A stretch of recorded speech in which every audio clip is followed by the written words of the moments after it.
hard day at the office? Backache from bending over a hot stove all day? Want to get away from it all? We offer you Escape.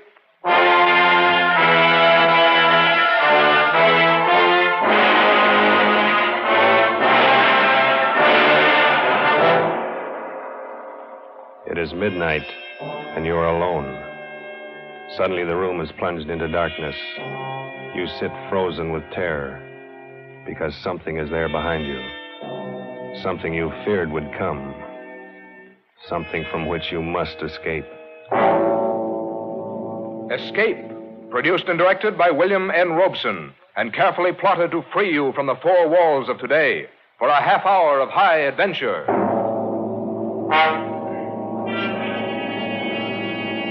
Tonight, we escape to London and a world made strange and terrifying by the workings of an ancient barbaric curse, as Montague R. James tells it in his weird story, Casting the Runes.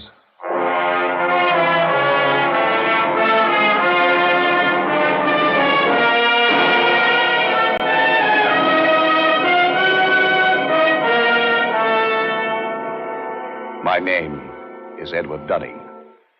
I'm a scientist. I'm used to dealing with facts, not fairy tales. I'm regarded as Britain's leading authority on medieval life.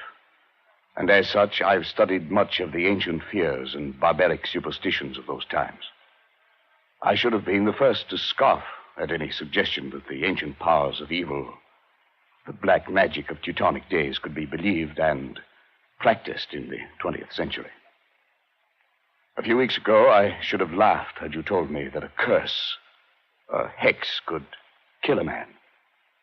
Today, I cannot laugh.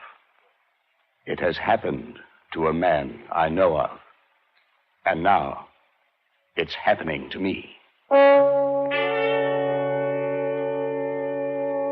My first presentiment of danger came on that day a few weeks ago when I dropped in to see Alfred Smythe, Secretary of the National Science Association, and found him in a state of irritation. Lost it all, Dunning. I almost wish you hadn't been so brutally honest in your report on that Carswell paper. Why? What's the trouble? Oh, he's such a frightful fellow. He's raising a terrible row. You mean Carswell himself? Yes, it's bad enough a vicious charlatan like that calling himself a scientist. But now he's taking all his vindictiveness out on me. Sorry, old chap. It's really me he'd like to get at. As a matter of fact, that's just what his last letter was about. He wants to know what supposed authority wrote the report rejecting his paper. You didn't give him my name. Heavens, no. As a matter of fact, Dunning, I haven't and I won't, and for a very special reason. Call it silly, call it crazy, call it what you will. I have an uncanny feeling about that man Carswell. Why? Do you know anything about him? Nothing. I've never seen him. I only know that he wrote a paper called The Truth of Alchemy. It was hopeless. Precisely. And why was it hopeless? Well, besides being abominably written, it was supposed to prove that alchemy, black magic, and such rot actually exists. I think the man really believes it. Undoubtedly he does, and that's what I mean. He lives in an isolated old house in Warwickshire. He's rarely seen elsewhere, and in his whole career he's written only two things. This paper and a history of witchcraft published 10 years ago. Yes, of course. I remember now. So that's the man. Yes, and that book was even worse than this paper. The man has a warped mind. I'm sure he's tried every unhealthy experiment in alchemy, witchcraft, and black magic. There's no telling to what lengths of vindictiveness a man like that might go. Well, it does sound a bit queer, but... Not queer, Dunning. Evil. Oh, come. Man has a right to believe what he likes. He has a right to be angry with me. Here I've glibly scoffed at the man's life's work. Well, perhaps I'm being overly suspicious and imaginative, but I think there's more than anger involved here, Edward. This may sound fantastic to you, but, well, John Harrington wrote the report condemning that witchcraft book of Carswell's 10 years ago. 3 months later, Harrington was dead. But, Alfred, what's the connection? Harrington died under very peculiar circumstances. He was walking home alone late one night, and suddenly he screamed, broke into a run, lost his hat and stick, and climbed up a tree. A dead branch gave way. He fell and broke his neck. No one's ever been able to explain why it happened. Come now, Alfred. Surely you're not suggesting... I don't know what I'm suggesting. I only know that after he reviewed Carswell's book, John Harrington didn't have a moment's peace. Now, you've written an unfavorable review of this paper. If I were you, I should keep that fact well hidden. Oh, Alfred. Well, that's ridiculous. Why?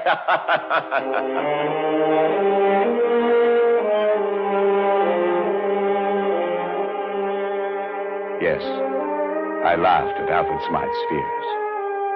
How could I have known then that I was to feel the same terror, the same agonized fear which gripped the heart of John Harrington as he crouched, panting, on the branch of a tree, with another moment or two of life, while beneath him the thing came closer and closer. I'd almost forgotten the incident when, a few nights later, I was riding home on a late train. I was half drowsing in my seat, barely keeping awake by looking idly at the car card advertisements. The man directly opposite me must have been doing the same, because suddenly I heard him say, "Here now, what can that one be advertising?" I followed his eyes to the window beside my head. What I saw brought me bolt upright in my seat. In memory of John Harrington, died September 18th, 1937, by falling from a tree. 3 months were allowed. Blimey, what do you say that means, sir? Well, I don't know. But I did know. Smythe had been right. The affair with Carswell was not over, but only begun. I asked the conductor about the card, but he was as puzzled as I was. He had never seen it before. The card must have been put there expressly for me. That meant that Carswell knew it was I who had reviewed his paper. How had he found out?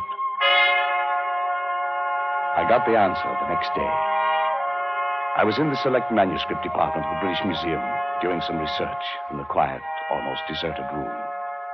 I'd been working steadily for an hour, oblivious to my surroundings, when suddenly, just at my shoulder, I heard a voice. "Edward Dunning, you are allowed 3 months. I swung around in my seat. There was no one within 20 feet of me. I sat for a moment, shaken, and then I stooped to pick up the papers I had brushed to the floor. I straightened up to find a stout, elderly gentleman standing in front of me. Excuse me, sir. Yes? May I give you this paper? I think it should be yours. Oh, yes, so it is. I thought I had them all. This one seemed to have slid across the floor. Thank you very much. Not at all, sir. Good afternoon. He walked slowly away and out of the door. A kindly, stout old gentleman. But there was something about him that made me feel strange. I went over to the attendant. Yes, Mr. Dunning? Did you notice that gentleman I was just speaking to? Oh, yes, of course. Can you tell me his name? Why, that's Mr. Carswell. As a matter of fact, he was asking about you only the other day. Asking about me? Well, he asked who were the great authorities on medieval science. Of course, I told him you were the only one in the country. Oh, I see. Would you like to meet him, Mr. Dunning? I'll see if I can... No. No, thank you.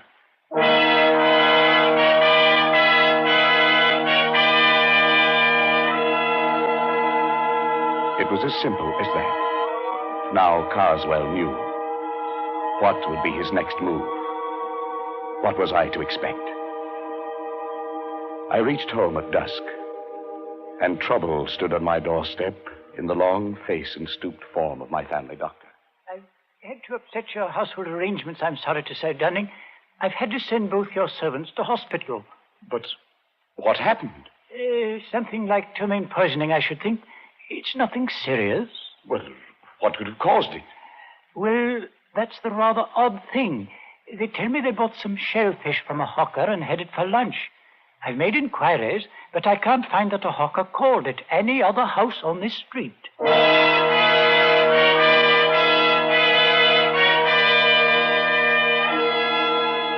Was this the next move?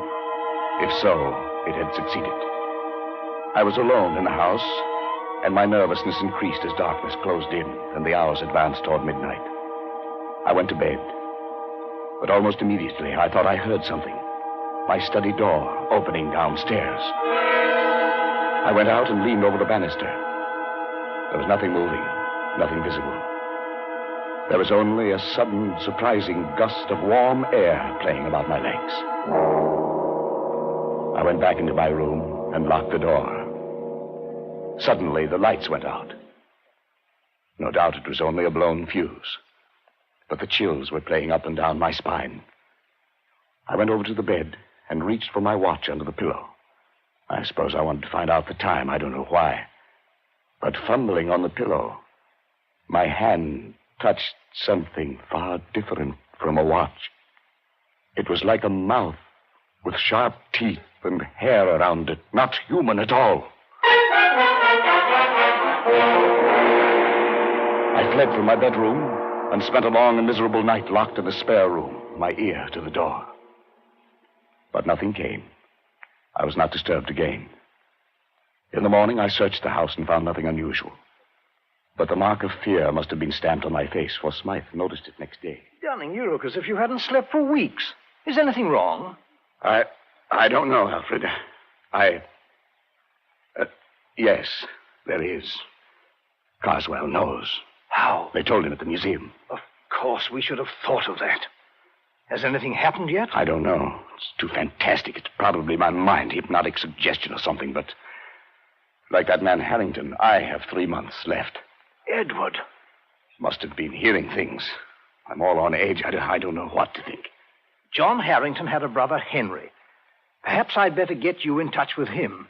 He might know more about this man, Carswell. Yes, do it. And quickly. 3 months is not a lot of time.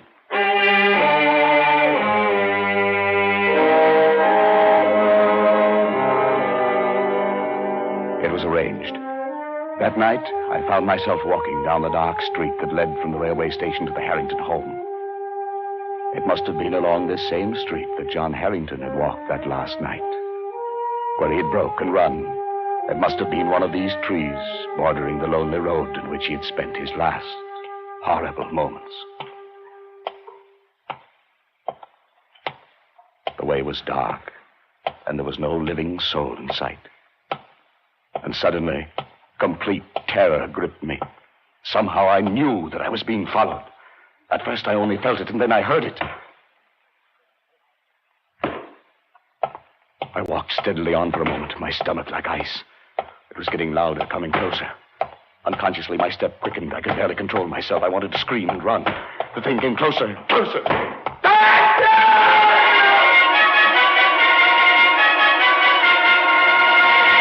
I confess, I broke and ran madly for my life.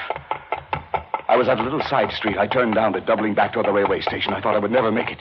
But finally, bright lights loomed before my eyes, and I think that I never have been so grateful for human companionship.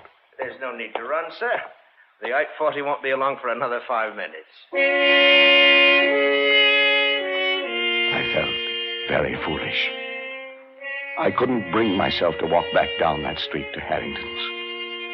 I could only take the train home furtively and call Harrington next morning to beg his forgiveness. He seemed very understanding and asked no questions. Undoubtedly, Smythe had told him something about me. At any rate, he agreed to visit me at a place 2 nights later. And when he arrived and was made welcome, he began to talk about his brother. Yes, Mr. Dunning. John was in a very bad state for weeks before the accident, if that's what it was. The principal thing seemed to be the notion that he was being followed. It became an obsession. Yes, I know. I don't think his death was an accident. Then perhaps you can explain it? No. But I have one clue. Your brother reviewed a book very severely not long before he died. Just lately, I happened to cross the path of the man who wrote that book. And his name, of course, is Carswell. That's right. Well, as far as I'm concerned, that does it. Before he died, John was beginning to feel, much against his will, that Carswell was at the bottom of his trouble. Why? Well, it doesn't make sense. None of this does. But tell me. My brother liked music. He went to all the concerts in town, and he made a hobby of collecting the programs. One night, about 3 months before his death, he brought one home and showed it to me. I nearly missed this one, he said. It seems he'd lost his and was hunting for it under his seat, when a neighbor, a rather stout elderly gentleman, offered to give John his. The kind gentleman was Mr. Carswell. Undoubtedly. I started to leaf through the program and noticed on the second page some rather curious letters, carefully written there in black and red ink. Neither of us could make much of it, except that the letters seemed to be runic. Runes. Runes, of course. Well, John thought it might be important, and debated whether he shouldn't try to return the program to the stout gentleman. But just then the door blew open, and a gust of air, of strangely warm air, blew into the room. In a flash, it took the program and blew it straight into the fire. Yes, your brother was right. He should have returned it. There was nothing to be done then. No, perhaps not. But do you know what runic letters mean? Well, they're old pre-Druid script, I believe. The kind of writing the barbaric tribes used long before the Romans invaded Britain. Yes, that's right. Casting the runes, they used to call it in the old days. Casting the runes. What do you mean? But it was a curse, a hex. In primitive England, people thought by casting the runes, that is, handing a person a piece of paper with certain runic letters on it, that you could put that person out of the way, destroy him. It's an old superstition. And the only way to lift the curse was to return the paper to the one who gave it to you. To give it back without his knowing it. What? I don't believe that kind of nonsense. Neither do I. Then what was it that killed John? I don't know. Perhaps his fear of the runes, perhaps brooding about it, becoming neurotic, thinking he saw things and heard things and touched things that weren't there. Perhaps his own mind drove him to death. And what's the difference once you're dead? No difference at all. Casting the runes. Oh, it's rubbish. Yes, of course, but... Good heavens. What is it? I just remembered that day at the British Museum. He cast the runes on me.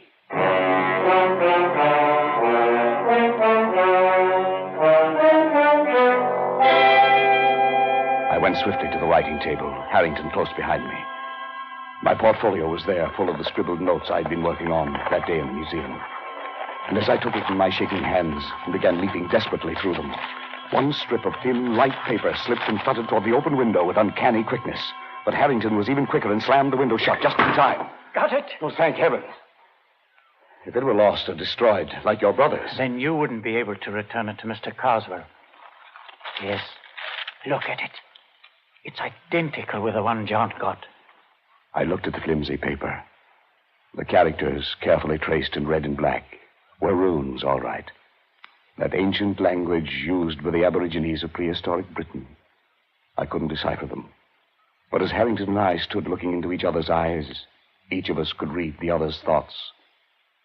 Science or not, 20th century or not, this sheet of foolscap spells death for its possessor. It spells death for you. It must be returned. Yes, I know. It must go back in such a way that he doesn't know he's received it. That means we can't simply mail it. No, we can't. We must do it personally. That'll take doing. Well, he knows you by sight, doesn't he? Yes. You must shave your beard. It'll alter your appearance. He might strike any time. I have 3 months. That's what the warning said. We've got to make good on this, Dunning. I've searched 10 years for my brother's murderer, and now he must not escape.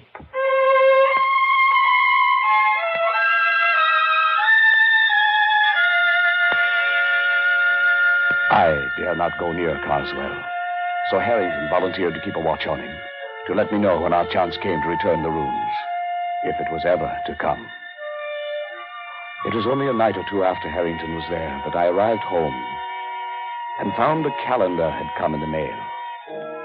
When I examined it, I found everything after November 19th had been torn out. The next night, I had another envelope of the mail. This time it was a woodcut, an illustration torn out of a book, showing a dark, moonlit road and a man walking on it. And right behind him came a huge, dark shape, some awful demon creature. Under it were written some lines from the Ancient Mariner. And as I sat alone and read them aloud, I felt that now familiar gust of warm air playing about my legs. The man walks on and turns no more his head, because he knows a frightful fiend doth close behind him tread.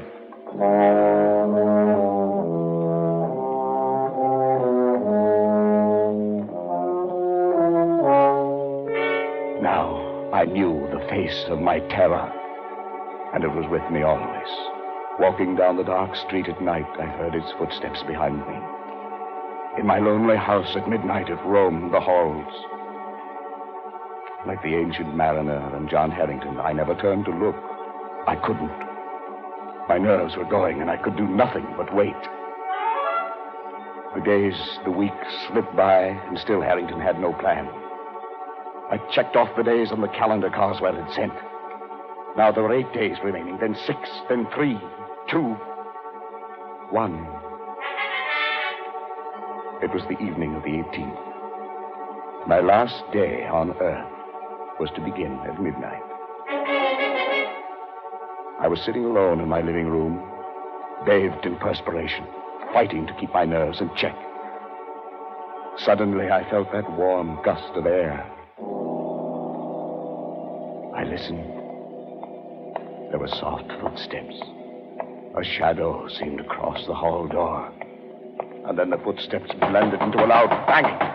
No, not yet. I still got 1 day more. Not yet. Dunning, it's me. Oh, thank heaven. Harry. What's the matter, man? What is it? It was you knocking on the door. Your footsteps. Yes, of course. Oh, thank heaven. I thought I... Look, man, you've got to pull yourself together. It's tonight we have our chance. What chance? Carswell leaves Victoria Station by boat train tonight at 10. I'll get on with him there. You take the car I brought and drive to Croydon. Get on the train there. And be sure to bring the paper. Yes, I have it. You've shaved already. Good. Everything depends on his not recognizing you. This Harrington. Suppose he changes his mind. Suppose he doesn't take that trip. My time runs out tomorrow. He'll be there, and you'll do it. You'll do it well. You've got to.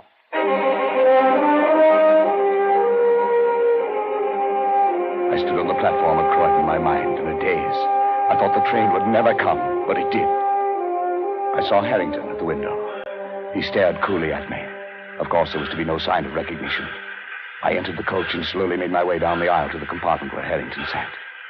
Opposite him, staring full into my face, was Carswell. He looked up as I sat down. His eyes were heavy-lidded, his face bland. It was impossible to tell whether he knew.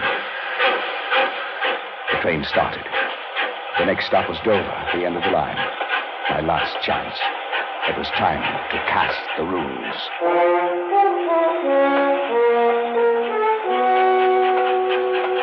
It was a strange ride.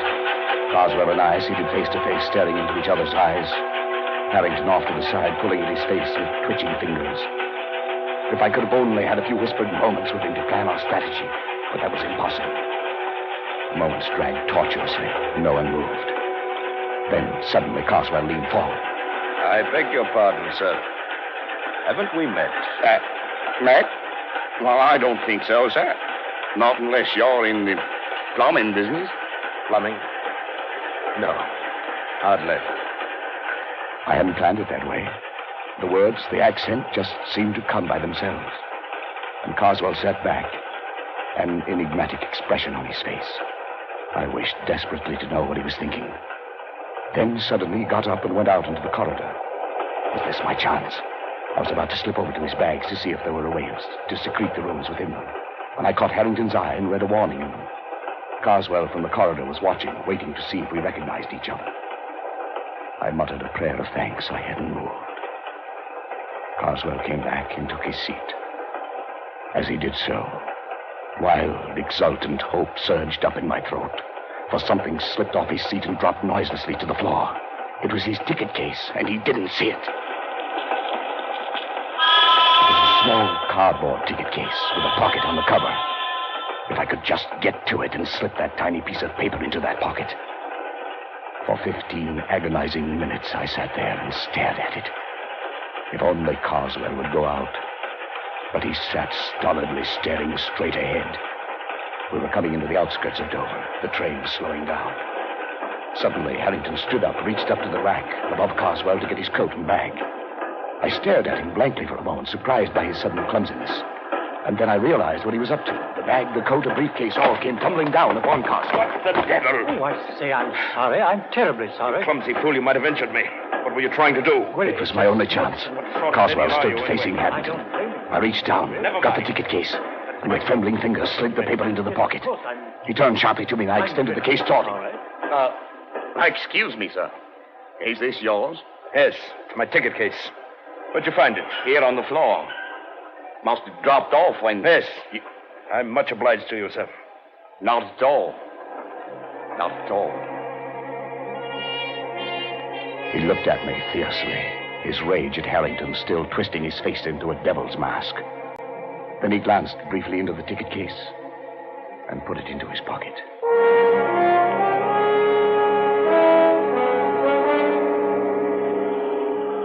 On the railway pier at Dover, Harrington and I followed a few steps behind Carswell. I felt like I might faint. Carswell went straight to the gangway of the boat, and there the purser stopped him. Sir, does your friend have a ticket? My friend? What the devil do you mean? I'm traveling alone.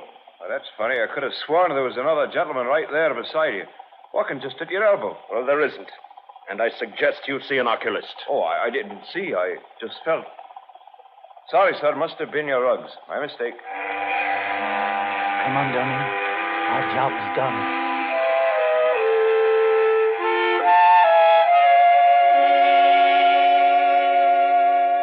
I didn't sleep that night. I lay awake and listened. But there were no footsteps, no warm gusts of air, nothing to disturb me. All day I felt remarkably free, although this was to have been my last day on Earth. But only just now, when Harrington came in, could I really relax. Oh, Dunning, have you seen the afternoon paper yet? I know, not yet. Well, here, look at it. On the second page. There. Abbeville, France. An English traveler examining the front of St. Wolfram's Cathedral today was struck on the head and killed instantly by a stone falling from the scaffolding.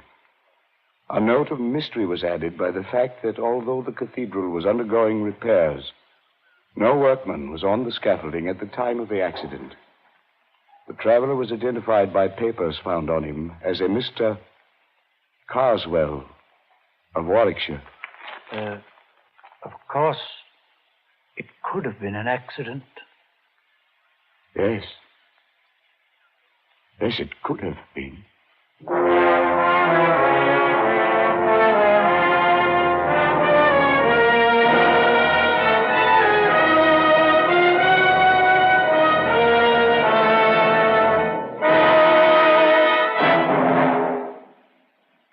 Escape is produced and directed by William N. Robeson, and tonight brought you Casting the Runes by Montague R. James, adapted for radio by Irving Ravitch and John Dunkel, with John McIntyre as Edward Dunning, Jan Wolfe as Harrington, and Bill Conrad as Carswell. The special musical score was conceived and conducted by Cy Fure. Next week, you are trapped in a hidden valley, high in the Andes, walled in by sheer rock precipices, and surrounding you, closing in on you, is a band of blind men who want your eyes.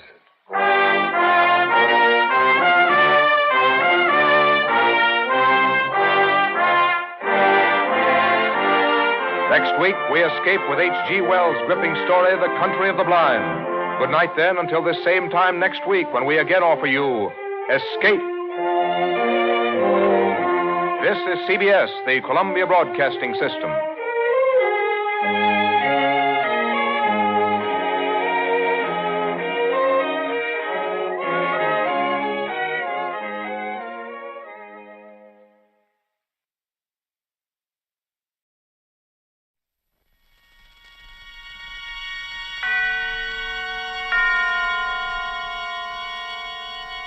Now, Autolite and its 60,000 dealers and service stations present Suspense.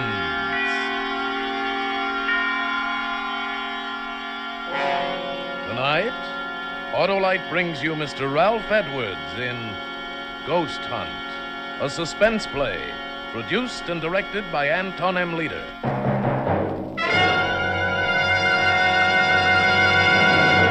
Friends, replace worn-out narrow-gap spark plugs with a set of those new wide-gap Autolite resistor spark plugs. Your motor will idle smoother, give better performance on leaner gas mixtures, actually save gas. These winning benefits are all made possible by a newly developed Autolite 10,000-ohm resistor, built right into every Autolite resistor spark plug, making practical a wider spark gap setting, and that's what does the trick. What's more, Autolite resistor spark plugs with this exclusive Autolite resistor have greatly increased electrode life and cut down on radio and television interference. So, folks, see your Autolite dealer and have him replace old, worn-out, narrow-gap spark plugs with a set of the new Autolite resistor spark plugs. Remember, you're always right with Autolite. And also remember, the Autolite Suspense Show is now on television. Every Tuesday night in many parts of the country. And now, Autolite presents Ralph Edwards in a tale well calculated to keep you in suspense.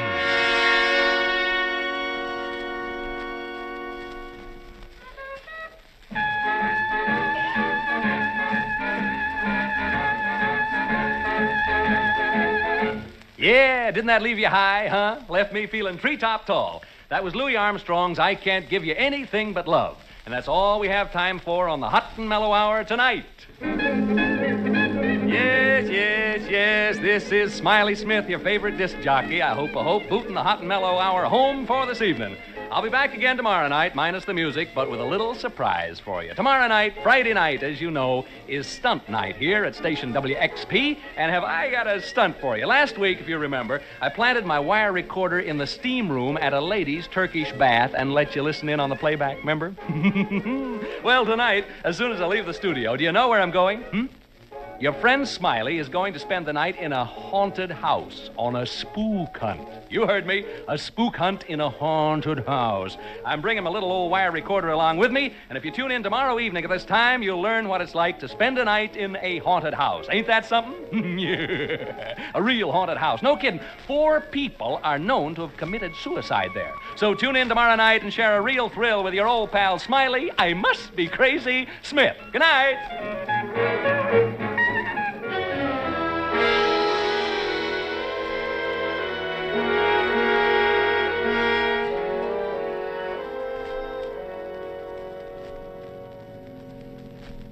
Care for a cigar, Mr. Thorpe? I got some cigars in the dash there. No. Well, no reason for you to carry a chip on your shoulder, Mr. Thorpe. Oh, really? Well, I don't like this fool stunt. Well, I don't see it as a fool stunt at all. I really don't. I think it's the only way you're going to unload this house. Ordinary selling methods won't work in a case like this. Now, don't forget the reputation saddling this house. 4 suicides since 1939. You know what people call it, the death trap. Yes.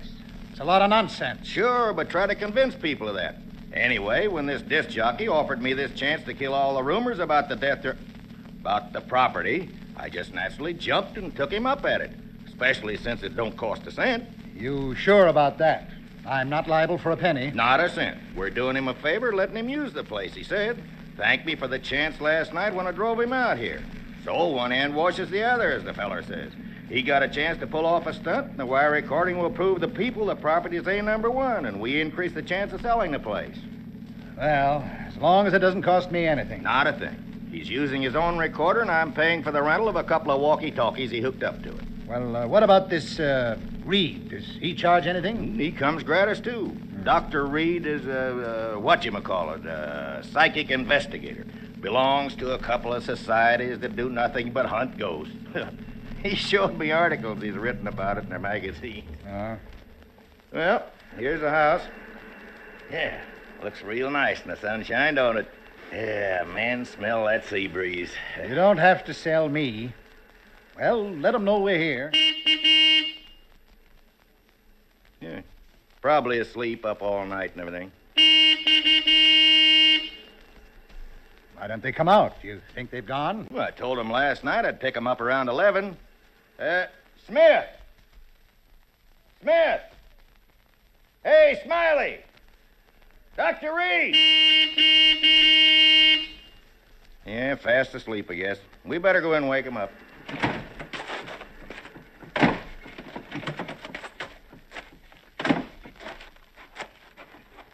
Of course, they may have taken the bus back to town. Oh, no. It's a 2-mile hike to the main highway.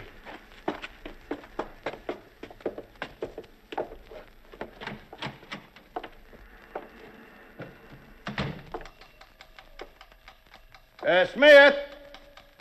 Hey, Smiley. Where are you? Wake up. You don't suppose, do you? Oh, no. Smith. Dr. Reed. What's that clicking noise from in there? Well, it's his wire recorder. He left it running. Huh. These machines cost a lot of money. Doesn't he care if he uses up his batteries? Well, where is he, and where's this Reed? Maybe they're upstairs. Smith? Hey, anybody home? They must have walked to the highway and taken the bus. Well, he wouldn't have left these machines. Well, where are they, then? Where are they? Oh, now, don't get excited, Mr. Thorpe. Don't tell me not to get excited. If something's happened to them in my house, I'm liable. Well, you try this side. I'll try that one. All right. Smith. Hey, Smiley. Smith? Oh. McDonald, come here. Oh, what? Oh, no. Reed. Dr. Reed. No, don't touch him, Mr. Thorpe. You'll get your hands off. Look. Blood. Is he dead? I can still feel his pulse. We better get him to hospital fast.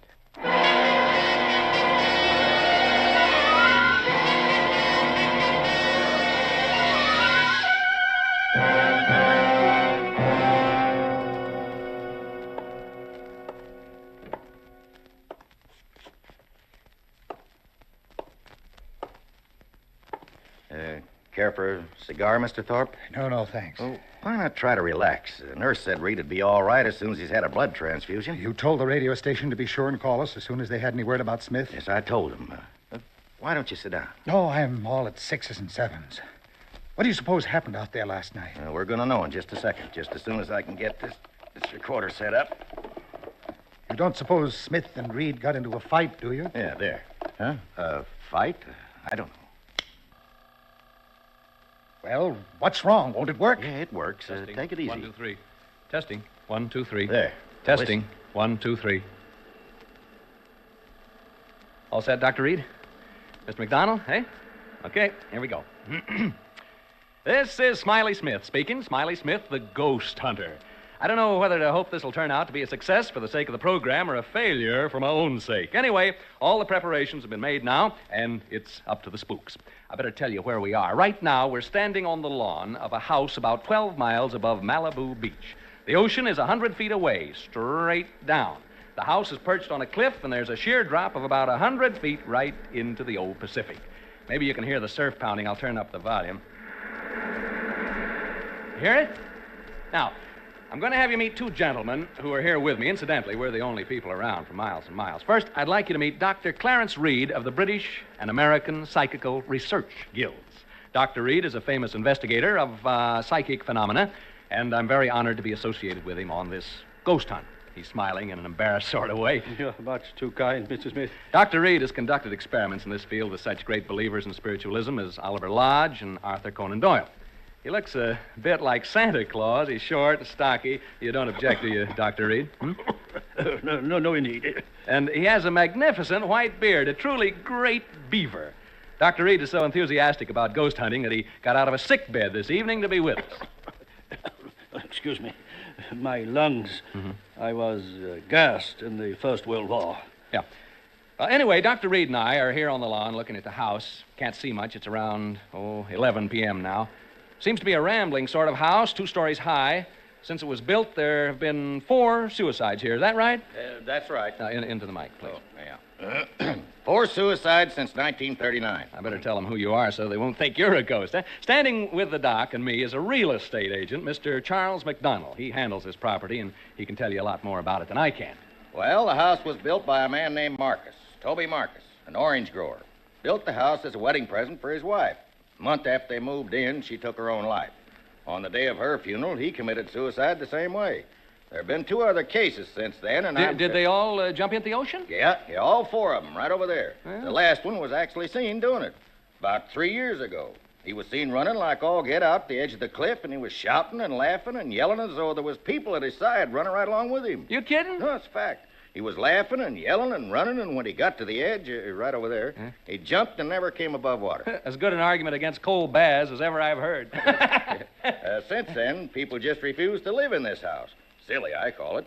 Anyway, if you and Dr. Reed find any sign of a spook, I'll advise the owner to pull the house down and rebuild. But if you don't find anything, I'm hoping this will convince folks that here's a real buy. Okay, Mr. Smith, you and the doctor are on your own. I'll be by in the morning to pick you up around 11. Goodbye, Mr. McDonald. I hope there's something left for you to pick up in the morning. Well, it's almost pitch black, folks, and I guess Dr. Reed and I ought to begin. I don't believe in ghosts, never have, but what I say is this. If you're dead set on looking for them, this is a dandy place to do it. So long! Mr. McDonald just checked out. And then there were 2. Well, 3. Oh, my dog, yeah. Folks, I have my dog, Jeff, with me. He's a wire-haired terrier, 3 years of age, and he can talk. Yeah, say hello, Jeff. Come on, Jeff, say hello. Come on. Well, anyway, he's a wire-haired terrier, and he's 3 years old. Shall we go inside now, Dr. Reed? I was about to suggest it. Now, how do we hunt ghosts, Doctor? How do we do it, huh? No, we don't really hunt them. If there should be any in the house, they will come to us. Oh, how cozy. And please, not ghosts. Do not refer to them as ghosts. We know them as apparitions. I'll remember. I've no desire to hurt their feelings. Where ghosts are concerned, I say live and let live.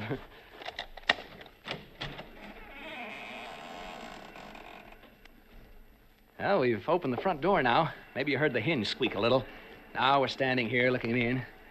Can't see much. Smells sort of musty and damp. What's the matter, Jeff? What's the matter, boy? Jeff. Oh, come on now, come on. My dog seems to object to entering this house. He has all 4 feet braced, and he's straining against the leash. Perhaps he senses something we don't. Like apparitions, maybe? Perhaps. It's not unusual. Animals lack the veneer of sophistication we humans possess, and are more sensitive to such emanations. Yeah, come on, Jeff. Now, stop this nonsense. He probably smells a mouse or rat or something. Come on, Jeff. We're going in whether you like it or not. Well, there's a short entrance hall, and over there at the end of it is a flight of stairs leading to the 2nd floor. Jeff! And over here at the left is what seems to be a large reception room. We're entering this large room now. There are windows over there, French windows, and through them I can see the ocean. The electricity hasn't been turned on, so all I have to see by is a flashlight. Not a very powerful one at that. Dr. Reed is now adjusting his walkie-talkie. It's hooked up to my recorder so that he can cut in while he's hunting and tell us what he's found. Here's a few words from Doc before he sets forth on his investigation through the house. Ladies and gentlemen, excuse me. Mr. Smith has introduced me as a ghost hunter. He spoke, I think, in a spirit of skepticism and levity. I'd like to assure you all that my purposes here are serious. I have spent my entire life seeking reliable proof of the appearances of apparitions. Have you ever seen any, ever? I have seen phenomena which lead me to believe in the possibility of their existence, although I have never seen any. I account myself sensitive to the evidence of their existence. This house, for example, affects me profoundly. It doesn't seem to affect you in the same way. I'm not too happy about all this, if that's what you mean. You are not psychic and therefore not sensitive to these matters as I am. I imagine the question in the minds of those of you listening to us is, shall we find apparitions? I don't know, but I feel they are here and that they are evil. I sense danger. I shall soon know. Dr. Reed's leaving the room now to make a tour of the house. First thing I'm going to do is open the windows and let some fresh air in. It feels better already. Cooler anyway. I know that. Out! What was a bat? A bat just flew into the room. I think it's a bat, not a bird. I didn't actually see it, just its shadow as it fanned my face. There it is again. It touched me as it passed. Jeff, come back here. Jeff, you fool dog, come back here. Dr. Reed? Dr. Reed? Dr. Reed!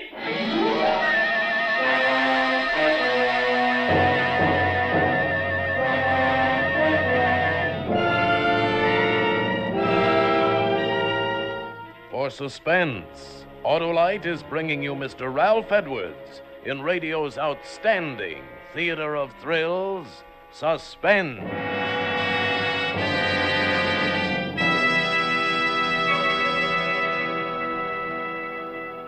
Hey, Harlow. Harlow, snap out of it. Huh? I'm reading a letter about the new wide gap Autolite resistor spark plugs, Hap. Oh? It's from Mrs. Clark Perry right here in Hollywood. She says our 1948 station wagon has given constant trouble. Finally, the garage man said all the difficulty was spark plugs, and he installed a set of Autolite resistor spark plugs. Now the car runs beautifully. The very first time my husband has been really pleased. Well, smart garage man. Smart people to take his advice. Hap, you know, as more and more people learn about wide gap Autolite resistor spark plugs and how they make an engine idle smoother, give better performance on leaner gas mixtures, actually save on gas, why then more people will replace old, worn-out, narrow gap spark plugs with sensational new wide gap Autolite resistor spark plugs. Any more letters like that, Harlow? Plenty, Hap, plenty. Why, here's another one from New York City. Read it to me later, Harlow. We haven't time because here's Suspense. And now, Autolite brings back to our Hollywood soundstage Ralph Edwards as Smiley Smith in Ghost Hunt, a tale well calculated to keep you in suspense.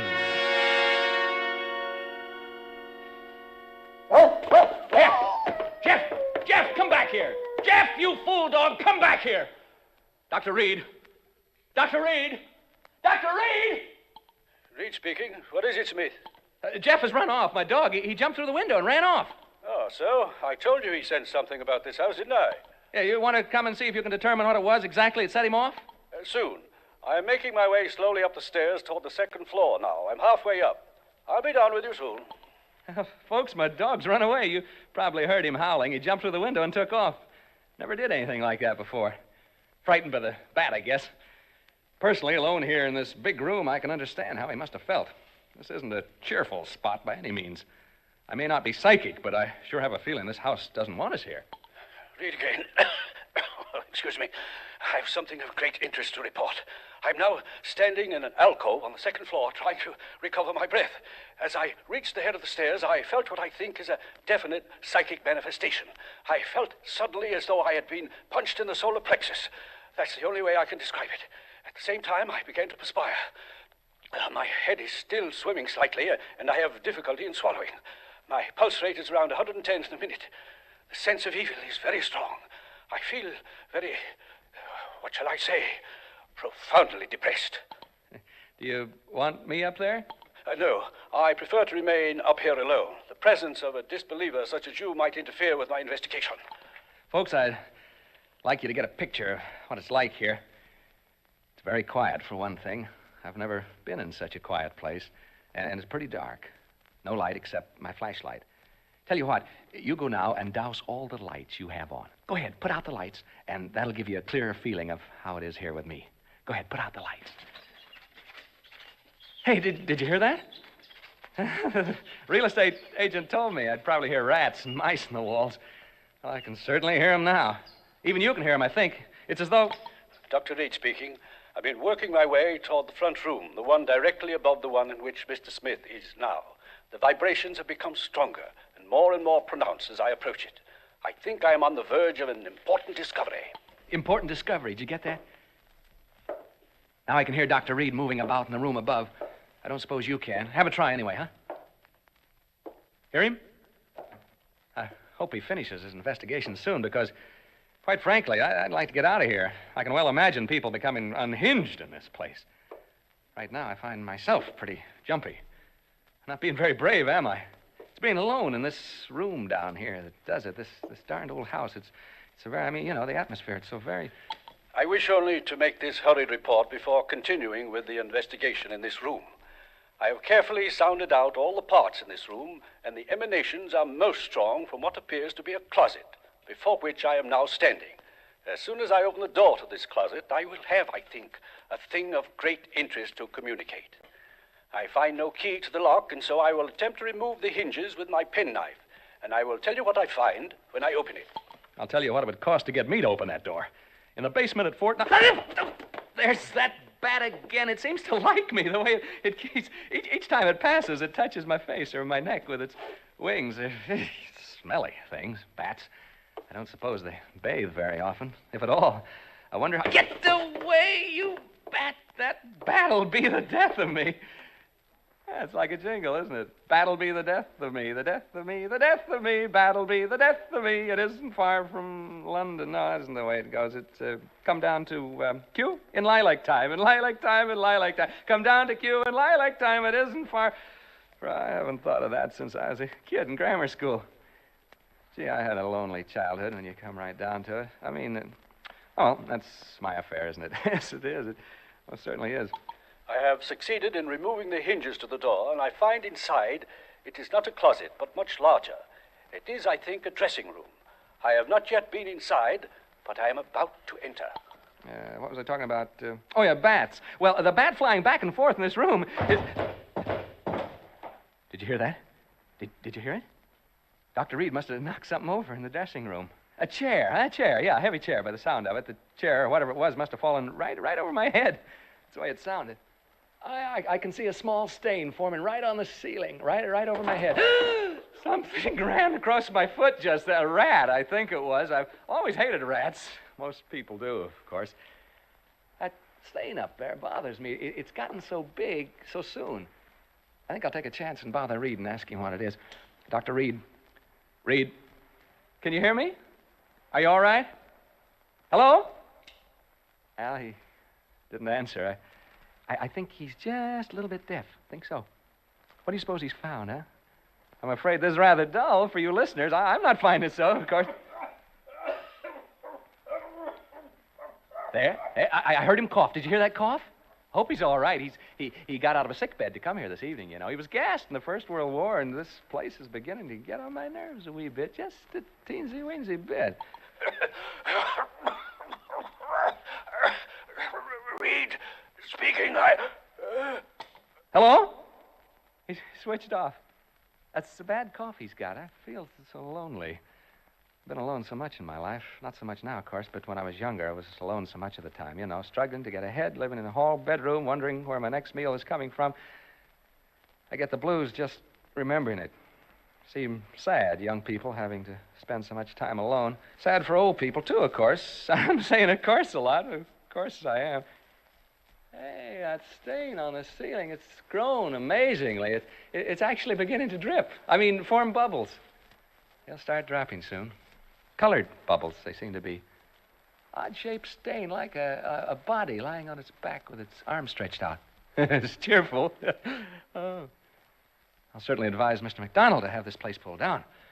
I'll go upstairs in a minute or two to see how Dr. Reed's making out. You know, listeners, I really believe I'd go completely crazy if I had to stay here much longer. Wears you down. That's exactly what it does. It wears you down. It's so close and musty in here. I feel sort of trapped. Don't know why I said that. That's what they call this place, you know, the death trap. There, what did I tell you? That stain started to drip drops. Drip drops, drip drops, drip drops, drip. I'll catch the next one with my hand. Reed! Dr. Reed! I'm going upstairs now, listeners. I'm afraid something has happened to Dr. Reed. I'm not kidding now. I mean, this is on the level. Which room could it be now? Right? Left? No, right. This is it, I think. Oh, evening, gentlemen. And madam? I'm so glad to see you. I was just aching to see somebody. Anybody. I've been so lonely down there. What have you done with the doctor, huh? I know he's been hurt. See the color of the bubble on my hand? What have you done with him? Make way, please, gentlemen. Make way. Well, this isn't the funniest darn thing. This can't be Dr. Reed lying here. He didn't have a red beard. Now, don't crowd me, gentlemen. Don't crowd me, please. Huh? You want me to go where with you? You want me to do what? Speak up, gentlemen. To the cliffs. Down to the cliffs? You mean right now? Well, all right, if you'll come with me. I don't want to be alone anymore. You will come with me? All of you? All four of you? You too, ma'am? Oh, good. Come on, then. To the cliffs. To the cliffs. To the cliffs. To the... He jumped over the cliff. He jumped over the cliff. McDonald, he jumped over... Mr. McDonald, Mr. Thorpe, you may come in to see Dr. Reed now. What? Uh-huh. Dr. Reed is conscious. You may see him now. Is he able to talk? Just for a few minutes. In here. Come in. Come in, gentlemen. How are you, Dr. Reed? We've been waiting to see you. Yes, and I must apologize, gentlemen. I had a most unfortunate accident. Hemorrhage. Hemorrhage? Yes. My lungs, you know. Now, gentlemen. Hemorrhage? Dr. Reed, what happened in that house? What happened to Smith? We've just been listening to a playback of the recordings you made out there. Smith? Well, isn't he with you? We've just heard the recording, Dr. Reed. Smith jumped over the cliff into the ocean. Oh, that poor boy.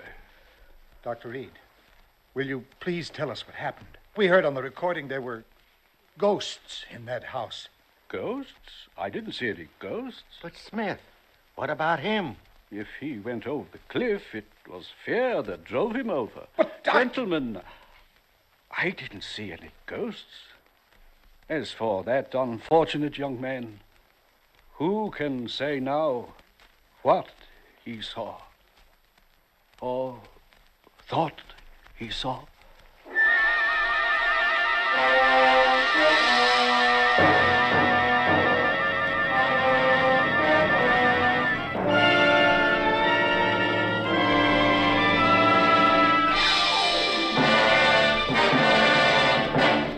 Thank you, Ralph Edwards, for displaying your versatility by appearing as guest star on Suspense.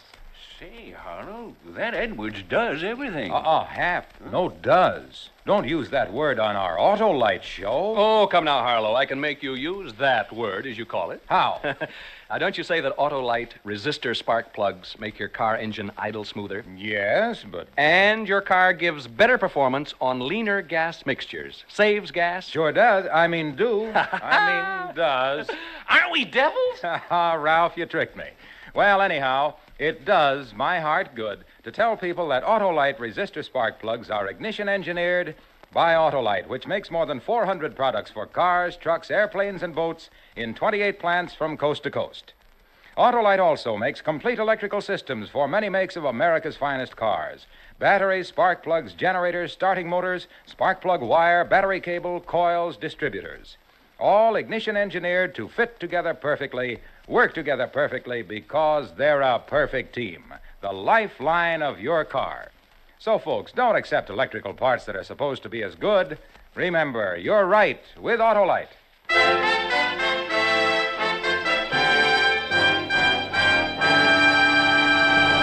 And now here again is Ralph Edwards. I want to thank Tony Leader and his great cast of actors for helping to make my appearance on Suspense a very pleasant consequence. Like all of you, I'm a great Suspense fan, and I'm looking forward to next week when radio's outstanding theater of thrills brings you Joseph Cotton in The Day I Died, another gripping study in Suspense. Tonight's Suspense play was adapted for radio by Walter Newman from an original story by H.R. Wakefield, with music composed by Lucien Morawek and conducted by Lud Gluskin. The entire production was under the direction of Anton M. Leader. Make it a point to listen next Thursday to Suspense, radio's outstanding theater of thrills. Remember, next Thursday, same time, hear Joseph Cotton in The Day I Died. You can buy Autolite resistor spark plugs, Autolite stay-full batteries, Autolite electrical parts at your neighborhood Autolite dealers. Switch to Autolite. Good night. This is CBS, the Columbia Broadcasting System.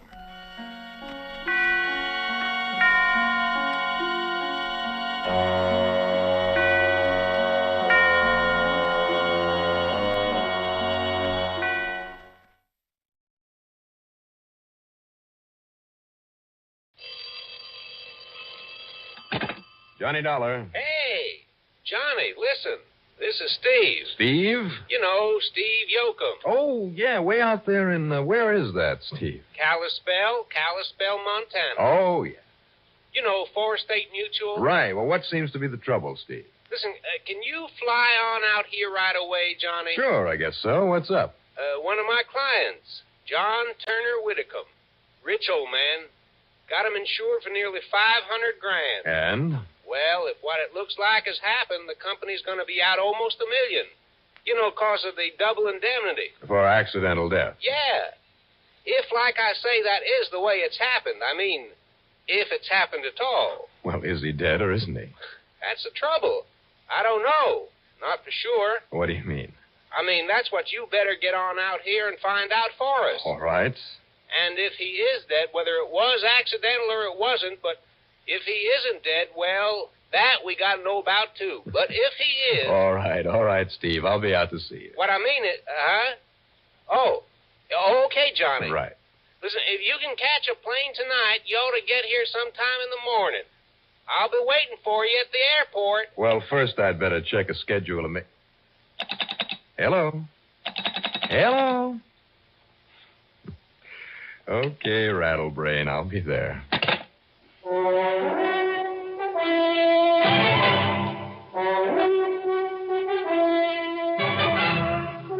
The CBS Radio Network brings you Bob Reddick in the exciting adventures of the man with the action-packed expense account. America's fabulous freelance insurance investigator. Yours truly, Johnny Dollar.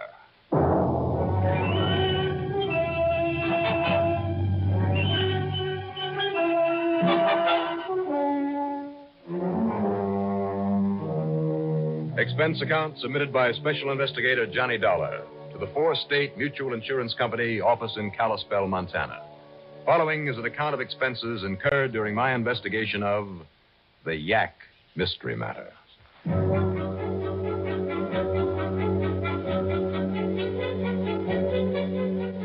Expense account item 1, 10 cents for a morning paper.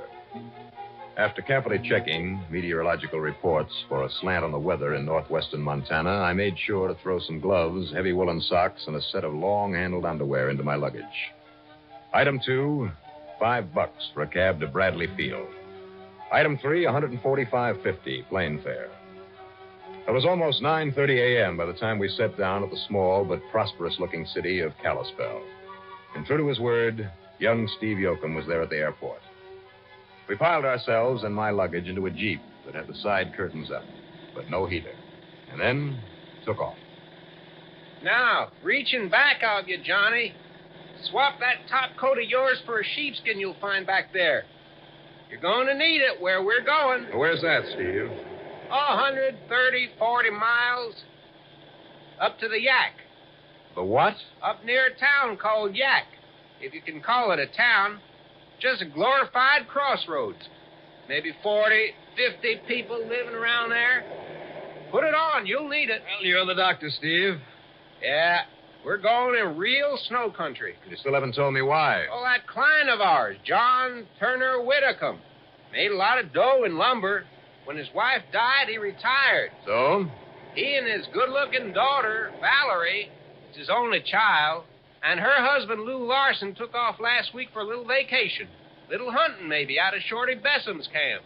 That's up in the rugged country east of YAAK, over near Lost Horse Mountain. And what's happened to him? Well, I got a call from Shorty Bessom just before I called you. Seems the weather had calmed down for a couple of days, and Whitcomb and the kids took some gear and horses and went out hunting. Hunting at this time of year? What for, Steve? Well, that's what I don't understand. But they went out anyway. Over Shorty's protest. Oh? They not only didn't come back, but Shorty hasn't been able to find hide nor hair of them. Oh, fine.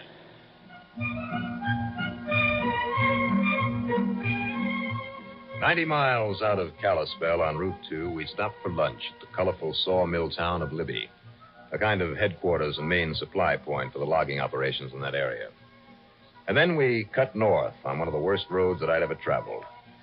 Yeah, the snow plows had been through, but that was all. And what's more, it clouded up.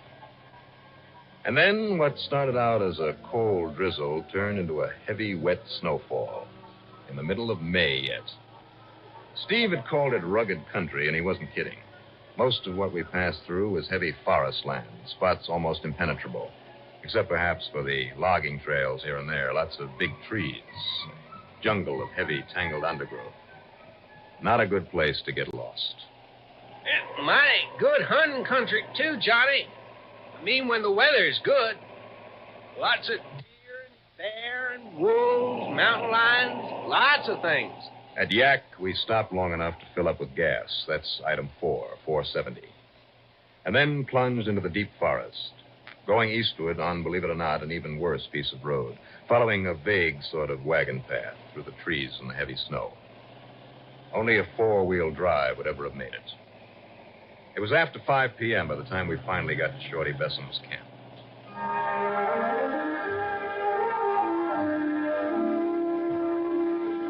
But there, in the big log cabin, or rather lodge, Mrs. Besson, a bright-eyed, sprightly old lady, took one look at our frost-bitten faces, sat us down in front of a roaring fire. That stone fireplace was big enough to walk into. Logs burning in it were over a foot thick. And then she poured us full of strong, steaming coffee, heavily laced with rum. And I began to feel warm for the first time in hours. Well, I told him, Mr. Dollar. Yeah, Shorty? Yes, sir. Shorty told Mr. Whittaker and those young kids they oughtn't to pack out in those woods without him going along with them. Yes, sir. I told him, Mr. Dollar. I told him likely there might be another snow coming up, too. But Mr. Whittaker just wouldn't listen to him. Here, now, have some more of this. Oh, no, thanks, Mrs. Besson. Oh, name's Kate, and you know you need this. You two still look a little blue around the gills in the cold out there. Thank you. Put some more rum in it, Shorty. Oh, sure, Kate. You too, Mr. Yoakum. Huh? Oh, don't mind if I do. Thank you. Yes, sir. Mr. Whittaker just wouldn't listen. Him having been such a great hunter all over the world so much, over in Africa, over in Kilimanjaro and Kenya and all those other places he talks about, all around high mountains, all kinds of weather. Just wouldn't listen. Yeah, just wouldn't listen. Ask me. I think he was trying to prove with that son-in-law that young Larson was really a man up in this country. But at least he promised they'd be back the next morning, so, well, I let him take some of the horses and go. Then it snowed a bit that night. Yeah, it snowed a bit. When they didn't come back, well, that's when Shorty rounded up the Branson boys and Sid Keeler from over near the ranger station. They started looking. Yeah, yes, sir. They started looking. Up until dark yesterday and most of today. Out of that snow, they couldn't even find their tracks. No, couldn't find their tracks. And they hadn't said where they was going to, so all we could do is look at all the likely places, but we didn't find a sign of them. Well, then, Steve, how did you expect me to find them when these people who know this country so well can't do it? Well, I know, Johnny, but... No, wait. Listen. What is it, Shorty? Why, yes, that's a horse out there. Oh, maybe they're back. They're all right after all. Come on, boys. Right. No. Look. What's that? Johnny. Good Lord. Yeah.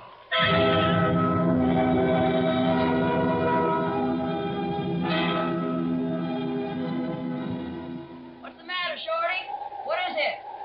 It's that son-in-law, young Larson, out there. Well, don't just stand around outside there talking about it. Get him in here. Yeah, but he's just laying there in the saddle like Come on. Let's see if he's still okay. Larson, you still alive? Steve, give me a hand with him. Help me get him out of that saddle. Sure, Johnny. He's still alive, Mr. Dollar? I don't know, Shorty. I don't know. Well, get him inside here where I can do him some good. Right, easy now, Steve. Easy with him. Yeah, Johnny. Yeah, I'll take care of the horse.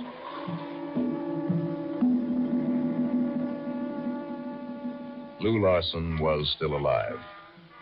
And I wondered how a city boy, that was obvious from his soft hands and pale complexion, his general build, I wondered how he had managed to survive when the others...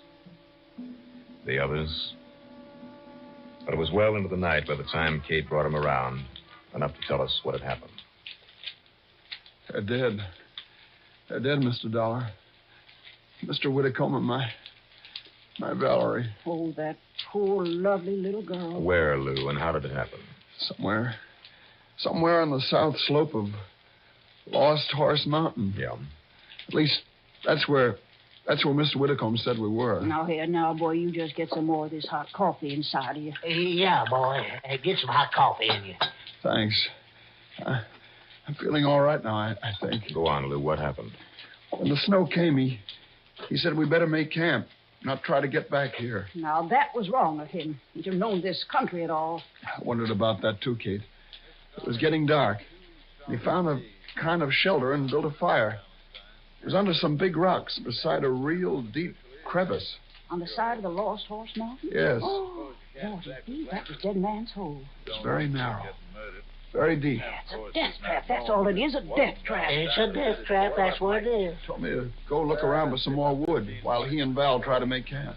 But a fire under the snow that piles up there? Dollar, if my horse hadn't followed me, we'd have died out there, too. Maybe it would have been better if I'd stayed with them with Valerie and died with her. Easy now. She was my wife, Mr. Dollar. I loved her very much. I know, Lou. Go on, please. I only got a couple of 100 feet away when I heard that terrible sound. Like thunder. An avalanche. That's what it was. And I looked back. And that's what's taken the lives of more people in that awful chasm. It's a death trap, I tell you. It's a death trap. Go on, Lou. All I could see was thousands of tons of snow and rocks falling down where I'd left them, rolling everything, even their horses, into that chasm. It was terrible.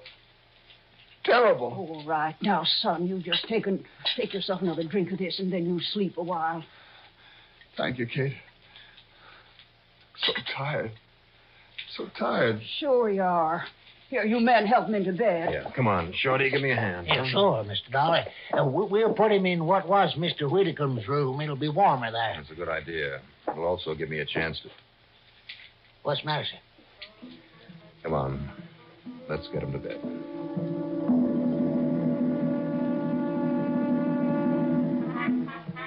It's, getting kind of late, Mr. Dollar. The other folks are all asleep. How far is it to that canyon, Shorty? Oh, a couple hours if you know the way. If you don't know the way, in this kind of weather, it could take a couple of days, like it did young Larson. Awful easy to get lost out there. Mm-hmm. But if you're thinking of going out and try and find them, Mr. Dollar, there's no point in it. Why do you say that? Well, like Kate said, they're not the first to have fell in Dead Man's Hole. But nobody's body's ever been drug out of it. Why not? It's too deep, too dangerous, too easy to start more rocks sliding down inside of it. Well, I'll take your word for it. Most anything would start a slide there. Build a fire under the snow overhang on top of that rock he was talking about, you'd start a snow avalanche. Really? Just fire a shot on some of the smaller rocks on the side, you'd start them tumbling down. Why, even a little animal walking around up there would do it. Oh, it's happened many times, Mr. Dollar. Read up in all the books that ever been wrote about this part of the country. Yeah. Well, now, Mr. Dollar, I don't know about you, but it's late and everybody else is to bed, so why don't you and me hit the sack, too, huh? Nothing more we can do tonight anyhow. You go ahead. I'll be along shortly. I don't know what I was really looking for there in Lou Larson's room. And I had to be very quiet. But then, in one of his suitcases, under a pile of shirts, was a piece of a topographical map. A map of the area surrounding Lost Horse Mountain. At one point on the south side was a check mark at what was obviously a very deep, narrow canyon. And there was a book, too. The Legend of Lost Horse Mountain. All right. Reason for suspicion? Sure. But that was all. Or was it all? The next morning was surprisingly enough quite warm, though heavy storm clouds raced across the sky. You never know this time of year, Mr. Dollar. One day it'll be hot like this. Next it'll be freezing up again, or maybe snow. I knew now that I had to have a look down into Dead Man's Hole. And before another avalanche could fill it up some more. It happens 8, 10, 15 times a year. They'll never fill up that big chasm. Washes out in the summer floods anyhow. Over his protest, Shorty and I set out on a couple of the horses, armed with pick and shovel and a pair of binoculars. As for Steve Yoakum, who'd struck me as being pretty useless in a situation like this, I left him behind to look after young Larson still asleep in Whitcomb's bed. I don't like those clouds, Mr. Dollar. Chances are we're going to get a lot of rain. Well, it's a chance we'll have to take. But if you think I'm going to let you lower yourself down in Dead Man's Hole to look for a couple of bodies that are probably all covered up anyway... Sorry, Shorty, but I have to. Now, let's get there before this storm breaks.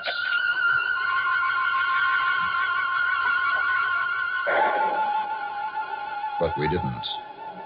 And when a storm hits that part of the country, it isn't fooling. Together, Shorty and I stood on the lower, the firm edge of that canyon, the only safe part of it, across from where the others had been. Look.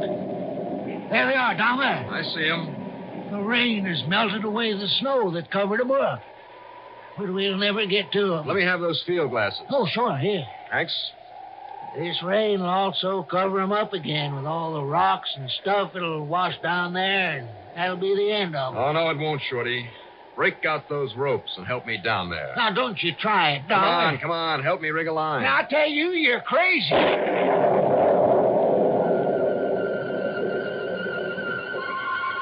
Sure, I was crazy. But what I'd seen in the glasses had told me that Mr. Whitcomb and his daughter had been murdered. Before they'd been thrown into that canyon.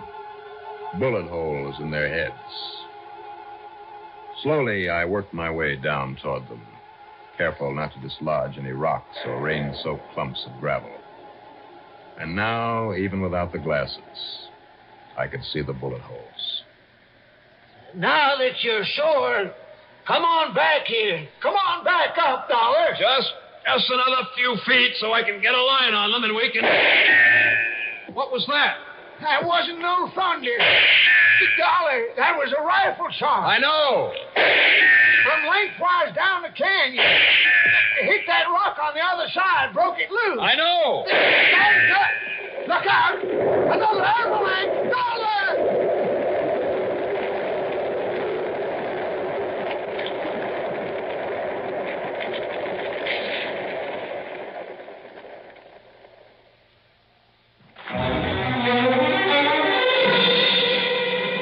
How Shorty Bessem ever managed to haul me up out of that pit of death with tons and tons of rock and mud pouring down all around me from the far side of the chasm, I'll never know. But somehow he did. And then, panting from exhaustion, we lay there, well back from the edge, the blessed rain in our faces. I'm sure they was rifle shots, Dollar. I'm sure of it. And when I saw one of the key rocks blasted away over there and start another slide again... And I'm betting it was the same rifle that was used to kill Whitcomb and his daughter before they were thrown down in there. Young Larson. He knew how easy it was to start a slide at this spot from a book that he'd read. One of those that you talked about. And he knew that nobody but a fool like me would try to come here and look for those bodies. Well, why, Dollar? Why? Money. Oh. Whitcomb didn't like him, did he? No, sir. That's true. Kate said that Whitcomb brought him out here to see if he was really a man. Yes, sir, that's true. And that means he didn't like having young Larson married to his daughter, in line to share all of his money when he died. Valerie was his only child. That's true, too, Dollar. But why should Lou share it? By getting rid of both of them, he could have it all. That is true. Sure it is. But he seemed awful sorry about losing that Valerie. Oh, sure. He broke right down and cried. That he did. Sure he did. But he also recovered pretty darn quickly, Shorty, in order to go on with his explanation of what was supposed to have happened out here. That's true, too. But believe me, the only reason that Larson ever married that girl was to get his hands on the old man's money. Certainly never did any work with those hands of his. So maybe Kate is right. I mean, despite the way she's taken care of him after he came in, well, she just didn't like him, didn't trust him. Wait a minute, Shorty. Huh? If he's still around here and armed with a gun, I mean those shots. Oh, he was still asleep when we left, and that insurance man, that Steve Yoakum, he's watching over him. He was supposed to be watching him. He could have slipped away from Steve. Now, maybe Larson saw the slide and thought it killed us both and went back. Maybe. But if he is still around... Right here, Dollar. Huh? Now, don't move, either of you. Put down that rifle now, Lou. Not a chance, Shorty. Then all I said was true, huh, Lou? Of course it was, Dollar. But nobody else will ever know it. How nice of you to come out here. We're another rock slide, and this time a big one will take care of you. What you gonna do, Larson? Very stupid of you, Dollar, to go through my things last night. Wasn't it pretty stupid of you to come out here after us? Who came where? So far as anyone knows, when I left the lodge, it was simply to wander aimlessly about in the woods, in a sort of delirium, following my state of near exhaustion. That pretended state of exhaustion. Fooled you, didn't I? And Shorty and his wife, even that stupid insurance man. I should have realized your horse Betsy was in too good shape when you brought her in last night. Of course, Shorty, because Betsy and I had been perfectly comfortable in your hay shed, the other side of the property, all the time we were supposed to be missing. So, now you got to us. What you gonna do, Larson? Me? Nothing. You're gonna do it for me. Up on your feet now. Huh? I said up on your feet. Come on. Well, sure, but... Be very careful, Dollar. I warn you. You have the gun, Lou. I'll back up. Back up. Way into that canyon? You too, Dollar. No, it'll kill us. It's either that or a bullet, Shorty. Back up. Better look behind you, Lou. Come off it, Dollar. That old gag won't work. Now back up. Sorry, Lou. You give me no choice. He means it, Dollar. He means it. He's gonna shoot you. I doubt it. Shorty is right, Dollar. You're going now. You're going now, Get his rifle, Shorty. Yeah, sure. Yes, sir. But that gunshot, Mr. Dollar, where'd it come from? I'm sorry, Johnny. Almost didn't make it. Mr. Yokel. You're telling me, Steve? When he sneaked out of the lodge, I thought instead of stopping him, I'd better follow, see what he was up to. And you were suspicious of him, too, huh? Well, sure, but man, with him making such time for a guy supposed to be all in, and me not used to walking so far, well, I almost didn't make it, and I'm sorry. You did all right, Steve. Yeah, you sure did, son. So the laws of succession take over, and somebody else gets the insurance and the old man's estate. And as for Lou Larson, well, even hanging's too good for that kind. Expense account total, including the trip home, $207.75. Yours truly, Johnny Dollar.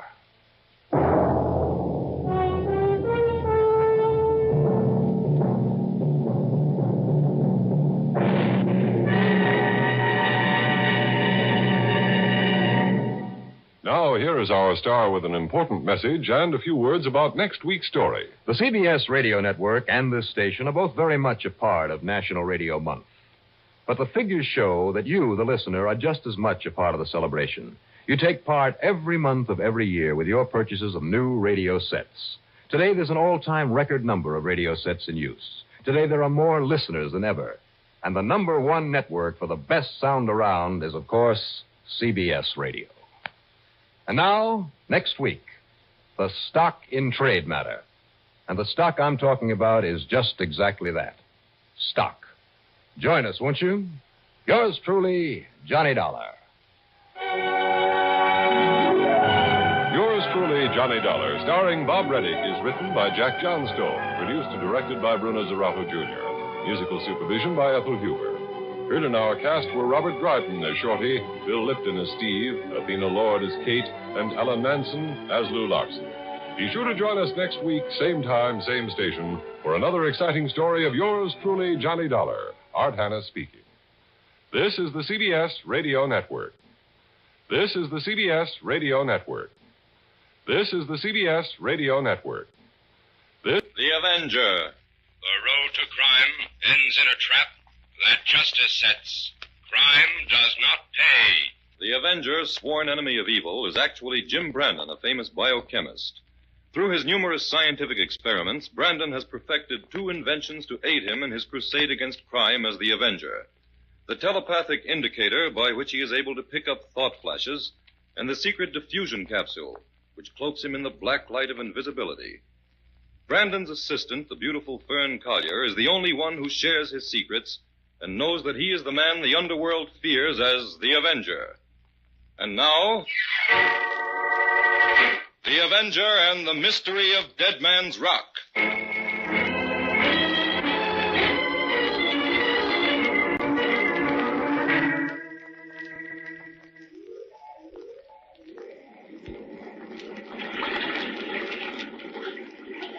Simon Robert, I do not wish to sell you any furs. Why not, Pierre? I'd pay you a good price. That may be, but Mr. Jenkins, the game warden, would think it very funny that Pierre, the best trapper in this territory, should declare so little furs from his traps on the other side of the border. Why, if Jenkins says anything, all you have to do is tell him you've had a run of bad luck, or that your traps were wrong. I will not do it, Simon. You get your furs someplace else. Pierre is not so dumb as you think. You want to buy my furs for some crooked dealings. For all I know, maybe you would bring them across Shut the up, border. Pierre. You're going too far. You don't want to sell your furs to me, don't. But I'm warning you to keep your mouth shut. I do not talk. But Pierre, he is no fool, Simon Robert. Do not think that I... Hey, Pierre, look. Over there near Dead Man's Rock. A man is lying on the ground. Come on, Pierre, something's happening. I do not like the look of this, Simon. Me either. Right there in front of Dead Man's Rock is where that customs man was found dead a few months ago. Oui. Why, look, it's Jenkins, the game warden. Someone has put a knife in his back. What should we do, Simon? I don't know. What's going on here? What's the matter? Oh, Mr. Spencer, it's the game warden. Someone stabbed him in the back. Let me see. He's dead, all right.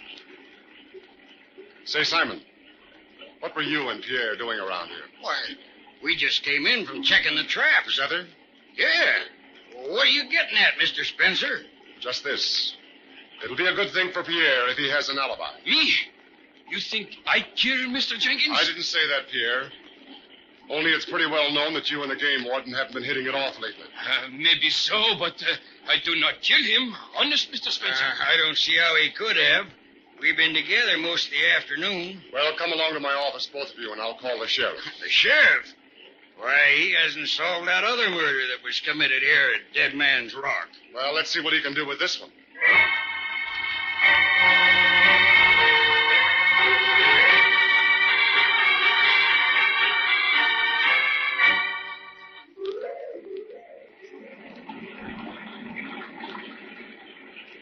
Well, Fern, what do you think of Silver Falls? Oh, the waterfall is beautiful, Jim. But when I remember that 2 murders have been committed right here, I don't feel in the mood to enjoy the scenery. Oh, don't worry, Fern. We won't leave here until we find out who murdered Jenkins. The game warden was a good friend of yours, wasn't he, Jim? Yes, he was. When I was in college, I used to come up here for the hunting almost every season. Jenkins and I tramped many a mile together. It was right in front of that big rock where he was stabbed, wasn't it? That's right. The old rock seems to be living up to its name lately. It's called Dead Man's Rock. How in the world did these places around here get their names, Jim? Well, Indian legend flourishes in this part of the country. And according to one of them, 2 Indian chiefs fought it out to the death before that rock. As to this pool at the bottom of the falls, it's both deep and treacherous. The Indians were afraid of it and called it something which the white man translated as the Devil's Pool. Oh.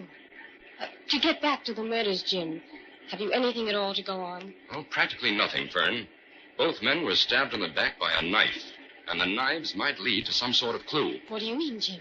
Well, the knives used for the murders were very unusual. They had rubber-ringed handles and were exceptionally well-balanced, similar to the ones professional knife throwers use. Of course, those knives could have been used deliberately to mislead the police. Oh, that's a possibility, but it's the only angle we have, so we'll have to work on it. Jim, who is this Matt Spencer the sheriff wants us to meet? Oh, Matt Spencer is the owner of this big logging company. Practically all the men in this territory work for him. I see. Come on, Fern. We're to meet the sheriff down at Spencer's sawmill. I'm anxious to have a talk with Spencer and see what help he can give us.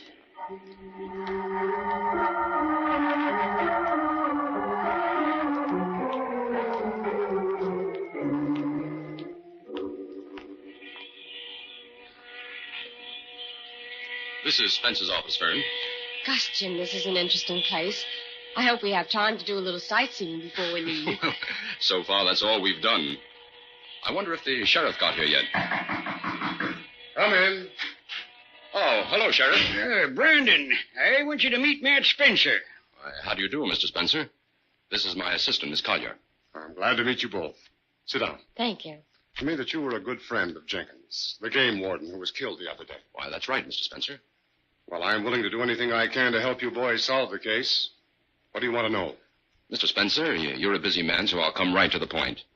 Do you mind telling me the exact layout of your setup here? Not at all, Brandon. I own land on both sides of the border. I have an agreement with both governments to bring my lumber in through the waterways to my sawmill. This involves some red tape, of course, and I have to keep all my books open to the customs men. Mm-hmm. Well, wouldn't it be a much more direct route to float the lumber over the falls? Well, we tried that, but the logs always jammed up in the pool. I see. Well, what about the trappers on your land? I permit a few natives to operate. They clear their furs to the local game wardens. Uh-huh. About those two fellows who discovered the body of Jenkins. Pierre is a trapper, I know, but what is Simon Revere's position around here? He's one of my roughnecks. I mean, one of my foremen. Been with me for years. Above suspicion, I'd say. Uh-huh. What about Pierre? Is it true that there was bad blood between Pierre and Jenkins? Yes, they were always having arguments about one thing or another. Isn't that right, Sheriff? Yes, Pierre's a hothead. Where are Pierre and Simon now, Mr. Spencer? Well, that's pretty hard to say. I can call them in if you want a question. Well, I'd appreciate it. We have a whistle signal at the mill. You people make yourselves at home. I'll be back in a few minutes. Well, thanks, Mr. Spencer. Mr. Spencer seems like a nice man, Jim. Yes, he is cooperative. Yeah, I told you he would be. So far, everyone seems to be suspicious of Pierre. Oh, say, Sheriff, that's some moosehead over that desk. Yes, that went straight right into the mill yard one day. Mr. Spencer got him with an air gun from the office window. An air gun? Yes, grabbed the first thing he could get his fingers on. Mr. Spencer must be a good shot. None better in these parts, miss. There goes the signal. Oh, say, Sheriff, I'm going to tour around a little while we're waiting. Well, go ahead, Brandon. Mr. Spencer won't mind. Well, we'll be back in half an hour. Okay. Come on, Vern.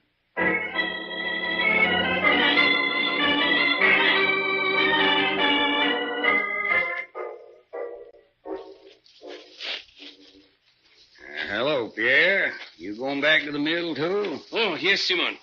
I heard the signal. What is wrong, I wonder? I don't know. Did you trap many furs today, Pierre? Good enough to suit Pierre. You're missing a good bet by not selling me those furs. Listen, Pierre, why... No, Simon, I will not do it. Mr. Spencer, he would not allow Pierre to trap on his land anymore if I do not declare all the furs that I trap. We got a new game warden now. He doesn't know how many furs you usually trap. If you declare half and sell me half, he'll never know the difference. No, Simon Rivera, do not ask me anymore. I will not sell. You're a stubborn fool, Pierre. Stubborn and stupid. You leave Pierre be. If you do not, I will tell Mr. Spencer of your crooked scheme. He will discharge you. You think Mr. Spencer'd believe you? You make me laugh, Pierre. Why, if I say the word to Spencer, he'll put you off this land so If fast... that should happen, I would kill you, Simon Rivera. I swear it by this dead man's rock before which 2 men have already died. Your hot-headed threats don't frighten me, Pierre. I have more... What is it? Pierre! You knifed me, you... No, I did not, Simon. No, Simon, I did... Mon Dieu, he's dead.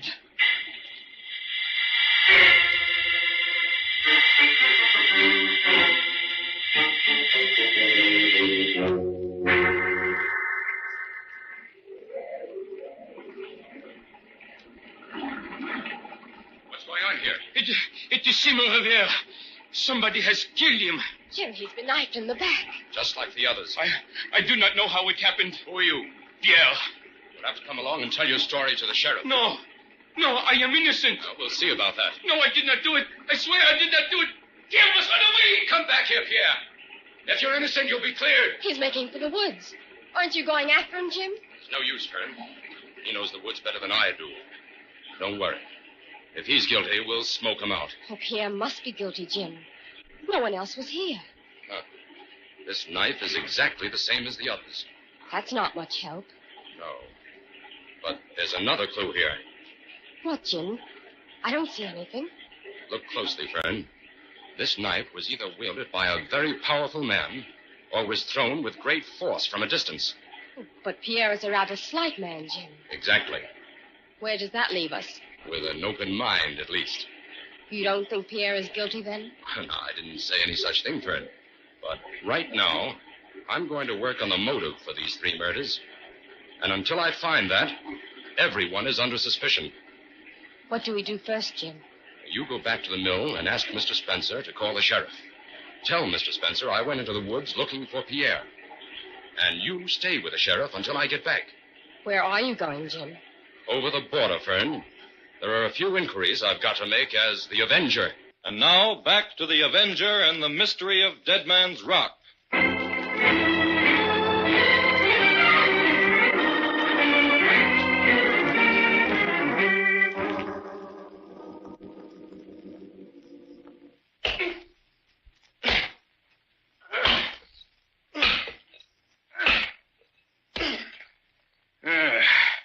Well, Jack, this log is all hollowed out and ready to be packed. Here, come on, help me carry it over to the pile. All right, George. Hey, the boss should be getting here with the stuff soon. Yeah, he said these logs were to be sent down the river with the regular lumber shipment first thing in the morning. Yes, sir, this has been a mighty good season for the boss. Yeah, and it's about time he started cutting us in on some of that big dough. So far, we've been taking all the chances and been getting next to nothing for our trouble. What was that noise? I don't know. We better be careful what we say, George. Maybe somebody's snooping around here. It's too late for caution now. You've already been overheard. Who's that? Where did that voice come from? From the Avenger, George. The Avenger? Let's run for it, Jack. Stay where you are. You haven't a chance to get away. What do you want from us? First, I want to know who you work for. Who this boss is you were talking about. We can't tell you that. You'll tell me now, or you'll be under arrest within an hour. I'm going to tell him, Jack. We got to look out for ourselves now. You're right. Go ahead. Speak up, then. Well, it's Simon Revere. He's our boss. Exactly what did Simon hire you to do? He delivered furs to us, and we packed them in these logs and sent them down the river to the States. And then Simon took care of things at the other end. Where did Simon get the furs? He bought them direct from trappers who were willing to play ball with him. Who did Simon work for? Well, we don't know. You'll have to ask him. It's too late for that. Simon got a knife in his back down at Dead Man's Rock this afternoon. Huh? Simon is dead? Yes. And this little fur smuggling racket is ended. Well, who murdered Simon? The murderer will be in the hands of the law before nightfall. Until then, carry on here as though you know nothing.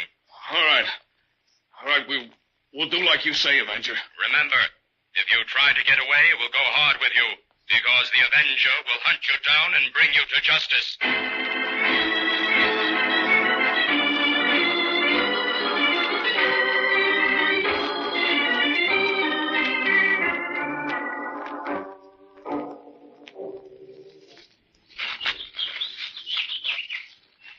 Sheriff, do all those traps we passed belong to Pierre? Yes, Brandon. Pierre makes a good living as a trapper. Do you mean to say a trapper has to walk this distance every day? Yes, Fern. And Pierre is still visiting each one of his traps, even if he isn't hiding. A man guilty of murder would hardly stick to his job like that, would he, Jim? A criminal almost never does what he's expected to, Fern. Brandon, you'll find that Pierre is much smarter than you give him credit for. I'd feel much safer out here if you'd let me bring my gun along. We had to come unarmed, Sheriff. You city detectives have some mighty peculiar notions about solving a crime. Up here in the woods, a gun speaks louder than a clue any day. Well, Sheriff, you promised to play along with me on this little plan of mine. If it should backfire, then we'll handle things your way. Okay? Well, how can you expect me to put any stock in that plan of yours? Won't even tell me who your suspect is. If I had my way, I'd arrest Pierre and ask questions later. You'll need evidence, Sheriff. We've got to get that before you start making arrests. Say, here's one of Pierre's traps. Yes. It's just been sprung and hasn't been reset. Hey, somebody shooting at us. It's Pierre. Stop shooting, Pierre. It's the sheriff. He's coming over here, Jim. You stay away from my traps. Take it easy, Pierre. Yeah, we're not robbing your traps. No. We came out here to have a talk with you, Pierre. I did not kill Simon. Now we're willing to give you a chance to prove that if you can. You take Pierre for the fool. You have come to arrest me. But I will shoot you first. Pierre! Listen to me. We'll let you keep your gun if you'll come back to Silver Falls and do as we say. And if you don't, I'll organize a posse. Sheriff! Pierre will come peacefully. Now listen carefully, Pierre. All we want you to do is come along with us to Silver Falls.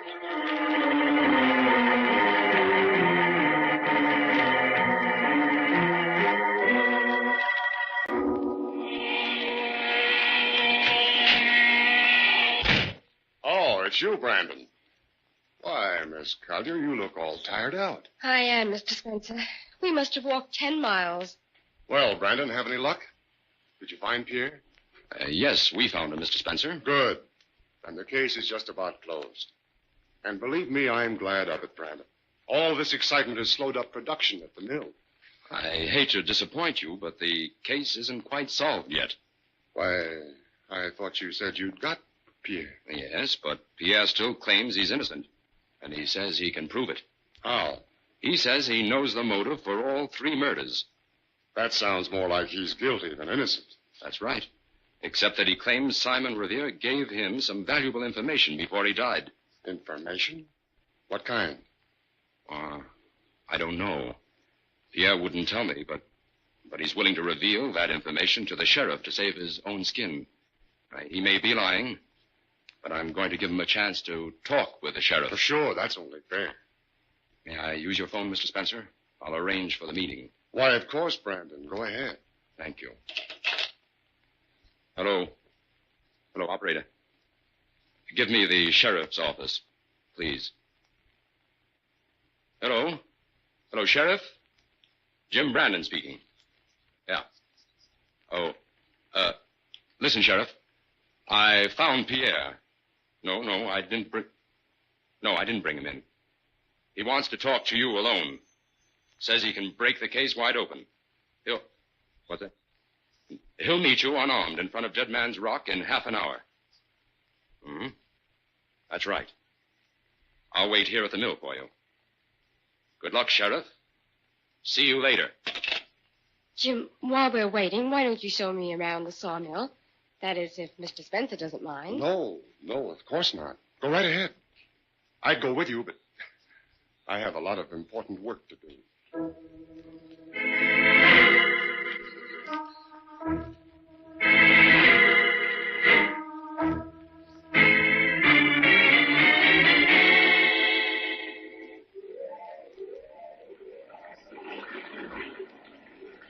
Gosh, Jim, the falls look high when you're standing up here looking down over them. Now be careful, Fern. Don't get too close to the edge. Oh, I won't. Jim, I certainly hope your little plan works out. It will, Fern. This was the only method of catching the killer at the scene of the crime, with the evidence on him. But what's to prevent him from trying to make a getaway instead of coming here? The sheriff's men are taking care of that. Every thoroughfare is guarded. The sheriff's orders are not to let anyone pass until further word from him. Mm-hmm. And between you and me, that means until after we've captured the killer. Well, it sounds all right. Now, Fern, you stand over there on the side and keep a close watch on Dead Man's Rock. Yes, Jim. When Pierre arrives and is directly in front of the rock, give me the signal. And I'll open this chain and release all these logs. Jim, how in the world did you get all those logs up here? Well, now, we diverted them from the river and let them pile up here behind the chain. Oh. Say, isn't it about time for Pierre to arrive? Huh? Oh, yes, he should be coming now. Oh, I'm getting worried, Jim. Maybe something's gone wrong. Now, don't get panicky on me, Fern. Keep your eyes on that rock. Right, Jim. There he is. There's Pierre. He's coming around the bend in the trail. Get set, Jim. Everything's ready here. He's almost there. Let them go, Jim!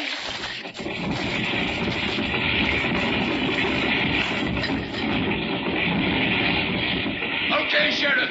Have your men surround the falls. Go ahead, man. You know what to do. Shoot if you need to. Come on, Fern. Down this path, quick. The criminal certainly won't have a chance to escape this time. The sheriff must have at least 50 men down there. What do we do now, Brandon? We'll give them a chance to come out, Sheriff. Okay. Hey, you, under the falls. You're completely surrounded. Come on out. You'd better come out. We'll give you just 10 seconds. If you aren't out by that time, 50 guns will fire into the falls. All right.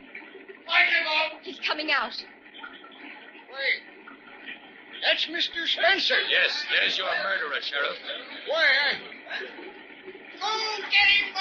And you'll find the knife he meant for Pierre, embedded in one of those logs we released over the falls. They're all jammed up in the pool there. Take it easy, Sheriff. The rest of your evidence is still behind the falls. I'll get it for you.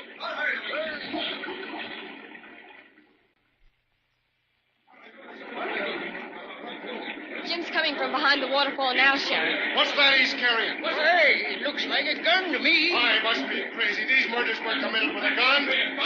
Stand back, boys. Give him a chance to get through. Well, Sheriff, here's your murder weapon. That's no evidence, Brandon. That gun can't be the murder weapon. These men weren't shot. They were knifed. All that city detectives club loco. Be quiet a minute. Let him talk, boy. Okay, Brandon. You better start explaining. Sheriff, this air gun shoots knives as well as bullets. There, how's that again? Why, the muzzle of this gun has a .32 caliber bore. It's lined. That's right. But it has a screw cap on the front that's removable. There. See? So what? Now, look. This cap removes the inner lining and leaves a smooth bore. That's a new one on me, Brandon. Hey, how did it work? On a very simple principle, Sheriff. The knives were especially well balanced, the type used by professional knife throwers. That balance enabled them to take the air pressure. Those rubber rings on the handles gave them sufficient body to fill the enlarged muzzle so the air blast could project them over the required distance. Well, that'll be golden. Now, Sheriff, get these people out of the way and I'll demonstrate. Okay, Brandon. Hey, say, this'll rate you a hunting permit for life in this county. Well, thanks, Sheriff. Jim, when you were making plans to trap Spencer, why wouldn't you tell the sheriff who your suspect was? Fern, I knew he wouldn't believe me without evidence, and I needed the sheriff's cooperation to get that. When did you first suspect Spencer, Jim? From our first meeting. He used the term roughneck in referring to one of his men. That's circus lingo, and furnished a clue that tied up with the type of knife used for the murders. I still don't see how you figured out what the air gun angle. Well, now, Dead Man's Rock is situated on a point of land that juts out into Devil's Pool. The trail on either side of the rock shoots off at a sharp angle along the edge of the water. It would have been impossible for anyone on the trail to have thrown the knives. So the only other place they could have come from was the waterfall. Exactly. But the waterfall was too far away for anyone to throw the knives.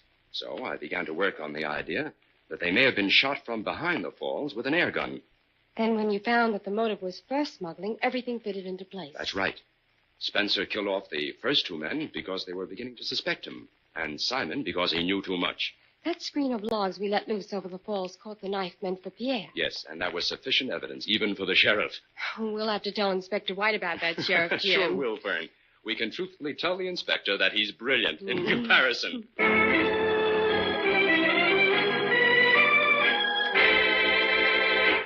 All characters, names, places, and plots used in the Avenger program are fictitious. Any similarity to persons living or dead is purely coincidental.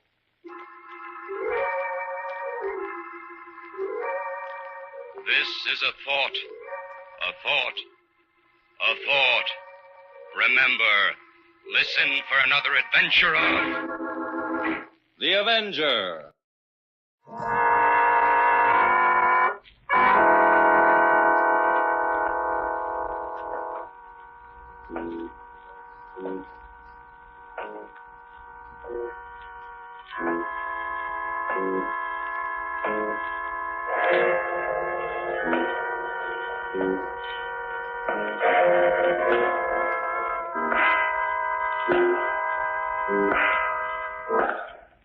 No. No, stay where you are. Do not break the stillness of this moment. For this is a time of mystery. A time when imagination is free and moves forward swiftly, silently. This is The Haunting Hour.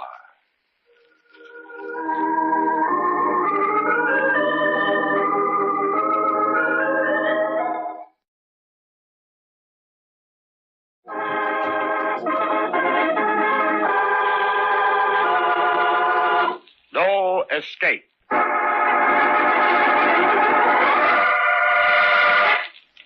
Considerable imagination enters into the planning of the supposedly perfect murder. Considerable imagination is used so that time, place, alibi, and evidence are dealt with conclusively. Yet the most important piece of evidence that can expose the murderer and his crime is most often left intact. His imagination. His mind. 8 o'clock of a foggy April evening. Paul Perry, in his penthouse apartment overlooking a backyard of rubbish and the East River, is very busy tonight, planning murder. Simple murder. First, he prepares his prop. A chair is in the way. An end table obscures the path just a little. And that floor lamp might be turned over and broken, and he's rushed to the window. The window. That's right. The window. The window through which Paul Perry will fling his wife and watch her plunge 16 floors to the yard below. Simple and final murder. The stage has been set. But first, there is a witness to dispose of. Excuse me, Mr. Perry, but what should I do about Mrs. Perry's dinner? It's getting cold. Never mind, Hannah. Mrs. Perry is probably eating out. Yes, sir. Will there be anything else, Mr. Perry? No. No, I don't think so. As soon as you finish your work, Hannah, you can take the evening off.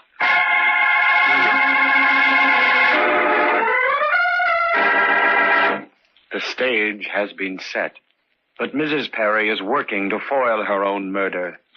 Wearing her gray coat and a red pork pie hat, Mrs. Perry left her penthouse apartment in the afternoon. Now it is after 8 o'clock. And where is Mrs. Perry? 4th Precinct, Homicide, Lieutenant Dugan speaking. Yeah. Yeah. Okay. My name is Joan Perry, Mrs. Joan Perry, and I want you to protect me from my husband. Hold everything, lady. You're in the wrong division. This is homicide. I know. My husband is planning to murder me. How do you know? I know. Has he threatened you? No. Have you any evidence of his planning to murder you? No. Well, I give up. Why does he want to murder you? Because I won't give him a divorce. Oh, you've got to protect me. He's going to kill me. I know, I tell you, I know. Has he hit you or beaten you at any time? Oh, no. Are there any grounds on which we can issue a warrant for his arrest? I don't want him arrested. Then he'll suspect that I know. Then what do you want from me? I want you to protect me. Well, lady, you're in the wrong place. What you need is a private bodyguard. Excuse me. 4th Precinct, Homicide, Lieutenant Dugan speaking. Yeah. Hold it. Mrs. Perry! I'll call you back in a minute. Mrs. Perry! Give me the front desk. Hey, Joe, a lady wearing a gray coat and a red hat is leaving the building. Stop her. Oh. No, never mind.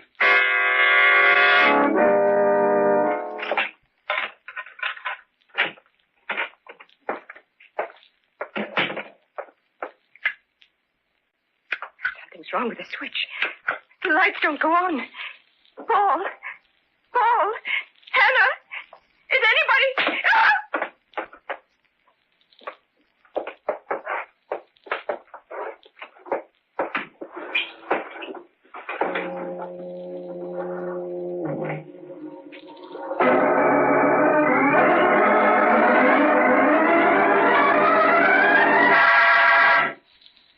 Good morning, Mr. Perry. Good morning, Hannah.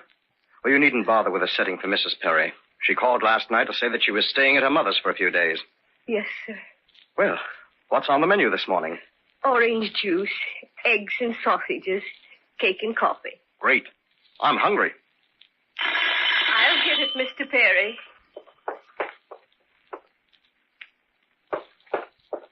the delivery boy from the cleaners to pick up Mrs. Perry's clothes. It's the... what? The delivery boy for Mrs. Perry's clothes. Tell the boy to come in here. Oh, you want the delivery boy in here? Yes, bring him in. Oh, yes, sir. Yes, Mr. Perry. Shouldn't have jumped down Hannah's throat like that. It's probably some mistake. Now, what's cooking, mister? You're here for Mrs. Perry's clothes? You got it the first time. Well, when did she give you the order? She was in the store first thing this morning. She came into your store this morning? That's right. Hey, what is this, a third degree? Huh?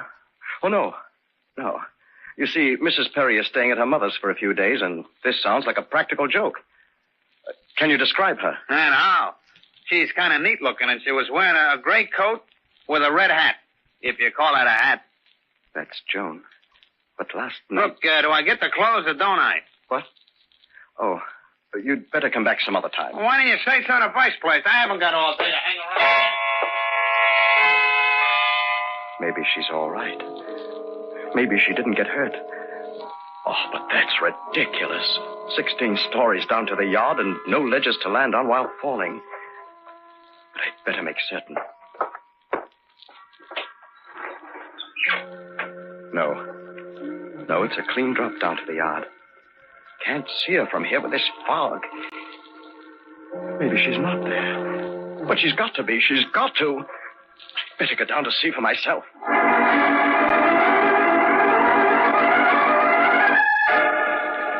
Can't see her. But she's here someplace. You just don't get up and walk away after you fall 16 floors. You don't. No, you don't. Maybe behind this box. No, she's not here. She's not here. Joan! Joan, where are you? Why are you hiding? I'd better watch it. I'm starting to act like a lunatic. There must be a logical explanation to all this. Maybe she fell into the river. Yes, that's it. She fell into the river and was swept away with the current.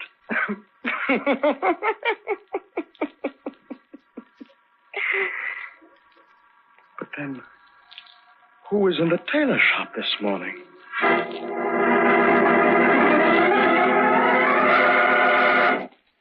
Yes, Hannah. What is it? There's a man here to see Mrs. Perry. Well, did you tell him she's away for a few days? He says that Mrs. Perry made an appointment to see him here. Where is he? In the foyer. All right, tell him I'll see him. Yes, sir. How do you do, Mr. Perry? Harvey's my name. Hope I'm not disturbing you. But your wife made an appointment this morning to see me today at 2:30, and here it is, 2:30, right on the button. Always prompt. That's me. It inspires confidence. You saw my wife this morning? Just missed her by a few minutes. I get to my office at 10 every morning, right on the button. Always prompt, but yes, I was a little late this morning. Well, then, with whom did she make that appointment? My secretary took care of the details. She opens the office every morning. A very efficient young lady, Miss Shepherd is. Yes, sir, very efficient. Mr. Harvey, I think your secretary made a mistake. What? Why, what do you mean? Well, you see, my wife couldn't have been in your office this morning because she's with her mother in the country since last night. It must be two other people. My gosh, this is something, isn't it?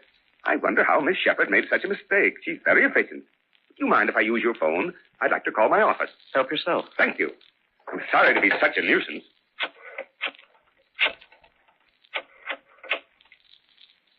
Hello? Miss Shepherd? Harvey speaking. I'm checking on that 2:30 appointment you arranged for me this morning. There seems to be some misunderstanding. Yes? Yes, Mrs. Perry. And the address? By gosh, that's right. Just a moment. Well, Mr. Perry, my secretary just confirmed this meeting. She herself spoke to your wife this morning. Ask her to describe Mrs. Perry. Well, Miss Shepherd, what did this Mrs. Perry look like? Yes, young, good-looking, wearing a gray coat and a red hat. Just a moment. Anything else, Mr. Perry? No. That's all, Miss Shepherd. I'll be back at the office within the hour. Goodbye. Oh, I'm calling my wife at dinner time, and I'll ask her about it. Sorry that you had to come here on a wild goose chase. Oh, it's all in the day's work. Oh, by the way, if you should ever want to get in touch with me, here's my card. Good day. Frank Harvey, broker. Life insurance. Accident insurance.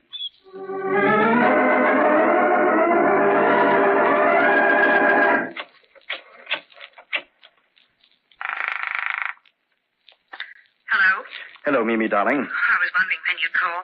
What time are you coming over? About 7. Mimi, Yes? do you know a man by the name of Frank Harvey? No. Should I? I don't know. Is anything wrong? Wrong? I know there's nothing wrong, but it's a little late for April Fool's Day. Are you sure you're all right?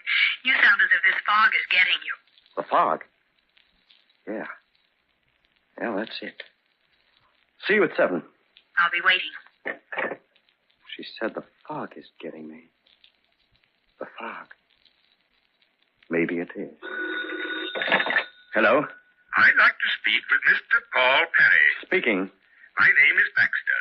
I'm the credit manager at the Mapleton department store. Very interesting. There's a Mrs. Perry here, and she wants to open a charge account with us. She told... There's who? Mrs. Perry. Mrs. Joan Perry. And she's in the store now? Why, certainly. What does she look like? I beg your pardon? Describe her. What's she wearing? Just a moment. She's wearing a gray coat and a red hat. Keep her there. Don't let her get away. I'll be right over.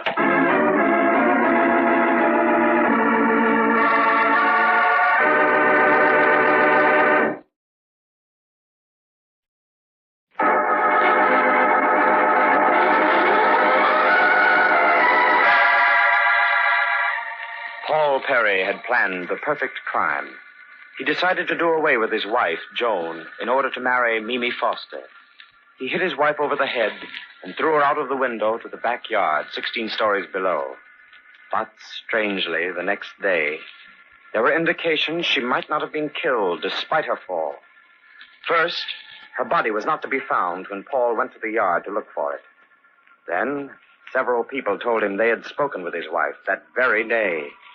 And finally, when Mr. Baxter, the credit manager of the Mapleton department store, called him to say Mrs. Perry was in his office to open a charge account, Paul frantically told him to keep her there.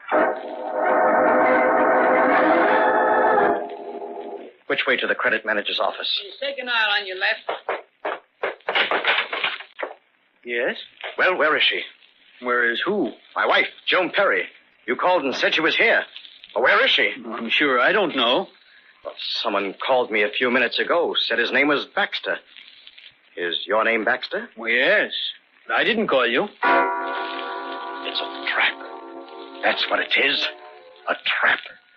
And I walked right into it. But who wants to trap me? Who? That man on the phone said his name was Baxter. It wasn't Baxter. But whoever he is, he can't know anything. Say, maybe I didn't get a phone call from Baxter. Maybe I'm just letting my imagination run away with me. Yes. Yes, that's it. No one called. No one. It's the delivery boy from the cleaners to pick up Mrs. Perry's clothes. Look, do I get the clothes or don't I? Harvey's my name. Your wife made an appointment. Always prompt. That's me. Stop it! Stop it! I've got to get hold of myself. I can't give myself away to Mimi.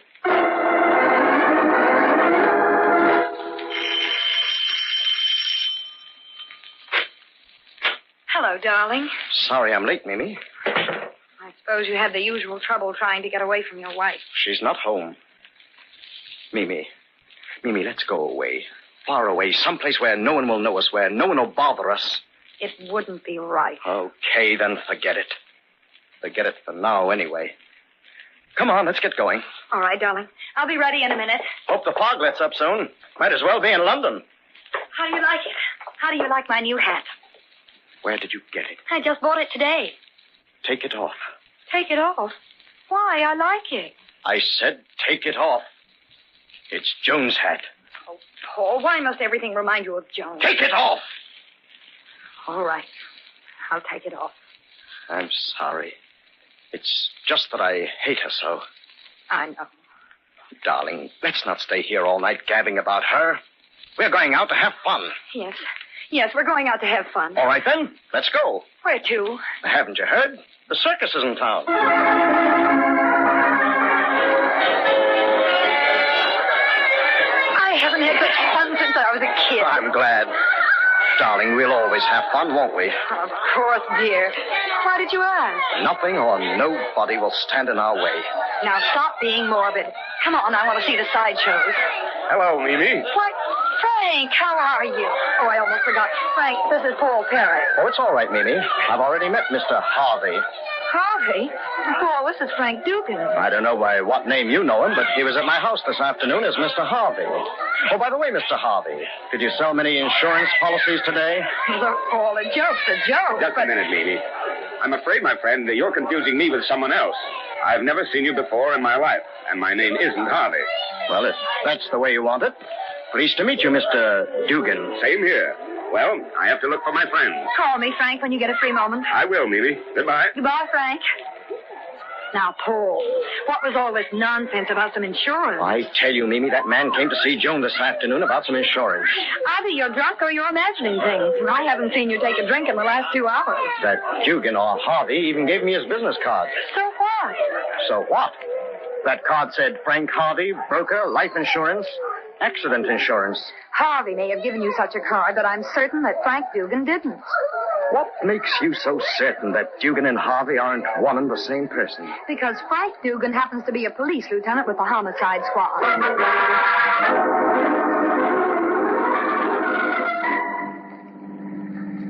You've been acting strangely all evening. Strangely? Please, darling, don't nag. Oh, I'm sorry. It's just that I'm worried. What about? You silly. There's nothing to worry about. I hope you're right. Maybe I'm imagining things. Maybe I never saw Harvey. But he gave me that business card. At least I think he did. That card. I must get that card. It's in my blue suit, I think. And I've got to get rid of Mimi. I've got to get home and find that card. Thanks for taking me home, darling. I'll call you in the morning. You're so abrupt. It's as if you're anxious to get rid of me. I've got to get home. Good night, Mimi.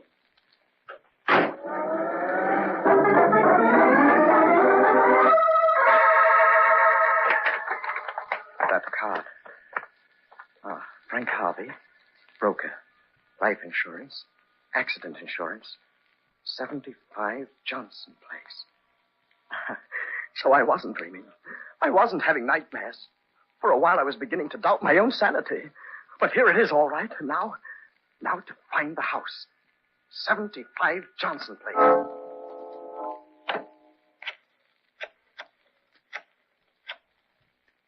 Hello. Has Lieutenant Dugan come in yet? In 15 minutes? Well, please tell him that Mimi Foster called. I think that something's happened to Mr. Paul Perry. Will you tell him to meet me at Mr. Perry's apartment on East 73rd Street the moment he comes in? Thank you. Goodbye.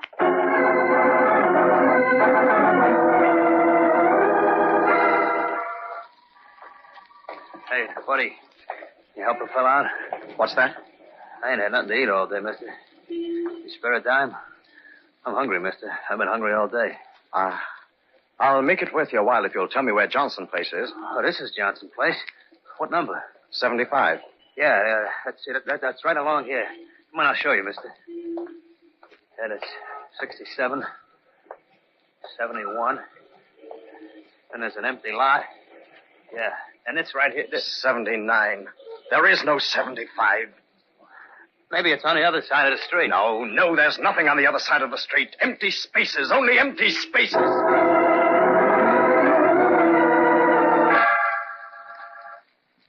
Hello, Paul. What are you doing here? In front of my door. I was worried, and when I called and there was no answer, I came right over.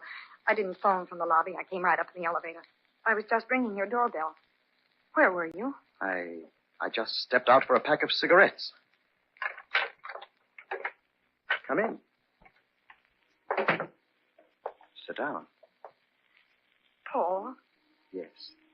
what's eating you? Not a thing. I feel great. But before at the circus, I you... took a walk and the fog cleared my head. Sit down. I'll get you a drink. You look as if you could use one. Just like last night. The same scene, same fog. The path to the window in the living room. Hannah out for the evening. But tonight I have a new leading lady.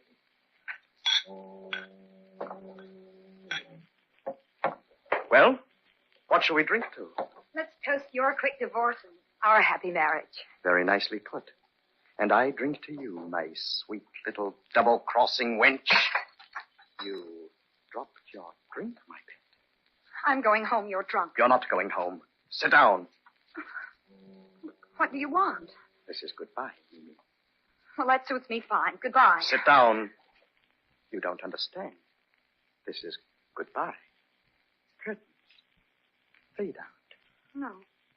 No. Dugan can't help you now. Nobody can. Nobody helped Joan last night. Joan? Where were you watching from when she went out the window?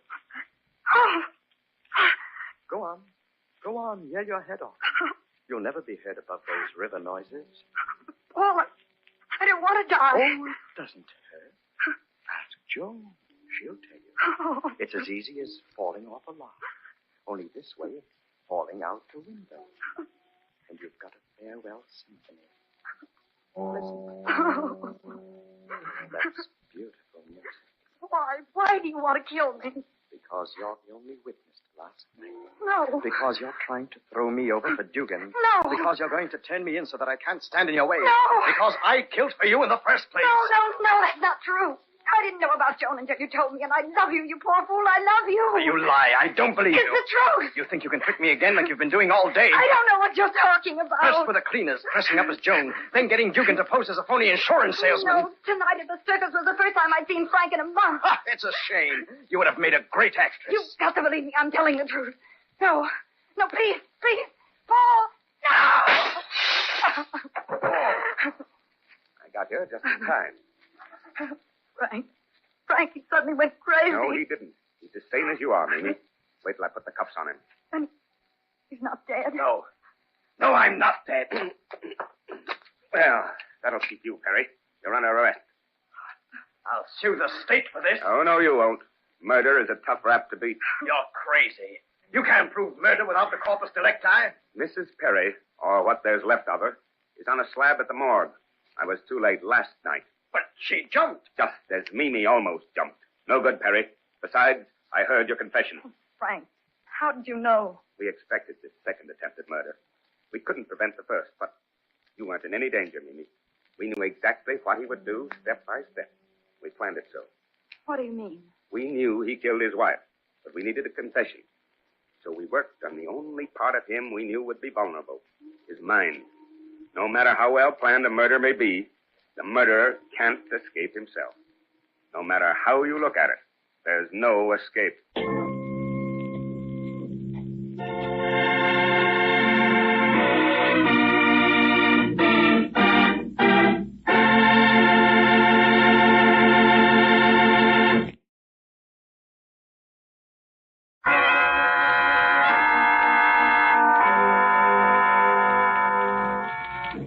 From shadows and stillness, mystery weaves a spell of strangest fascination, charging the mind with doubts and fears. For mystery is a strange companion, a living memory in the haunting hour.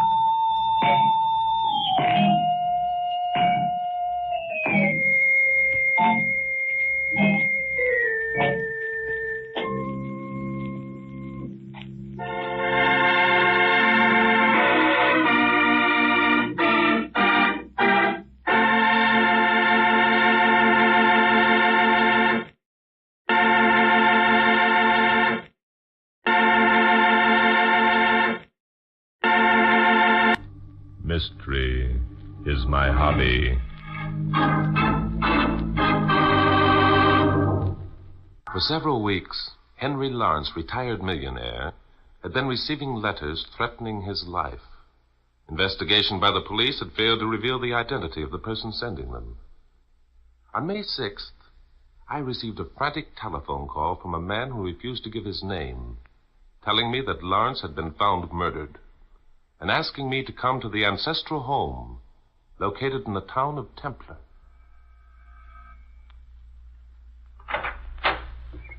Yes? I'm Barton Drake. I just learned that Mr. Lawrence's sudden death.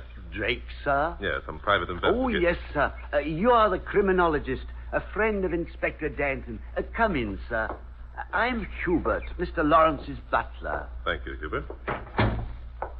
I presume that Inspector Danton got in touch with you immediately after I called him, sir. Well, I don't think the inspector will be surprised to find me here. Yes, sir. I suppose you'd like to view the body at once. It's in the garage. Inspector Danton is out there. Oh, he is he? Well, let's not disturb him. You say that Mr. Lawrence's body was found in the garage? Yes, sir. Early this morning, he was lying on the floor. His face was directly beneath the exhaust pipe of the car. The motor was running.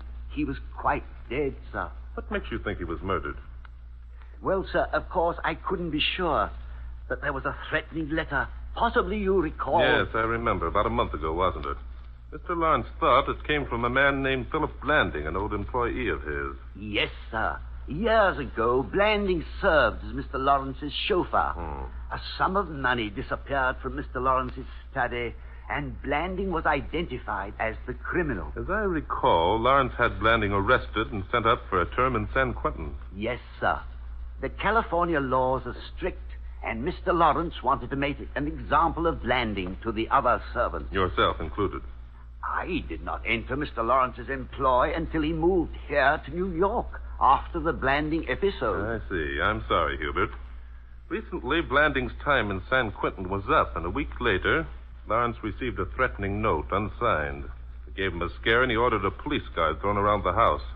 But nothing happened. Until last night, sir. Exactly what did happen last night? Recently, Mr. Lawrence has formed the habit of staying out quite late, sir, and returning home in a rather intoxicated state. About 3 o'clock this morning,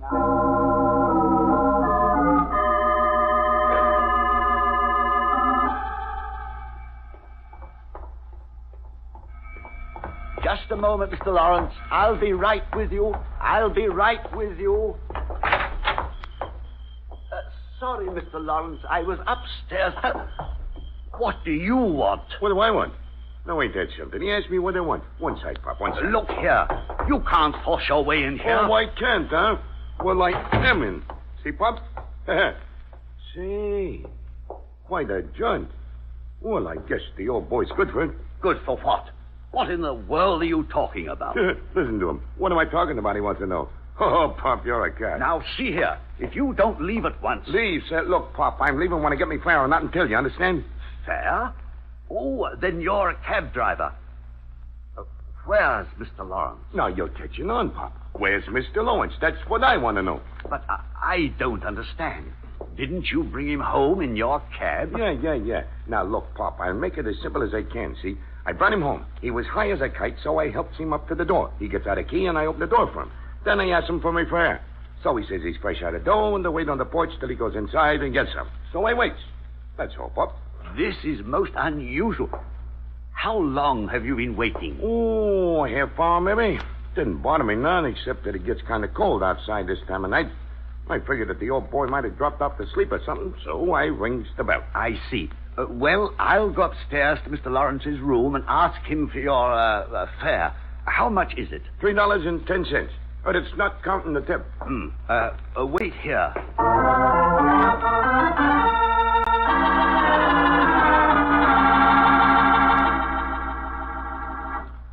Well, Mr. Drake, you can imagine my concern when I discovered that Mr. Lawrence was not in his room and that his bed had not been slept in. Yes, I can.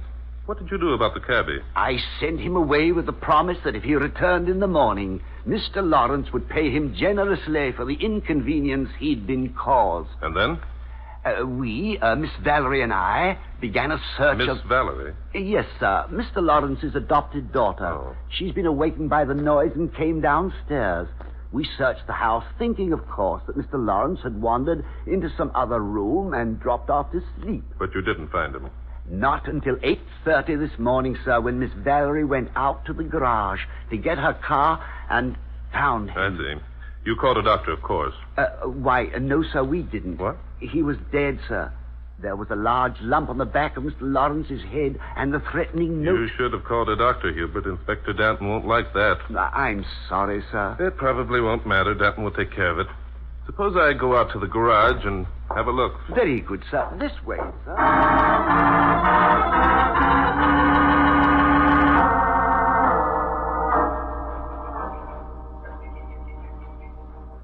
Hello, Inspector. Drake, how did you... Surprised to see me, Inspector? I ought to be used to it by now.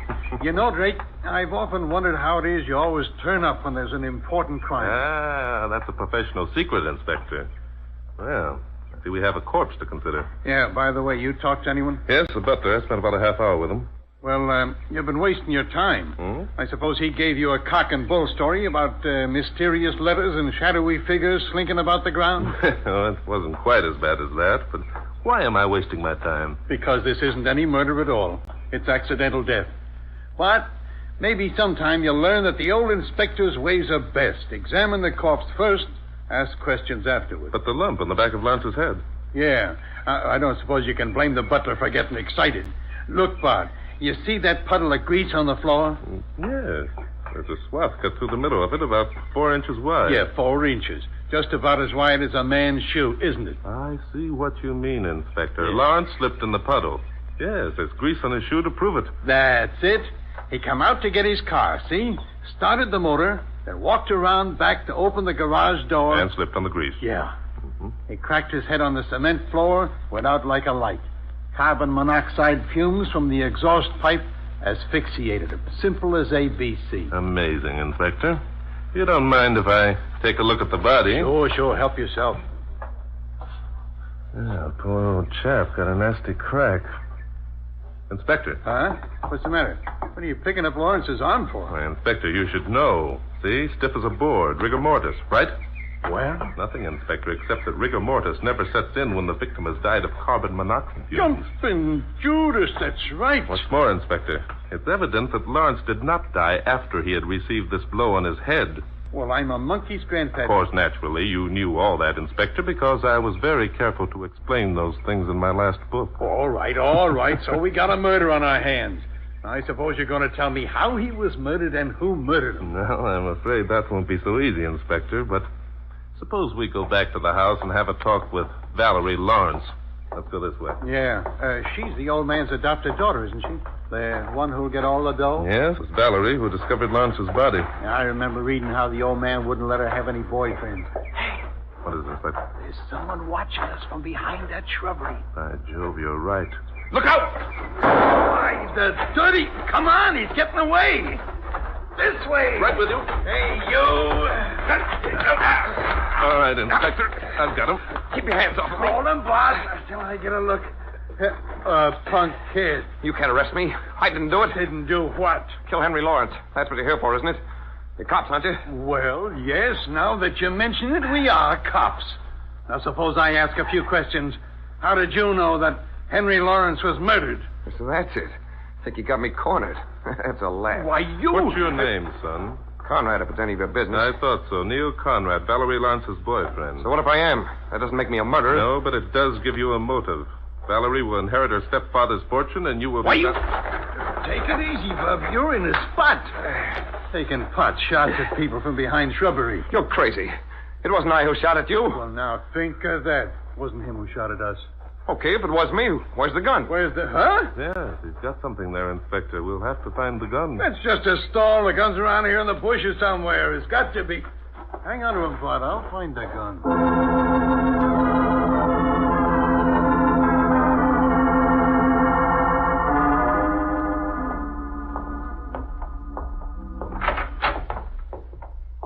Okay, Bob, inside. Quit shoving me. Neil, what's happened? That's all right, Val. I was walking along the path behind the garage and someone took a shot at me. Oh, so someone took a shot at you? That's what I've been trying to tell you, only you wouldn't listen. You didn't find the gun, did you? Look, son. No, we didn't find the gun, but that doesn't mean we won't find it. Bart, get hold of the butler and send him out to look for that gun, will you? Glad to, Inspector. Well, I'm sure it wasn't Neil who shot at you, Inspector. Why, Neil wouldn't Look, think... miss, maybe he didn't. I don't know. All I know is that he ran like a deer when we came after him. If he's so innocent, why did he do that? That's what we're here for, to find out about these things.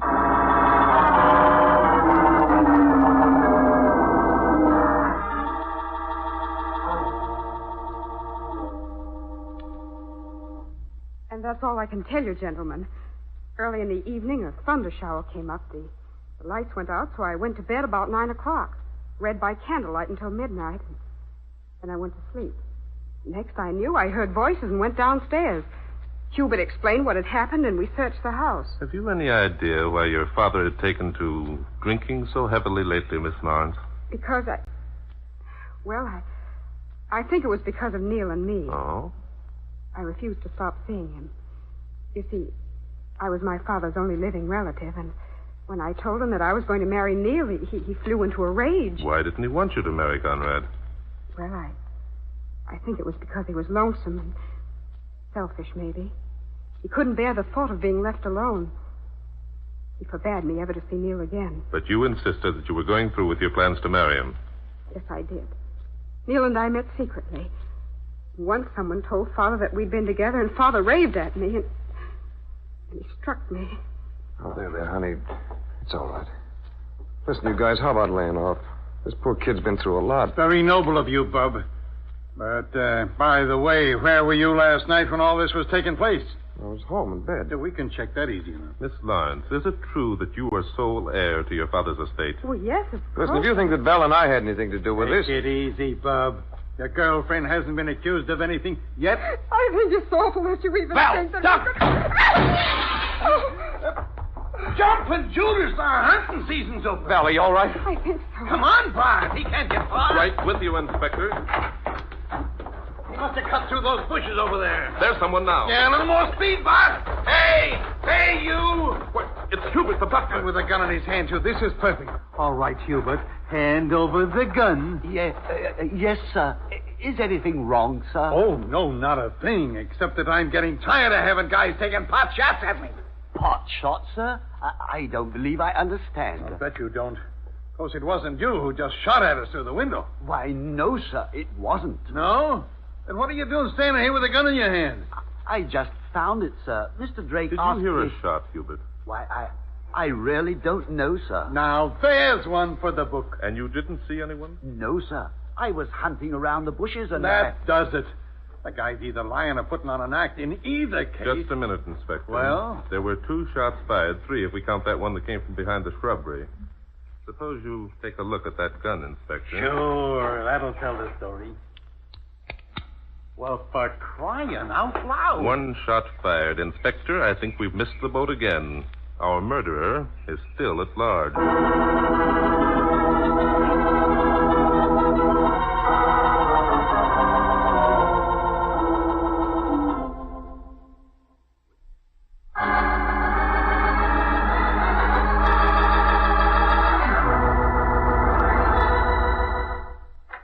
Hello, Pop. Remember me? What? Why, the cab driver. What are you doing here? No, we ain't got to go through all that again, have we, Pop? How did you get in this house? What are you doing in this room? Yeah, I walked in, Pop, just like that. There wasn't nobody around, so I began hunting for you. Get out. Get out before... Sure, Pop, right away. Just as soon as I... what's eating you? Is something wrong, Pop? You act like you got the jitters. There's nothing wrong with me. Nothing at all. Okay. You don't have to get sorry about it. That's quite a bunch of dough you got there, Pop. That's none of your business. Now see here. Yeah, it's quite a bunch of dough. Came out of that wall safe, didn't it? This is not my money. It belongs to Mr. Lawrence. So? Now, ain't that nice? Then I won't have to worry, will I? With all that dough around, my 3 ton is in the bank. If that's all you want, I'll pay you myself. No, not so fast, Pop. Let's talk this over. Keep away from me. Sure, Pop. Don't get excited. I was just thinking. If I got hold of old man Lawrence and told him about... You can't. Mr. Lawrence is dead. Mr. Lawrence? What? He was murdered last night. Murdered? Givers, why didn't you say so? What's that? Somebody coming? I think if we take a look in here, Bart. Hey, what goes on? Let me out of here. Just a minute, chum. Who are you? Nobody, see? Let me out of here. He's the cab driver, sir. He came for his fare. Yeah, the fare. That's all, honest. Well, what's he in such a hurry for? I just told him that Mr. Lawrence had been murdered, sir. I didn't have nothing to do with it. Then you won't mind answering a few questions. I ain't getting mixed up in no murder, see? That's too bad, Inspector. You'll have to arrest him as a material witness. No, you can't arrest me. I'll lose my job. Oh, listen, let me go, will you?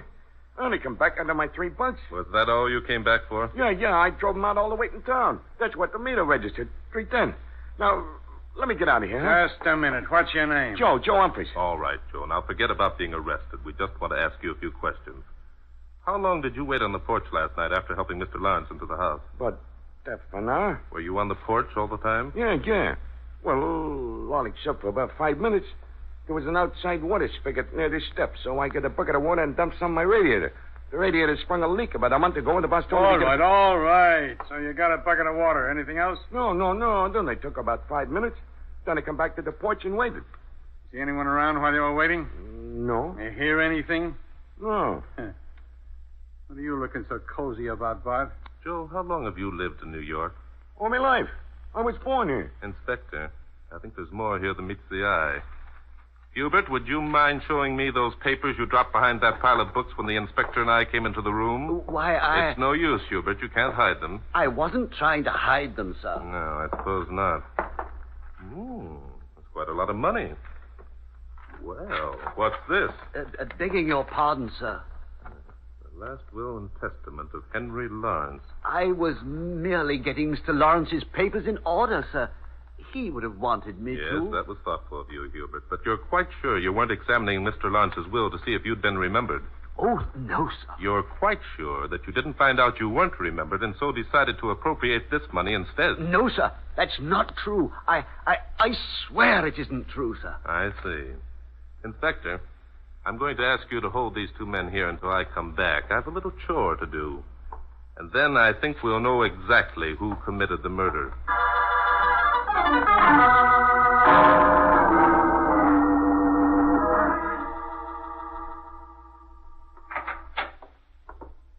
All right, Val and Neil.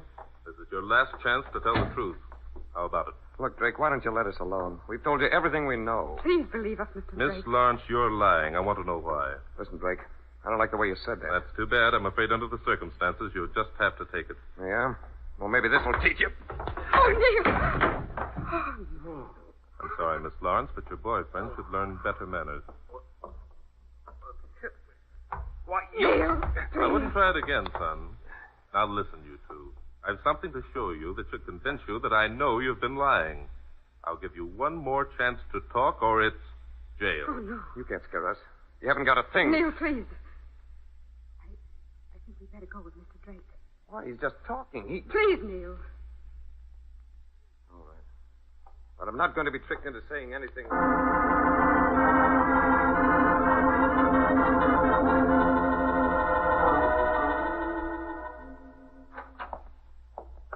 In here, please. But this is my room. What is this, Drake? Come along, I'll show you.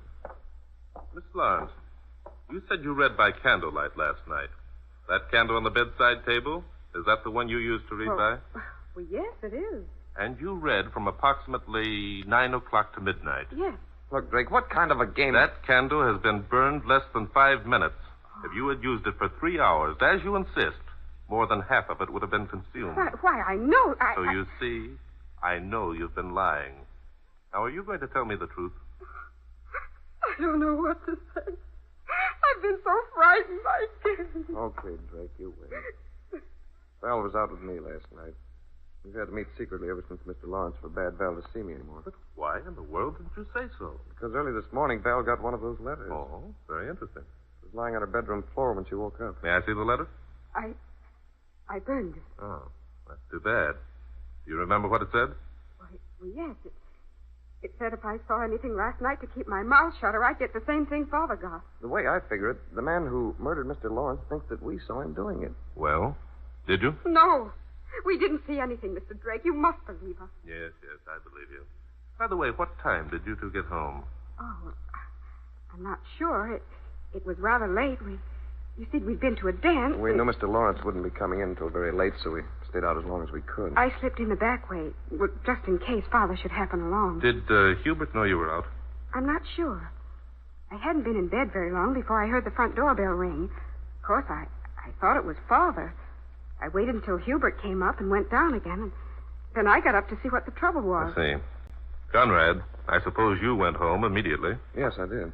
Surely, Mr. Drake, you don't think that Whatever Neil... I think, you've told me exactly what I wanted to hear, Miss Lawrence. Now I know who murdered your father.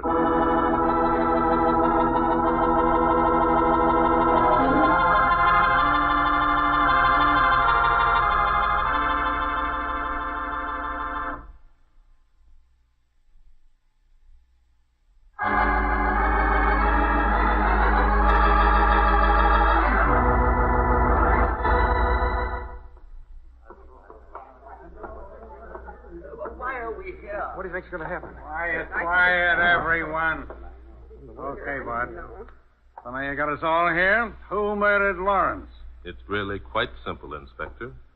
Philip Blanding murdered him. Huh? You mean the guy he sent to San Quentin 10 years ago? Exactly. Well, where's Blanding now? He's in this room, Inspector. Huh? Incognito, shall we say. It might interest you to know, Inspector, that I checked with San Quentin and learned that Blanding was released from jail 2 years ago. 2 years ago? But it was only a month ago that Father received the first threatening note. Yes, first Blanding had to come east and establish himself in a job where he could carry out his plan for revenge. He wanted Mr. Lawrence to suffer as he had suffered during those years in jail. That's why he sent the notes, huh? Yes, Blanding was very clever. He almost succeeded in committing the perfect crime. A pity he thought Miss Lawrence and young Conrad saw him when he was carrying Lawrence's dead body from his taxicab to the garage. Okay, smart guy. Get your hands up. Follow me. Take it easy. Before you murder all 5 of us, Joe, wouldn't you like to know how I identified you as a criminal? What difference does it make? Sure, you got the goods on me. I killed Lawrence. I'm glad I did.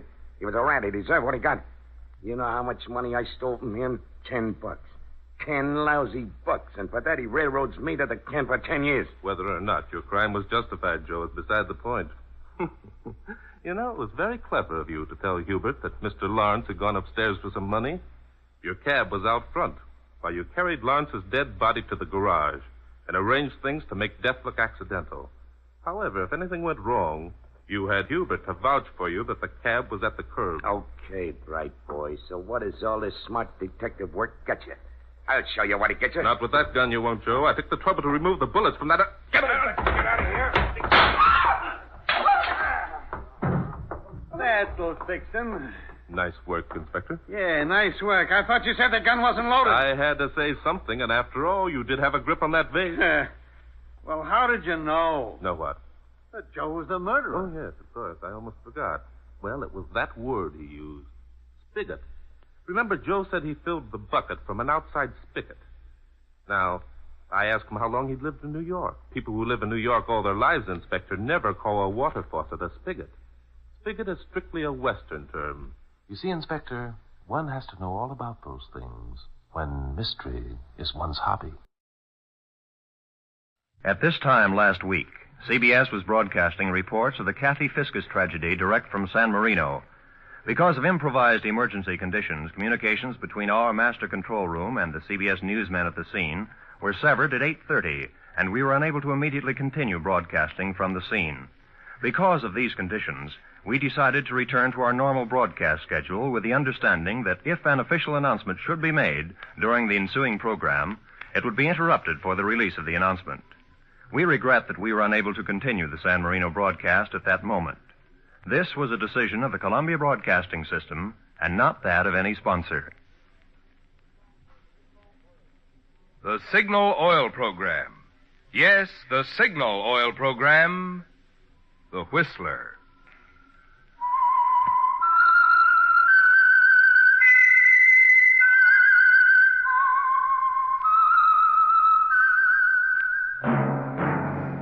That whistle is your signal for the Signal Oil Program, The Whistler.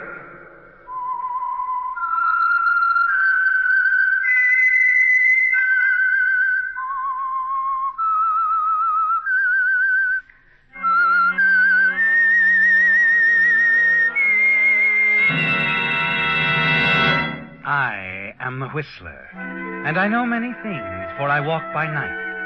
I know many strange tales, hidden in the hearts of men and women who have stepped into the shadows. Yes, I know the nameless terrors of which they dare not speak. Yes, friends, it's time for the Signal Oil program, The Whistler, rated tops in popularity for a longer period of time than any other West Coast program in radio history. And Signal gasoline is tops, too, tops in quality.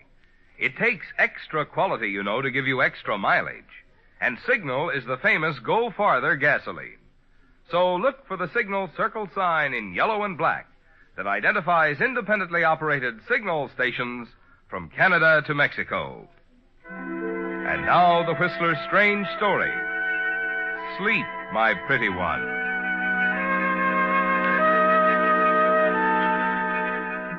A few months before, Jean would have dismissed the whole idea of having her fortune told as ridiculous. But with marriage to a handsome young doctor just around the corner, things like tea-room fortune tellers suddenly seemed important and exciting. So she gave in without argument when her friend Betty suggested they leave their table and visit Madame Zorga in her alcove behind the fringed red curtains in the corner. And as the old woman gazed into her crystal and rambled on, Jean found somehow she was taking it all seriously, a little too seriously. To see. You will be quiet, please. You will concentrate on the crystal with me. Max would be terribly shocked if he knew I was doing this. Shh, Jean. Please, Signorina. Oh, I'm sorry. It is coming. They part now. The clouds part. I see a number. The number 13. And now, the number 3. It is a date. The 13th day of the 3rd month. March 13th. I gaze deeper. Again the crystal clears. And I see the letter J. And now the letter V. Oh, your initials, Jean. J.V. Well, how can You she see, I told you. Go on, Madame Zorga. I cannot go on. Oh, but there must be something. I have told you. The image fades. The clouds close in. The reading is finished. Is something wrong? Of course there is. Serves me right for falling for this hocus pocus. It is not hocus pocus, Signorina. If you must know, I will tell you. There is no future for J.V. after the 13th day of March. Why, that's this week. Never mind, Betty. Here you are, Madame Zorga. I better get back to the laboratory. It's late. And, don't mention this to Max, will you, dear? If he ever caught me going to fortune tellers, he'd get himself a new lab assistant and a new fiancée.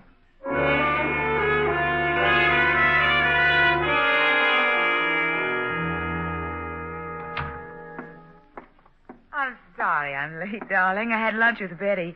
She insisted on a tea room across town. You know how that is. There. Miss me, Doctor? That's a silly question. Of course I miss you, dear. Hand me that beaker, will you? Mm-hmm. Yeah, I've been up to my ears around here. Yeah. Excuse me. Yeah, gesundheit. Where'd you pick up the cold? Well, I don't know. I have to do something for it. May I see you a minute, Mitchell? Yes, Dr. Olson. Be with you in a minute, dear. All right. Mitchell, Dr. Davies tells me you want to try your new drug, E37, on one of his encephalitic patients. Yeah, that's right. The man's been in a coma for 3 weeks. I think E37 can cure him. You think? As head of this institute, I'm afraid I'll have to refuse you my permission. The fact that you injected a bunch of rats with the virus of sleeping sickness... But you don't understand, Doctor. Those rats had sleeping sickness with all the symptoms. Double vision, sleepiness, fever. My drug E37 cured every last one. That doesn't mean it's safe for a human being. I'd hoped you'd remember the last hopeless patient it was tried on. How long did he last, Mitchell? Was it 10 seconds or 20? But I told you I found what was wrong. I've eliminated the toxic factor. Oh, you've eliminated the toxic factor. This institute will not experiment with human lives. I absolutely forbid you giving Davies this drug, and that's final.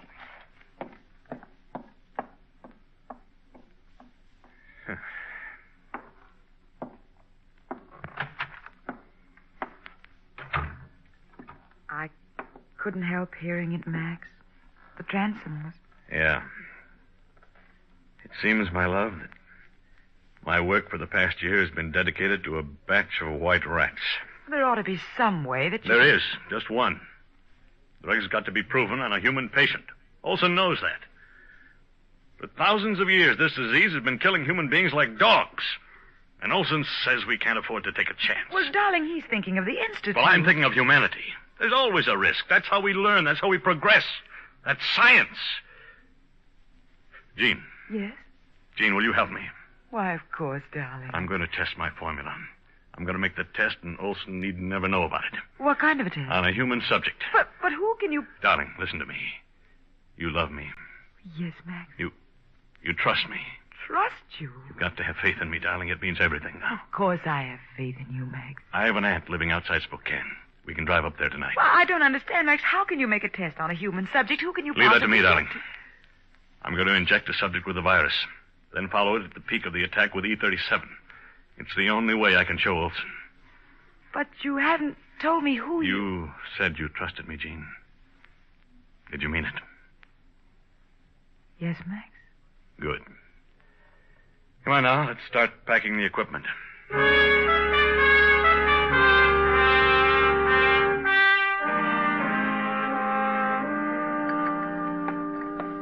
Careful with that vial, Jean. It'll take us days to reproduce that drug. I'm wrapping it in cotton. Excuse me. There you are, Max. Well, that ought to do it. And you can close up the bag. Now, hold still a moment, dear. Why, what are you... Oh! Just hold still. Max, what is this? I'm giving you a shot for that cold of yours. Can't have you sick at a time like this. I feel a little faint. Yeah, I know. It always affects you this way. There.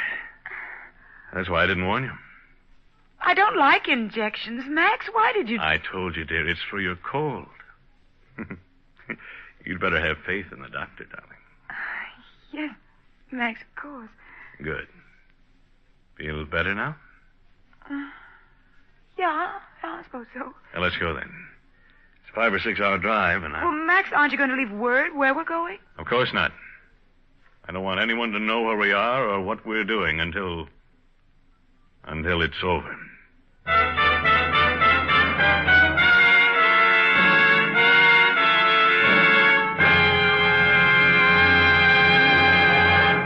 With the prologue of Sleep, My Pretty One, the Signal Oil Company brings you another strange story by The Whistler. I don't have to tell you how automobiles have changed or how driving conditions have changed in recent years. But tonight I want to tell you about an amazing new change in gasoline. A gasoline scientifically engineered to help your car take fullest advantage of today's driving conditions. It's new Signal Ethyl, the new motor fuel that's so vastly improved, so superior in every way, you can actually feel the difference.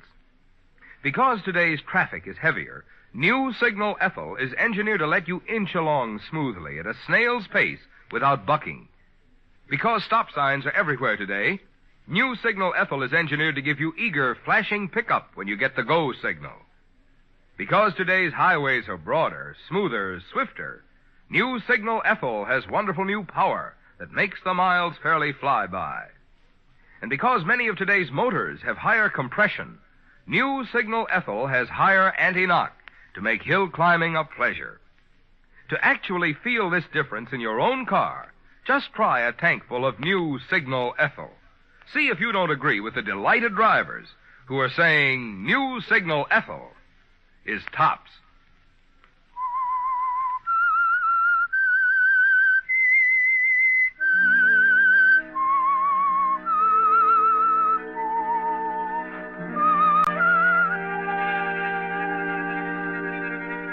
The decision is made, isn't it, Jean? And you're on your way now to the little farmhouse near Spokane, where it will be decided, rules or no rules, whether the contents of the cotton-wrapped vial in Max's valise are a life-saving drug or a deadly poison. You want to help Max now when he needs you most. But as you guide the car north through the chill March night, you can't help feeling uneasy as if something is terribly wrong. And in spite of your belief in Max, you wonder how far he'd go to prove his cure. and you find yourself thinking about the shot for your cold that Max gave you. You glance sidewise at him at the solid set of his jaw. Wonder who the human subject is he's so vague about. His almost fanatic zeal for his work. His determination that science must come before all else. What's the matter, dear? You're sure you're quite right in this? Huh? Well, I mean, if Dr. Olson were to find out, you'd lose your position. Well, if I succeed, Olson won't matter much. I'll have offers from every institute in the country. And if you fail? You'll matter less. Oh, Look out! Max! Good Lord, Gene, watch the road. I don't know, Max. Well, what's the matter? But that car for a moment, I thought I saw two of them.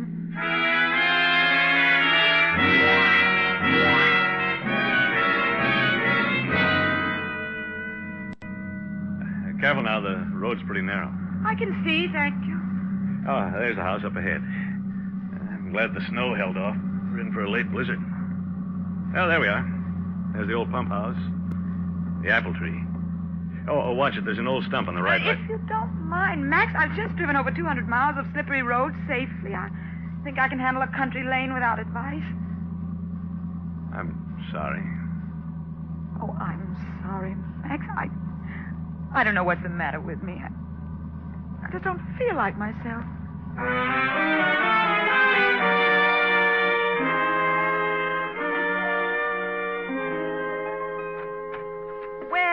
Well, this must be Jean. How do you do? Come in. I declare, Max, you got mighty good taste. Well, thank you. Now, don't bother. She can't hear you, Gene. What? She's stone deaf. Best just let her go on her way. She will anyway. Oh, I see. Come on to the kitchen. Gotta get this stuff on ice. I'm glad we're warm again. I'm so drowsy. You're just tired. dear. I guess so. Oh, here we are. Same old icebox. Have to clear a place here at the back for the vials. You got 'em there? Right here. Max, I don't like to keep asking this, but Yeah? What is it? where do you expect to find anyone with sleeping sickness around here? I don't. What? It's very simple. Since there are no cases of encephalitis at my disposal, there's only one answer. To create one. Max. To inject the subject with the virus. Then after a good case is developed, use E37. But we're completely isolated here. Where can you find... I've already found the subject, Max! Gene, look what you've done. It slipped. I'm sorry. Why did it have to be this one? E37. Gene, the cure, my cure. Every bit of it was in that vial. Max, listen to me. Maybe it's better this way. Maybe you better forget about E37 and treat the patient in the ordinary way. Must be a hospital somewhere, Max. Don't be ridiculous. My E37 is our only chance. I injected 20,000 units of sleeping sickness virus. Fatal dose. Yes, a fatal dose. We got to start work on another batch of E37 right now. Come on.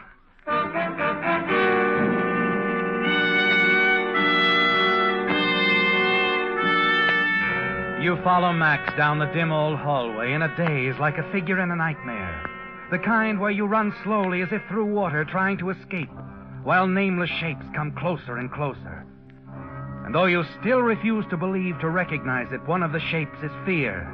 Yes, the fear that Max might be using you as the subject in this dangerous experiment. What? Here we are. Why, it's a laboratory. Used to be Aunt Agnes's pantry. It turned into a lab for me when I was a boy. But, Max, this is nothing like your laboratory in town. How can you expect to synthesize? Sure, it's crude, but it's all we've got. Between what I brought and what's here, we can duplicate E37. With a little luck. How tired are you, Gene? I'm all right. Once we start the process, we can't let up for a second. Come on. Let's get to work.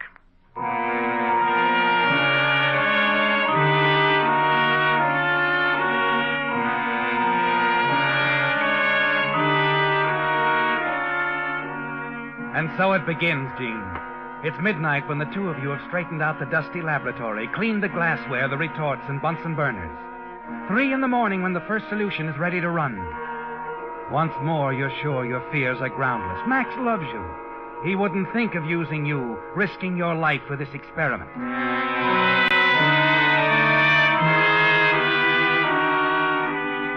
Make a note of the time, will you, darling? Right. March 10th, 5:20 a.m. First dilution completed. 100 C. Max, What's the matter? my eyes, I can't seem to focus. I'm seeing double.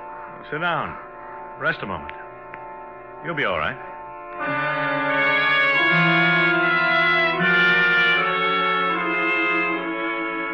March 11th, 10:15 a.m. Fourth distillate, just coming off. It's March 12th, dear. You've lost a day somewhere. Of course. I don't seem to be conscious of time anymore.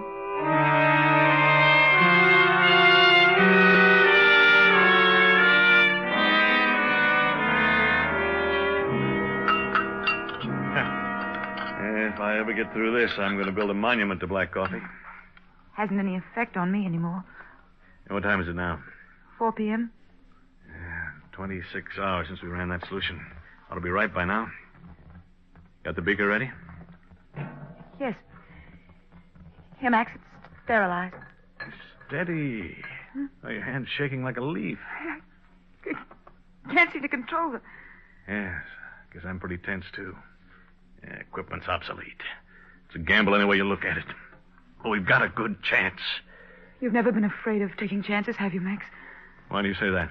Even if it meant gambling with our happiness, your work would come first. Science comes before everything, doesn't it, Max? Well, that's not a fair question. I think it's appropriate right now. What do you mean? Max, I love you. I'll always love you no matter what happens. I want you to know that. Jean, this is no time. There's still time to drop this crazy business. There's still time to give the patient one of the standard treatments. What are you talking about? Max, let me call Dr. Olson, please. Oh. I see. You're giving up. It's not that, Max. Well, I'm no, not giving up. We're going through with this. My experiment successful, I want to know my cure alone is responsible. And if not... Go on, Max. What if it isn't? Then I'll just have to face the music.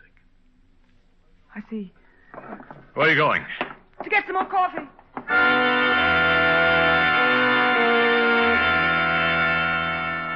You're glad the telephone's at the other end of the house, that you'll have a chance to get the call through to Dr. Olson before Max has a chance to stop you. You wait for the operator to answer, trying to fit the words together in a way that will tell Olson the story without going too hard on Max. There's no other explanation, is there, Jean? The dull pain in the back of your head, the nervous disturbance, the deadly fatigue, the double vision can only mean one thing. There's little doubt in your mind now. Max's Aunt Agnes is obviously all right. So you're almost certain Max has used you as a human guinea pig. His belief in the effectiveness of his drug has won over his love for you. Why, Jean, good land, you're not trying to make a phone call, are you? The line's been down for hours, count of the storm. Oh, no. Oh, you look all worn out, child. No wonder the way you two been working. Listen to me, Alex. You better get Listen to some me, rest, Alex. child. I've never seen such dark circles under anybody's eyes. Listen. What's the matter, child? Why are you shaking me like that? I'll write a note. There's paper and pencil by the telephone. Now watch. Aunt Agnes, watch. Well, what you writing? Huh? Oh. Max trying dangerous experiment. Stop him. It's life and death. Stop My him. life My and death. land, Do you child. understand It's life that? and death. I wouldn't dream of such a thing. Ain't ever interfered with his doings, not even after time he and I blew out the side of the barn. Please, it means a life. Rest of the My family life, was Aunt always Agnes. at him for one thing or another, but not me. That's science, you know. Max says that's the way we learn. Jean, wait.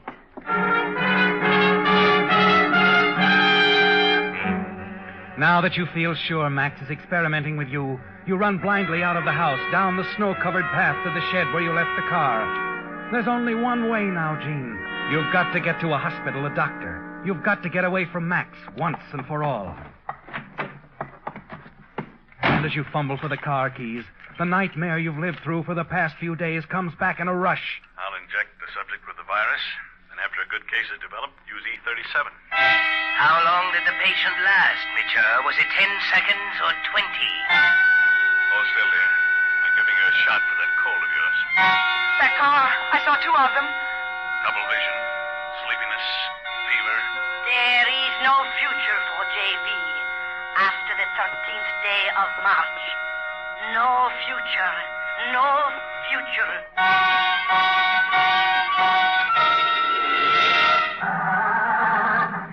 Why don't you stop? Please. Jean, what on earth are you doing out here? Where do you think you're going? Thought if I could reach Dr. Olson, I wanted to get some help. There's no help outside. Only here. Where's the oxalate? On the top shelf of the cupboard. Yeah, I looked there. You'd better come and show me. All right, Max. I'll come.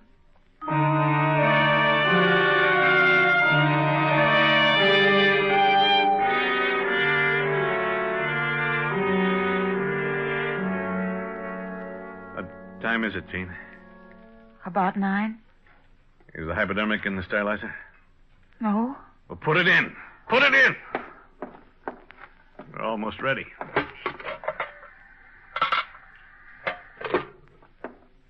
Now, where are the notes?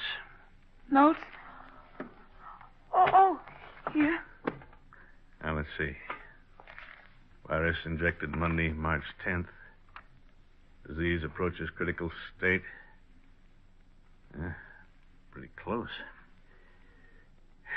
Better make the final entry, Jean. Or next to final. While I finish here. All right. Ready now? Yes, Max. Preparing to administer anti-encephalitic bolt drug E37 to subject. Work commenced on drug at 1 a.m. March 10th. Completed at 9 p.m. March 12th. Your hand trembles as you write.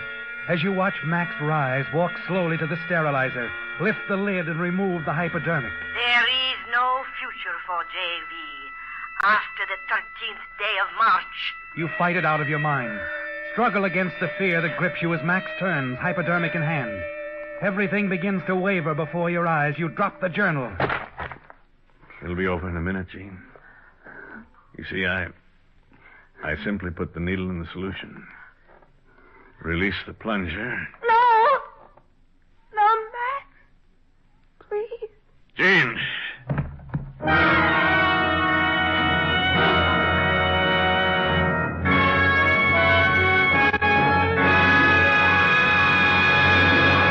The Whistler will return in just a moment with a strange ending to tonight's story.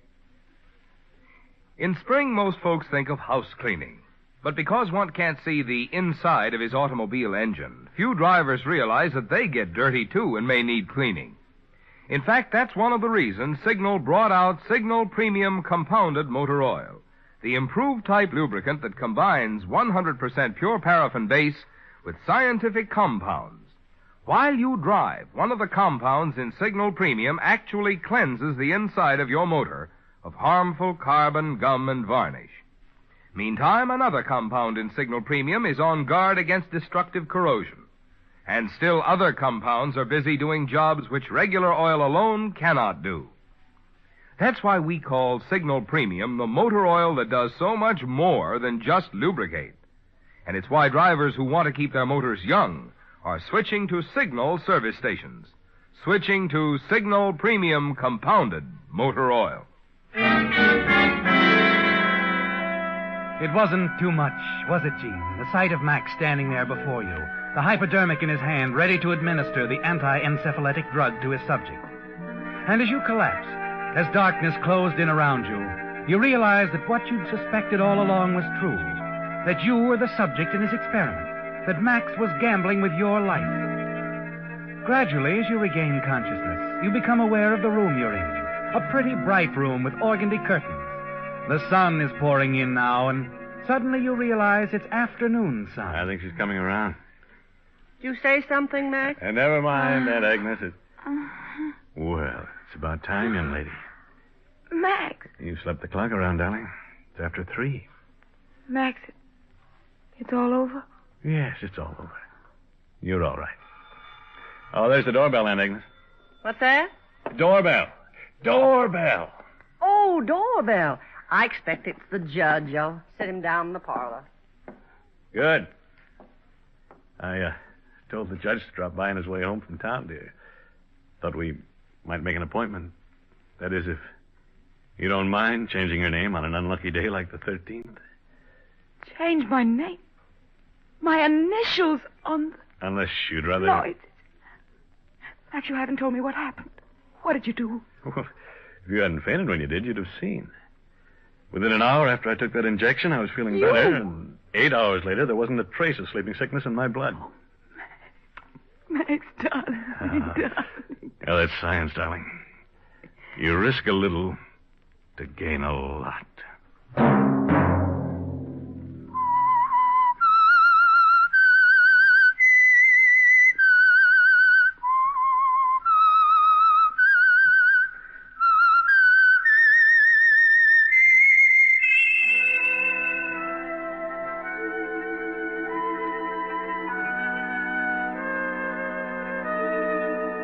Let that whistle be your signal for the Signal Oil program, The Whistler, each Sunday night at the same time. Brought to you by the Signal Oil Company, marketers of Signal gasoline and motor oil, and fine quality automotive accessories. Signal has asked me to remind you, to get the most driving pleasure, drive at sensible speeds, be courteous, and obey traffic regulations. It may save a life, possibly your own.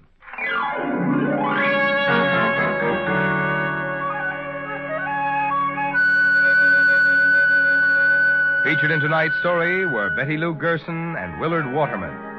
The Whistler was produced by George W. Allen, directed by Gordon T. Hughes, with story by Ruth Bourne, music by Wilbur Hatch, and was transmitted to our troops overseas by the Armed Forces Radio Service.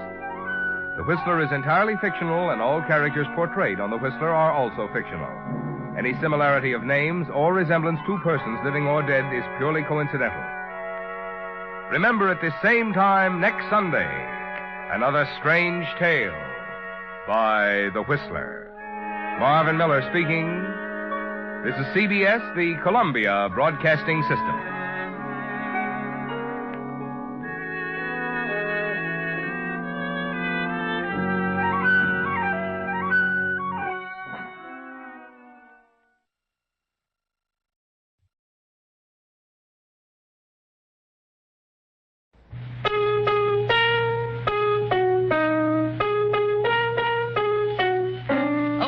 Nicky, darling, that's not it. It isn't, Nora? No, it goes like this. 33 fine brews blended into one great beer.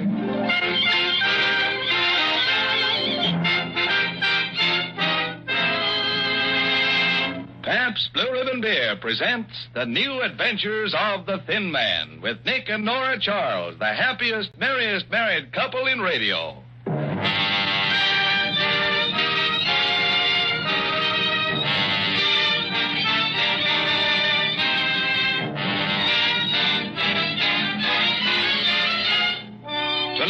And every Tuesday night at this same time, that international favorite Pabst Blue Ribbon Beer proudly presents the finest in summertime entertainment. So, sit back, relax, and pour yourself a tall, foaming glassful of blended, splendid Pabst Blue Ribbon while you listen to the stars of our show, Claudia Morgan as Nora and Les Tremaine as Nick, in tonight's adventure of the Thin Man entitled The Haunted Hams.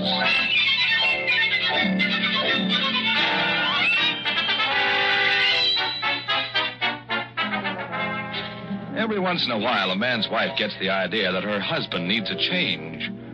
Of course, the conscientious little homemaker never suggests that her husband change his wife. Well, this evening, we find the great ex-detective, Nick Charles, in a car with his lovely wife, Nora, and his good friend, Ebenezer Williams, driving through the countryside. Nicky, look at that moon come up over those trees. Can you see anything as beautiful as that in the city? Yes. Oh, name it. The moon over the polo grounds as the Giants and the Dodgers play a night game. That just shows how badly you needed this change, doesn't it, Ed? Yes, I reckon so. You've been working too hard, Nick. Me? Working? Yes, you got to get your nose out of that grindstone. Eb, you, my partner, can say a thing like that? Yeah, I got to get my nose out of the grindstone, too. That grindstone's becoming crowded with noses. Nora, the only thing we've had our noses in were comic books and detective stories. That's right. Detective stories, comical books, detective stories. We was in a rut. And you think we'll get out of it by going up to your farm, Ed? Why, of course. It's about time we changed ruts. Ed. Huh? Ed, listen, there's a fire engine coming up behind you. Oh, better pull. I used to be a volunteer fireman around here in the days when I was sheriff. Here comes the engine, Ed. Yeah. Well, say, that's my old friend Newt, the fire chief. Ed, he's stopping. Yeah. Howdy, Newt. Howdy, Ed. I thought that was you driving the car, and I stopped just to make sure. That's you, all right. Reckon ain't nobody else. Well, I'm awful glad to see you back, Eb. Well, I'm glad to be back, Newt. Oh, this is my friends, Nick and Norrie Charles. Howdy, folks. It's nice to know you. Are you going to or coming from a fire, Mr. Newton? Going to, of course. Say, Eb, did you hear that Shad Simmons had a calf with 2 heads last April? Well, what do you know? Yes, but even with 2 heads, he ain't no smarter than one with one. Is this a serious fire you're going to, Newt? Well, I can't till I get there, my friend. Say, Eb, did you hear about Methuselah Marbrain? Don't tell me that he finally married Belle May Bogardus. Well, they set the wedding for September, but postponed it. Again? Yeah, oh dear. After him being engaged to her for 15 years? Well, they had a good reason, eh? Figured they'd wait till they was better acquainted. They didn't want to be hasty. No. Marry in haste, repent. And lose, yes. Whose fire are you going to, Newt? Well, I'm awful glad you remind me of that, Eb, now. Silas Salem's, he's got a fire tonight. Would you like to come along and help? Well, yes, I reckon so. Well, just let me get there first. That's all I request. It makes a better impression on the taxpayers. Well, it was a pleasant chat, Eb. I'll see you at the fire. Yeah, I hope you fellas won't put it out before we get there, Newt. Oh, have no fear, Eb. We'll wait for you. All aboard, boys! Let out roar!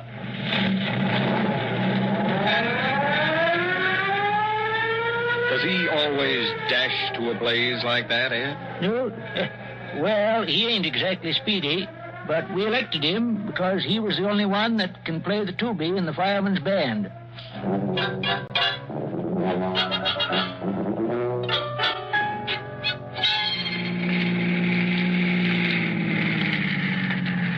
Look, Nick, there's the fire. And it ain't Silas's house burning tall. It's just his old barn. Well, come on, Ed. Maybe we can rescue some of his livestock. Hurry up, Nora. I am, Nick, but you needn't be so anxious. Well, now, don't ruin my fun, baby. Ever since I retired from being a detective, I've been dying to rescue something, even if it's a cow. Hi, Newt. Oh, hi there, Eb. Howdy, folks. How's she burning, Newt? Well, burning pretty good for a barn, Eb. Have you got all the animals out of the barn yet? Oh, yeah, sure, yes. Had some awful queer-looking animals in there, though. What kind? Well, what you might call the city kind. Dogs? Well, that depends on your point of view. I heard them saying they'd been treated like dogs. Oh, well, they're people. That depends on your point of view, too. They're actors, real honest-goodness live actors. Where's Silas? Oh, he went back to farmhouse. He said he's got the barn insured, so there ain't nothing to worry about. He's been stabling them live actors because he says there's some kind of summer stock. Oh, you mean they're a summer stock company. Where is that fire chief? Where is he hiding? That must be he over there, Master. Looking for me, Bob? I certainly am. I am the director and producer of this company. I am Grednoisky. Well, I'm Newton. Pleased to meet you, Mr. What'd you say your first name was? You couldn't pronounce it. Just call me Grednoisky. Listen, our teeth are burning. I'm very glad to meet you, Mr. G. This here's my friend, Eb Williams. Hey, Mr. G. Hello, Master Fire Chief. Aren't you going? Mr. G, I'd like you to meet my friends here, Nick and Norrie Charles. How do you do? I'm doing terrible, thank you. Please, about that fire. Ain't you going to introduce us to your lady friend, Mr. G? This is Myra Mannix Arrangenu. Now, please. Pleased to meet you, Miss Mannix. Cheers, greetings, salutations, and all that sort of rot. Oh, are you British? No, but we're putting on a jolly old British play, you know.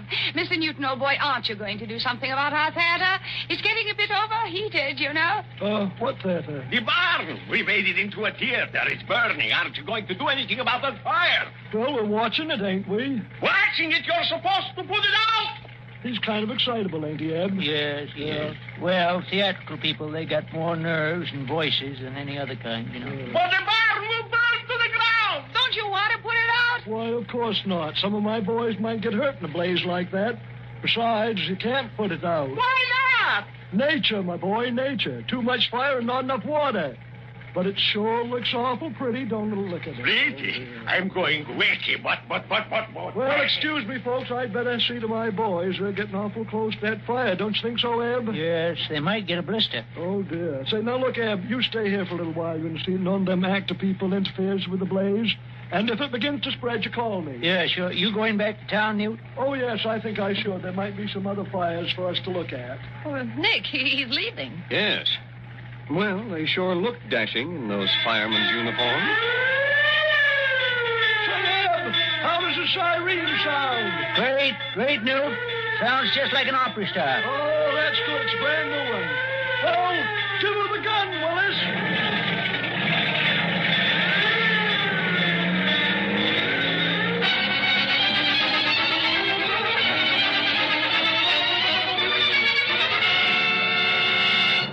Well, Nick Norrie, that barn's practically burned to the ground now, so I reckon we can go. All right, Eb. But I wonder what poor Mr. Grodnoisky and his actress are going to do without a theater.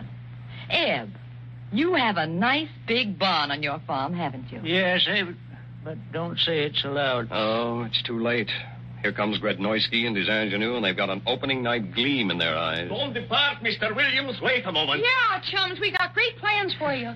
Silas Salem says you got a nice large barn. You great, big, mature Gary Cooper man, you. Oh, I'm only human. And such character in his face, like a ripened Gregory Peck. Where do you keep your barn, and how much do you want for it? Well, I don't know, folks. No, I wouldn't consider renting it. Not unless my business partner here says I should. Oh, Nicky Wicky. Did anybody ever tell you you're gorgeous? Yes, my wife. Well, that doesn't count. With me, it does.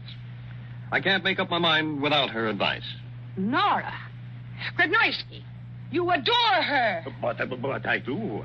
Would you like to be worshipped? I can make you a star overnight. Well, I'm afraid we're not interested. You see, we came up here to get away from all the excitement and insanity of the city. Madame, wouldn't you like to be a great star? Well, every woman would like to be a great actress, but I'm different. Well, if you won't help us, won't you at least listen to our tale of woe? Tell me, have you ever heard of Floyd Fresnay? Fresnay? Hasn't he something to do with the movie? Why, yes, Nick. He's some sort of big-time agent. He is a movie mogul, and he is backing this company. We are supposed to develop new movie stars, and when he finds out that we have no barn, oh, Myra, weep at them to show them how unhappy we are. You mean no theater, no chance at Hollywood? That's right, Nora. Of course, I despise the coast and the cinema with its pots of gold and lack of artistic standards. But if Floyd Fresnay signed you up to go out there... I'd gladly murder my dear grandma to get there. Now, do you understand? We expect to see Floyd Fresnay any minute. He was going to come by for a dress rehearsal. Hey, look, Grodnoisky. Isn't that Mr. Fresnay's car now? Yes. Myra, think of some brilliant excuse for this catastrophe. Oh, shall I tell him that we worked with an ardor so burning that the barn caught fire? Hello there, F.F. Greetings, Grodnoisky. I have a wonderful explanation why the barn burned down. You've heard of the Chicago fire, no doubt? Heard of it. I saw it. In Technicolor. Colossal. Well, the same thing happened to us. Who would dream that there is a distant relative to Mrs. O'Leary's car? Just a moment. No improvising. Everybody quiet. Who is she? Nora Charles. Come here, child. Me? Yes. Bare your teeth. There. Do they bite? You want to find out? No. Then get your hands off my face. I'm just feeling the bony structure. Hey, what do you think you're doing? Who is he? Her husband. Get rid of him. Listen, Fresnay, who do you think you are? Tell me, my man, does your wife have a figure as good as it looks? What? Well, you want to know, does she? I certainly have. Grodnoisky, this woman has the most photogenic face and figure I've seen in 20 years. She's a new Garbo. I want to see her give a performance in 2 weeks. 2 weeks, mind you. Find another barn. I'll pay all the bills. Adios. Adios, FF. Nora, this is the opportunity of a lifetime. Yeah, and you'll be able to give us all a break. Well, really, Think of it. Your name in lights. Platinum swimming pools. Sable underwear. Do you think I'm a foolish, silly girl like all the other girls in the world? Yes. You're patriotic, aren't you? I certainly am. Then think of this. Your income taxes alone will make the government rich. Mr. Grodnoitsky, I'd love to help you and your friends, but if you think I ever had any ambitions to be an actress, adored by the world, thrilling audiences, having my name and picture in the papers, just being too wonderful, you're absolutely right. Eve, how soon can we get the cattle out of your barn?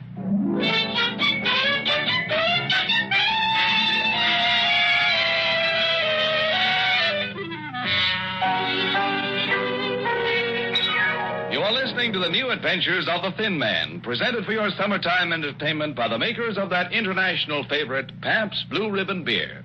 Say, Mr. Orchestra Leader, would you mind blowing that little pitch pipe of yours? Thank you. Now, again, please. And again. That's right. No matter how many times you sound that same note, it's always exactly alike. Just as every bottle, every glass, every taste of Pabst Blue Ribbon Beer is always exactly alike, no matter where or when you buy it.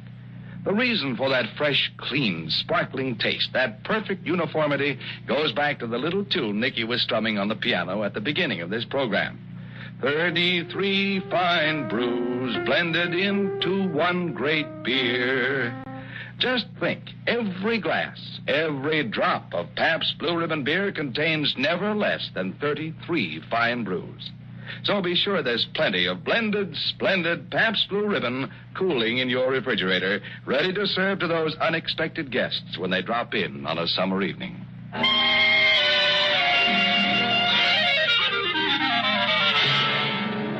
And now for Act 2 of tonight's Thin Man adventure. 2 weeks have passed since Nora was bitten by the acting bug, and we find her now studying her part in the play that the great Russian director Grodnoitsky and his actors are going to put on in Eb Williams' barn. But I do think you're terribly, irresistibly smushing, Lord Cornish Simpleberry. A gay laugh. Do you think that last ha was a trifle phony, Nick? I think the whole thing's phony. Oh, well, you're just saying that because Grodnoitsky only gave you a small part and I'm playing the lead. Nora, do you really want to become a movie star? Do you think I'd be acting this silly if I didn't? But, darling, despite Floyd Fresnay, you just can't be a star overnight. Grodnoitsky thinks I can, and he knows much more about it than you do, dear. And don't talk to me this way. You get me out of the mood. How's that? Sounds like a coloratura soprano gargling with Drano. Nicky, how dare you say a thing like that to me? We're opening tonight. Now, Nora, don't get temperamental again. Well, I've got to be temperamental. Every star's temperamental. And I'm furious with you. Give me something to smash. Here. I collected some old glasses that Eb doesn't need. He says they're good for smashing. Thank you. That's better. Now, but I do think you're terribly, irresistibly smushing, Lord Cornish Simpleberry. Gay laugh. Oh, dear. Nicky, don't you want me to be a movie star? Well, darling, frankly, no. Why not? Why, I hardly ever see you anymore. Well, naturally, my career, you know. But, baby, you dragged me up here to take care of me. I'm being neglected. You know what happens to neglected wives. Well, you're not a wife, you're a husband. Don't you know anything, Nicky? Well, you know what happens to neglected husbands. The same thing as happens to neglected wives. Oh, don't be silly, dear. Will you stop that laughing, please? Nicky, behave yourself or I'll get temperamental again. Now, listen, baby, I don't think you should go on with this. I knew it. You're jealous because I've got a career. Okay. I'm jealous. Well, darling, I let you have a career as a detective for years, and now you won't let me become a movie star. Is that fair? No, darling. Well, then why do you want me to give it up? Because... Don't you think I'm any good? Frankly? Frankly. Frankly, no. I said it, and I'm glad. Give me a glass, please, Nicky. Here, dear. Get rid of your disappointment. Hey, don't aim at my head. Nora, cut it out. I changed my mind. You're great. I knew you'd alter your opinion. Oh, I'm decent. Howdy, Norrie. You're wanted on stage for rehearsal. And guess what? One of the actors just quit, and Mr. G, he give me a part, too. I'm going to be Duke Lucyfoot Grenadier. Mr. G thinks I got a lot of plain, common, ordinary nobility. Mr. G is a genius at discovering talent. Yeah. And, Nick, if you think I'm no good, just watch what happens at this dress rehearsal. But I do think you're terribly, irresistibly smoshing, Lord Cornish, Simple Betty. Gay laugh.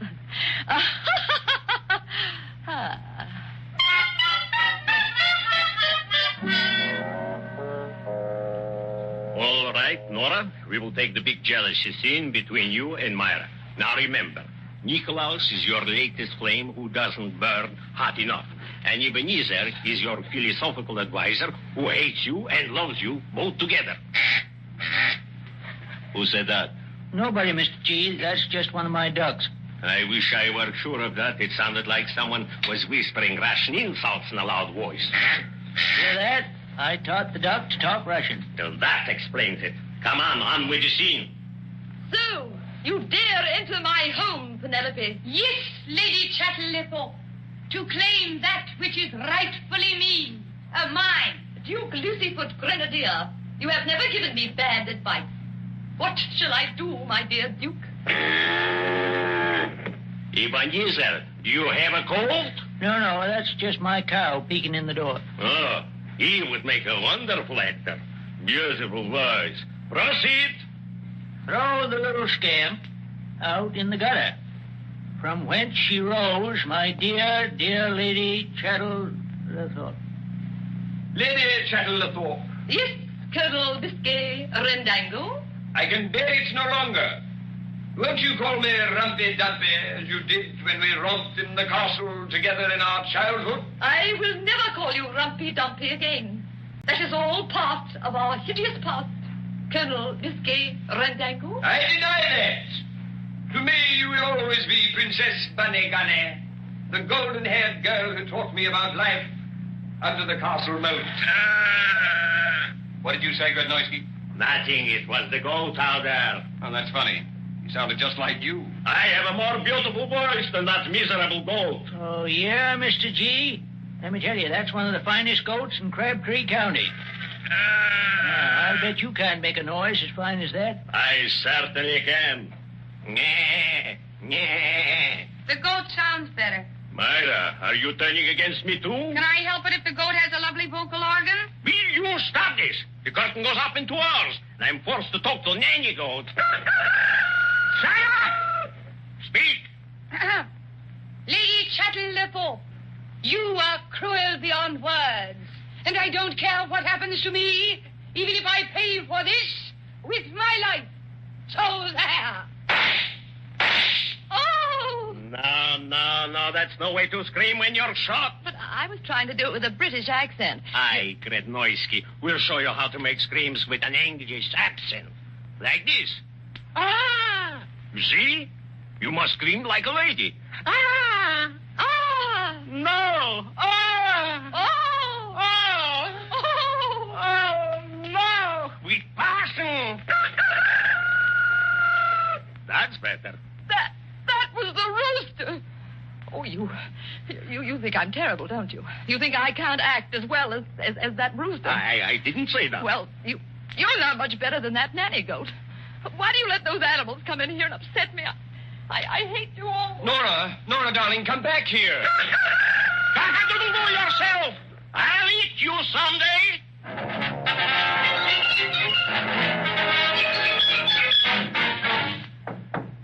Nora, darling, let me into your dressing room. Please, baby. I've got to talk to you. Nicky, hasn't she come out of there yet? No, Myra. I've been trying to get in ever since she ran out of the dress rehearsal, but she won't open the door. When's the curtain? In just a few minutes, and the people are coming in now. Floyd Fresnay is out there. Throw the little scamp out into the gutter from whence she rose, dear. Dear Lady Chatterthorpe. Business. Hi, Nick. How's Norrie? She still won't talk to me. Eb, if she won't let me see her, I won't be able to go on either. Well, me too. I can't go on with these nervous upsets. How can they expect me to give a performance? You got nerves, too? Yes, I have. I never had them till I become an actor, though. Oh, how can she face those people with no confidence in herself? And I helped destroy her confidence. Nora, darling, open the door. Hey, look, she's turning the handle. The door's opening. Good evening, fellow players. If you wish to see me, enter. Nora, darling. I just want you to know, Nicholas, that despite your cruel and heartless discouragement, I shall give a performance that will make people's hair stand up. And no one will ever know that I'll be acting with an aching, breaking heart. You will, Norrie? I will, Ebenezer. Oh, gee.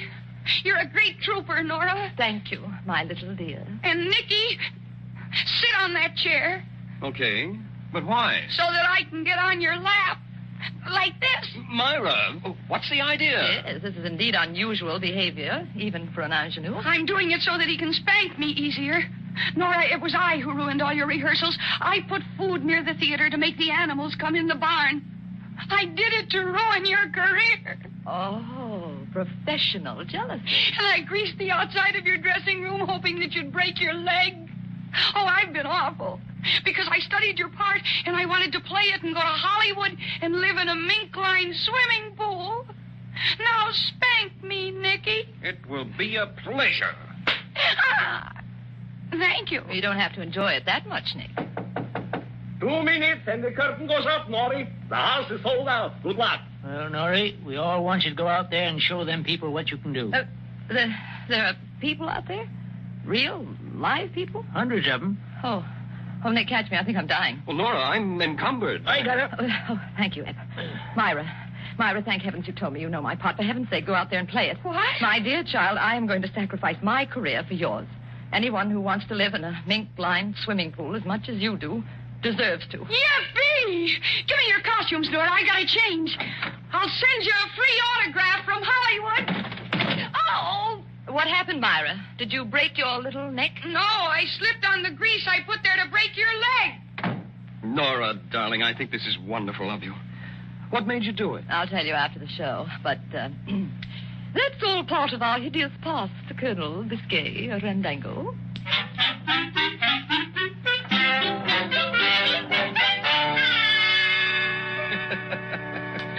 Well, I can just imagine Nora telling Nick all about it after the show over a sparkling glass of Pabst Blue Ribbon, the beer that's blended from never less than 33 fine brews.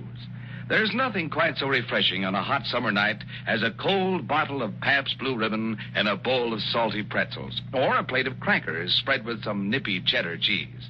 You know, not only Nicky and Nora, but many stars of the radio, the stage, and movies enjoy Pabst Blue Ribbon beer in their homes.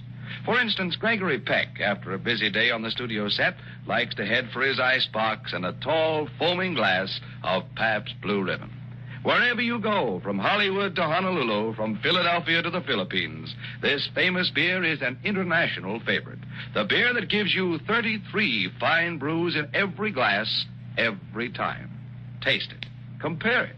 See why millions have settled down to blended, splendid Pabst Blue Ribbon beer.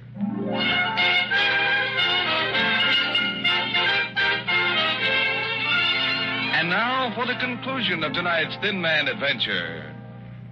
Myra was wonderful as Lady Chatterthorpe. Didn't you think so, Nicky? Mm-hmm. I'm glad she got that contract from Floyd Fresnay. She really played that part much better than I could have. Oh, no, I wouldn't say that, baby. You would have been great in it. You didn't think so this afternoon? I think so now, dear. Oh, yes, when it's safe.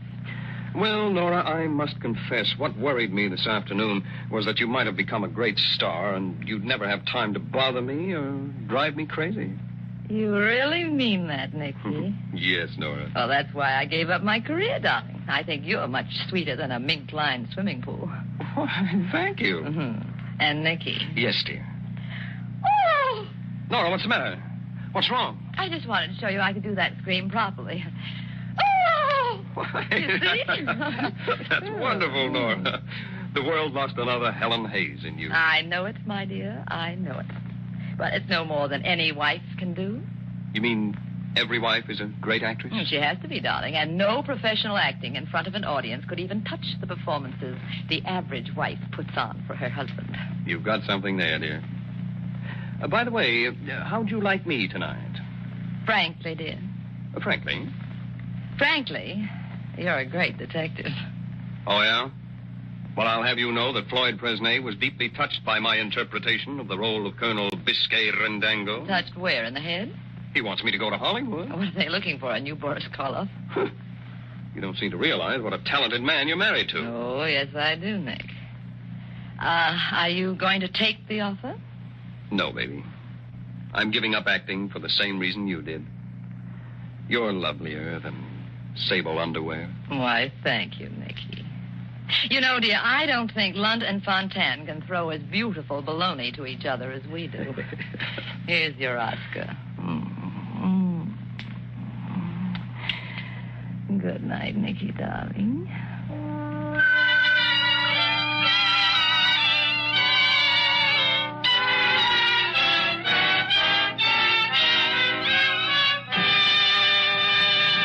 Be sure to listen next Tuesday night when Pabst Blue Ribbon Beer brings you another happy, merry Thin Man adventure starring Les Tremaine and Claudia Morgan. Next week, the adventure of the multiple marriage, where Nick and Nora acquire a daughter and discover that it's easier to stay married than to marry someone else. The Adventures of the Thin Man is brought to you by the Pabst Brewing Company of Milwaukee, Wisconsin, Newark, New Jersey, and Peoria, Illinois. And this is Ed Hurley saying good night with the best wishes of Pabst Blue Ribbon dealers from coast to coast. Friends, every half hour, 3 people are stricken with tuberculosis. Yes, that's the deadly menace of TB. 1 victim every 10 minutes. 50,000 victims each year. The lives lost through tuberculosis can be saved. The disease is curable. To stop contagion, those ill with TB must be found and treated. The sooner TB is detected, the quicker and easier the cure. Protect your health and your family's health. Have your chest x-rayed today.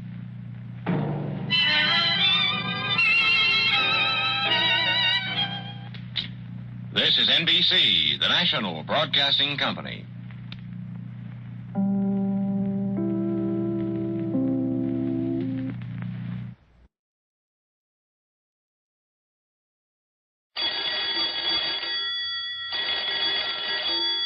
Calling all detectives. A host to a ghost, a frightened fraud, and murder. Those are the exhibits on this page from my casebook. The casebook of Jerry Browning, private detective. Sometimes a private detective like me, Jerry Browning, knows it's the spirit of the crime that counts. I was ushered into the office of Clifford Piper, president of the Piper Cunningham Chemical Corporation. Come in, Mr. Browning. I need your help badly. I sat down, and just then a side door of Piper's office opened. You all right, Piper? I heard voices. Piper smiled wearily. Yes, I'm all right, Cunningham. Thank you. I appreciate your looking in. Cunningham withdrew. Piper got up, locked the door, and came over to me. That was my partner. Poor chap's got plenty to worry about. He knows something's troubling me, but he's too decent to pry. Prying is my business, Mr. Piper. So tell me what's troubling you. A ghost, Mr. Browning. Or perhaps my alter ego, a split in my personality. I can't decide which. Well, let's get this straight, Mr. Piper. You see things? One thing. My own personal apparition. It visits me here when I'm working late and chats. I find myself looking forward to his visits. Piper went on to tell me that he'd spoken with Dr. Wallace Crawford, head of a private psychic research organization he'd helped endow. Dr. Crawford feels I am making psychic history. Wants me to put up funds for further investigation. I'll bet he does. That's why I called you in. Last night, my ghost called again. Said he was tired of doing all the visiting. He suggested that I call on him at the Edgewood Cemetery any time between 11 and 12. Will you accompany me? Sure. Some of my best friends are ghosts. Hey, by the way, what does this one look like? I told you, Mr. Browning. It's my ghost. He looks and talks exactly like me. I was hired by a wealthy chemist to accompany him to a cemetery and meet his ghostly double. It was just past 11 when Piper and I pulled up before the gates of Edgewood Cemetery. There was another car in the driveway. Dr. Crawford is here already.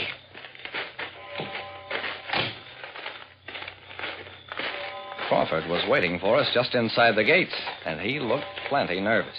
A strange experiment, not necessarily conclusive, yet an opportunity, perhaps, if all is in harmony, to pull aside for a moment the veil of the other world. I shook the limp hand. I'm a detective, Dr. Crawford. Crawford made strangling noises, but said nothing.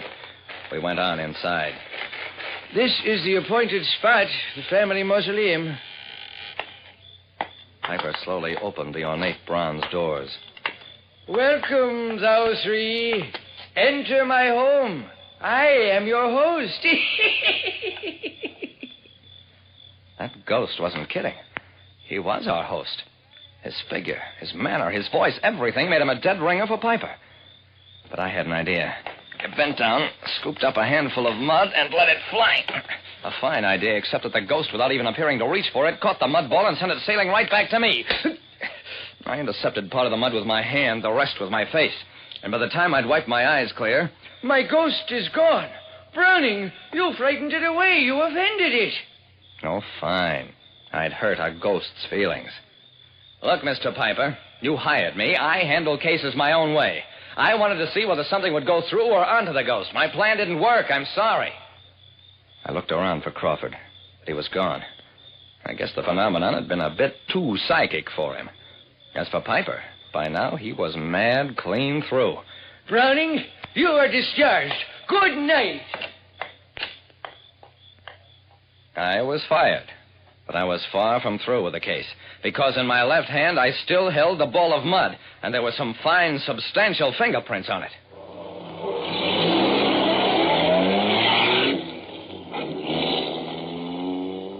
I took the fingerprinted mud ball to the police crime lab the next morning. The technician fussed with it for a while. Then, Mr. Browning, these are the fingerprints of Clifford Piper. I gulped. That's impossible. Besides, how do you happen to have Clifford Piper's prints on file? Because he was murdered last night. And that's how I found out about it. Piper had apparently returned to his office after the cemetery rendezvous and kept another, his last. Lieutenant Dawson tried hard to be patient with me. I'm very busy here, Jerry. Sure, a ghost caught a mud ball and put Piper's fingerprints on it. Sure it did. Go on home and get some sleep. You'll be all right. But Dawson, Then I closed my mouth. What I'd been about to say was too silly. I was getting ready to argue about the reality of a ghost. Instead, I left Piper's office and walked into the lab, past rows of test tubes and strange-looking apparatus, to where Cunningham was working over in a corner. Oh, Browning, excuse me. I can't stop on this test. Cunningham took a test tube of brownish liquid, walked over to an iron container that was labeled with the ominous words, "Destroy in incinerator C. Do not handle." Browning, I wish I could deposit my troubles in that container as easily as I do experiments that fail. Hey, what have the police learned? Not much, I guess. They're checking on Dr. Wallace Crawford, I imagine. He's a pretty obvious fake. Maybe a killer, too. He was good enough to get a lot of money from Piper. Yeah, I know. I also knew that he was mighty scared last night. Badly frightened man who was looking at his first genuine ghost. Browning, you don't really believe that stuff. Piper was self-deluded, a victim of a charlatan, plus his own imagination. I looked at the smiling, self-assured chemist. Mr. Cunningham, all my life I've specialized in not kidding myself or letting anybody else kid me. And this business of a ghost that has fingerprints, and the fingerprints are the same as those of the man he's haunting, all that leads me to the conclusion that I'm being kidded by an expert. And what's more, I don't think Dr. Crawford is that expert. Get out of my laboratory. No, not before I search it. I took a long chance hitting Cunningham, but there was something about his manner that made me do it. When I searched the lab, I finally found what I was looking for. At the bottom of the ominously labeled container intended for incinerator C, a pair of transparent plastic gloves and a slip-over-the-head transparent plastic mask. These were the gimmicks with which Cunningham had created the ghostly double of Clifford Piper. Dawson put Cunningham under arrest. Claimed he suspected the partner all along. Maybe he did. Cunningham had an intricate plan to get rid of his partner, to get him so bemused with otherworldly concerns that he would withdraw from a business that was coining a fortune.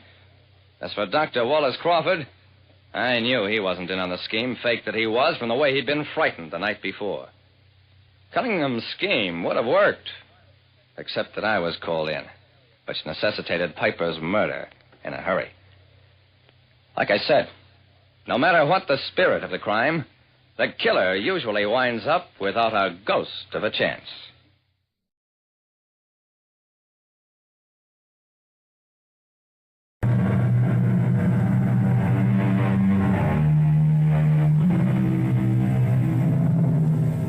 Come in. Welcome. I'm E.G. Marshall. Welcome to the fear you can hear. Welcome to the sounds of suspense.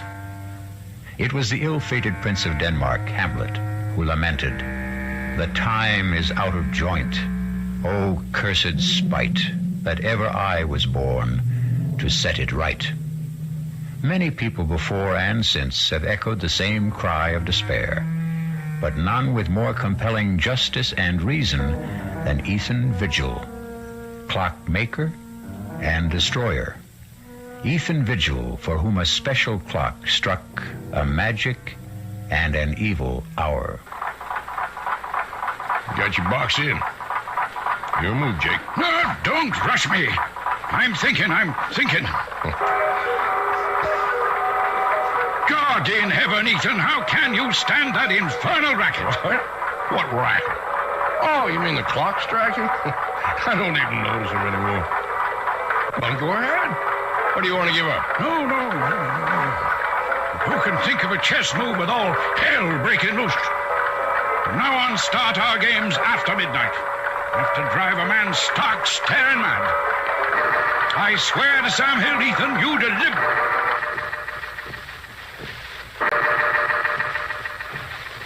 The only two living things left in the room at that terrifying moment, as time stood still, were myself and that damnable machine.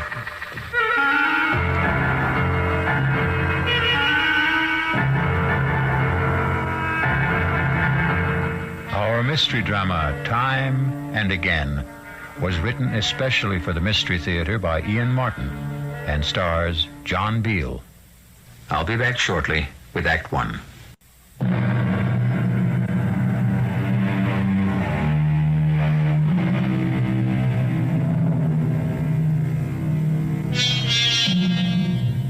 Few of us can resist the fascination of an auction, and I'm no different than most, which is how and why I happen to possess this curious document, which reveals a bone-chilling account of how many lives were lost so uncannily and eerily to the inhuman demands of what Ethan Vigil called that damnable machine. The tale I'm about to tell... No, wait. If you can manage to decipher his cramped longhand, let Ethan Vigil confess for himself.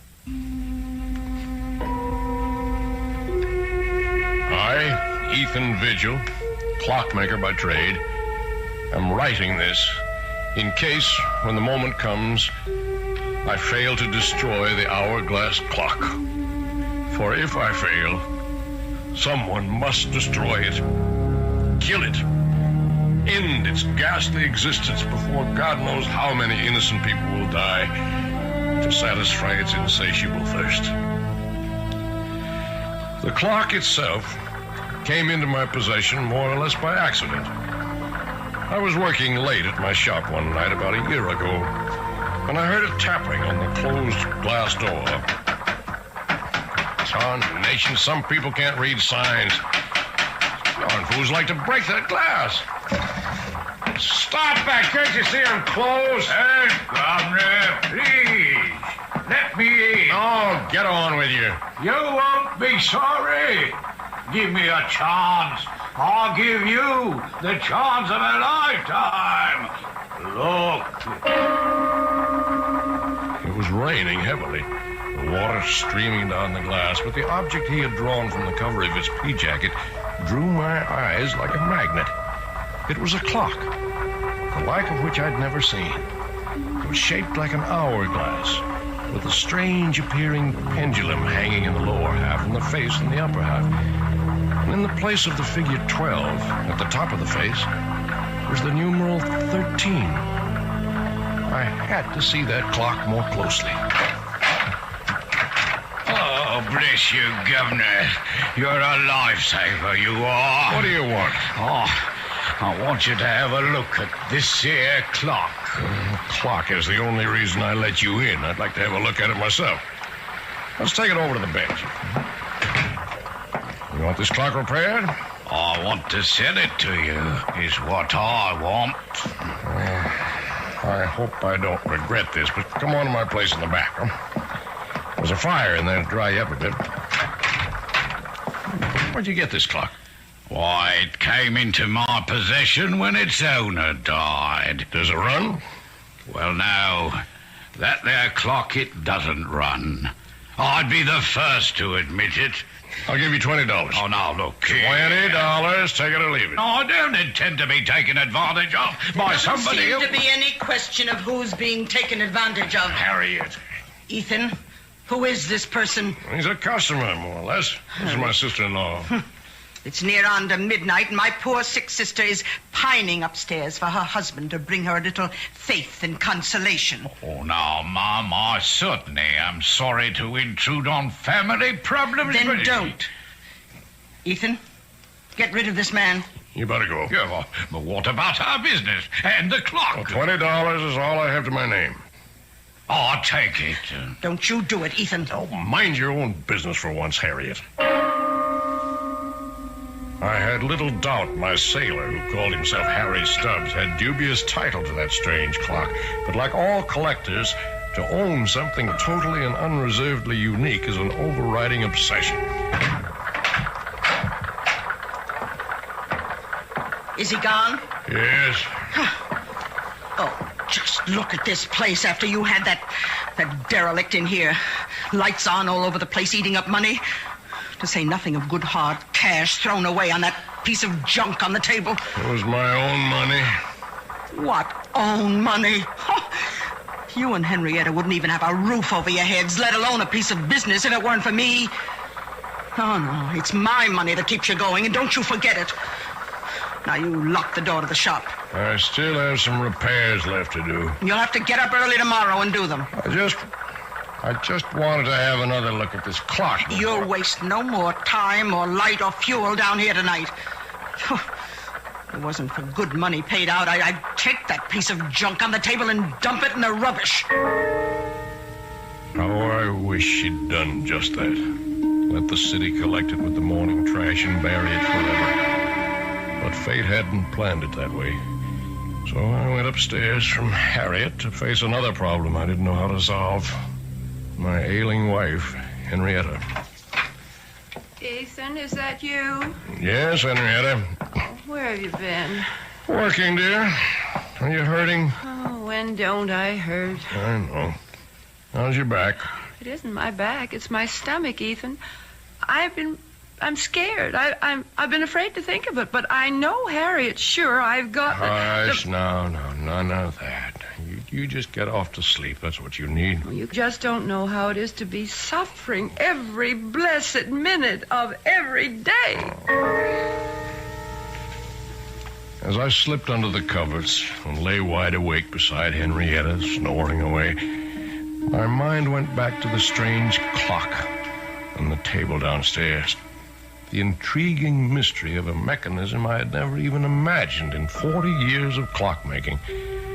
And the enigma of why 13 replaced the numeral 12 on the face.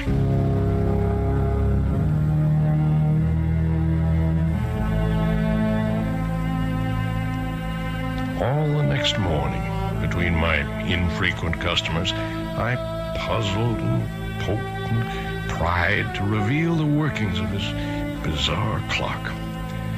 But by 1 o'clock in the afternoon, when I was completely stymied, My wife surprised me by coming out to the bench in her bathrobe. Henrietta, what's wrong? I've been calling for someone. Where's Harriet? Oh, she went to market. Is that the old clock that Harriet told me you threw away hard-earned money on? It's a very valuable antique, an original. And it was my money. Does it run? No. Then what good is it? It's worth $20 as it is, at least. In working condition, it could be priceless. Oh, can you fix it? Oh, I don't know. Why not? Well, look at it, Henrietta. Have you ever seen anything like it? First of all, the hourglass shape of the case. What's inside? Well, that's the problem. Except for the 2 round glass windows. And they're not even glass. I don't know what they are. What window? Well, the one for the clock face in the upper cup, if you want to call it that, and the one in the lower inverted cup, where you can see what looks like a pendulum. Oh, can't you shake it and get that to swing? That doesn't seem to be the way it's activated. It's quite stationary. Funny lopsided shape. Maybe it melted or something. Can't you get into the works? Only through this lid on the top. Now, look. There's all you can see of the works. Very old. Wooden gears, wooden pinions, wooden axles. No way to lift it out. I can't even get my hand in there to try. Let me. It's so silly. There must be some way to... Ow! What is it? Look what your silly old clock has done. What's the matter? My finger, it's bleeding. It felt like something bit me. Oh, come on, let me see. It's just a scratch. Scarcely drew blood. Just the same, I'm not taking any chances with that dirty old clock. I could end up with blood poisoning. I'm going to run this underwater. Now, you get me a bandage and some disinfectant. Right with you. I was suddenly aware that the clock was running. And its beat was the sound of the human heart. But Ethan didn't follow his wife right away, because suddenly he had become conscious that the dead clock had come to life, that it had started to record time again, and that the sound of its beat was very different from all other clocks. It was a sound akin, if not completely similar, to the beat of the human heart. I shall return shortly with Act 2.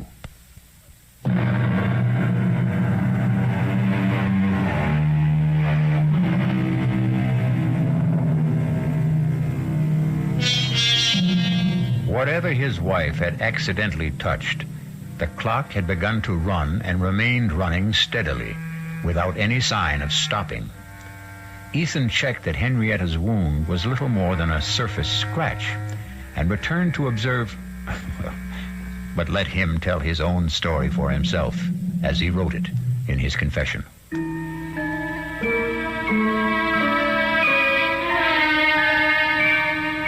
My examination of the clock as it ran made it even more of an enigma. Behind the face, beneath the lid, the gears I saw engage, second by second, operated the hands that told the time. What motivated them was obvious, the strange mass that I had supposed a pendulum weight, but which now, quite clearly, was a diaphragm or pump, opening and closing to create energy, in a motion like a human fist, or... Yes, suddenly I knew why the irregular shape was familiar, like the human heart. But what, in turn, motivated that, or fueled it, was the ultimate mystery. Everything about this clock was different, exotic, strange. Even its chime for the hours, plangent, plaintive, almost the sound of a human voice. I watched it irresistibly all day, all during the night, while I waited for Dr. Jacob Royce to come and examine my wife, even while I waited for the result of that examination. What the devil are you doing out here, Ethan? Oh, I'm sorry, Jake. Just observing this clock. It's got me mesmerized. How's Henrietta?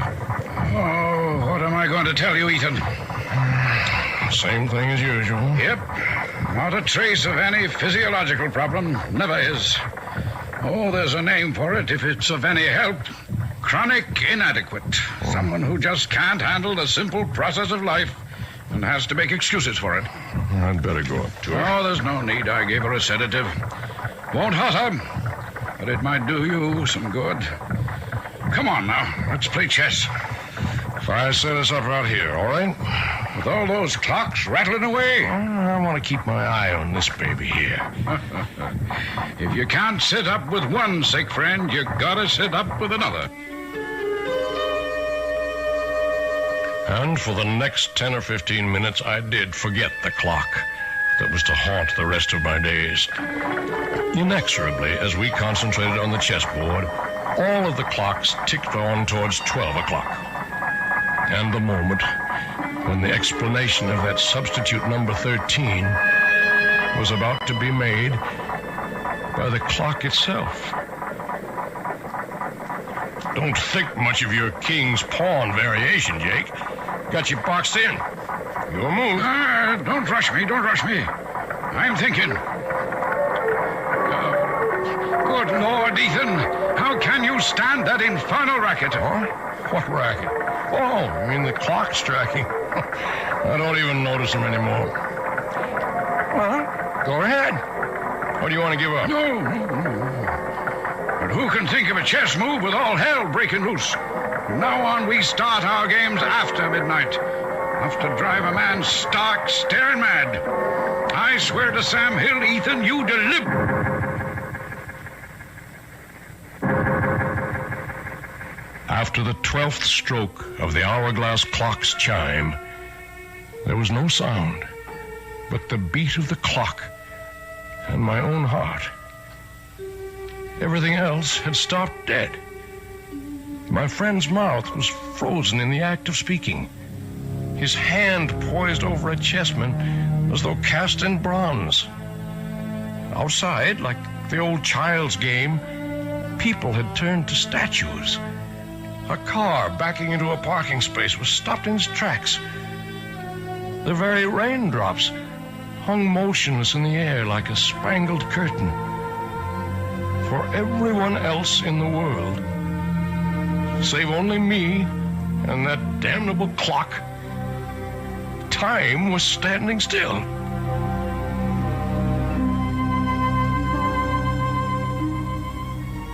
The next hour was a strange delirium. My brain raced with new ideas for achieving my lifelong dream, a perpetual motion timepiece. My legs were as supple and tireless as an 18-year-old's as I climbed the stairs to look at my wife, frozen in the act of turning in her sleep, my sister-in-law caught in the middle of a snore. Towards the end of the hour, I returned to the shop, a quick stab of terror prodding at me. Was this to be forever? Poor Jake still sat in the middle of the move he had started almost an hour ago. The hands of all the clocks pointed to exactly 12, except the hourglass. There, the small hand stood directly at 13, while the minute hand swept closer and closer to join it. With a sense of mounting excitement, I waited for their junction. Like the other clocks, my strange new one had only struck 12 before. Now I felt I knew the reason for 13. The extra magic hour of precious time that twice a day it offered to its owner. With bated breath, I waited for the proof. The missing chime. And then it came. Directly set us up here tonight to get me off my game. I concede. Don't you want some more time to think it over? Oh, it wouldn't matter if you gave me an hour to consider it. Tonight I'm too bushed to think. It's just 1 minute after 12. We've only been at the game 10 minutes or so, and I feel as if I've been here for 70. Is it really only 10 minutes? You're the clockmaker, Ethan. Look all around you at your little markers. Yes, you're right. So it's true. You feeling all right? Never better. Why? You looked a little strange for a minute. Matter of fact, Ethan, I've been meaning to mention it. I'd like to have you drop around to the office someday soon. What for? Well, you're not as young as you were, you know. And you've been pushing yourself pretty hard lately. Want to make a date now? No, I'll call you. Don't forget. Yeah. Now, there's something I wish all my patients were as healthy as. Yeah, 20 years since I started that old avocado tree in the window. And like Topsy, it just grew. Don't you believe it? Oh, it took a lot of tender, loving care. Watered just right, pinching it back, bringing it along to grow up right. Just like the child. I love that old tree. Well, Ethan, man's got to have something to love. Yeah, I reckon. You don't think there's anything really wrong with Henny, do you? No, I don't. Just another of her eternal spells. Well, night, old friend. Rain stopped. Good night, Jake.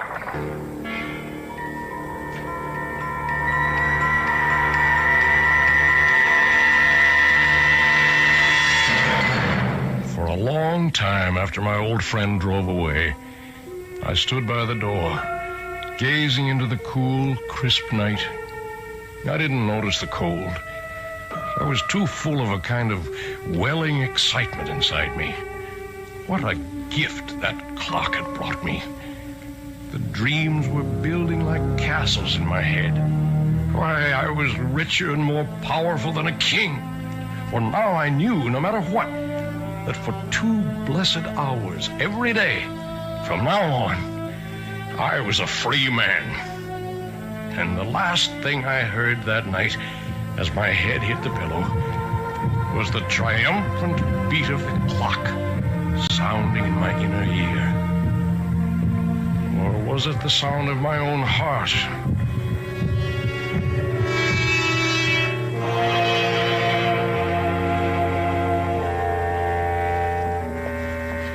How is she, Doctor?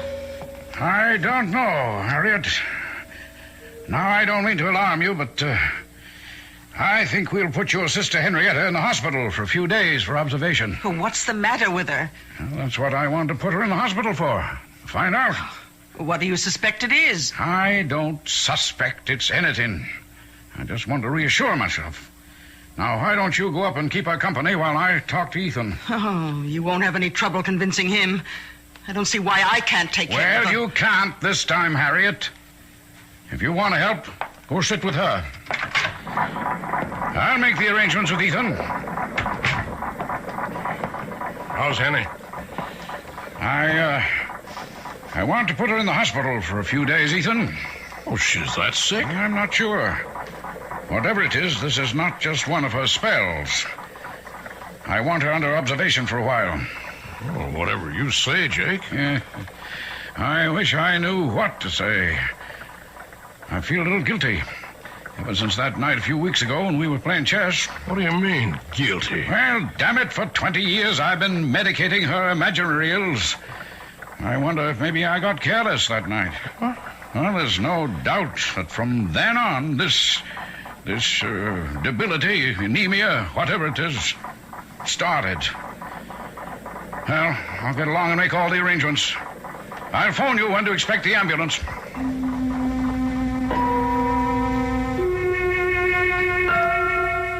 I had my own guilt nagging at me. In the month since I'd discovered the secret of the clock, I'd thought of pretty nearly nothing else. I waited as eager as a child for those 2 stolen hours every day. Not only for the relief from Harriet's nagging and poor Henrietta's everlasting complaints, but for the lift, the joy, the youth and vigor that they brought me. For I'd gone one better than Ponce de Leon. For part of a day, anyway, I had found the fountain of youth. But a wave of shocks was about to jolt me back to reality. The first was Henny's being taken to the hospital. The second was the morning the clock stopped.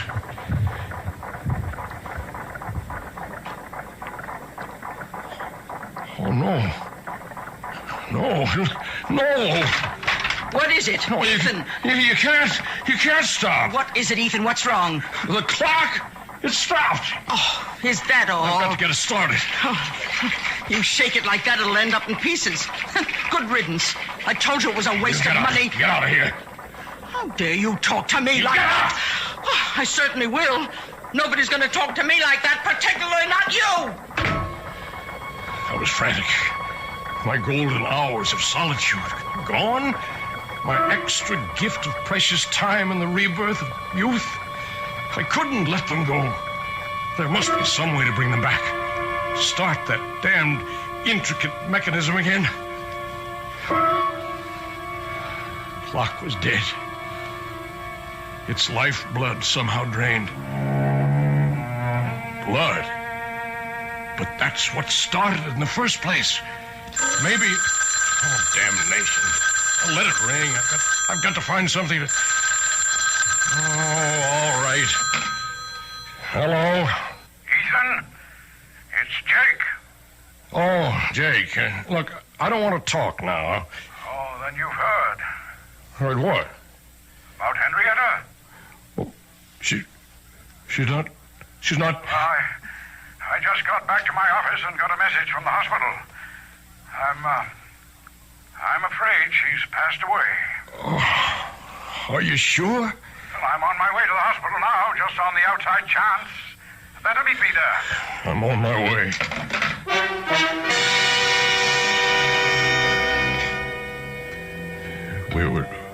We were too late. Henny was gone. With no goodbyes. I sat by a nurse's desk, waiting for Jake to complete arrangements and drive me home. A young nurse came down the hall with a tray of blood samples, putting them on the desk. She came towards me. Mr. Vigil?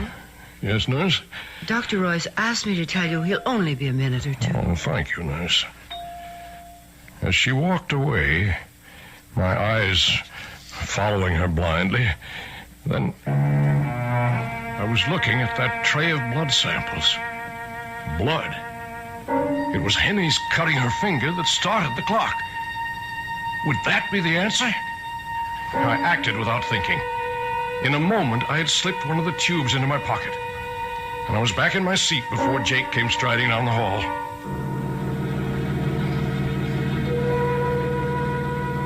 I was back in the shop at last, alone. With shaking fingers, I lifted the lid, exposing the brain, or whatever it was, of the clock. Uncapping the tube, I poured in the blood. I looked at the dial. The hands were spinning around to the proper time. And then the clock was alive again. Its heart was beating.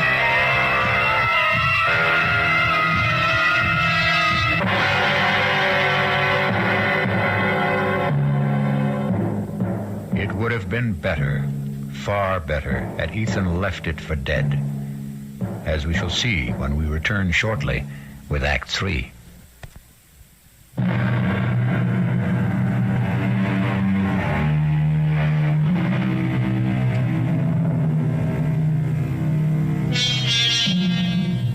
Which of us could resist the temptation of perpetual youth, or short of that, any extension of life? 2 extra hours a day is 730 a year, almost exactly an extra month. In a lifetime, 6 whole more years. But what Ethan Vigil forgot is that for every action, there is a reaction. For every gift, a recompense.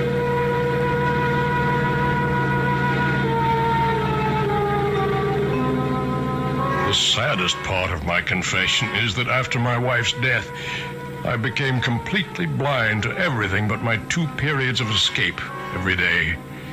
More and more, my sister-in-law Harriet took over the ordinary part of life, transforming my beloved clock shop into a nightmare against which I preferred to close my eyes.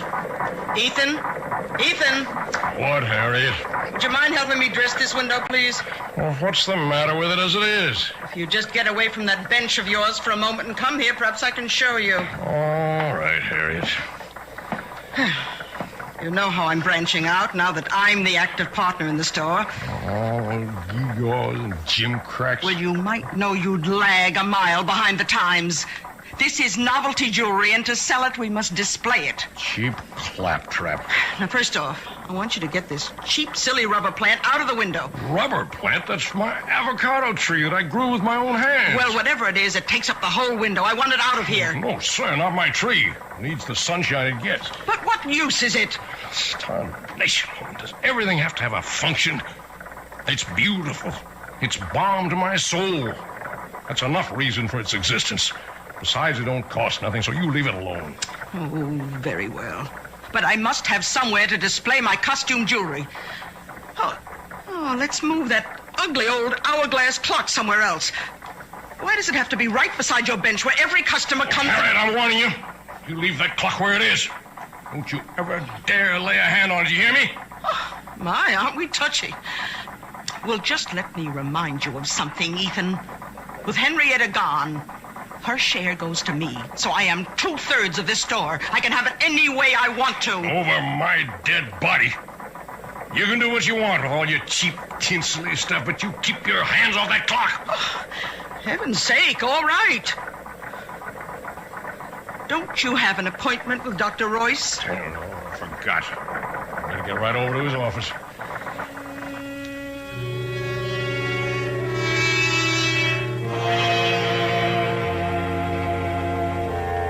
Okay, Ethan, you can put your shirt back on. I'm all finished examining you. Oh, what's the verdict? I couldn't be more pleased. You approve of the shape I'm in, huh? Well, before Henrietta died, I don't mind telling you, I was plumb worried about you. Oh. Your heart was acting up. I didn't like your blood pressure. And there was a lump in your belly I could palpate big as a grapefruit. And now? Now I don't even need the x-rays I took. Know it before I see him. It's practically noon. Now go on, you don't need a doctor. Get out of here. Let me get around to the sick people outside who do.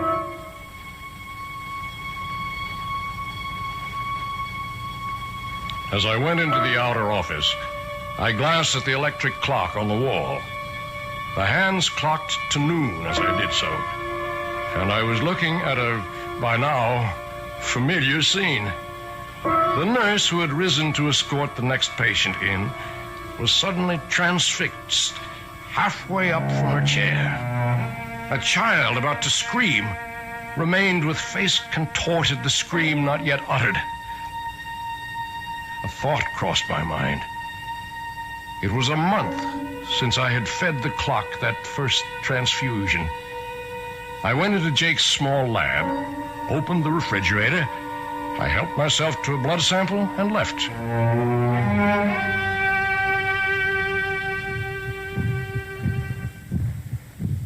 Back at the store, the only sound was the beat of my clock. It seemed a little labored to me, but for the moment I was too furious to see what Harriet had been at since I left. Draped all over my avocado tree were festoons of cheap tin and glass jewelry, and Harriet, a superior smirk on her face, was caught immobile in the act of adding more. I choked back my anger because suddenly, before I could move, the clock beat died. Why, Ethan, how'd you get back so soon? What are you doing to the avocado? Well, since I can't take it out of the window, I thought I'd just use it as a display tree. Leave that alone. As long as it's there, no one moves that or touches it, except me. You understand that? Well, you certainly don't have to be so abusive about... Get away. Get out of here. Leave me alone. Oh, when you're in a mood like this, I'm glad to. I'm sorry to tell you that your precious clock seems to be out of order again. I hope this time it's broken for good. Good riddance. Poor old tree. But first, some special oil for the magic lamp. Please, God, you'll still run again.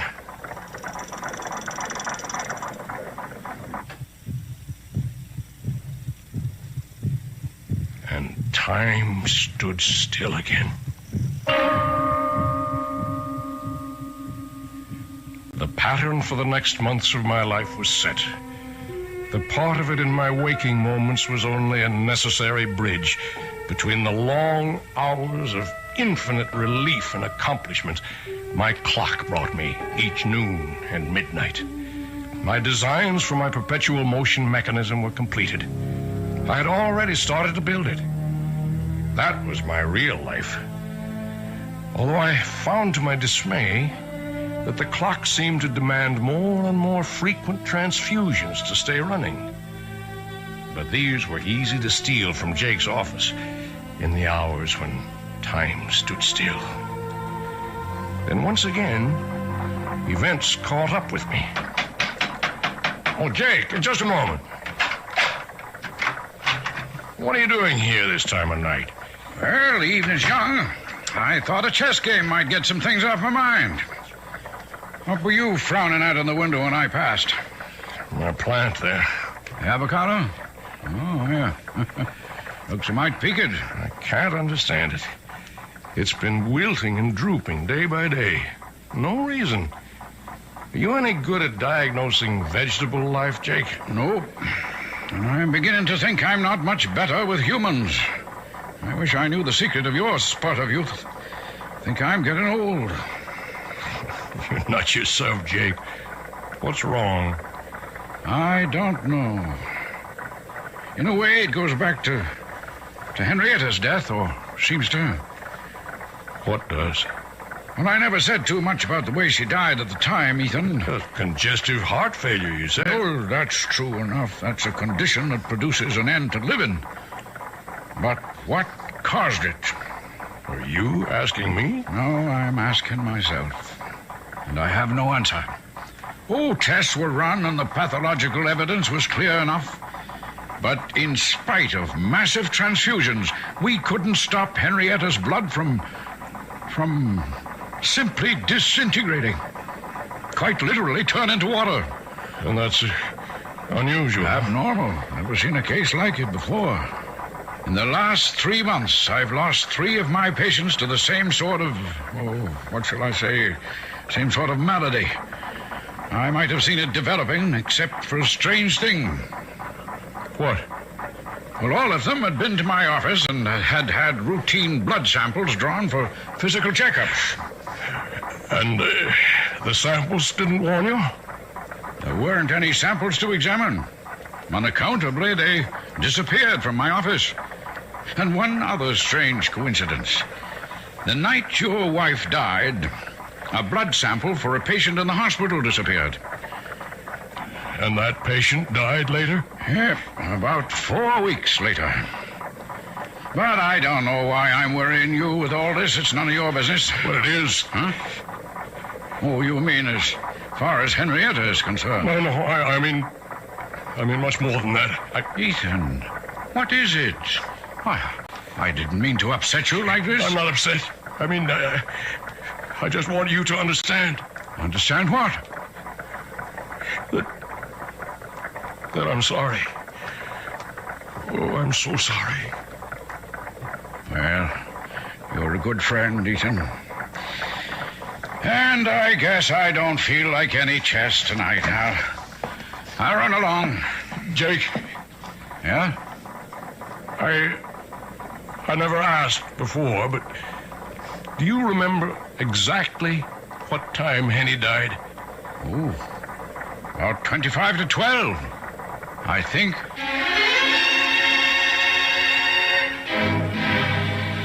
I didn't have to think. I knew it all now. That was the precise moment that evil clock first stopped. So it was a monster, insatiable, that once having tasted blood, continued to suck on its victim till it had drained all life away. And I was no better, no less evil.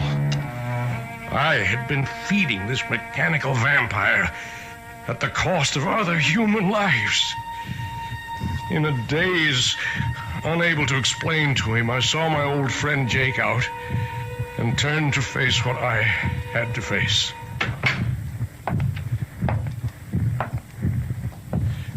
The shop was dark as I walked to the clock.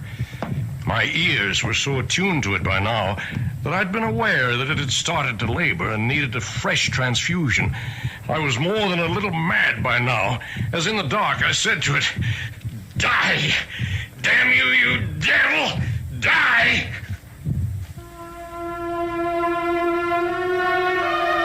My moment of triumph was brief. I still had my own expiation to make, not only for my wife, but for all those others. And there was a personal sadness as my hands in the darkness traced the form of my perpetual motion machine, which would never be completed now. A man without love, wife, or children would like to leave a small footprint on the sands, his gauge to immortality. All I would leave now was a sick avocado tree I had nourished for 20 years for nothing. And then suddenly, I heard stealthy footsteps and pulled back into the shadows.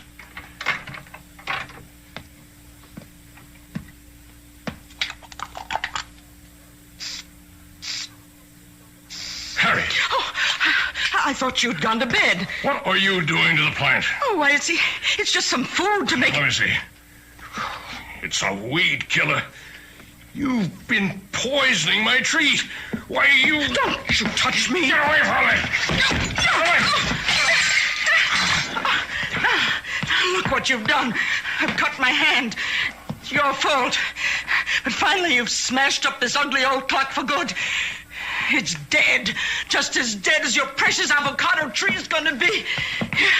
And don't think you can save it. I knew you'd never agree to take it out of the window, so I've been poisoning it for weeks.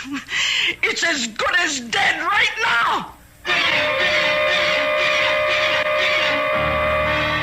And so were you, Harriet. So were you. Her blood had started the damn thing again. But this was to be the last time. What is there left to say? I have to watch another human being die, slowly, inexorably, unable to arrest the inevitable. And even though it is someone I despise, my guilt is in no way lessened. The only pleasure I can take is that as Harriet sinks, so does that remorseless, evil, damnable machine. And once its heart is stilled, I shall destroy it forever. The one element I have not tried against it is the enemy of the devil. I shall take it, chained to my body, when we go to our grave in the river, to share it for eternity. As I finish this confession, to mail to my good friend, Dr. Jacob Royce, I can hear the evil thing labor, about to die.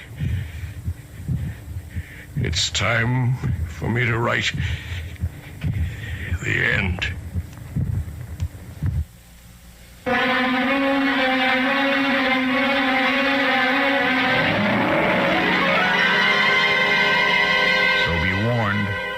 If you should by any chance come across a clock in a curio shop shaped like an hourglass with a dial that bears the number 13 instead of 12, shun it like the plague.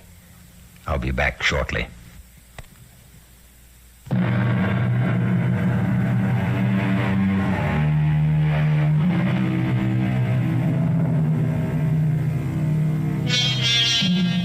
Oh, the fascination of time and man's never-ending quest to hoard it.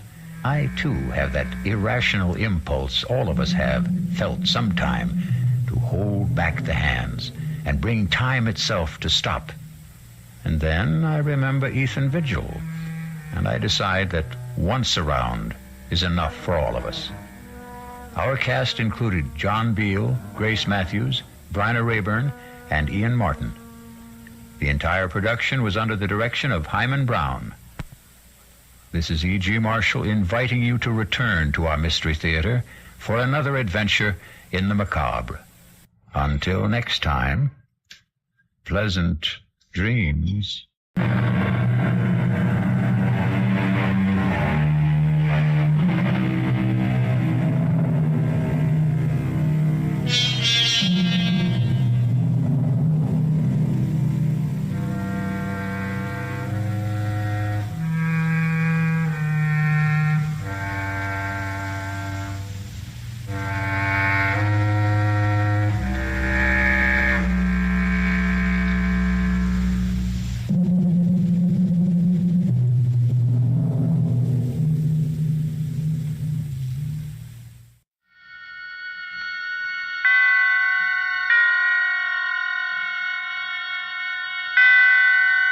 Roma Wines presents Suspense.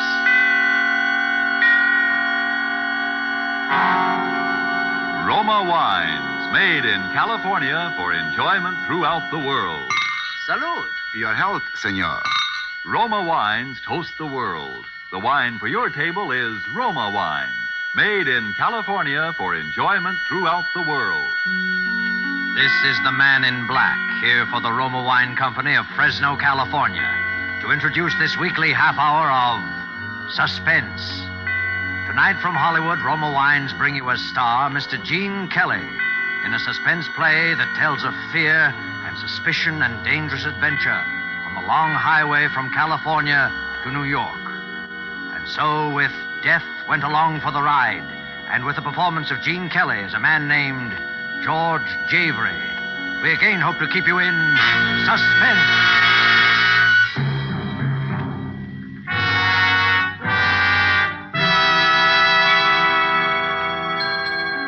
Front, boy, front. You take Mr. Brown to 314? Yes, sir. I want a room. The name, sir. George Javery, but I haven't got reservations. Oh? Well, I think we can fix you up, Mr. Javery, if you'll sign, please. Sure. Excuse me, friend. Yes? I couldn't help hearing your name, Javery, huh? Well, that's right. In relation to Frank Javery of Cincinnati? Well, not that I know of. Oh. That's kind of a funny name. No offense, you understand, but I just thought, you know. Sure, I know. Been doing quite a lot of traveling, haven't you, Mr. Javery? Huh? I see all them stickers on your bags. Oh, yes, I've been out of the country. Room 610, $450 a day. Will that be all right, Mr. Javery? Sure.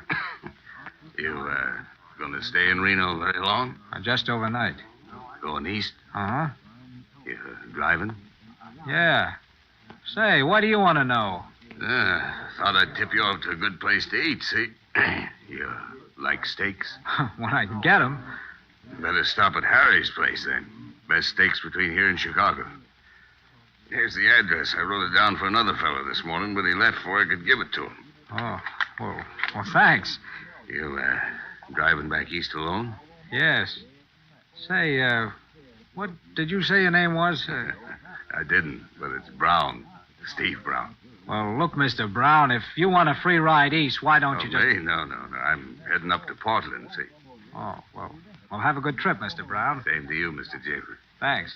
Don't forget to stop at Harry's place, Mr. Javery. I think you'll find it a very interesting spot. Very interesting. Mr. Javery. What is it? Did you notice a fellow with only one arm?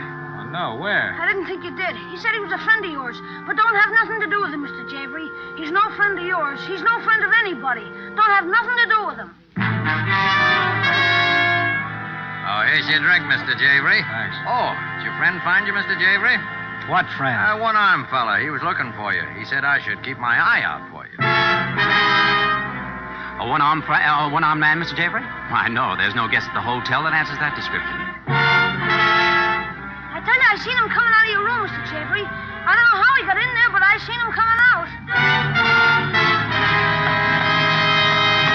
You heard me. I'm checking out. If there's anything wrong... Oh, no, there's nothing wrong. I'm just checking out, that's all. But at 3 o'clock in the morning... Look, I said I'm checking out. Now, please get my bags out to the car.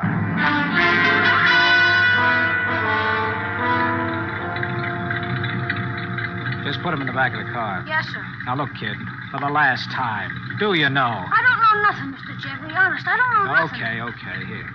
Gee, look, here he comes now. Hey, wait a minute. Thanks, Mr. Javery. Going east, mister? Oh. Oh, it's you, huh?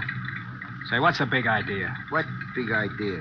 Now, listen to me, my one-armed friend. I can't help having one arm, mister. All right. But what's the idea of following me around? You've been following me ever since I got here. Oh, but I'm sorry about that, mister. So am I. Now, what about it? Well, you see, I'm kind of down on my luck, so I'm hitchhiking. I gotta get east, and I heard you were going east, so... Oh. You are going east, ain't you, mister? Well, yes. Yes, I am. Do you mind if I come along a piece? Oh, all right, hop in.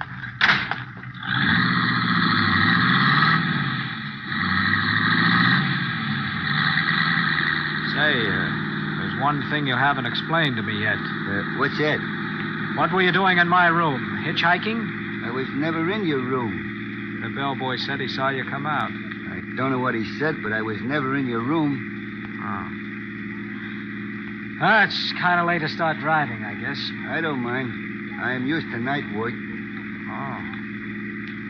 Say, I don't think I got your name. Jones. One-armed Jones, they call me mostly. You traveling far, Mr. Jones? As far as St. Louis. Uh-huh. Have you been in San Francisco lately? No, I came by way of San Diego. Why do you ask, Mr. Javery? Oh, nothing. I thought I might have seen it. What's the matter? How did you know my name? Your name? That's an old hitchhiker's gag. Hang around a hotel lobby and find out who's who and maybe where he's heading, see? Yeah. Say, there doesn't seem to be much traffic tonight, does there? No. Are you looking for something? Oh, just reaching for a cigar. Get your hand out of your pocket. I was Get it out, I said. You don't have to pull a gun No? out. All right, Mr. Jones. Come on, let's have it. What's your game? Game? Yeah, your game. Come on, spill it. I don't get it. Neither do I. I suppose you haven't been tailing me ever since I checked into that hotel. Well, I explained about the hitchhiker. Get out. Out of the car? You heard me. Okay. But, Mr. Javery... What? Don't be too surprised if you see me again sometime. Good night, Mr. Javery.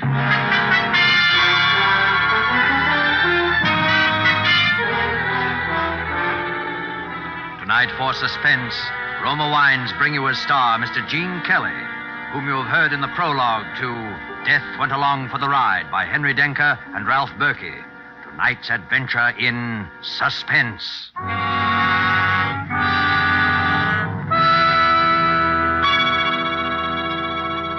In this brief intermission in the play, let's imagine we're listening to a conversation taking place at the smart Coral Beach and Tennis Club in Bermuda.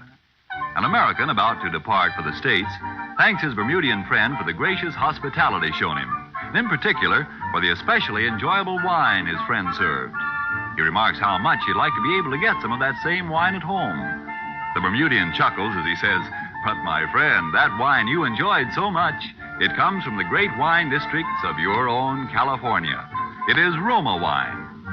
Yes, friends, many Americans are still not aware that Roma wines are so highly rated in many foreign lands that they are imported to be enjoyed as rare luxuries. But here in America, we can still enjoy these superb Roma wines as a daily pleasure, well within reach of the most modest purse, with no high import duty, no expensive shipping costs included. That's why Roma wines cost you so little. Have you been overlooking the enjoyment these richly satisfying Roma wines offer? As a delectable beverage at any time, as the addition that can make any meal an occasion, as a sure-to-be appreciated offering to your guests when you entertain. You get some idea of the great worth of these fine Roma wines when you learn Roma wines are America's largest selling wines. I'll spell the name for you. R-O-M-A, Roma wines, made in California for enjoyment throughout the world. And now it is with pleasure that we bring back to our soundstage our star, Gene Kelly, as George Javery in Death Went Along for the Ride, a tale well calculated to keep you in suspense.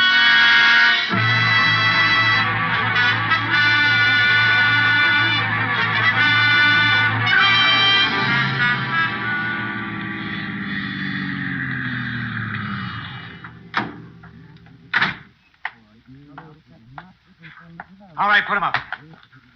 Come on, get him up and step out in front of those headlights where I can see you. Come on before I let you... Shoot, mister. Well, what do you want? Not to get shot right now. Oh, I'm sorry. Kind of jumpy, aren't you? Yeah, maybe. Were you going into this joint here? Well, I was. Well, come on, I'll buy you a cup of coffee. I think I earned it at that. Well, howdy, folks. Good to see somebody out kind of late, eh? Yeah. Black coffee, huh? How about you? The same, I guess. Look, I'm sorry I frightened you. Say, what's your name? Eileen Harrison. What's yours? George Javery. Say, what are you doing walking along 1,000,000 miles from no place at this time of night? I started driving east in a $50 jalopy yesterday like a fool. It just fell apart on me. I was coming in here to phone or something. Well, how far east you going? Greenwich, Connecticut. I'm going to New York myself. You're welcome. I mean, if... Well, I... Oh, look, if you don't like me, you can always get out and start to walk again. What have you got to lose? Well, all right. Thanks. And I could use a little company right now. Oh, here you are. Piece of pie? Piece of pie, bud? Huh? Oh, no. How about a hamburger? We got good hamburgers, you know. We got... No. Just be quiet a minute, will you? Be quiet? Yeah. What's the matter? Shh. Shut up now, the two of you. Sure, anything you say. Say, what's the matter with you? I'm listening for something, that's all. What? There he comes. Hey, where are you going? That wasn't it. You know, what's going on, bud? You hot or something? No, there's a car out there. It's been following me for the last 200 miles. Yeah? How'd you know? I know it. I took a side road. He did, too. I tried to duck him, and he hung on. He kept following me. I'm sure that... Listen, that must be it now. He's not coming in. He's waiting. For what? Me. Look, Eileen, here are the keys to the car. Go out and drive it up the side entrance. I'll be waiting at the door. All right. No. Go ahead. He won't hurt you. Hurry. Okay. Hey, mister, you ain't in trouble, are you? I don't want no trouble in my keep your shirt on. You'll be all right. Here. Don't you want your change? No, keep it. Hop in. I'll slide over. Thanks. Look back now, Dave. See that other car following us. I don't think so. Say, look, pal, I don't want to be nosy, but... Eileen, I wouldn't kid you. I don't know what it is. Is anyone following us? No, I don't think so. Uh-oh. Lights. Well, that doesn't necessarily mean it's someone following us. No? How fast are we going now? About 60. All right, watch. Hey, please, be careful, George. I'll be careful. Is he coming? Uh-huh. I think he's gaining on us. Yeah, I thought so. Well, we'll see how much this guy wants to play. He had a pretty big car, you know. Yeah, I know. Is he still gaining? It's closing up pretty fast. Oh, I can't stand this much longer, and I'm going to do something about it. What are you going to do? I'm going to pull to one side, slam on the brakes, and see what happens. Hey, George! I'll force him into the ditch if I have to. It's what he's trying to do to us. Hang on. George! I'm trying to.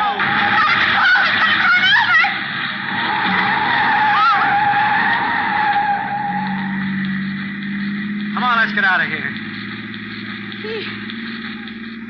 He must have been killed. Yeah. Did you see him as we hit? Just for a second. You notice anything about him? Not much. Well, I did. He was a man with only one arm.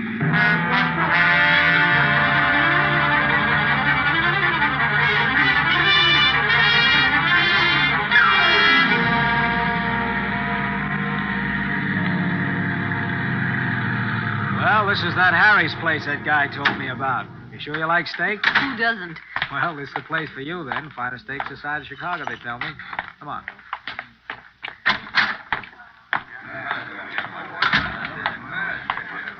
Table for two, sir? Yeah, please. Right this way. The whole thing amounts to this. Yeah, it might be. Right here. Here's a nice table right by the window. That's fine, thanks. And, madame? Thank you.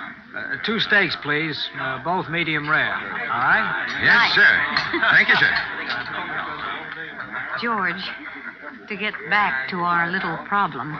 Our little problem? All right, so it's your problem, and I'm stuck with it. Are you sure you don't have any enemies? How could I? I've been out of the country for over a year. I didn't have any when I left. Well, could there be any connection with that work you were doing with the Chinese government? Oh, not a chance. Well, look, I don't know any secret plans, and I have no Agent X9. Well, all that's out. Well, maybe it's all just a coincidence. Oh, sure. A one-armed guy tags me all over Reno, then says he's a poor hitchhiker. Then he acts like he's trying to pull a stick up, and then 100 miles beyond where I've dropped him, he shows up in a big Cadillac. Just a coincidence. Call for Mr. Javery. George. Telephone for Mr. Javery. Call for George Javery. Yeah. Another coincidence. What do you suppose? I don't know, but I'm going to find out. George, don't. Come on, we'll both go answer it. Are you Mr. Javery? Yeah. Well, that's good. They've been trying to reach you all day. All day? Yes, this is about the 10th call we've had for you. The phone booth is right this way. One little coincidence after another. Calling me all day at a joint I've never been in before in my life. George, don't answer it. Now, look, you just keep an eye out while I'm in the booth. All right. Oh, pardon me. Why, of course. Hello? Hello? Hello? Can I help you, sir? Why, yes, I had a call on this wire, but... I'm sorry, but your party seems to have disconnected. Did you call them? No, forget it. What was it, George? Come on, let's go out to the car. Well, what was it? I don't know. Whoever it was, as soon as I answered, they hung up. Come on, there's a guy following us. The guy I bumped into at the phone booth. Oh, that's what that phone call was for. Get in the car, quick. Here he comes. Oh, Mr. Javery. George is pointing something. It's a camera. Thanks, Mr. Javery. Hey, what's the idea of taking pictures of me? It's a hobby. I'll send you a print at the morgue.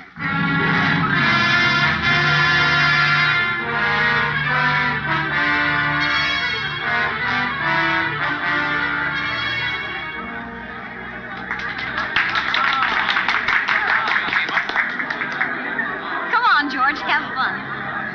This is one of the really bright spots of old Chicago. Yeah, a little too bright.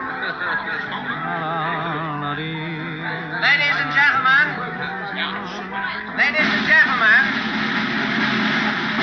Ladies and gentlemen, we present direct from 10 weeks' run in New York, the world-famed sharpshooter, Professor Glittenheimer. This is going to be all right, George. He's good. I saw his act in Hollywood. He's quite a comedian. Well, that's swell. A little comedy would come in handy now. Oh, George, you promised me. Come on, relax. Okay. He shoots with the light bulbs, and whether he hits them or not, they always break. And now, ladies and gentlemen, blindfolded. He didn't even aim at it. Sure, that's the point. Later, he's going to shoot straight up, and the bulb in the back of him will break. And now over my shoulder, the left shoulder. No, there's the right shoulder. That's hard I am. It's funny, isn't it? George, your glass, it's shattered. Come on, Eileen, we're leaving. Please, ladies and gentlemen, please. The performance will continue. Keep your seats, please. Oh, please, wait, sir. Don't leave. I'm terribly sorry. Won't you stay and finish your dinner? Please, sir, our apologies. A most regrettable accident. Yeah? Only it wasn't. Wasn't? Wasn't an accident. That comic up there shoots blank cartridges. Well, of course, but... Yes, and what broke my glass was a bullet. And it didn't come from the stage. $1.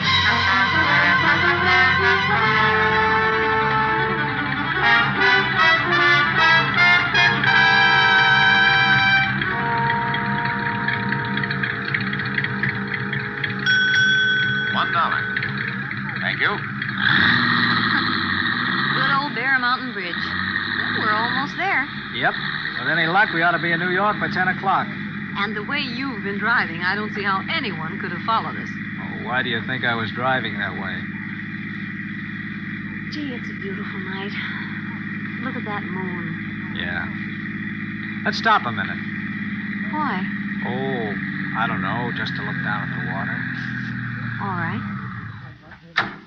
It's been a long time since I've seen the old Hudson River. I guess I better turn off the lights. I'm not sure I'm allowed to stop in the middle of the bridge. Come over here by the rail, George. Gosh, isn't it lovely? Yeah, it really is. Oh, look at that boat down there. It looks so little. I wonder how far it is down to that water from here. I guess about 150 feet or so. I'm awfully glad you decided to come this way. Why did you? Oh, it's less traffic and not as many cars as on the George Washington Bridge or the tunnel, and, well, there's less chance of being spotted. You still thinking of that? That's kind of hard to forget, isn't it? Just the same, I wish you would. It's not doing... Look. What? It's a car, and it looks like it's going to pull up behind us. George, you don't No, think... I don't know, but if some monkey's looking for trouble, he's going to get it because I've had enough. What are you going to do? Now, look, I'll crouch down in front of the car here where he can't see me. He'll pull up behind us so his headlights will be on us if he's up to anything funny. Now, He's beginning to pull over now. Now, look, okay, you talk to him. Stall him, then we'll see. All right. But, George... Hey, don't you know you're not allowed to stop in the middle of the bridge? Why? I just stopped a minute to look at the water. You alone? Why, yes. Oh, I thought I saw a man standing here with you just now. No? There's the California plates on your car, ain't there? Yes, I just drove through from the coast. You pick up any hitchhikers on the way? Anybody that looks like this? Like what? Like the guy in this picture. Well, that's the picture someone took at... I thought so. All right, sister, where is he? Right here, bud. George, look out, he's got a gun. Why, you... Now, let's see how good you are without a gun. George, the railing! He's trying to throw you over! He's George! Come on, kid, let's go.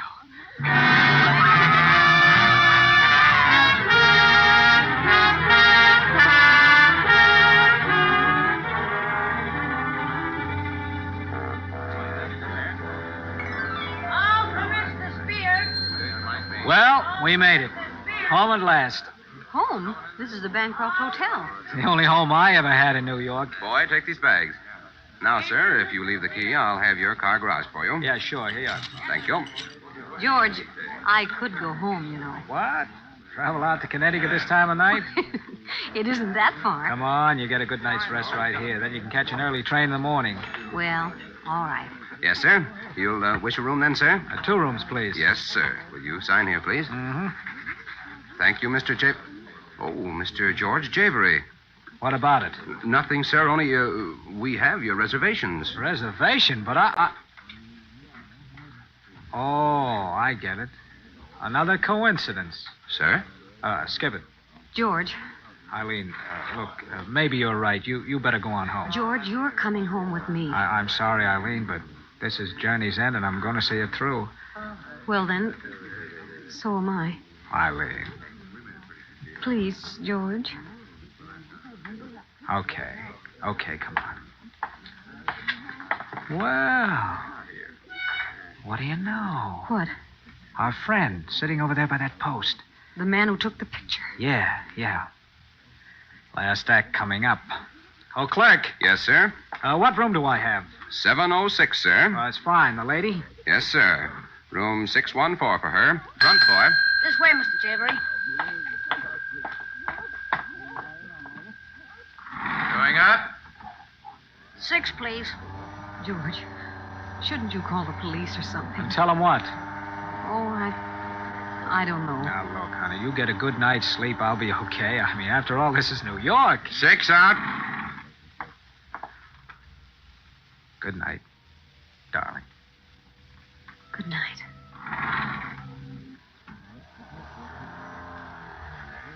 Seven. It's right this way, sir, to the left.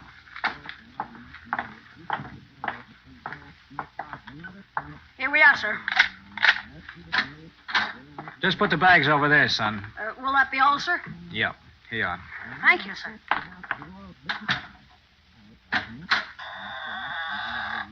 Hello, George Javery.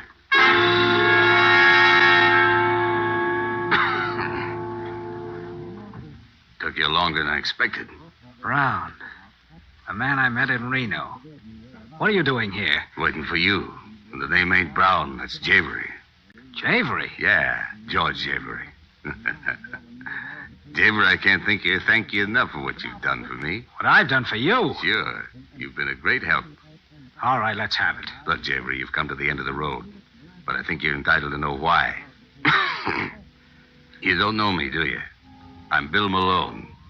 Oh, Scarface Malone. Yeah, only I don't have scars anymore, see? That's the point. Took me 2 years and a lot of pain to get a new face. And I didn't get it just to look good in the coffin. Know what I mean? No, I'm afraid I don't. After a guy in my business has been away for a year or two, he's not always welcome back, see? And he generally finds out about it with a bullet in the back. That's why you struck me as a good idea. Oh, I did I? Yeah. I don't believe in taking chances, see? The boys thought I was coming east under the name of George Javery. Oh, so the one-armed guy and all the rest... No, he was one of my boys. And you were kind of rough with him, Mr. Javery. Well, he wasn't exactly playing beanbag himself. Jerry, he wouldn't hurt you. I just sent him to tell you so I'd have a line on where you were. After you dusted him off, it was just a break for me that you went to that steakhouse. Otherwise, I might have lost you. A candid cameraman, too, I suppose. Yeah. After I lost Jerry, I figured I wouldn't take any chances. Send a picture around to the boys. Like the guy that took a pot at you in Chicago. And the guy you tossed over the bridge. The boys that were out to get me, see? Only they didn't know all the time it was you. No chances. Know what I mean? Yeah. Only I can't exactly say I'm glad to have been of service. So if you drop that gun, I'll go. Not yet, Javery. There's just one thing more you can do. Yeah? Stand over by that window. What for? Stand over there and drop your hands. Boys wouldn't quite understand it if you had your hands up. The boys? Yeah. The ones I've been telling you about. When I pull up that shade, they're going to take a pot shot at me through that window. When they do, they'll get me. Only it'll be you. They'll never know the difference. Now, over to that window. They know you're already here, so move. You don't mind if I sort of stroll, do you? After all, this is a surprise. Come on. Over to that window. And if I don't? I'll plug you. And if I do? You see, Malone, that's the trouble with your system. No incentive. You know what Don't make a move. George, is anything wrong? George! Get over there in that corner. Don't hurt her, Malone. He's going to lock the door, that's all. Taking no chances, see? Then here's some light so you can see what you're doing. What are you...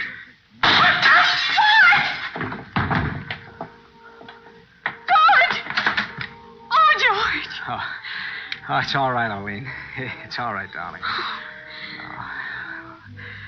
Well, there lies our nemesis. The late Mr. Scarface Malone. Otherwise known as the guy who never took chances. But he's dead. Yeah, smart guy. But he made just one mistake.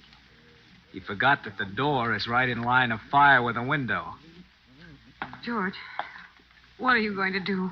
I'm going to call the police and explain this little drama to them. After all, I think it's about time people stop taking pot shots at your future husband. Don't you?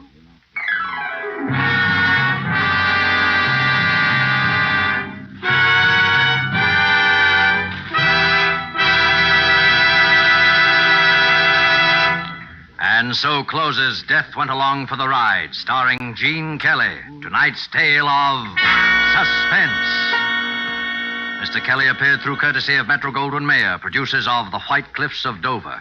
When entertaining guests at your home, are you able to go into your aroma wine cellar and say, which would you prefer, this delightful sherry or this sweeter, heavier port? Whichever of these or any others of the many equally fine Roma California wines you offered your guests, they would find you had poured a world of satisfaction into their glasses. If you are not one of the millions already enjoying these good Roma wines, don't put off this great treat another day.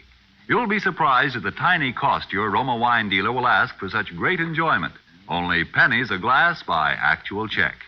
Now you can boast of your own private wine cellar, your private Roma wine cellar. And then, inspired by the great qualities of Roma wines, you'll add your voice to the swelling international chorus that says, Roma wines are truly magnificent. Let me repeat the name, R-O-M-A, Roma Wines, made in California for enjoyment throughout the world. This is Gene Kelly. I hope you enjoyed our suspense show this evening. I always feel that it's a pleasure and privilege for me to appear here because most of us who act for a living consider this to be radio's outstanding theater of thrills. Next week, I know you will want to be listening when your star will be Mr. Orson Welles, who will appear in The Dark Tower, a play written by those two very distinguished gentlemen, Alexander Wolcott and George S. Kaufman. And now just one more word. Fellow Americans, the attack for victory is on. You help make the victory more certain and bring it sooner when you buy more war bonds. Suspense is produced and directed by William Spear. Next Thursday, same time, you will hear Orson Welles in Suspense. Presented by Roma Wines, made in California for enjoyment throughout the world. This is CBS, the Columbia Broadcasting System.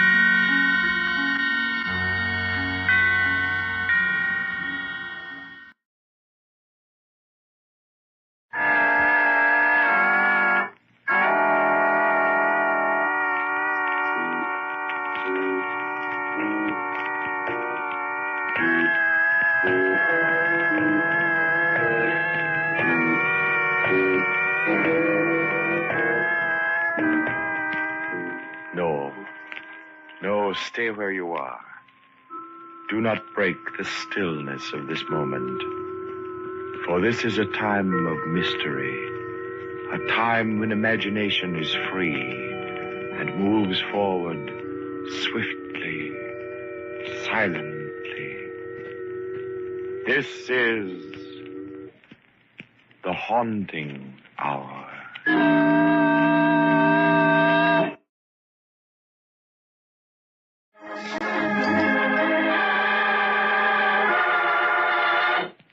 Date in the dark.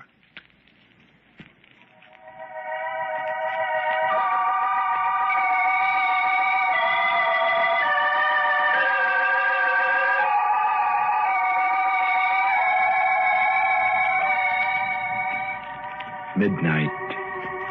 Midnight in the metropolis. Town of 1,000 moods and contrasts. Of wealth and lightness and laughter. Of poverty, heartbreak, and tears. Of shadowy people and dark, dark things. Big city, hard-boiled and tender. Weak and mean and cheap, without dignity. And great and proud and powerful. And the metropolis at midnight, filled with the high spirits of joy seekers, revelers who give way to the goodness of living or try to forget the badness of living. Midnight that is brooding, sinister. The sounds of the big city at midnight, the squeaks and roars of taxicabs, the rumble of trucks, the moan of river boats, and underground, the subway, and under and above, the sounds of the people, shrill, ribald, futile. But there is quiet, too, in the teeming city at midnight. The quiet that is broken by the wail of a child, the rattle of a snore, or, as in the home of Earl Breton, a private detective, and his partner, Owen Bailey, called the Professor, the telephone rings. And the professor answers it. Hello? Earl Breton? No, this is Mr. Bailey, Breton's partner. Who's calling? This is Bill Henderson. Is Earl there? Just a moment. It's Bill Henderson, Earl. You want to talk to him? Bill Henderson? What does that crooked politician want? Sounds very anxious. Oh, that's too bad. Tell him I'm very busy. I gotta go to sleep. Hello, Mr. Henderson. Yeah? I'm sorry, but Mr. Breton is not in... Bailey. If Earl doesn't talk to me, he may be responsible for my death. I can't possibly see how All that... right, let me have the phone, Professor. Hello, Henderson. Is you, Earl? Yeah, what's on your mind? I gotta see you right away, Earl. Can you meet me down at your office? Office hours are from 10 to 2, Henderson. You know that. I'll see you tomorrow. No, wait, Earl, wait. I tell you gotta see me tonight. Now, look, I can't... Wait until tomorrow, because I may never get there tomorrow. How do you figure? I can't explain it on the phone, but I know what I'm talking about. I gotta see you tonight. Got it. Where are you now? I'm at my house. Okay, give me a few minutes to get a cup of something warm. I'll meet you down at the office. Oh, thanks a million, Earl. Never mind the thanks. Bring some money with you. Don't worry about that, Earl. This is worth anything to me. Goodbye. What seems to be his trouble, Earl? Well, he's probably swindled one guy too many. Good. What do you mean, good? I mean, he picked a good time for it. We can very well use the money, you know. Well, you can start drawing the bill now, Professor. And remember, after office hours, it's triple the usual.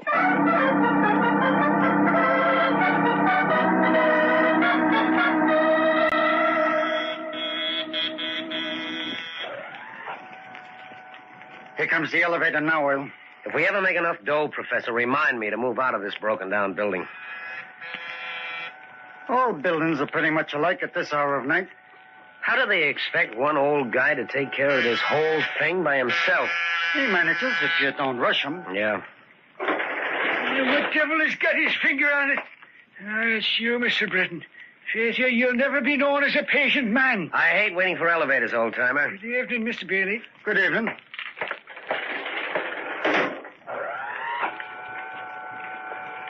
You've got lots to do around here, haven't you? Sure. I've got to make the rounds, you know. How's business? Oh, very slow, Mr. Britton. You're the only two people I've seen all night. Hey, it's pitch black out here, isn't it? You want me to put the hall lights on? Don't bother, old-timer. We'll make it. It might help if you throw your flashlight beam down the hall. Oh, sure thing.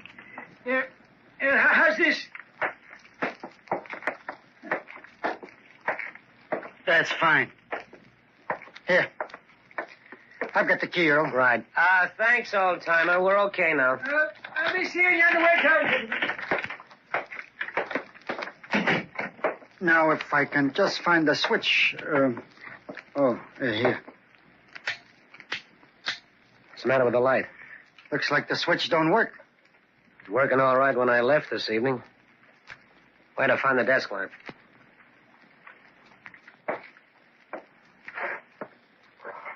Find it, Earl? Yeah. You didn't take the bulb out of this lamp, did you, Professor? Of course not. I've got an idea, Professor, that we have company. You're a very smart chap, Breton. Who's that? Just stay where you are, both of you, and don't ask any questions. Mr. Breton knows that those lights are not out by accident, but if either of you makes a false move, there could be one. What are you looking for? Information. And why keep us in the dark? There's enough light for me from that street lamp shining in your window. I can see you both. What do you want to know? I understand, Breton, that you got some new dope on the Kennedy murder. Am I right? Kennedy murder? Why, the police gave Kennedy up as a suicide 5 years ago. What would I be... Stay where you are, Breton. I told you I can see. Yeah, sure. Seems kind of... Yeah, I guess our visit is a little touchy, Professor. You didn't believe that I could see you. Next time, I won't miss. Now, give it to me straight. I told you I don't like the smell of a body that's been buried 5 years, and I ain't digging it up. Now, what else do you want? Mr. Breton, are you in there? Don't make a move. Mr. Breton, Mr. Bailey, whatever happened is... Okay, I hope you get a big kick out of beating up a helpless old guy. That was very tough. Very. That Professor, I got it. What happened, Earl? Where are you? Right over here where that voice was coming from, and he's not here. Maybe he moved over to another corner of the room. Duck behind something, Professor. I'm going to light a match. Careful now, Earl. Well, I'll be there's nobody here. Who's that lying in the doorway? Wait a minute. Looks like the old-timer. Here's his flashlight. I'll turn it on. Here, put him in this chair, Earl. No, it's too late, Professor. He's dead. Dead? That dirty rat killing a sweet, harmless old man. Wait, what's this here on the floor? Let me see. Hotel key. Hotel Markham, room 517. Think that fell out of the old man's pocket? No, that's a mobster's hotel. It's full of gamblers and racketmen. Then that means if we go to room 517, we ought to be able to find out the man who did this.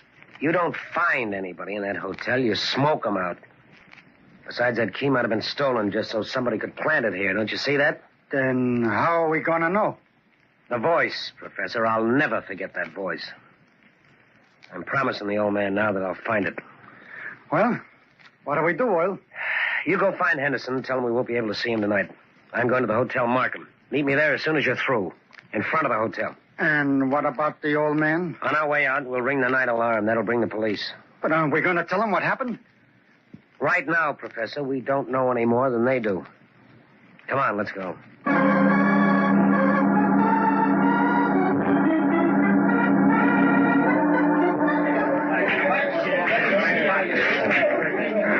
Anything I can do? Oh, hello, Benton. How's the hotel business? Oh, we don't complain. Uh-huh. Who's up in room 517? I want to know. I understand there's a game going on. So? I'd like to get in. Well, there's a gentleman by the name of Sparrow rented the room. Maybe you know him. That's all I wanted to hear. You can tell my good friend, Mr. Sparrow, I'm coming right up. Don't worry. I will. Oh. By the way, I hear there's a shortage of keys. You still lose many of them? Certainly we do. Every day. That's very interesting. Very interesting.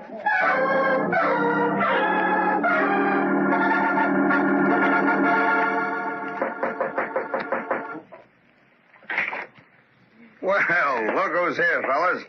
My old pal, Earl Breton. How are you, Sparrow? Fine. Come on in. How's the game? Pretty good. You want to take a hand? Yeah, maybe. How long you been playing? Oh, about 12 hours. Now, meet the boys. All right, fellas. This is Dan Huber. He's new in this town. Yeah? Didn't take you long to find this place, did it, Dan? Mary, I got a nose for this stuff. Yes. And you know Harry Jackson, Earl, don't you? Sure, I know Harry. How are you, Harry? Fine. What did you say, Harry? I said I'm fine. That's what I said. Sure. Now, this is Willie Garvin, and over here... That's a funny name, Willie. What's funny about it? How do you spell it? Garvin. Why? Does it sound familiar? No, Willie, no. And I don't have to introduce you to my partner, Joe Murray, huh? Hello, Joe. Hello. Funny to find you and Sparrow in the same game, Joe. What's funny about that? Well, after all, you and Sparrow are partners, aren't you? Nobody said for you, Breton, and if you don't like what goes on here, you can shove off. Come on, Earl. When are you going to stop burning up Joe? Anyhow, he just come in a few minutes ago. So we really just started playing together. Oh, just came in a few minutes ago. Where were you, Joe? Since when do I report to you? Well, I'm just curious, that's all. I told you before, Breton, I don't like coppers, and that still goes. Now, let's get the game going. Well, Earl, you taking a hand? Sure, but first I got to get the professor. He's got my dough. I'll be back in a few minutes. Wait a minute, Breton. What are you trying to pull? Why didn't you bring your dough in the first place? I just wanted to see who was in the game. Oh, sure, Joe. He's got a right to know. Go ahead, Earl. Get your dough. Oh, but don't forget to come back, huh? Otherwise, it wouldn't look so good, huh? Sure, don't worry. I'll be back. Earl,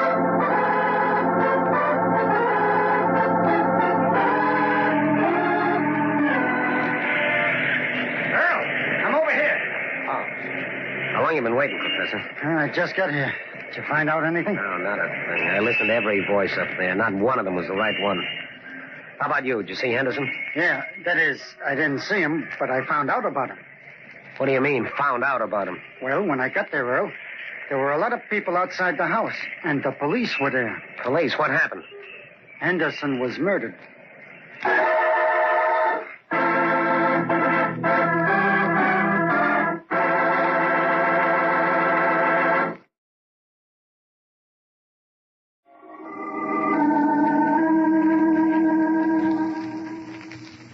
It was midnight when the phone rang in the home of Earl Breton, a private detective.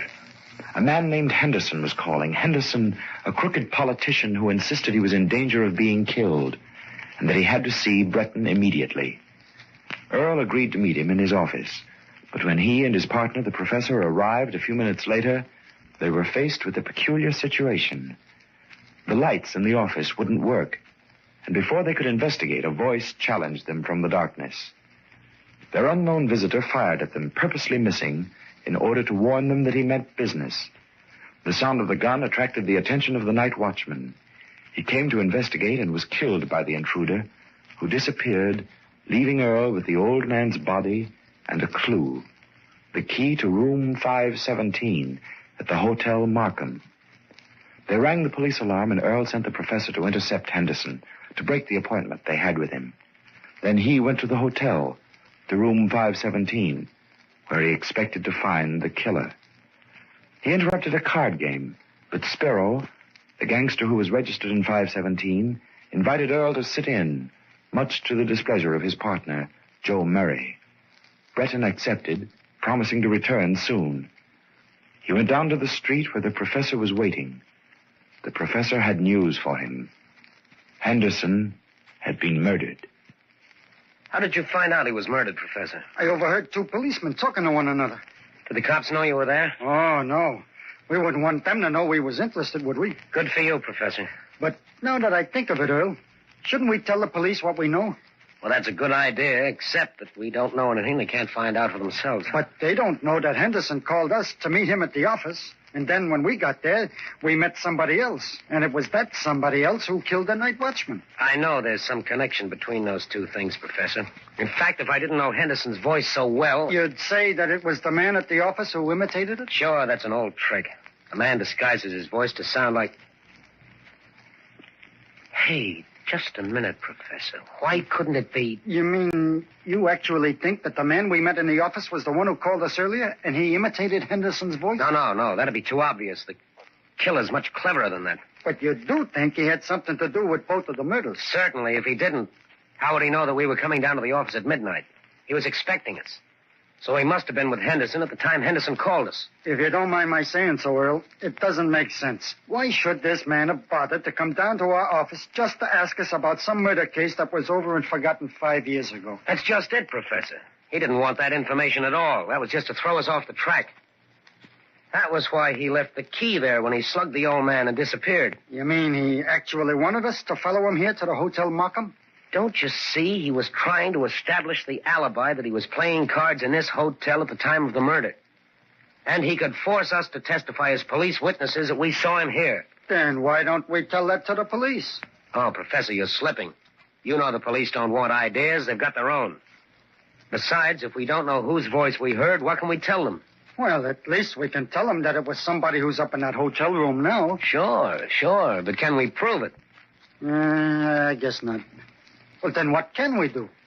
We gotta go upstairs and find out who that phony voice belongs to. But life can be very short in a place like this. I mean, I'm not thinking about me. I know, Professor, I know. But I made a promise to that old watchman that I'd find the guy who killed him, and I like to keep a promise. But we ain't got enough money to play cards with those people. They don't know that. Well, I don't think it should take them more than one hand to find out. All right, then you'll have to stall. Now, one of those guys up there has a phony British voice. So? Listen. Stay where you are, Breton. I told you I can see. How's that? If I wasn't looking at you, I'd swear it was the guy in the room. Good. That's all I wanted to know.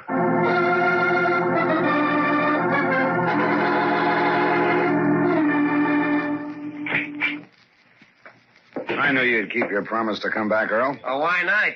This is my night, Sparrow. Well, come on, take a chair. I think I'll let the professor play for me. I do much better when I'm looking over his shoulder. Suit yourself. Let's get going. You're holding up the game. How many chips, Professor? Well, that's up to Earl. Chips? Why, what do you say we start off with $10 worth, Professor? I got a hunch. I guess that's all right. Wait a minute. Who you kidding, Breton?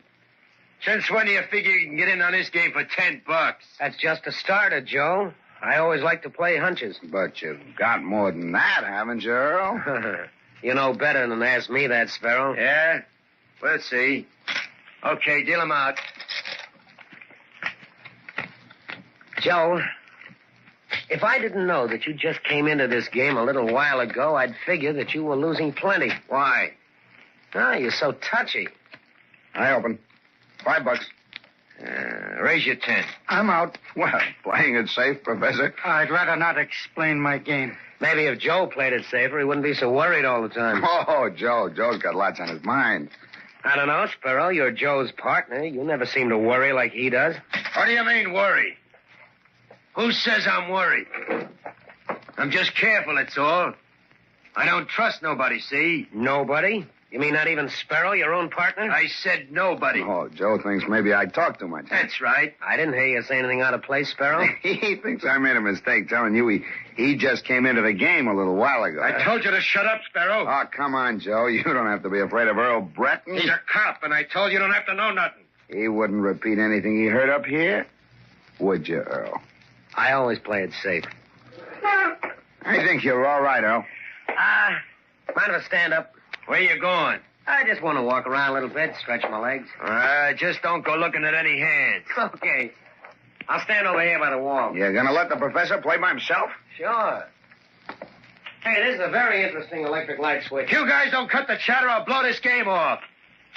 Hey, wait a minute. Who put those lights out? Put the lights on. What are you getting so crazy about, Joe? You act as if you just murdered someone. Put up the lights, I said quick. I'm sorry, Joe. That was my mistake. I didn't know the light switched off this way. Shut up. And you, Sparrow. What was the idea of saying I murdered someone? What are you talking about, Joe? I didn't say anything. Don't give me that stuff. I heard you. You can't fool me with that phony voice you put on. I told you I didn't say anything. Oh, yeah? Well, I happen to know that nobody else but you talks that way. Cut it, you dope. Did you know that wasn't my voice? Sparrow, if you're trying to pull anything... Okay, Joe. Sparrow's right. Now, don't get sore. It was my fault. I didn't know. That ain't the point, Breton. I want to know what he's trying to pull. And it ain't none of your business, copper. I just wanted to tell you I'm sorry. It was my voice you heard, Joe. What? Are you? All right, what's the game, Breton? No game, Joe. Just a joke, that's all. Sure, Joe. Just a joke. Very funny, too. Can't you take a joke, Joe? Nuts. All right, Breton. You want to stay in this game, get up some real dough, or beat it? Okay, I'll come clean with you. That's all the dough we got with us right now. If you let me go in the next room and make a call, I'll get some sent up here right away. Why, sure. You want to use the phone, huh? Yes, it's right in the next room. Thanks, Sparrow. This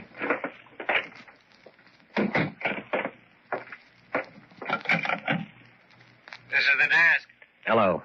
Get me Spring 73100. Spring 73100? Right. Who are you kidding? That's police headquarters. Say, have you got any complaints to make? Hold on there. Hey, wait a minute. What goes on here? It's one of your keys. Oh, hello, Sparrow. I can't say much for your phone service. No? What's the matter with it? They wouldn't get a number for me. I see. Who you calling that's so important? The police. I guess I can wait. Yeah. Say, I'm glad you came in here, Breton. I wanted to have a little talk with you. Alone. You wouldn't use that revolver right here in this room, would you? Wouldn't I? You know, I can do pretty much as I want to in this hotel. You know that, don't you? Yeah. But if you killed me now, wouldn't you have to tell Joe why you did it? Well, what do you mean? I mean, wouldn't you have to tell him that you were tired of being partners with him and Henderson? That you wanted the whole racket for yourself? So that you killed Henderson, trying to make it look as though Joe did it so he could take the rap? If you're trying to talk loud so Joe will hear you, I might as well tell you he just left. Well, at least I found out it was you who slugged the night watchman in my building tonight. So what? Just that you killed him, that's all. You shouldn't have gotten away. Then you're admitting that you killed Henderson and the watchman. Only to you, Breton. And I'll tell you why. Because I'm going to make sure that you'll never be able to tell it to the cops. See? I don't have to tell them, Sparrow. They know about it already. Oh, sure. You gave them all this information before you came up here. No, I didn't tell them. You did. You know something, Breton? I'm beginning to think you're a little bit nuts. I suppose you wouldn't believe me if I told you the police are listening to you right now? They heard you admit all this to me? Oh, now, wait a minute. Don't tell me you hid them in my closet. No. But they're right outside in that room where we were just playing cards. You're crazy. Why don't you take a look? Because I ain't dumb enough to turn my back on you. Then that makes it easy for them to come in. Drop the gun, Sparrow. Give it here. What? It is the cops. But we heard the whole thing outside, Breton. Pretty smart. But how did you get the cops up here? I didn't get them, Sparrow. You did. Cut it out, Breton. It's true. You know the best way to bring the police is to leave a hotel key next to a dead man, and that's what you did. Yeah, but you picked it up. Not me. I just made a mental note of it, that's all.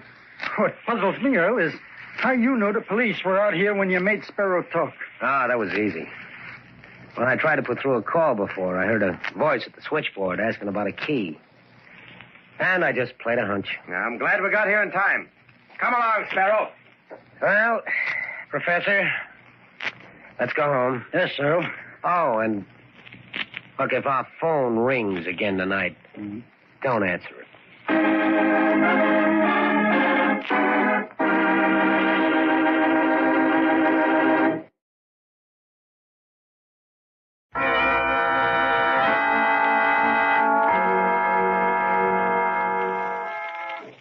From shadows and stillness, mystery weaves a spell of strangest fascination, charging the mind with doubts and fears.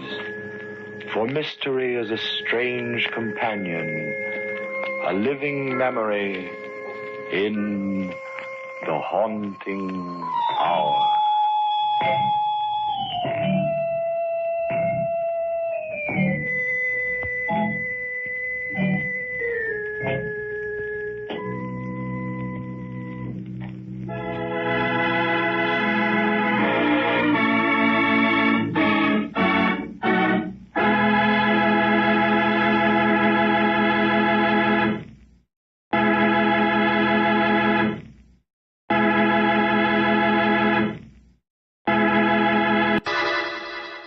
Personal notice. Danger's my stock and trade.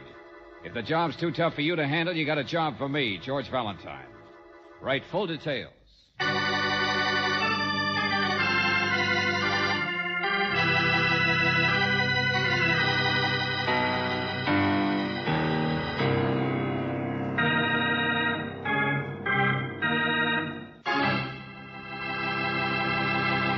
Greetings as always, mystery lover. Time for another Let George Do It adventure. Our little tale of suspense, which, by the way, is called It's a Mystery to Me, has to do with a disgruntled bartender, a mystery story writer, and an elusive gal named Cynthia, just to name a few.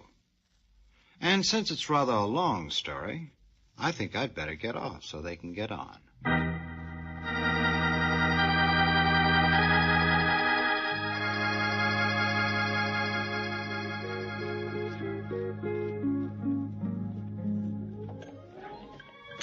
Why don't you want a drink? Oh, never mind. Use up the stools. Keeps the leather in condition. Dear Mr. Valentine, to me, life is hopelessly complex, but with your help, it can be beautiful, terrific, magnificent. To me, life isn't worth living To without... me, it's raining. Here, eat up the pretzels. They're for nothing. Stale, too. Look, we're just sitting here, friend. You don't really mind, do you? Well, I was just going to lock up when you walked in. Library's closed, I guess. Got to read your mail someplace, only... Look, we're waiting for somebody. We'll buy something pretty soon. Chin up. Why? In Joe's Oasis, it rains inside. Have some flat champagne. Oh, business can't be so bad if you sell champagne. A couple was in here just before you. Happy, rich, showing off. You know, it's that kind of a neighborhood. Everybody wants something big and gets it and goes someplace else. To you, life is pretty complex, too, isn't it? Look around you, lady. It's the only business I had tonight. Well, don't shoot yourself, friend. We'll take some coffee. Big sale. I'm out of the red. To me, lady, it's as complex as a 6-foot piece of mahogany with silver on the trimmings. And the clearest glass in it you ever saw. Oh, don't be gruesome. To me, life could be beautiful if... Huh? What do you think I'm talking about? Well, nobody ever gets what they want. To me, it's the 6-foot Super View console. What this bar needs is a television set. Only I haven't got the money. Never mind, Joe. I'll get it. Reading room, telephone exchange. I tell you, lady, it's the most beautiful thing you ever saw. Hello, Joe's Oasis. I want to speak to Mr. Marlon King. King? Brooksy, give me that letter. Oh, here, George. Hurry, please. Is that, M.J. King? I called his club. Yes, of course, Marlon. I called his club. They said he was there at the Oasis. Oh, I'm sorry. No, he's not. I'm here to meet him myself. You what? Yeah, that's right. My name's George Valentine. Look, can I take a message? Or do you want him to call you? Oh. No, tell him I'll write him. Tell him not to get in touch with me. I'll write him. I'm leaving. I can't wait for him to... Hey, slow down, will you? Who are you? Just tell him. He won't understand, but tell him. Something's happened and I have to leave. And... Cynthia. My name's Cynthia. Well, where can he reach you, Cynthia? I'll write him, I said. I don't care if you understand. I won't see him again. I can't see him. Not ever. Look, Cynthia... Oh, never mind. Well... She won't ever see him again, huh? And Marlon King in his letter says... To me, life isn't worth living without a girl I've just met by the name of Cynthia. Well, that was a short romance. Nobody ever gets what they want. Said he'd meet us here at 10 o'clock. Almost 11, isn't it? So look, both of you, will you please let me lock this place up? It's raining outside. To me, it rains a little sometimes, too. All right, friend. All right.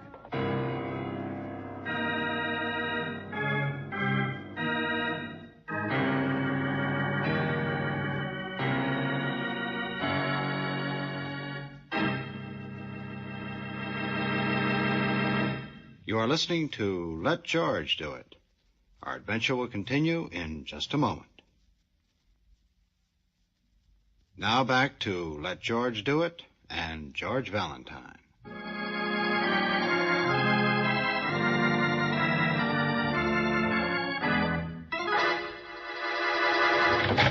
Mr. Valentine. Oh, here you are. I thought I might find you here in your office. My name's King, Marlon. Oh, for heaven's Well, we chased all over looking for you, friend. Never mind. Listen, it's this girl of mine, see? There's something terrible going on, and I need your help. You talking about Cynthia? She says it's all off. Huh? Yeah, grit your teeth, Mr. King. I got a message for you. Cynthia says she won't see you again. Ever. Oh, no. No, she didn't mean it. She loves me. I know she does. She's young and sweet. Well, I think we'd better go talk to her, don't you? No, we can't. I mean, it only makes it worse. She's not that kind. I've asked her what's wrong, what it is, what's happening. She's so sensitive, and she's scared about something. She won't tell us. Only Mabel might. That's why I need you. I can't talk to girls like Mabel. I can't. Hey, one girl at a time. Oh, I know. It's complicated and mixed up and hard to... Just take it easy. Make it simple. Sit down. Oh, no, it's not. I'm so confused. To me, life is complex. What sort of a person are you, anyway, that everything should be so... I'm a mystery writer. Oh. Wouldn't you know? Sure, so that's where I've seen your name. Yeah, scientific crime detection by... Mabel is Cynthia's roommate. Mabel works at a cheap nightclub, a cigarette girl. You see what I mean? Mabel and Cynthia, different as day and night. Mabel's hard as nails, but she came from the same small town years before, and she offered her a room. And then there's this skinny little dark guy named Tony who watches Cynthia. Say, look, tell me something concrete, will you? A locket. I bought Cynthia a locket. It's a beautiful little thing. She wanted it to carry my picture in. You know, around her neck. She wanted me to get a cheaper one. That's the way she is. You can see how close we are to being... Yeah, you bought her a locket. For $200. And she wore it, and she loved it. But I saw how envious Mabel was. She's that kind. And then one day Cynthia said she lost it. And when I asked her, she was scared. She was lying, and she cried. 2 days later, Mr. Valentine, I saw Mabel showing that locket off to the housemaid. Mabel was wearing it. Well, didn't you ask Cynthia? She won't tell me anything. Just says she lost it. Wishes we could get married and go away someplace. Uh-huh. And tonight she says she'll never see you again. Maybe this is more than a Dorothy Dix case. Mr. Valentine, I know I tell it backwards. I've got a good, clear brain, only now when I love her so much, it's hard to... Here, help me with my coat, will you? Huh? This is why I kept you waiting. Oh, I had to have it bandaged. Well, somebody just stepped up on the street. Your shirt's all torn, your shoulders... Yes, my eye will be black in a few minutes, too. Just a big guy in an overcoat. Said I was interfering. I should stay away. Say, somebody really worked you over, friend. He said I should stick to writing mysteries, not trying to solve them. He said unless I stayed away from Cynthia, to me, life would be a marble slab.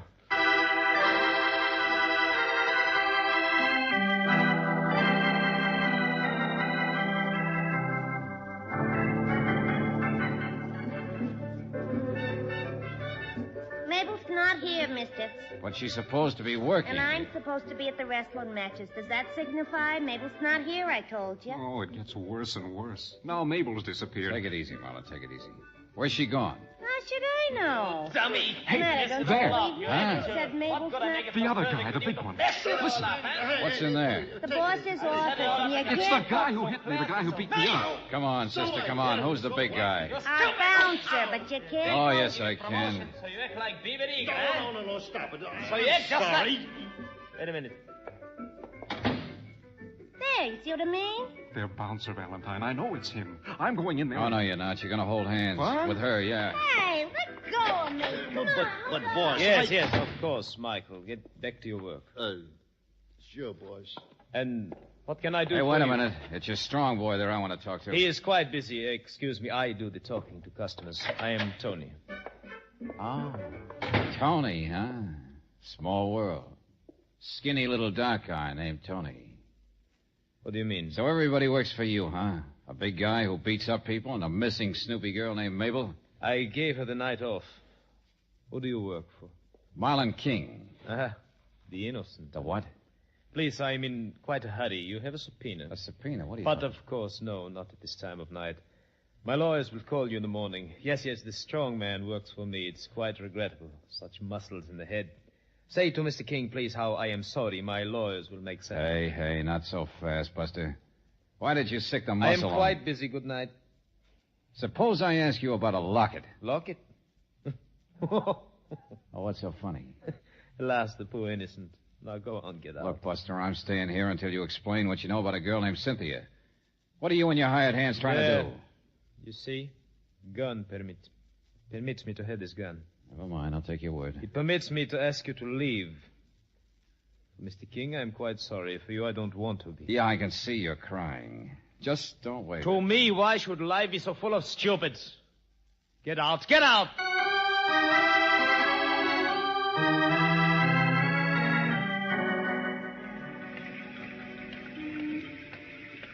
Is it ever going to stop raining? George, here I am. Oh, hello, Brooksy. Did you get hold of that housemaid that Marlon here told you about? Yes, she's here. But, George, first I have Miss to tell- Brooks, I'm getting scared for Cynthia. These the men I should talk to, dearie. Yeah, but wait a second. Look, George... we didn't learn anything, Agent. That locket. Boy, a beauty it was, too, if you like them old-fashioned kind of... She knows all about the locket, George. But that Mabel didn't steal it or make Cynthia give it to her. No, it's because my brother's in the buy and sell. You know, a pawn shop with trades, that's all. What are you talking about? And Mabel, she give it to me, see? You know why? Because Cynthia wanted to trade it for a real gold set of earrings she's seen in his window once. Only she didn't want the sucker who gave her the locket to know about it. What? That Cynthia, she's something, all right. George, please. Well, there's your mystery, friend. The innocent. She's so young and sweet and sensitive, so different from a girl like Mabel. George. No, I don't believe it. To me, she's always... Do you be quiet, Mr. King. George, the important thing is, didn't you see Lieutenant Riley's car? But listen, she's in trouble. She's in danger. Wait. What did you say, Brooksy? The mystery isn't Cynthia, George. It's Mabel. Mabel's dead.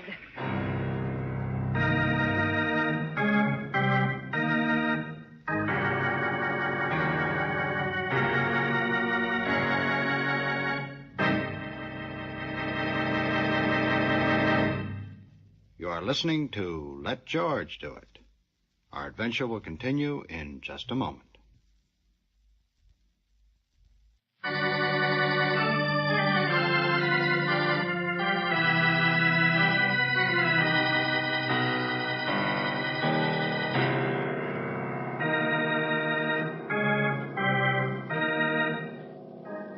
And now back to George Valentine. To me, life is hopelessly complex, the man wrote. And for Marlon King, it apparently is, at least when it comes to love. Because his wonderful Cynthia, you have found, is not quite the type girl that she made the innocent believe. And as for her avaricious, snoopy roommate, Mabel, well, even if your name is George Valentine, you will never know now, because, as Lieutenant Riley so gently points out, Mabel has been murdered. Do I have to draw you a diagram? Look at the place. Just look at it. Torn up like Coney Island on Monday. All right. So she put up quite a fight, Riley. But you haven't told me. Here. That's the weapon. Don't touch it. The skillet. Heavy iron skillet. Yeah. Grabbed off the stove, I guess. A single blow on the back of the head. The body was here in the kitchen hall. The porter found it when he came up to deliver something. Mm-hmm. Single blow. But all the earmarks of a big fight. The stuff spilled in the kitchen, the telephone knocked crooked. Maybe she tried to grab Be for it. careful. That needs to be dusted, too. Fingerprints? Sure, on a crime like this. As a matter of fact, she did try to grab the phone for help. Or somebody did. The switchboard girl says the light went on for a second, but then off again, so she didn't plug in. When was that? Oh, about 2 hours ago. Doesn't remember exactly. Didn't anyone hear anything? The neighbors were all asleep. There's back stairs to the alley off the rear porches. That's how the killer left. Kitchen door, huh? How do you know? We found the weapon tossed in a trash can up the alley. Crime of passion. Well, you'll have plenty of clues right here. Yeah, the technical boys are on their way now. But you've already formed another idea. Haven't you? Hey, Marlon, Mr. King. Here, Mr. Valentine. I guess the lieutenant wants to see you now. I'll be with you in a minute, Riley. So this is the expert, huh? Knows all about crime, scientific detection, the habits of criminals. But when it comes to the habits of women... Oh, Lieutenant, don't. He's all mixed up. Yeah. He thinks he's in love with Cynthia, and you're I not. know. I've got it coming. But at least I was right about Mabel. I'm sorry she's dead, but, well, you know what she was like. Oh, yes, my friend, yes. Little Mabel here was the kind of a girl who was always in trouble. It's not surprising she got what she did. I thought Cynthia was different. I mean, she Yes, you're so innocent. I know. You got taken in. But the hired help will tell you the same thing you found out through that business of the locket she got out of you. Just for laughs and a set of gold earrings. To them, Cynthia's even tougher than Mabel, my friend. I know now. Mr. King, the doctor tells me Mabel died approximately 2 hours ago. Well, now, come on, think back. That's about the time Valentine here was in Joe's bar, isn't it? Oh. And remember what we told you Cynthia said? She was in such a hurry. She apparently called from home. She had to leave. Something had happened. But I don't know where she could If have... life weren't so complex to you, you might see some of the simple things. What she was really like, and that she was up to something, and Mabel did snoop on her, and what Lieutenant Riley means. Oh, I know where he's staring. To me, Cynthia was always... Well, Mabel worked for that guy Tony who had me slugged. Why didn't you... Oh, we'll round up him and his strong arm, all right. To me, sucker, life is simple. To me, that Cynthia of yours is an obvious grade A suspect for murder. Riley, to me, Cynthia's a girl who carried gray gloves. Huh? Yeah, and a black purse with a big gaudy thing on it. What yes, she had one like a couple that. of suitcases because she was going to run away someplace. Oh, what to me, are you... Riley, Cynthia's a girl whose body's been jammed into a closet out there on the back porch.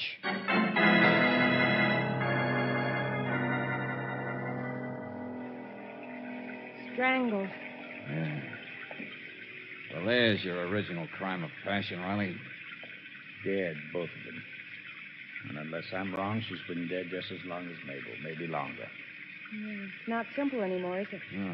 I found her gloves over here in her purse. Suitcases were thrown behind the broom closet. All packed and ready for a trip, wasn't she? Nicely dressed. No ornaments, though. Wristwatch. Oh, yeah, or earrings, too, from the innocent. Don't touch any of that. Don't worry, Riley. I know what you're thinking. But I'll give you something else to think about. Wearing a raincoat, rain hat. And the suitcase. That's right, Angel. Packed and ready to go. There's a back stairway. And down at the end of the alley, a neon sign says garage entrance. Here, let me see your purse. I'll open it.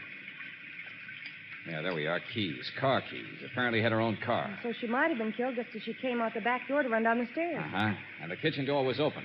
So maybe all that struggle out here and through the hall was put up by Cynthia instead of Mabel. Which came first, the chicken or the egg? So what? George, look.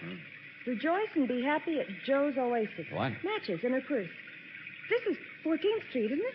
Must be right around the corner. And here, a cork from a champagne bottle. Remember flat champagne? Hey, come on, let's go. Hey, Lieutenant, we got him. What in the name of heaven's going on? We got him. That Tony at the airport. He was just about... Well, look who's here. Trying to run away someplace too, Tony? What? Look, what is this? I thought you were trouble when you came crashing into You gave me double talk tonight, Buster. I'll give it back to you. A champagne cork. Joe's Oasis. Mean anything? Well, of course. We were there, Cynthia and me, George, but... they were the couple who were there just before us. Their law against it? You have a law? Some more double talk. This is for you, Riley. His face isn't scratched, but he's got on a tweed coat. And if she'd scratched his coat... Get your hands off me. What are you driving at? Life is complex, but murder is simple. When a person is strangled... I'm one jump ahead of you, pal. They scratch, they fight, they claw out to protect themselves, particularly if it's a woman. So under the fingernails, you always... Wait. You said... Oh, cut out the innocent act. You hired a thug. The girl named Mabel worked for you, keeping tab on Cynthia. Yes, Mabel, she introduced me, helped give me a pitch with Cynthia. The strong man, he was to keep Mr. King away. Competition, that's all. Competition? I was to the airport to meet Cynthia. I was to the bar for celebration because she accepted. What has happened to her? Where is she? Where's Cynthia? Take it easy, Tony. Look behind you.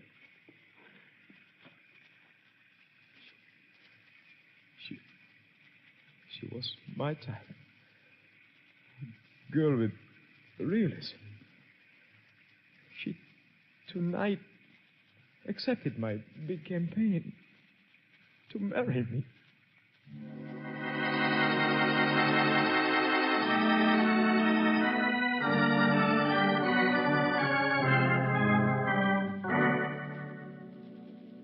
Now, look, Joe, the man said he was in here, in the Oasis, with this girl. Of course they were here. It's that kind of neighborhood. Happy, rich, showing off. Celebrating, they said. He said they talked about getting married. He asked her right here over a bottle of champagne. I should hear love stories yet. Decided to up and do it tonight. He'd take her home, and then they'd meet out at the airport. You know what I think? Only customer gives me a buck tip in 5 weeks, and she's got to go get strangled. Raining, see what I mean?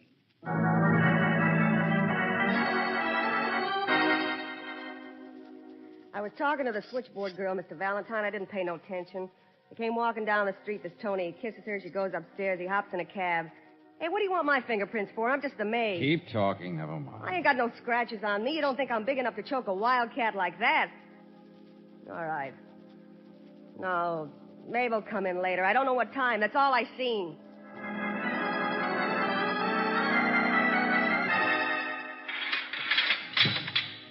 You can't lock me up like... Hey, you! Blackfoot! Sergeant! Come back here and let me out. Take it easy, Michael. Take it easy. You're in for assault and battery. Now, look. The boss said he'd make it up. He's loaded with dough. You never saw such a spender. So I hit the guy. So I get conscientious trying to make an impression. Is it my fault somebody murders the boss's girl? I just keep his competition away. Yeah. Now, listen. I said, hey, you. Come back here. Hey.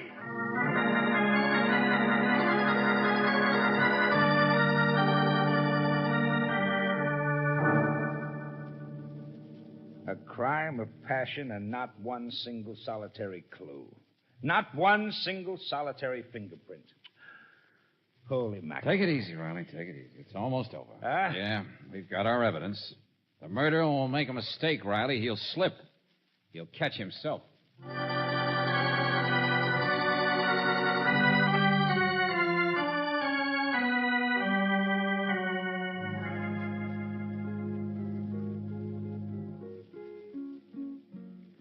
To me, life is hopelessly complex. That's what you wrote, Marlon. This is where I came in. Hey, you buying anything? We're waiting or... for somebody, Joe. We explained to you when we... Like chewing gum on a phonograph record. Round and round. I just write about crime and things, Mr. Valentine. I mean, well, I'm always getting mixed up with some girl. Well, don't tell Lieutenant Riley that. But why should he keep looking at me like... Listen to this, Marlon. A crime is like a story plot. It's only as mixed up as you make it. Sometimes it's simple. Sure, but... Now, one person killed both Cynthia and Mabel. Somebody waited for Cynthia when she stepped out on the back porch with her bags. She fought. She tried to get back to the phone. Then Mabel came home and stumbled into it. So our man's desperate. He has to grab the handiest weapon and swing on her, too. But why? I mean, Mabel was all mixed up with... Keep it simple, I said. One thing at a time. Cynthia's gloves. Huh? Yeah, those gloves were loose on the porch, weren't they? Well, she naturally would have dropped them. Well, is it likely that a woman all dressed up in a raincoat and carrying 2 suitcases and a purse would be carrying her gloves loose? More likely have them on, wouldn't she? What? Well, now, look, I understand the murderer went through all kinds of complicated cover-up. The murderer was frantic, Marlon. That's why both gloves were off. But they were on at the time of the struggle. So Cynthia left no fingerprints. But how do you know the gloves were the... It's true that a person being strangled always tries to scratch or claw. But Cynthia's fingernails were perfectly clean. At the time she was killed, her gloves were on. Now, you see what I mean? Don't get complicated. So the murderer wasn't an expert. Someone who would think to... Well, anyway, it was a crime of passion. Oh, if you could call it a passion. Hey, Mac, this the Oasis? It's a lecture hall where you get free lessons. Oh, wait a minute, Joe. Hold it. What do you want? I got a delivery outside. Make up your mind. Okay. Don't let the rain in. You see, Marlon, the important evidence we got was from Joe here and the housemaid. Besides Tony, probably nobody saw Cynthia up close from the time she left here until she went up to her apartment. And what had happened here in the Oasis? Tony had asked her to marry him. But, George, I don't... She had accepted. Little engagement party.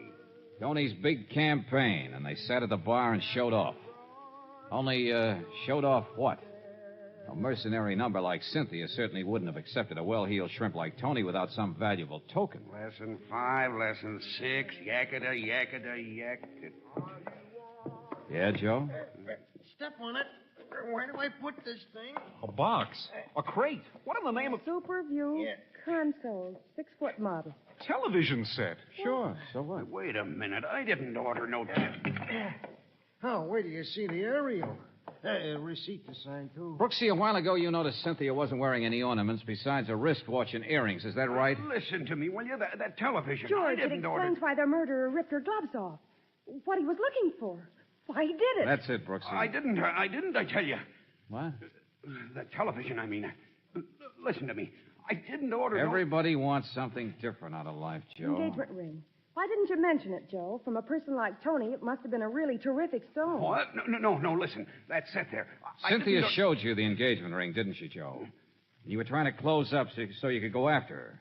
She was in here regularly, so you know where to find her later after she phoned and we left. No. If you didn't order that television set, why does it bother you so much? Maybe your wife or somebody has already paid for that Super View. I didn't tell my wife. I didn't tell anybody. What did you say? Grab him, George.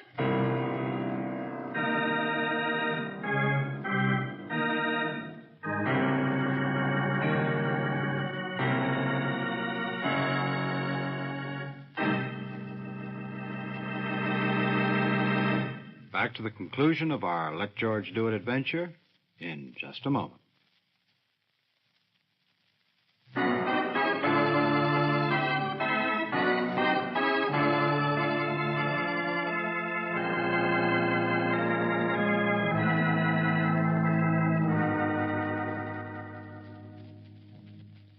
For the last time, Angel, I'll get this straight. I'll explain it to you. I was the one who ordered that television set.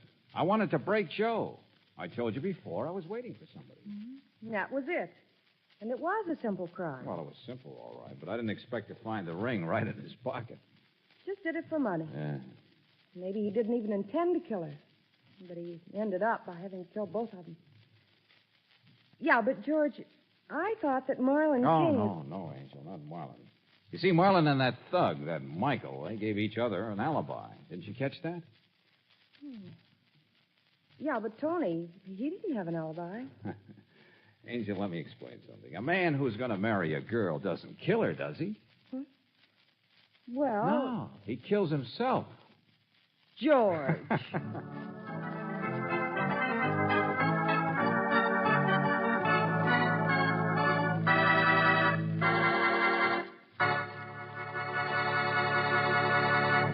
You have just heard It's a Mystery to Me, another Let George Do It adventure. Robert Bailey was starred as George Valentine, with Virginia Gregg as Brooksy. David Victor and Jackson Gillis wrote the story, with music by Eddie Dunstetter. Now, this is yours truly inviting you to another visit with Valentine, when you will again hear what happens when you let George do it.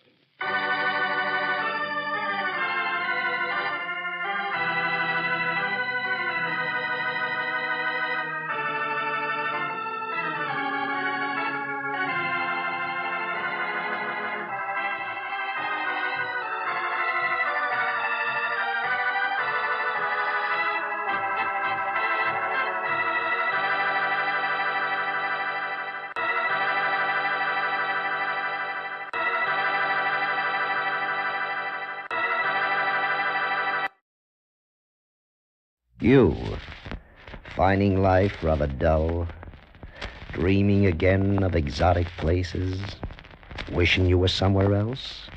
We offer you escape.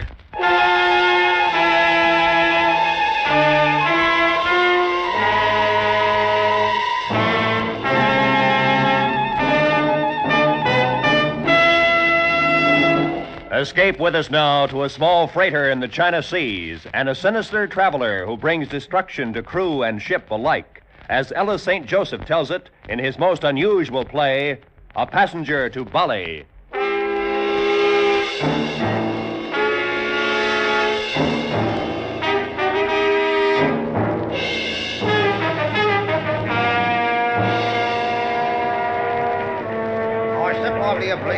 Let's clear this ruddy port. The papers in my pocket read Steamship Roundabout, 9,000 tons, British registry. Master and owner, Captain English.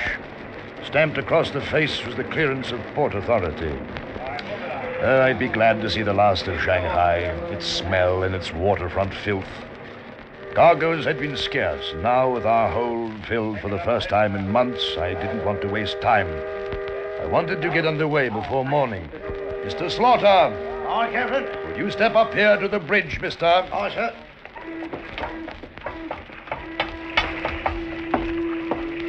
Are we ready to sail, mister? All secure, sir. All hands on board? Aye, sir. Good. Let's clear port, Mr. Slaughter. Yes, sir. Mr. Angle, stand by the castle. Stand by. Stand by. Let go the stern spring line. You there on the dock. Hike that line forward. Forward, you lump of meat. Here, you can't board now. But, my good fellow, I am aboard. The ship is about to sail. Who is it, Mr. Slaughter? Oh, someone who insists he talk with you, sir. Stay there. I'll be down.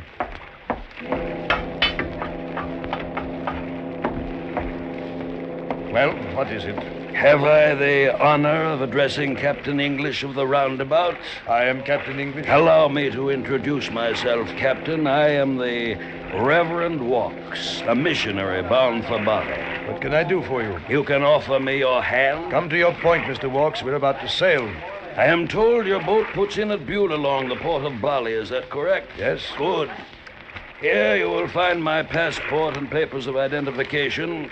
If the papers and myself shall meet with your approval, we can settle the matter of money, and I shall sail with you tonight. You've been misinformed, Mr. Walks. The Roundabout is a trading steamer. We've no accommodations for passengers. You'll find I need little. I'm sorry, but it's impossible. Good night, sir. Name your price. What's that? A customary fare from Shanghai to Bali is $100. I'll double it. Sorry. Don't tell me there isn't room in your cash box for $200. That's a lot of money, Mr. Walks. Think of the reward for bringing grace to the pagan Balinese. Let me see your papers.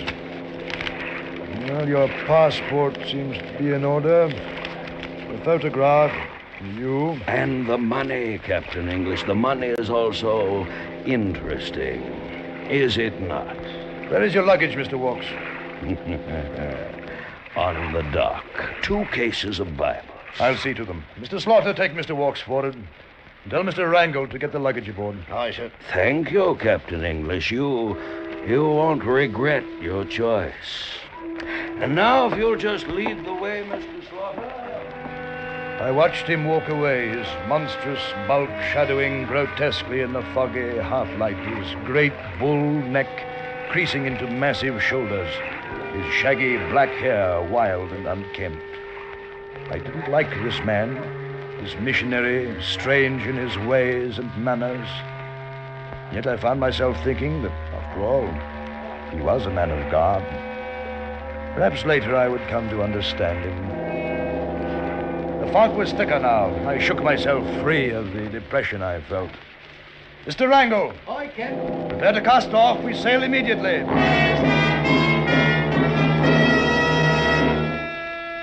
was the 3rd night out of Shanghai when Mr. Slaughter brought the first trouble to my cabin. I found her in the afterhold, sir. Come on board in Shanghai. Obviously, Mr. Slaughter.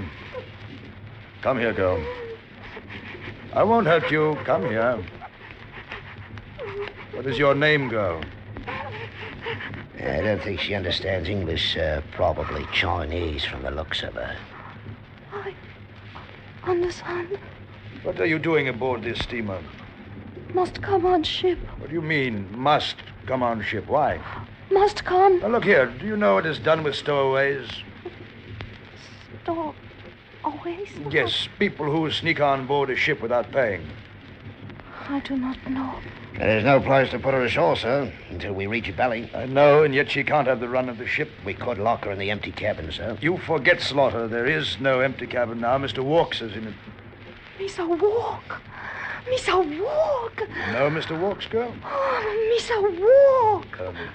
Mr. Slaughter, would you ask Mr. Walks to step into my cabin, please? Aye, sir. I'll only be a man. Gentlemen, I couldn't help but hear my name being spoken. May I be of service to you, Captain? Ready for I don't appreciate eavesdropping outside my cabin. Eavesdropping? My dear Captain, you do me an injustice. I was merely passing by. As you say, Mr. Walks. Mr. Walks, do you know this young girl? Have you ever seen her before? What a charming child. What a delight. I'm sorry, Captain. I'm afraid I cannot help you. I have never seen her in my life. Misa walk. You tell me long. After all, Captain English, you could hardly expect a man like myself to know a girl from what must obviously be a sordid livelihood. I have never seen this girl before. She came aboard this boat to be with you. Did she tell you so? No, but it's obviously so. Even though I am dedicated as a missionary to aid and comfort the distressed, I do not feel obligated to lie merely to smooth the path for another's crime. This girl is obviously far beyond any spiritual help or material comfort that I could give her. Good day, gentlemen. Girl, did you know this man in Shanghai? Yes, Did you know him well? very well. He was my... He is very well.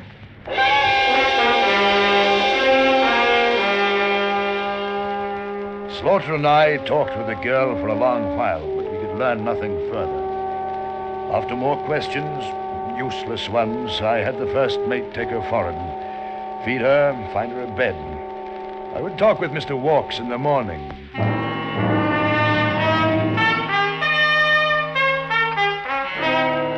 Slaughter and I were eating breakfast, and Mr. Walks came into the mess room. He sat down. His gigantic, obscene body overflowed from his chair across the table. Good morning, gentlemen. I trust your nights were pleasant ones. Mr. Walks, I want to talk with you about that girl. The girl? Oh, yes, a tragedy, a tragedy. I want you to tell me all you know about her. Then I'll decide what's to be done. What's to be done? Captain, you're overstepping your bounds. This is God's work. Now... What do you mean? Oh, dear. You haven't heard? Heard what, Mr. Walks? What is there to hear? About the girl, Mr. Slaughter, the poor girl. What of her? It seems she met with an accident last night. Accident? Yes, at least so I presume. There is some small evidence that she has left our ship now to ride in a mightier, more wonderful vessel. Perhaps even now she is riding across the heavens in a chariot of flaming gold. What are you talking about? The poor, demented girl sought succor in the depths of water about us. What? Her pitiful, torn shawl lies amid the hawsers at the stern. She committed suicide sometime last night. Well, must I eat alone, or will you gentlemen stay for a second cup of coffee?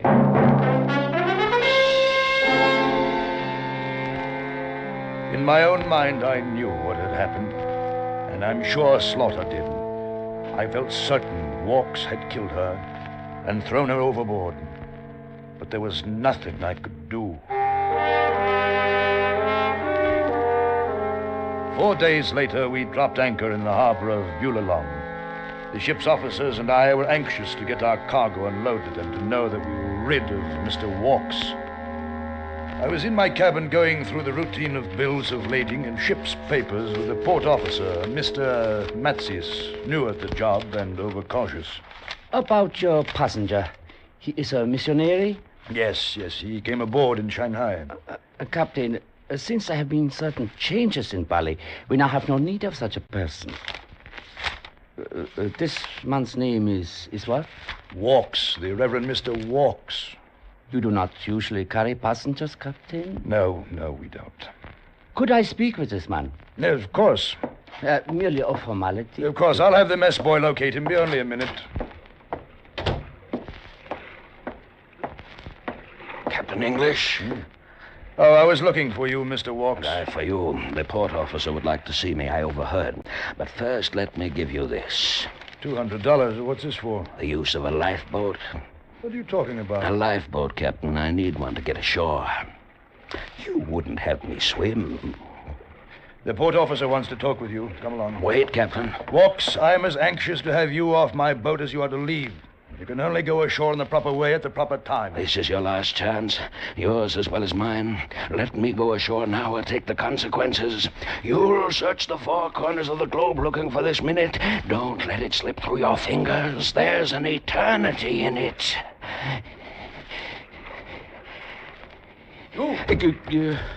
Captain English. This man is not a missionary. His name is not Walks. All Indonesia is close to him. What? You mean he can't land? Oh, no, this is ridiculous, Mr. Metzes. This man doesn't belong to me. I refuse to be burdened with him. You have no choice. He is on your ship. He belongs to you. This man booked passage from Shanghai to Bali, and I refuse to take him further. I am sorry, Captain English, but this is not my concern. During the time you are in port, a police guard will be placed on this man. He will not be allowed out of his cabin. When you sail, he will sail with you. Who is this man? Call him a murderer, an anarchist, a revolutionary. It does not matter. During the recent trouble here, he fought on both sides and profiteered from both sides. As I said, Indonesia is close to him. Your papers are in order and stamped, Captain. Good day. I warned you, Captain. You should have let me go. You should have let me go ashore in the lifeboat. For now and the time ahead, you are going to see a great deal of your passenger to Bali.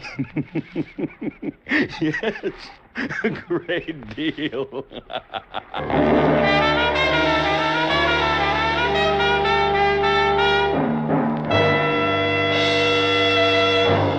Escape under the direction of Norman MacDonald is bringing you Ella St. Joseph's great play, A Passenger to Bali.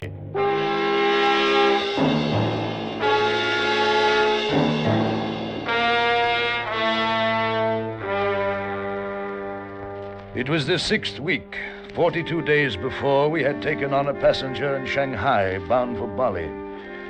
3 days after he boarded the ship, he had murdered a young girl, a stowaway. We all knew he had, but we couldn't prove it.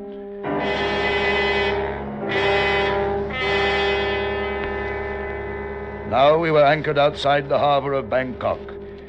I was in the deck house, and Mr. Slaughter rapped on the door. Well, Captain, what's the news? Bad, I'm afraid. Walks hasn't been refused again. Again? Just as he was in Macassar and Lembang in Batavia. The same words, the same reasons as in Bali. Captain English, there was a fight in the forecastle this morning. One of the men hurt bad, and it was because of walks. Who were the men? Able Seaman Coles and Duncan, sir. Coles and Duncan? Are they friends? Yes, sir, they were. It's all Mr. Walk's doing, sir. The three of them were arguing about something, and sudden like the fight starts. Duncan was cut heavy in the chest. Walks just sat by. Where is he now? In the mess, sir. I'll be right back. Wait here.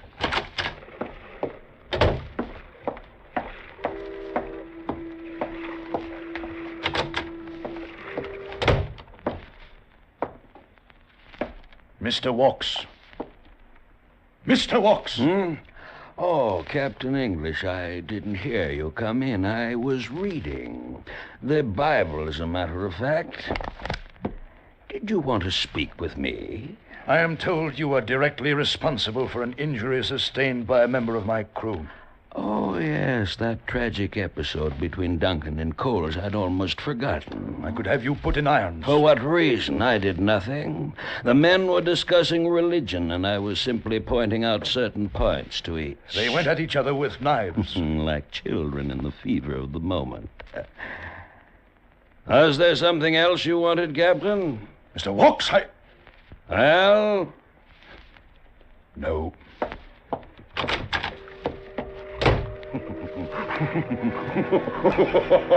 Walks had dismissed me.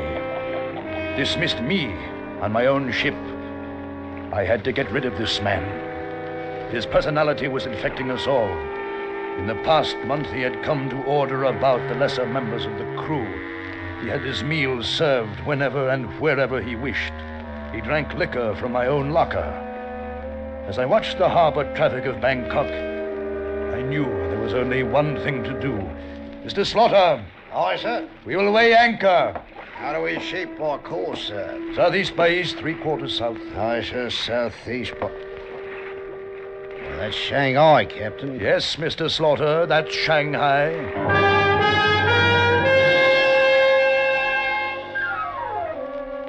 On the 2 weeks' return trip to Shanghai, I began to feel myself a stranger on my own ship.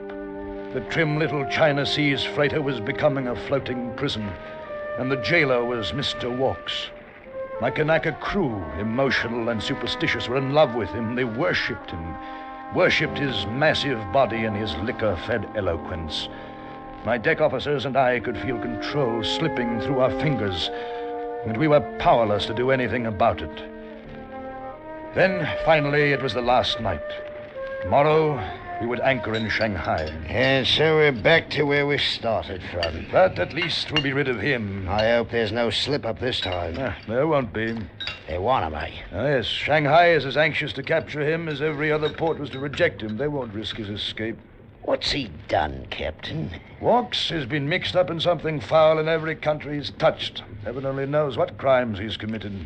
But shortly we'll be free of him. Now, let's have a drink to that. I don't mind, Captain. Get a new bottle out of the sideboard, will you? Here are the keys. Nice,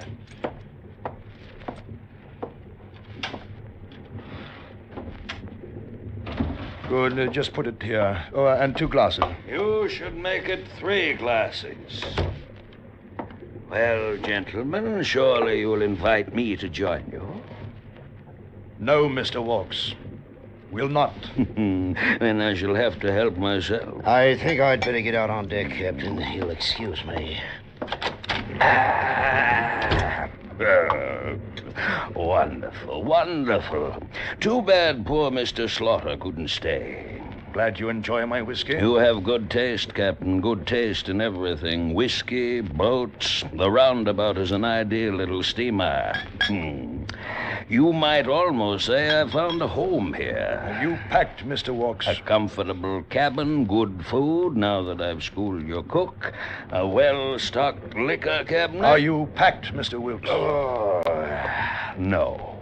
No, I am not packed. You haven't much time. Tomorrow we'll be anchored at Shanghai and you'll be taken away. I hope to jail. You could be wrong, Captain. It might turn out that I shall stay forever aboard your ship.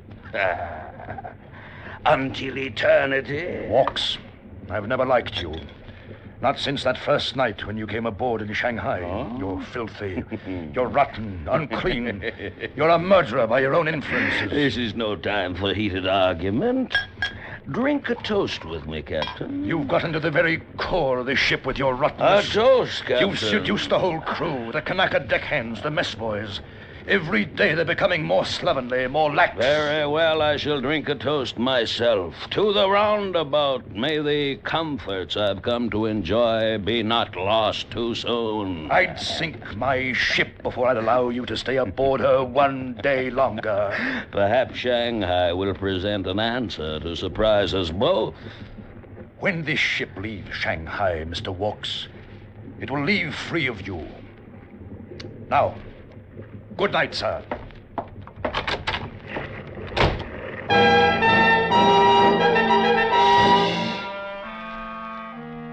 It was in the sweltering noon of the next day that Mr. Chisholm, the British consul at Shanghai, was seated in my cabin, a long drink in his thin hands. Captain, the Chinese port authorities have told me of your predicament. I am to handle it in my own way, according to their instructions. I don't understand. Well, it's extremely simple. In every spot, every port, every town in which this man sets foot, some sort of trouble's broken out. Oh, I know this, sir. I cannot be sure this man is responsible, but, well, after all, the law of averages... Look, Mr. Chisholm, I want this man off my hands. How soon can you arrange this? I'm afraid I didn't make myself clear. Shanghai does not want him. Neither does the British consulate. But this man is a criminal. Oh, Mr. Walks would certainly be arrested the moment he set foot on land. But he'll not be given that opportunity. Now, look, Mr. Chisholm, you've got to take that man ashore. Oh, I'm afraid your now famous passenger is a man without a country. Am I expected to sail him around the world the rest of my days? I'm sorry, Captain English. I'm sorry. You will depart at your earliest convenience. Good day, sir.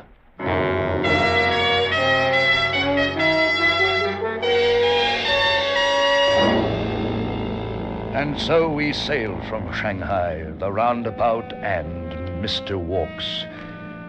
In the weeks that followed, a great shadow lay over the ship. Wrangle, the second mate, fell ill, stayed in his cabin. Slaughter began drinking even during his watches. The ship seemed to smell of evil. Mr. Walks became the real captain of the Roundabout.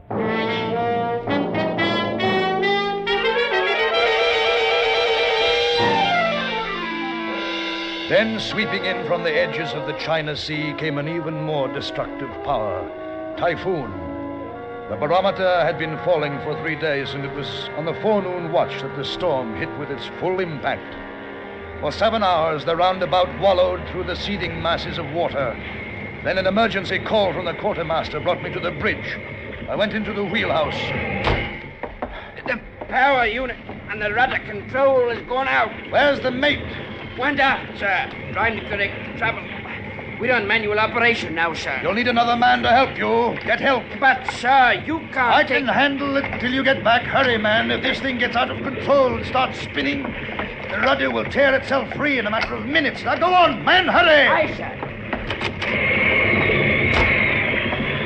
With the steam-powered gears to help me, each wave that hit the shuddering ship made the great wheel come alive beneath my hands. I stood, feet braced against the wild pitching of the vessel, shoulders and arms straining to retain control. I tried to gauge the monstrous waves rushing toward us, tried to ease the groaning ship through millions of tons of lashing water. My muscles pulled and ached as each gray-green monster hit. I could hear nothing over the scream of the storm. I turned, looking for the quartermaster, and in that second it happened.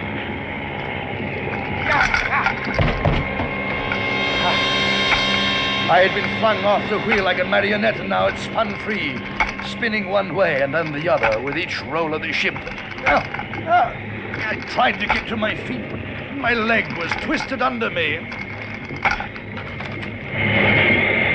My ship! What have you done to my ship? Walks! Get a rope. Stop the wheel. I'll stop it. No, it will chop your hands off. Get a rope. No time. Get a rope, you fool. It'll kill you, Walk. Stay away from it. I'll stop it if I have to smash it.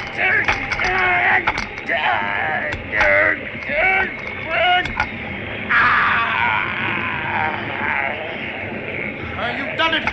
You've got the wheel on your back. I've got more than the wheel. I've got the whole ocean on my back. Can you hold it a minute longer, Walks? I'll help you.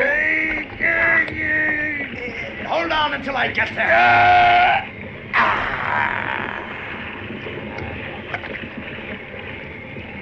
Never mind, Captain. It will not be necessary. What? What did you say? The rudder has just snapped. I'm holding nothing.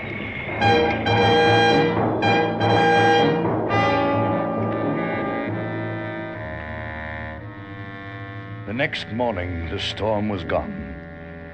Gone as quickly as it had come. Replaced by a thick, yellow, clinging fog through which the roundabout floated, broken, wrecked, sinking. Her wireless gone, half her crew dead. She might go in half an hour, or she might last a week. But I had the safety of my crew to think about. My ship.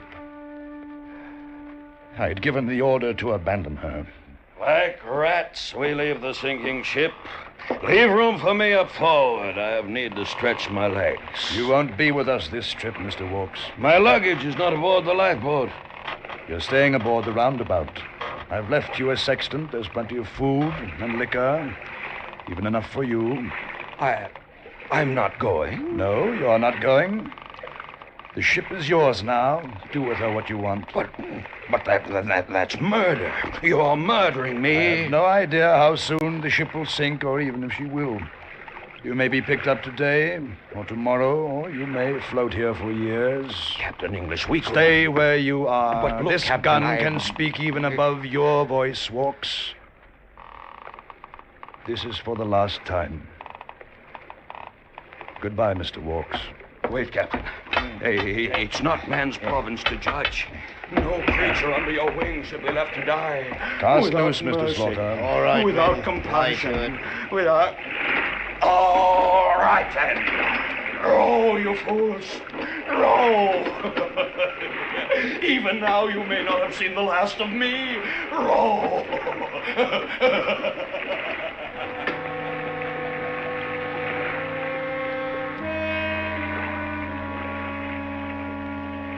And so I left the roundabout. I left everything I owned. Everything except my freedom. The roundabout grew dimmer in the fog, and the figure of a man, standing well forward in the bow of an empty ship, was the last thing I could see before the fog closed in.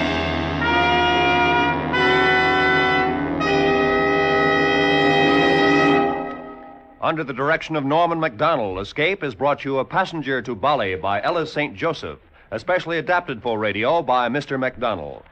John Daner was starred as Captain English, with Lou Merrill as the Reverend Mr. Walks.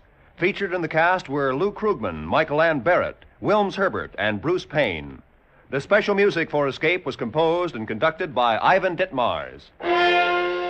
Next week, escape with us to the Old West and the unusual story of a man who was a merciless professional killer, but who fought on the side of law, as Ernest Haycox tells it in his exciting story, Wild Jack Wrecked.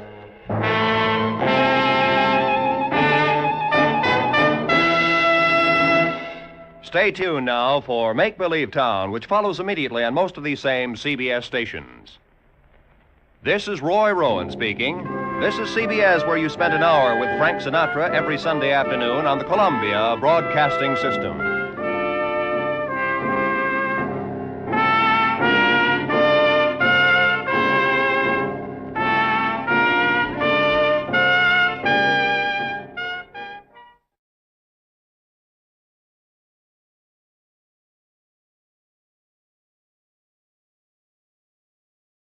The Whistler.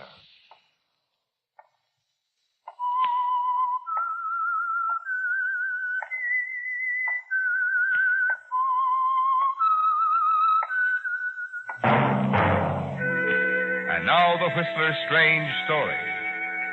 Murder at Twin Pines.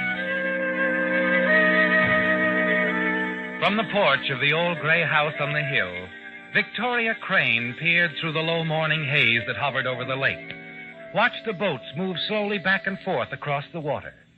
Then her eyes swept past the tiny village of Twin Pines, nestled on the lakefront, came to rest on the figure of a man standing on the boat dock.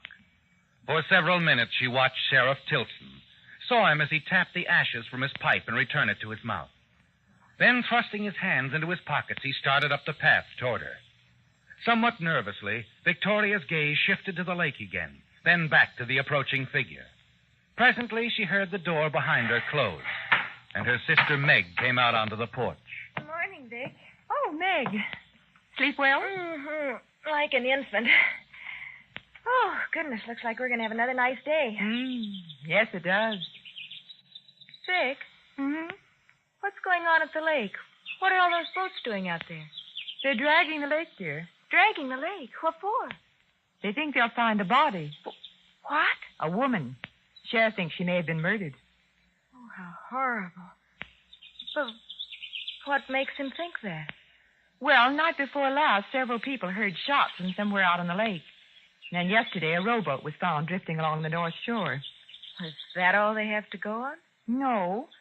This morning, some boys found a woman's scarf in the reeds near the boat dock. Vic, do they have any idea who the woman is?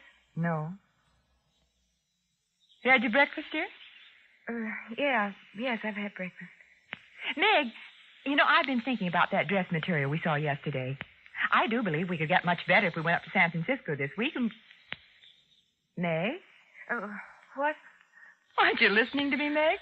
Oh, I'm sorry, Vic. I was... Hello there. Oh, good morning, Sheriff. Morning, Victoria. Meg? Morning. Find the body yet, Sheriff? What? Well, you might know the news is all over the village. I heard about it 2 hours ago. Find out who the scarf belonged to? The scarf? Oh, it belonged to a young woman who was staying at the lodge. You don't mean Margot Reed, do you? Uh-huh.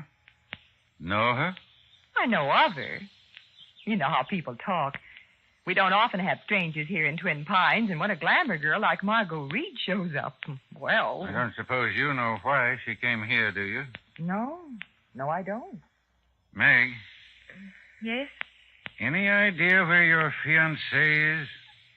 Oh, no, not exactly. But what are you off with, Ben? Ben Driscoll's newspaper office was closed when I went down there this morning. Oh, well, I think he drove up to San Francisco last night on business. I see. Why do you ask? Oh, figured he might be able to give me a line on things. The Reed girl stayed pretty much to herself all the time she was here, except... Except what, Sheriff? Well, I understand she dropped around to see Ben at the newspaper office several times. Ben? She went to see Ben? Uh-huh. That's what I want to talk to him about.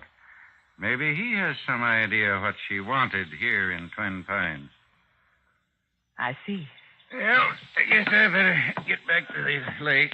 Mind if I go along with you, Sheriff? No, don't mind at all. I won't be long, Vic. What? Oh, all right, Meg. See you later, Victoria. Margot went to see Ben. She went to... Oh, if I'd known. If I'd only known.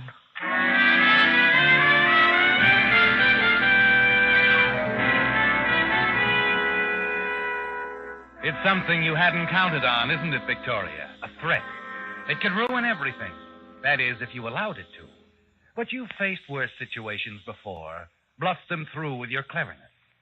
But even now, in spite of what's happened, you're confident that somehow you'll find a way out.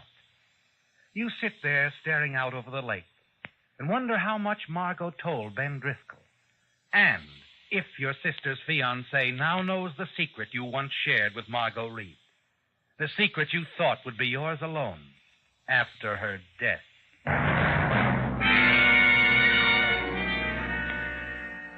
There's nothing you can do now but wait. Wait for Ben to return. And then finally, late that afternoon, you hear a car pull into the driveway. You hurry outside, see Ben get out of his car. He stands there for a moment looking down at the lake, a puzzled frown on his face. Hello, Ben. Oh, hello, Vic. Say, what's going on down there? They're dragging the lake. What? You mean they're looking for a... Yes, there's been a murder. So the sheriff says. Well, how do you like that? First time I leave Twin Pines in over a year and a murder takes place. Say, I better get down Ben, there. wait. They think it's Margot Reed. Margot Reed? The sheriff wants to talk to you, Ben. He thinks you might be able to tell him what she was doing here in Twin Pines. No one else seems to know. But, Vic, What's the matter, Ben? Nothing. I think I'd better go. Ben, wait. Do you know what Margot Reed was doing here? Did she tell you? Ben. Oh, hello, darling. You just got back? Yeah. You heard what's happened. Vic was just telling me about it. I was saying, fine newspaper man I am. Biggest story we've had around here in years, and I have to be out of town. You haven't seen the sheriff yet? No. I'm on my way now. Will you be back? Yeah, later. I have a number of things to do at the office. I'll call you, darling. Bye.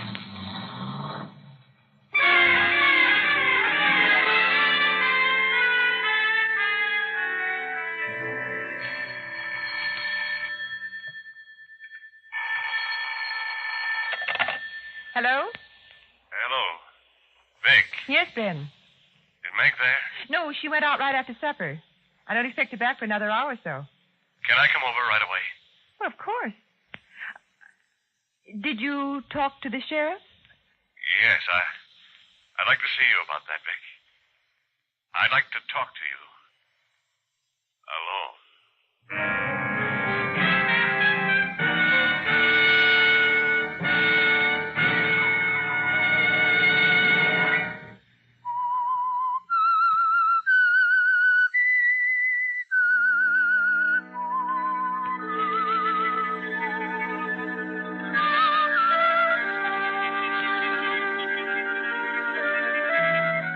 It's turned out just as you feared it would, hasn't it, Victoria? You're certain Ben knows something. Perhaps that you're the reason why Margot Reed came to Twin Pines. Yes, somehow you can't believe she's told him everything, can you? That doesn't sound like Margot. You're sure that she wouldn't admit blackmail to a perfect stranger. And so you wait anxiously for Ben to arrive and stare out the window, Watch the small boats as they move back and forth across the water, searching for the missing Margot Reed. A quarter of an hour later, you're sitting in the library facing Ben. I hardly know where to begin, Vic. You know why Margot Reed came here, don't you? Yeah, of course. But I didn't tell the sheriff. Perhaps I should have. I don't know. They'll find out sooner or later. Will they? I'm telling you this, Vic, because I know I can trust you. You got to talk to somebody about it. You see, Margot and I were married once. What? Yeah. We called it quits 5 years ago, divorce. Shortly after that, I came here to Twin Pines, bought the paper. I lost track of her completely until a month ago. I got a letter from Margot. Oh, Meg, don't look at me like that. I know I should have told Meg, but... So Margot Reed came here to see you. Yeah, she said the divorce was a mistake. She wanted us to... Well, of course, I told her it was no use, but she stayed around the village anyway. And then, day before yesterday, she came into the office. She was excited about something. Oh? Said she'd accidentally run into someone here. An old friend. Did she tell you who it was? No. No, I think she was about to, but Eddie walked into the office then. Eddie? Yeah, Eddie Farrell, my assistant at the paper. And that's something else, Vic. Eddie overheard Margot say she'd see me that night. I'm sure he did. Did you see her? No. No, I waited for her at my cottage, but she didn't show up. That must have been the night Oh, Vic, I pulled a stupid stunt. I should have told the sheriff the whole truth. Well, it's too late now, Ben. It would only make matters worse. If I were you, I'd leave things just as they are. There's a chance they'll never find out. Yeah, but suppose Eddie tells him I had a date to see Margot that night, and suppose the sheriff starts to investigate Margot's past. Then listen to me. I don't know why everyone's getting so excited. What proof is there that the girl's actually dead? She could have suddenly decided to run up to the city for some reason or other. Well... Then I think it's best not to think about it anymore. Try to put it out of your mind. I, for one, will believe Margot Reed is dead when I see them drag her up from the lake. And I don't think they ever will, Ben. I don't think they ever will.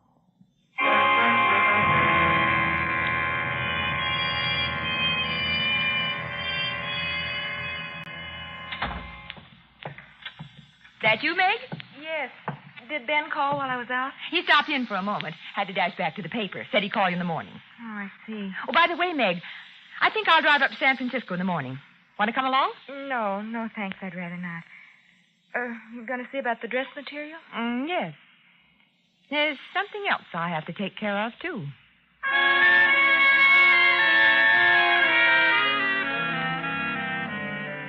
Yes, and it's an important matter, isn't it, Victoria? The idea occurred to you while Ben was talking about his marriage to Margot Reed. You don't want to do this to Ben, your own sister's fiancé, do you? But you're sure Meg will eventually get over it. And it's the only way to protect yourself. The perfect opportunity to produce a suspect for Sheriff Tilson. Prevent him from digging too deeply into Margot's past, her connection with you. The following morning, you drive up to San Francisco. Your first step is to inform one of the city's newspapers of a new development in the Twin Pines murder. That a prominent citizen of Twin Pines is withholding information from the sheriff.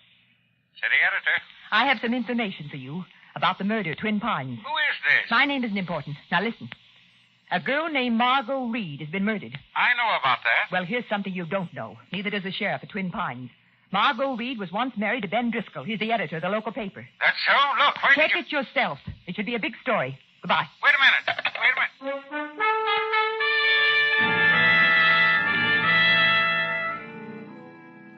You step out of the phone booth, a smile on your lips. It's done, isn't it, Victoria? You've made the first move, and now it's up to the newspaper, to some bright, eager reporter to follow through. Early that same evening, you return to Twin Pines, to the house on the lake. As you step inside the door, Meg rushes out of the library into your arms. Oh, now, here. Well, now, what's all this? Oh, it's Ben. The sheriff's holding him for questioning. He's in jail. What? They came for him this afternoon while I was with Ben at the paper. There was a man with the sheriff, a reporter from a San Francisco newspaper. I don't know how he found out, but Oh, Vic, Margot was Ben's wife. Ben admitted it. He said he was glad the truth was out. Do they think he killed her? Oh, the sheriff didn't say, but I'm sure that's what he thinks. It's what they all think. But he couldn't have killed her. You don't think he did, do you, Vic? Of course not. I'm sure he didn't kill her.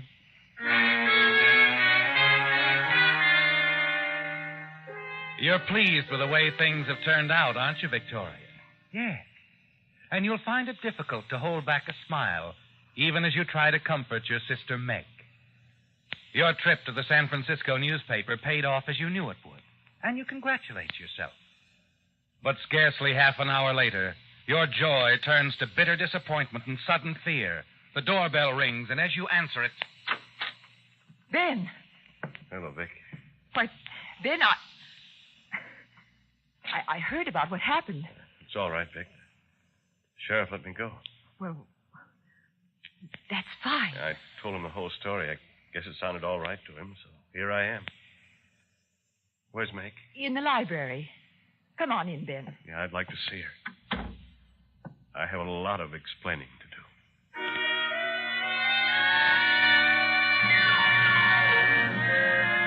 You lead Ben into the library to Meg. Sit there as Ben tells her the whole story. His marriage to Margot, the divorce, everything. And then suddenly something he says causes you to stiffen in your chair. Meg looks up quickly. Ben, did you say Margot works for a Dr. Kingston in Seattle? Yeah, that's right, darling. She was working as a nurse in Seattle at the time we broke up. Dr. Kingston? Vic, that was Uncle Frank's doctor. Was it? Of course. Uncle Frank? Our father's brother. He'd been an invalid for a long time. Died 5 years ago in Seattle. He's the one who left us our money. Oh, I see. Uncle Frank had a private nurse, didn't he, Vic? And if Margot worked for Dr. Kingston... Vic, you were at Uncle Frank's when the accident occurred. You wouldn't know if... Why, yes, but... Accident? Uncle Frank was killed accidentally, Ben. He fell down a flight of stairs. Vic, about his nurse... You're mistaken, Meg. I remember the nurse Dr. Kingston had for Uncle Frank. It was not Margot Reed. Are you certain? Quite certain. It's a terrifying moment, isn't it, Victoria? And more than ever, you're aware that there must not be a big, involved investigation. They must never find out that Margot Reed was at your uncle's house the night he was killed accidentally. That's when it all began, didn't it? The moment Margot suspected the truth. That you had pushed the old man down the stairs, murdered him for the money he would leave to you and your sister Meg. No, there must not be an investigation. Though your first attempt to involve Ben has failed, you're not through yet, are you? Quickly, your mind turns to Eddie, Ben's assistant at the newspaper, and the possibility of using him to frame Ben. On your way down to the village the following day, a plan forms in your mind. Then, in front of the coroner's office, what the sheriff is telling the crowd gives you a further advantage. That's right. The body's been found. What was it, Sheriff? Drowning? You'll read about it in the papers, Jed. Then it wasn't a drowning. You see, Emily, There were several bullet wounds. Margot Reed was murdered. Did you find the gun? No, we haven't found the gun. Excuse me, Jed, Victoria. I've got to get along now.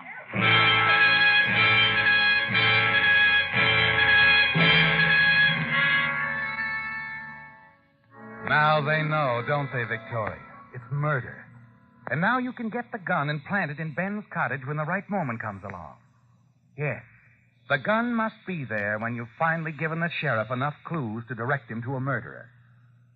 But first, Victoria, you must begin to build a solid case against Ben through his assistant, Eddie Farrell. Morning, Miss Victoria. Hello, Eddie. You hear the news? A couple of the sheriff's boys just dropped in. Oh, goodness, did they question you, too? Huh? Me? Oh, gosh, no. They only... Oh, yes. Yes, they told you she'd been shot. And... Yeah. I heard, too. I was down there. Oh, that poor girl. Well, I guess they know the kind of person to suspect. How do you mean? Well, you know. The sort of man who runs around a good deal. Unmarried. Always an eye out for a pretty girl. Sure, I guess there's a few in this town. But Eddie. Goodness, you're taking what I have to say to heart. You don't think I'm talking about you? Oh, no. No, I didn't think that. Well, with all the dates you have, it's an advantage, not something to put you under suspicion. What lucky girl were you out with on that particular night, Eddie? Why, Had 2 dates, probably. why, I don't think I had any dates. What did you say, Eddie? Nothing. What was it you came in for, Miss Victoria? Let me see. What did I come in for? Oh, yes. Yes, I wondered if you had a copy of last week's paper, Eddie. There was a dress pattern in it I wanted. That all you wanted? Yes. Yes, that's all.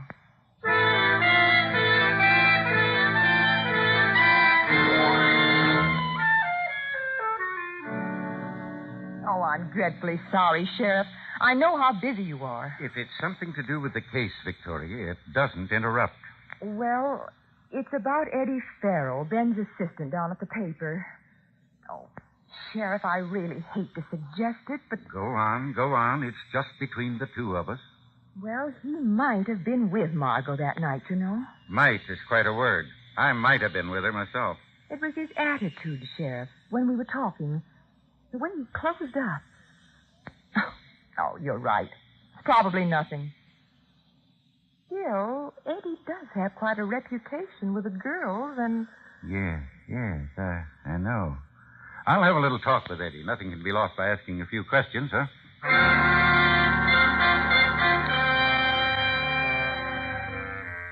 He's right, isn't he, Victoria? Nothing can be lost by asking a few questions. In fact, you have a lot to gain. Yes. And you've used Eddie Farrell well to point the finger of suspicion at Ben. The proof of that comes late that afternoon when you overhear Meg on the telephone. Listen to me. Don't come back now. You've got to stay where you are. Eddie Farrow has mixed you up in this. Yes, he told the sheriff that you had a date with Margot. Oh, I know. What? No, please, darling, no, you mustn't come back here, not right now. Yeah, all right, but please promise me you'll stay there. Yes. Yeah, I'll call again. Goodbye, darling. Meg. Oh, Vic. Was that Ben you were talking to? Yes, he's up in San Francisco. Oh, Vic, I'm worried sick. What's happened? The sheriff is looking for him again. More questions. What brought this on? Eddie Farrow. The sheriff dropped around to see Eddie this afternoon, and... Oh, Vic, what can I do? Oh, no, dear. Meg. Yes. Meg, you love him very much, don't you? Yes. Very, very much. You must be absolutely sure of yourself. What are you... You're worried about what you'll have to say if they ever put you on the stand. I couldn't lie. But I couldn't testify against Ben. I couldn't. Well, you wouldn't have to if you were his wife. His wife? The law doesn't expect a wife to testify against her husband. Oh, Vic. Aren't you sure, Meg? Of course I'm sure. But then go to him. You love him, Meg. Go to Reno. Marry him at once.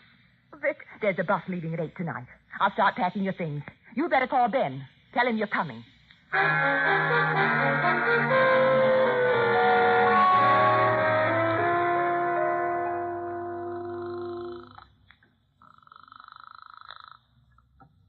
Hello? Sheriff Tilson speaking.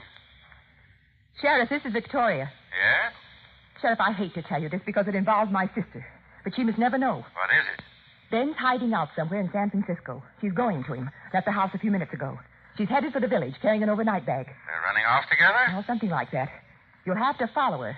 She'll take you to him. All right, Victoria, and thanks.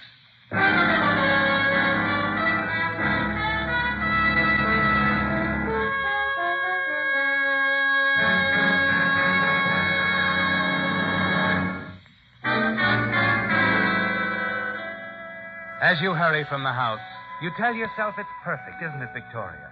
Meg is gone now on her way to Ben. She'll talk him into running away, and that's all you need. You know Sheriff Tilson won't let them get very far. All that's necessary now is to take the gun from where you've hidden it and plant it in Ben's cottage. You're certain the murder weapon can't be traced back to you. That when it's found at the cottage, it will definitely implicate him in the murder of Margot Reed. You hurry along the lake shore, keeping well in the shadows, using the darkness to advantage.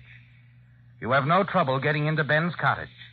And in the half-darkness of moonlight, you cross the living room, open a closet, and locate one of Ben's old hunting jackets.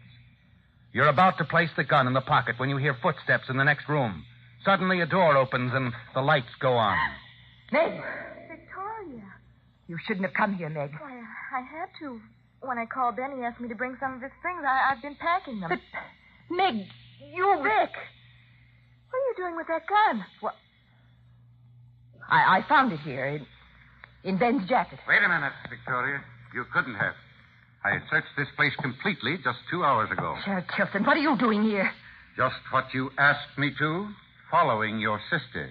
She asked you to? Vic, what does this mean? I think it means Victoria outsmarted herself, Meg, trying to frame Ben. No, that's not true. We'll know more about that when we check this gun with the bullets that killed Margot Reed. I think it'll answer a lot of questions I've had on my mind all day. This is the United States Armed Forces Radio Service, the voice of information and education.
The Linux Show, starring Nick Carter, Master Detective, presented by Acme, America's great producer of fine quality paints.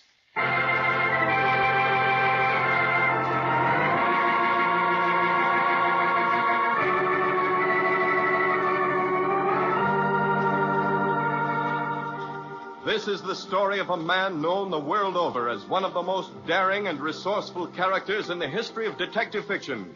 A man whose name has become a symbol of the triumph of right and justice over the sinister forces of crime and lawlessness. A man recognized as one of the great masters of deduction. Nick Carter, Master Detective.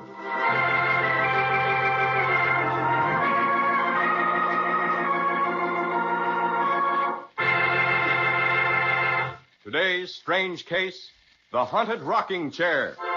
Another exciting chapter dramatized from the life story of Nick Carter.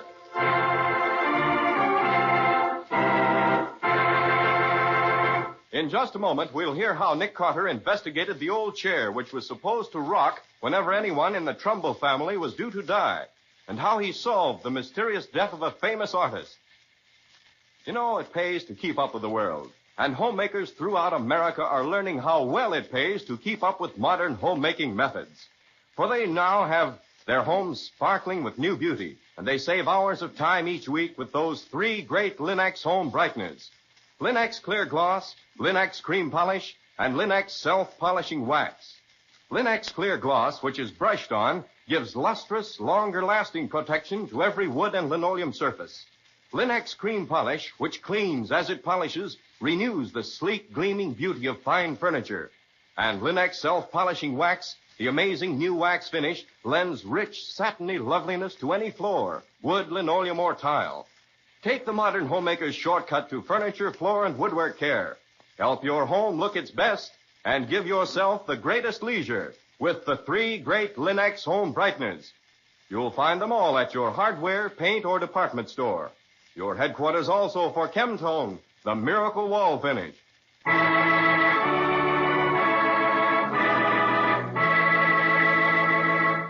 And now for today's exciting case from the life of Nick Carter.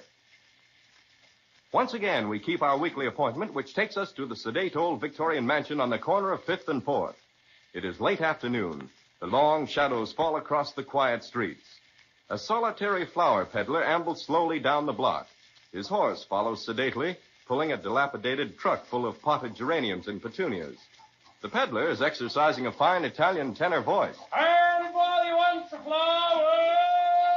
Nice a flowers. I got a petunia. I got a geranium. I got a roses. Whoa, Garibaldi. Whoa, wait a minute, hey. I gotta say, if the nice young lady is home. Got a petunia. Got a begonia.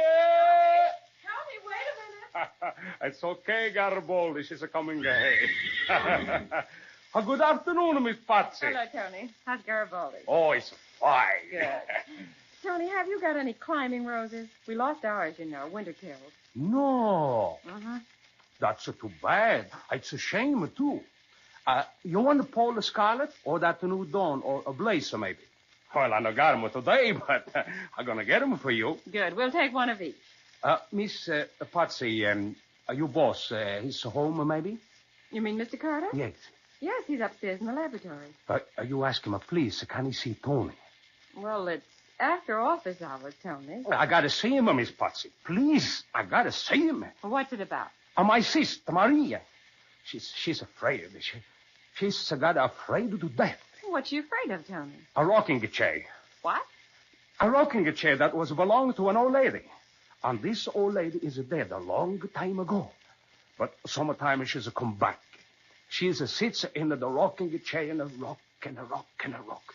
And every time she's a rock, somebody gets dead. That sounds promising.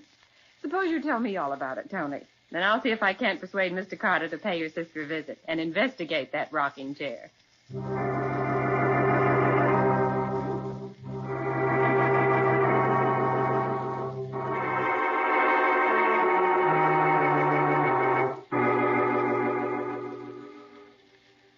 Oh, but Nick, you could do with some fresh air. We could rent a speedboat and take a run up the Sound. The island where Tony's sister lives isn't very far beyond Hellgate. How does Tony's sister happen to be living on an island the other side of Hellgate? It's the old Trumbull estate, Shipwreck Island. Tony's sister Maria is the housekeeper for Eric Trumbull, the famous painter who lives there now. I see. The old house has been in the Trumbull family for 3 generations. It was built by Obadiah Trumbull, an old sea captain who was suspected of being a freebooter at the time of the Civil War. The old boy had 4 wives. In succession, I hope. Oh, but of course. Now, where does the rocking chair come in? Oh, that belonged to the last of old Obadiah's wives. He brought her home as sort of an afterthought when all the children of his other wives had grown up. They hated her. She was little, with skin the color of dark ivory, and her face was sort of like a monkey's. Some say she was a Creole, and others claim she was Portuguese. At any rate, she talked with an accent and claimed to have the powers of a voodoo witch doctor. Probably hated her because they were afraid of her. Probably. No sooner was Obadiah safely in his grave than the children turned on her. Eric's father, who was the eldest, had her declared insane. Nice people. She was locked up in an attic room and fed 3 times a day, but no one ever spoke to her, and she never came out of that room. No one would have known she was there if it hadn't been for that rocking chair. I could hear it creaking all hours of the day and night. After nearly 30 years, she was suddenly taken very ill. When she found she was going to die, she asked them to send for Eric's father. It was a nasty night with the wind howling about the evening. Entrez. Come in, stupid. So you have come, eh? The doctor has told you I am about to die. And you think at last you will be rid of me. Listen, you fool. You will never be rid of me. I will return sometimes and sit in that rocking chair where I have spent so many lonely years. You will not see me, but I will be there.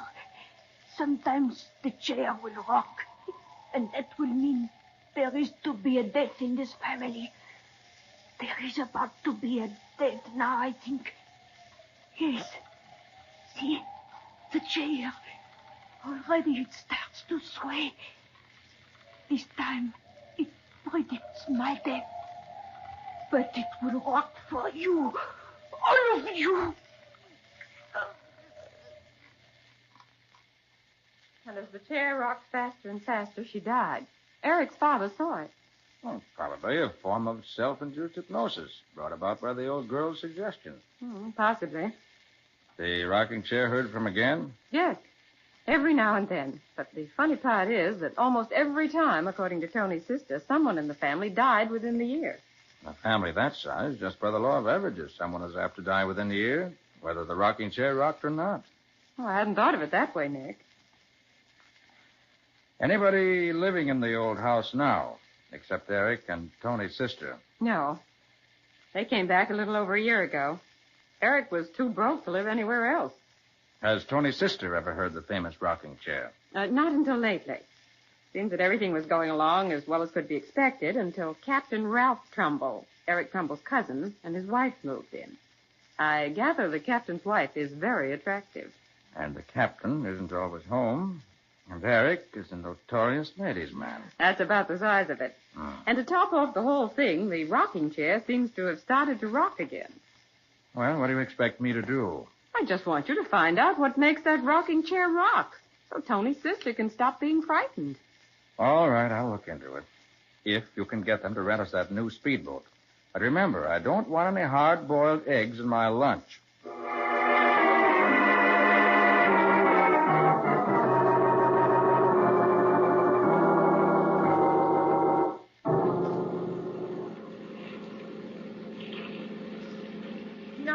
Glad you came, Nick. Did you ever see such a heavenly day? Going to be a storm before night. Oh, Nick, there isn't a cloud in the sky. Tony said he got word to his sister we were coming. She'll be waiting for us on the dock. That must be the island up ahead, Nick. Slow down or we'll pass it. Will you look at that house? It's got everything. Cupola, widow's walk. I'll bet there's even an iron deer on the front lawn. And I could certainly use a coat of paint. Look there on the end of the dock. That must be Tony's sister. She's not exactly what you'd call a sylph, is she? Oh, hand me that line, will you? Hello? Are you Tony's sister? Si. I'm called Maria. You are Mr. Nick Carter and the missus, no?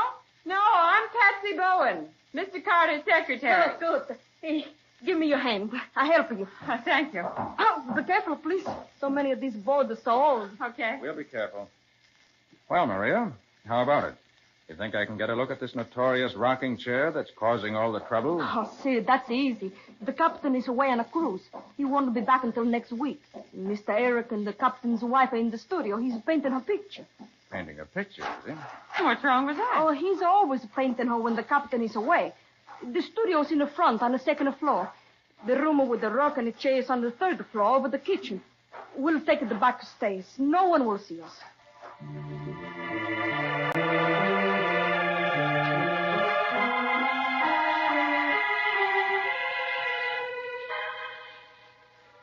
This is the room, Mr. Carter. Door's locked. See, it has not been entered since Mr. Eric's father was found hanging to the rafters, and they threw the key into the well. Is there any way we can crawl in through a window? No. The only window is 2 floors above the roof of the kitchen. There's 3 outside, but the branches are too small to hold anybody. Then I'll have to pick the lock. That shouldn't be much of a job with my pick lock. Now, let's see. This old house is so quiet, you can almost feel it breathe. Wish it weren't so dark up here. Nick, do you hear that? Santa Madonna. This is the chair again. It rocks. Someone want to die. Someone want to die. Quiet, Maria, quiet. Just a minute now. This lock isn't as simple as it looks. There. That did the trick. Now. No one is there. The room is empty. Look, over there right beside the window. The rock is still rocking. And there's dust all over everything. That should be prints of some sort. But there aren't, Nick. Not a mark on the floor anywhere. Spirits are leaving no footprints. At the window. Little pane at the lower left-hand corner is missing. But the window is locked tight. Nobody could crawl through an opening so little as that. Nick, the cushion. The cushion on this chair is still warm. Where? Where?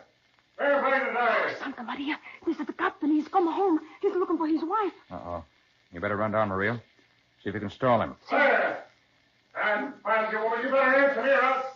Where?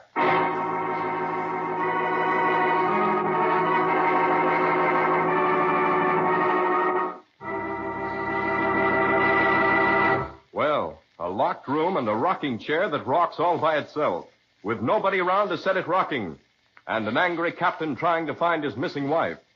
How can Nick put all these things together and get the right answer? We'll see in just a moment. The things you learn firsthand are the things you really know best. That's why women who have used the new Linex self-polishing wax are so enthusiastic about it, for they've found how different, how perfect a quick-drying wax can be. They've learned what sparkling new beauty, new protection, new skid resistance it gives their floors and linoleum. Developed by leading research chemists to give you the best, the formula of Linex self-polishing wax is completely new. It has the highest possible content of genuine carnauba wax, lending handsome appearance, lasting protection, real anti-skid finish to every household floor surface. The underwriters' laboratories have actually proved that linoleum, hardwood, and rubber tile are less slippery after application of Linex self-polishing wax. The minute you walk where it's been applied, you can tell the difference. What's more, Linex self-polishing wax dries quickly to a satiny luster without tiresome rubbing. And it takes only a jiffy to wipe on. So follow the example of wise American homemakers. Use genuine Linex self-polishing wax.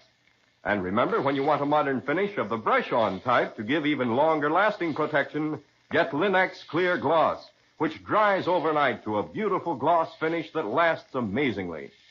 Whichever you prefer, Linex self-polishing wax or Linex Clear Gloss, you get the finest product of its kind when you ask for it by name, Linex.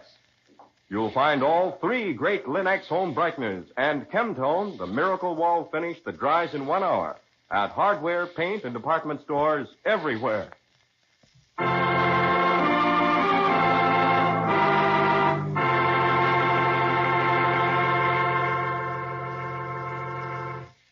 And now back to our story. Investigating an old house in which an ancient rocking chair started rocking without any cause or reason, Nick runs into a complicated set of circumstances. Eric Trumbull is painting a portrait of the captain's beautiful young wife, much against the captain's wishes. And Maria, Eric's Italian housekeeper, is scared of both the rocking chair and the quick-tempered captain. As we pick up our story, the captain is storming through the house looking for his wife. Maria! Maria! Oh, there you are. Where in thunder is my wife? Is she not in her room, Captain Trumbull? You know blame well she's not. Oh, I remember now. She's gone to the mainland to do the marketing. No, she hasn't. Her hat's right here on the table. And the rowboat's tied up to the dock. Well, maybe she got a lift. Who in blazes are you two? Just friends of Maria's brother. The Trumballs don't like visitors. Captain Trumbull, don't you think you're a bit hasty? Suppose your wife is posing for Eric Trumbull. Lots of perfectly nice women model these days. Not my wife. It's the door of his studio. Eric! Eric, open up! I know my wife's in there. Open this door, I'll break it down. All right, all right. Really, Ralph, you have to be so boisterous? You're not yelling into a gale, you know. Where are you, Claire? Here I am, dear. Oh, really, Ralph, this is too naughty of you. I was having my portrait painted for your birthday as a surprise. There it is. Eric, I told you to keep away from my wife. But when I come back unexpectedly, I find you both in the studio with the door locked. Oh, don't be so Victorian, darling. Eric hates to be interrupted when he's painting. Yes, now do go away, old boy, so we can get on with the portrait. The blazes with the portrait. You'll never do any more painting on this canvas. Nick is tearing the picture to shreds. Rugged old sea dog, isn't he? Ralph, I hope you realize you've destroyed a priceless work of art. Don't worry, I'll pay you for it. Although I have my doubts about how priceless it is. Claire, get your things together. We're leaving this house. No. This minute. Miss Bowen and I'll be delighted to take you to the mainland with us. Good. You go ahead. I'll join you on the dock as soon as I've made out a check for my cousin's priceless work of art.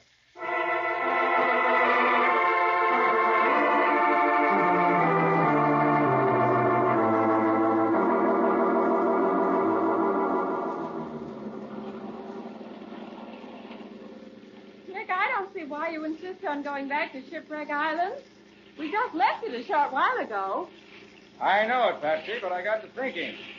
Eric Trumbull may not be the nicest guy in the world, but I'd hate to see anything happen to him. I think it'd only be fair to warn him. Warn him about what? About the captain's crazy jealousy.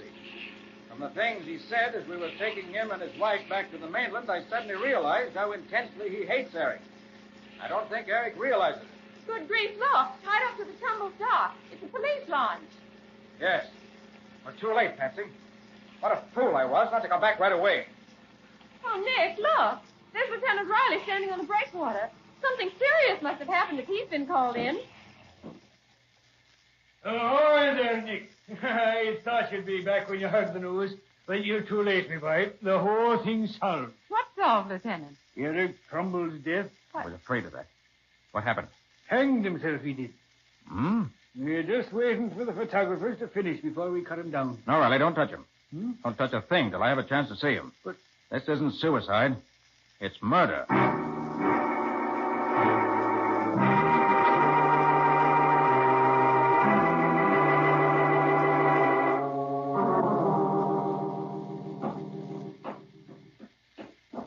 And would you mind telling me why you're so sure it ain't suicide? Because Eric Trumbull was psychologically incapable of killing himself. Do you think the captain came back and did it, Nick? No. The captain wouldn't have hanged him. Now, if he'd been beaten to death... Oh, goodness. What's that? It's the housekeeper. Her room's just down the hall a bit here. It's Maria. Taking it awful hard, she is. Okay, Nick. After you. Ah. The feet clear the ground by bare 6 inches. 6 inches is enough. Medical examiner took a look at him and says it's death by strangulation, me boy, and no mistake. I'm not doubting that. You say nothing's been touched, Riley? Not a thing, Nick. Then it's definitely murder. Oh, no, you don't, Nick. Just take a look at this here suicide note pinned there on his chest. I can't live without her, and I won't. Signed, Eric Trumbull. That, me boy, is in his own handwriting. Checks with the writing we found in his diary. Possible. But this is only part of a piece of paper. The upper part's missing. So what? It's a suicide note. That's enough for me. Riley, if a man's going to commit suicide, he has to stand on something. Huh? Box, chair, even a few books, and then kick them away from him. But there's nothing here. Nothing within 15 feet of the spot where the body's hanging. You're right. Consequently, Trumbull was strung up by someone else. Someone who threw the rope over that beam, hauled the body up, and then tied the rope to that bracket. Now, wait a minute. What would Mr. Trumbull be doing all that while? There's no signs of a struggle here. Probably because the murderer was careful to sneak up behind him and knock him unconscious first. Huh? Your medical examiner will take a good look, Riley. I think he'll discover a lump at the base of the brain somewhere. Hey, I better go and talk to him. Who would ever think of looking for a lump on the head of a guy who's hanged himself? Nick? Hmm? Nick, will you come out in the hall a minute? Right away, Patsy. As soon as I unpin the so-called suicide note. All right. What's up? It's Maria here. She wants to talk to you. Mr. Carter, please. I hear what you said, that it is not a suicide. Is that the truth? I'm afraid so, Maria. Oh, I know it. I know it. It was the captain. They had a terrible battle fight after you left to go to the boat this morning. Maria, what makes you so sure that Captain Trumbull killed his cousin? Is that the note you have in your hands? It's part of a letter Mr. Eric sent 3 days ago to New Bedford where the captain's ship had gone. Mr. Eric was in love with the captain's wife. He was painting a picture of her. Yes, we know that. He did it then. I know it. While you waited on the dock. We were there less than 5 minutes. Oh, the captain is so strong. For him, 5 minutes is plenty. What makes you so sure it wasn't somebody else? Somebody who came to the island after we left. Because nobody can. When you are gone, I lock all of the doors and the windows. I go to the kitchen to fix Mr. Eric his lunch. When I take it up to him, I find him. Like that. And you're sure no one else was here? You didn't open the door to anyone? I swear on the Bible. Tell me, Maria. Why did you kill Eric? You think I did it? No, you are wrong. It wasn't the captain that let the frozen. That letter was written to him. The captain didn't do it, Maria. For 2 reasons. One, the letter, though undoubtedly written by Eric, was never sent. But, Nick, how could you possibly know that? Because this torn suicide note covers more than half a sheet of notepaper. Any letter that's gone through the mail has been folded at least once. This one was never folded. Consequently, never sent. But the second, and the most important reason, as we left the island this morning with the captain and his wife, I happened to take a look at the house. Eric Trumbull, alive and healthy, was glaring at us from his studio window. No! No! Consequently, Maria, since no one entered the house after we left, and since you were alone with Eric Trumbull, the only person who can possibly be responsible for his death is you, Maria.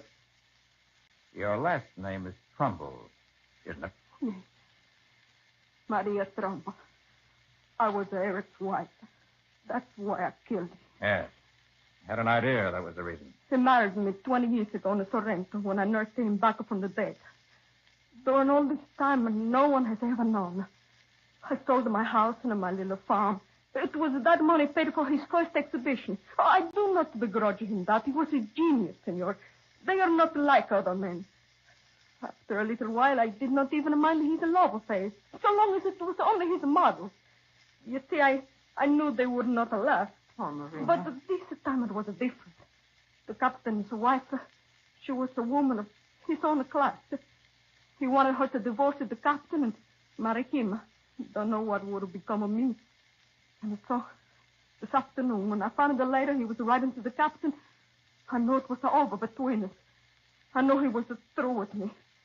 After all the hardships, all of the insults, something inside me turned strange and cold. And I killed him. I am not sorry. Maria. You think that is strange? No. I got tuberculosis. In 6 months, I'll be dead. Well, Nick, you're right again. He found a lump as big as an egg behind his left ear. You got any idea who could have done it? Maria knows, Riley. Huh? She was Eric's wife. What? I have no doubt she'll be glad to tell you whatever you wish to know.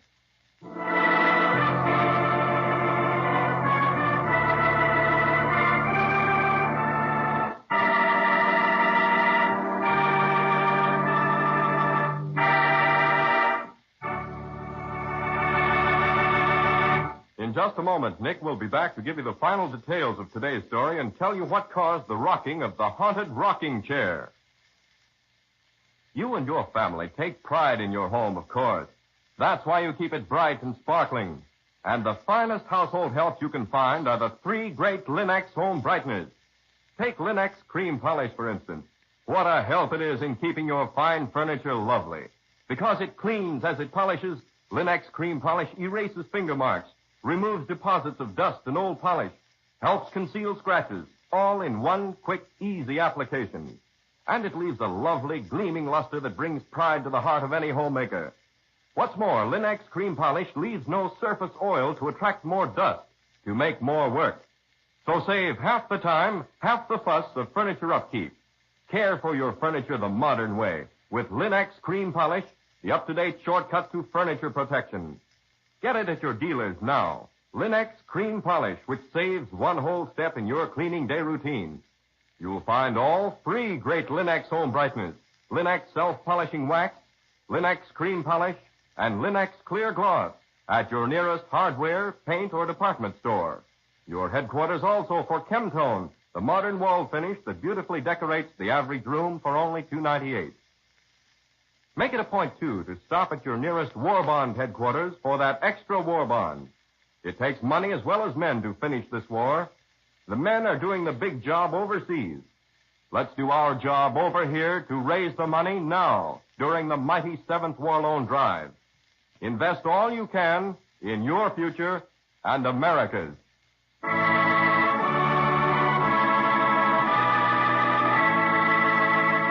And now let's hear from Nick Carter himself.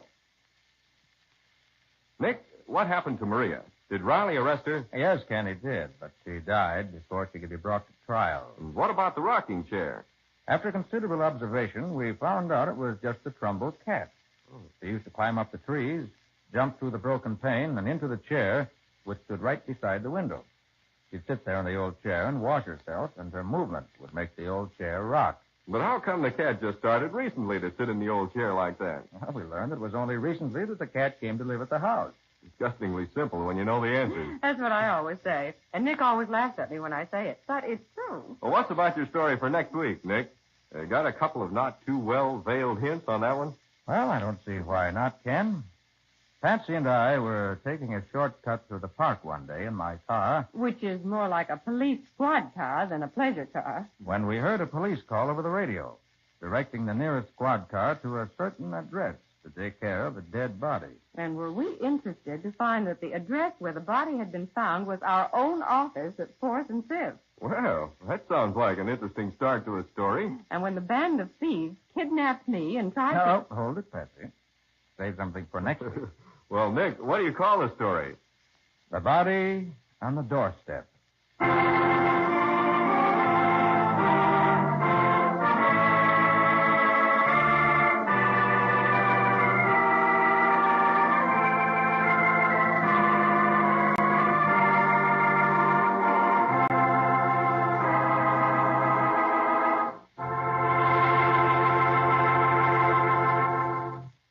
Nick Carter, Master Detective, is copyrighted by Street and Smith Publications, Incorporated. Lon Clark is starred as Nick with Helen Choate as Patsy. Original music is played by Lou White. The programs are written by Edith Miser, and any resemblance therein to actual persons living or dead is purely coincidental. The entire production is under the direction of Jock McGregor.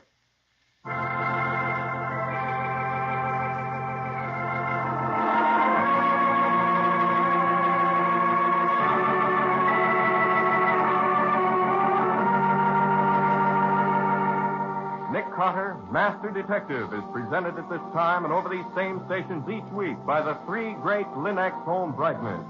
Linex Clear Gloss, Linex Cream Polish, and Linex Self-Polishing Wax.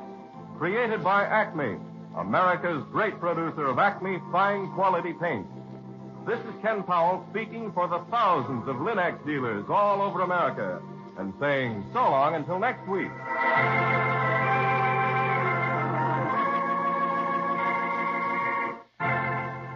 This is the Mutual Broadcasting System.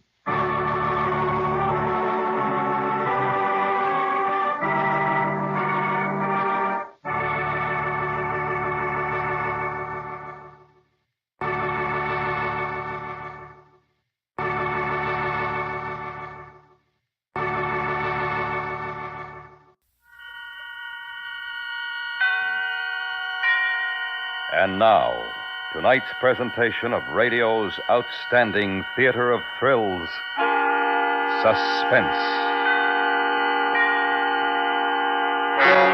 Tonight, we bring you a transcribed story of Flight to Freedom. So now, starring Parley Bear and Howard McNear, here is tonight's suspense play, The Security Agent.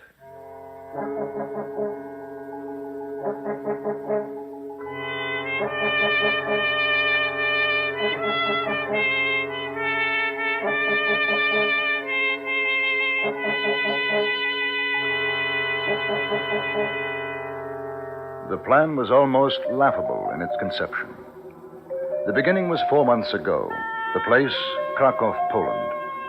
There were two friends, Joseph Ostrowski, a superintendent in the state bus works, and Frederick Zilonko, an executive of the state radio broadcasting company. Both were over 40, both unmarried. They met regularly on Saturday nights for dinner and an evening of chess. In May of 1956, on just such a Saturday, Zilonko was trying to maneuver Ostrowski into a stalemate. Well,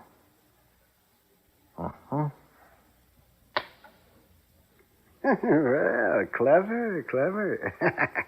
You are learning.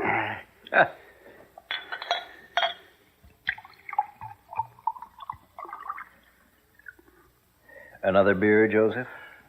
Mm-hmm. Joseph. When is the last time you had cold beer? What?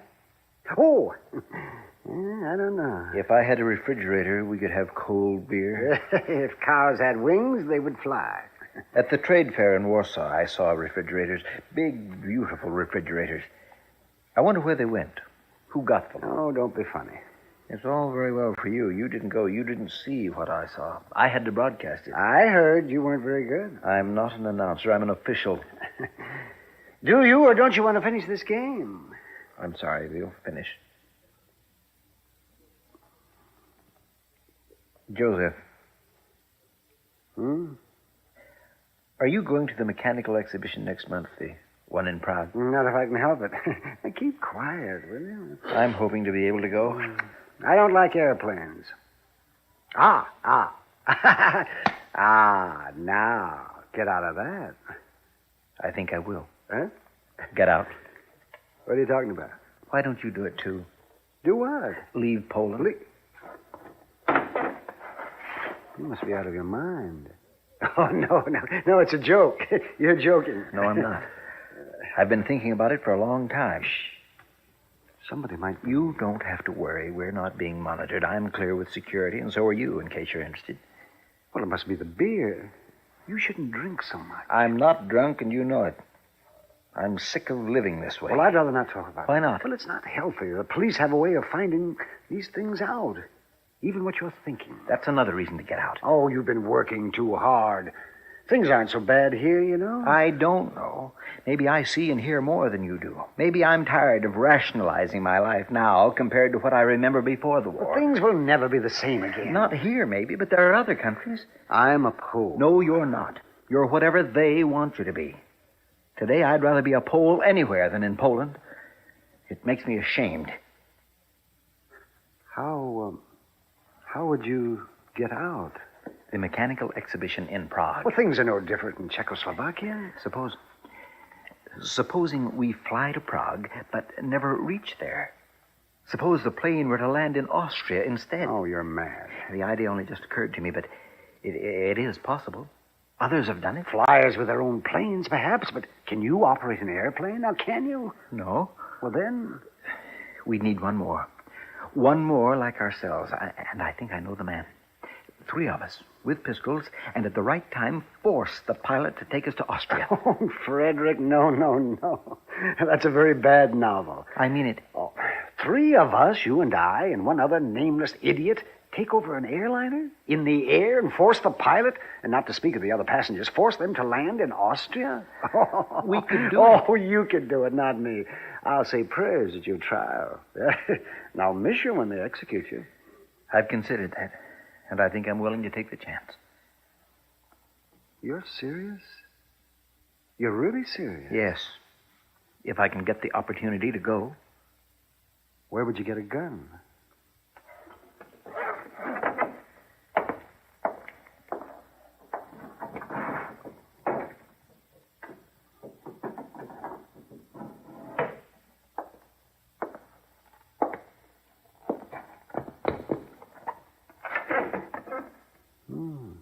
And I can get another.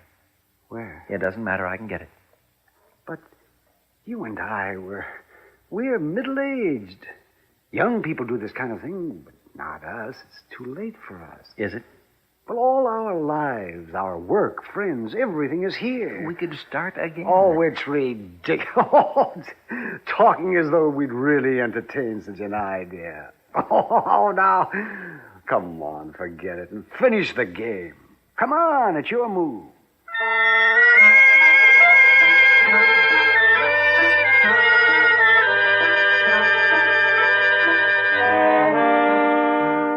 A week later, on the following Friday, Frederick Zhelenko was called into the office of the manager of the state radio. The man's name was Kozhun. He liked Zhelenko, and he offered his subordinate a cigar. Zhelenko? Comrade Kozhun? Zhelenko, I've had my eye on you. Oh? I've had my eye on you, and I've been wondering. Something wrong? You puzzled me. In what way? I've wondered why a man of your abilities, your obvious devotion to your work, has not become a party member. Oh. Well, Comrade, I'm afraid I suppose that I'm not well enough politically adjusted. Perhaps I'd rather others make the decisions for me. It makes it a little awkward at this time. You see, there is the mechanical exhibition in Prague. Yes, I know. You are the logical man to send to supervise our broadcasts, but it's a question of sending you to Czechoslovakia, you see. But, Comrade, surely my record... Oh, you've been cleared by security. No question of that, my friend. No. It's a matter of political expediency. A party member would make a so much better impression with our comrades in Prague. Ah, yes. On the other hand, there's not a man in the company with your qualifications to fulfill the task. Yes, I can see it is a problem. You understand that these objections come from a high source, and believe me, Chelanko, they are not personal. I believe you. Therefore, if I am forced to assign another man, a party member, to accompany you, a man who is outwardly your superior, you would understand. Well, I'm not sure. Someone who can meet the officials in Prague. Someone who can speak as a representative of the state radio. Of course, the technical details would remain in your hands. The power behind the throne, if you will pardon such an expression. Between you and me, my friend, I would not blame you if you declined. Well, I think it over. Of course, it will do no harm as far as your future position is concerned if you were to agree. Well, have they someone in mind for the spokesman? Vladimir Haleski. Haleski? He is a party member. Of course, I understand. Think it over, my friend. I have. I should be honored to represent the state radio and do my best in whatever capacity. Chelanko, I salute you. I may add that you have saved my neck with those in higher places. We can be sure that in your able hands the broadcasts will be successful. I shall make all arrangements. You and Comrade Haleski leave next week. By plane, Comrade? Of course, by plane. Our newest, I should say, our great neighbor's newest and best transport. Thank you, Chelanko. Thank you.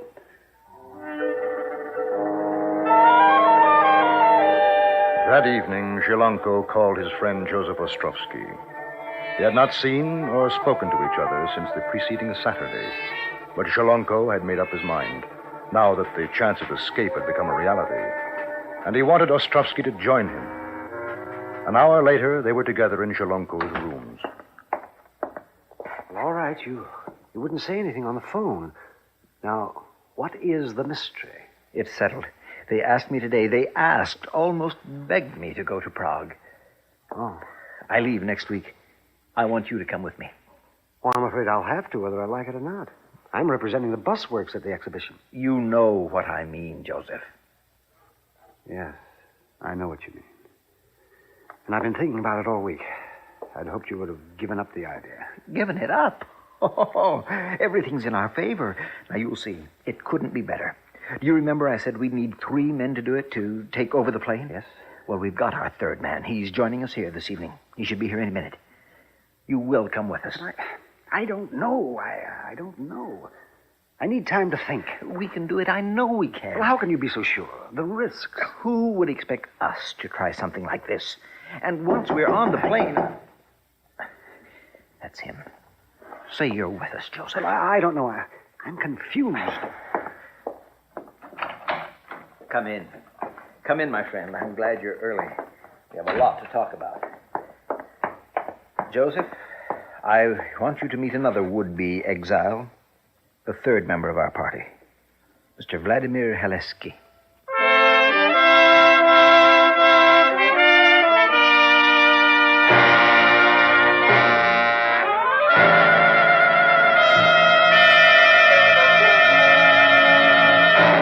You are listening to The Security Agent, tonight's presentation on radio's outstanding theater of thrills, Suspense.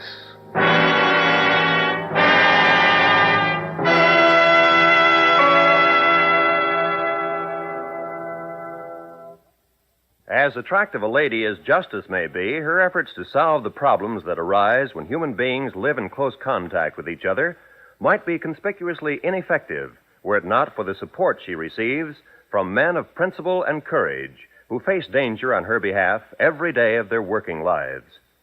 Tomorrow night, CBS Radio rings you in on another highly dramatic adventure of men who look trouble in the eye in support of justice, the men of 21st Precinct. Remember, 21st Precinct is a regular Thursday night feature over most of these same stations. And now, we bring back to our Hollywood soundstage Parley Bear and Howard McNear, starring in tonight's production, The Security Agent, a tale well calculated to keep you in suspense.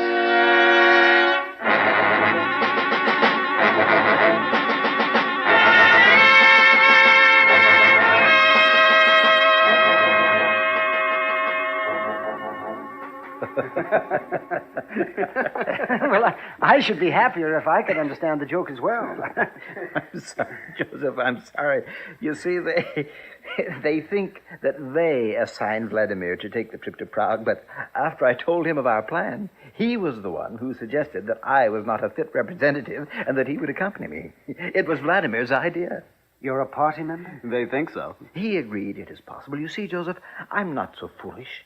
Here is a man younger than us. He thinks it can be done. I think it can, yes. Won't be easy, but with a little luck. Here, I brought a map. I'll show you.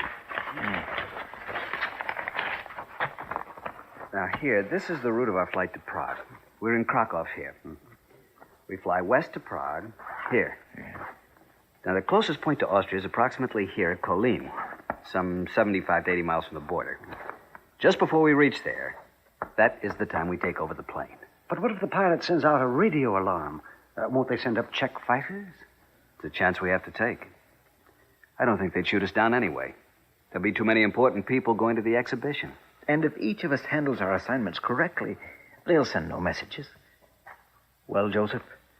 I can't talk you out of it. No, my mind's made up. I'm going.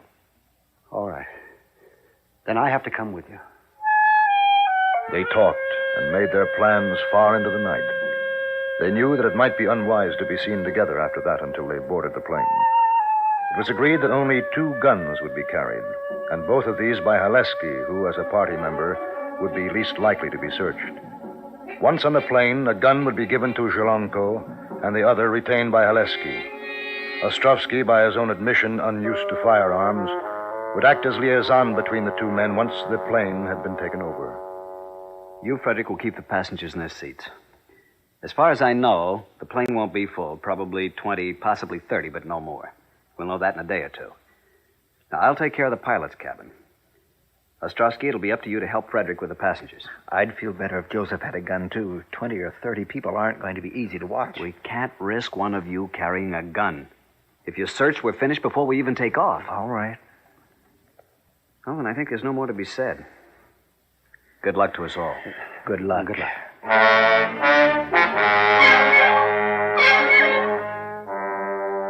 The next 3 days went slowly. Now that the decision had been made, Zhelenko became increasingly wary. On his way to work on Monday, he had the feeling that he was being followed, but dismissed the thought as due to his nerves. He carefully avoided any words with Haleski at the radio station, although he saw him 2 or 3 times that day. On Tuesday, both Zhelenko and Haleski were called to the manager Korjon's office for instructions concerning the radio broadcast schedule at the Prague exhibition.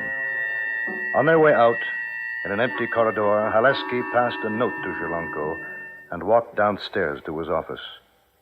The note read, State security agent will be on board plane with us. I don't know his identity, but we'll try to find out. No reason to think they suspect us. Probably only routine precaution, but be careful. Behave normally. Destroy this immediately. Zhelenko went into the lavatory and burned the note.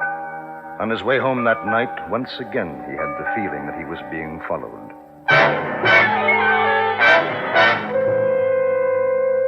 On Thursday, the day before he was to leave, Zhelenko wrote a letter to his uncle in Warsaw, a man for whom he had great respect and love. He said, in part, You will, I think, understand why I'm doing this.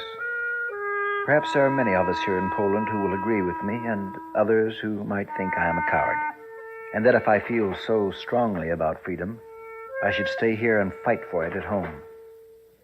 My dear uncle, if I can accomplish any small thing in the free world, it'll be to say the things that need to be said about what is happening here. This, I am convinced, I am more fitted for than taking up the battle on the home front. I fear I would only end up before a firing squad. I have no illusions about my strength as an underground agent. Either I am too afraid or too conscious of my own inadequacies if I stay. I would never be able to fight. I have never been able to. That is why I must leave Poland. Someday, I hope that I shall be able to see you again, as you are the last of my living family. In any event, I shall think of you often, as I trust you will of me, kindly. You must burn this letter.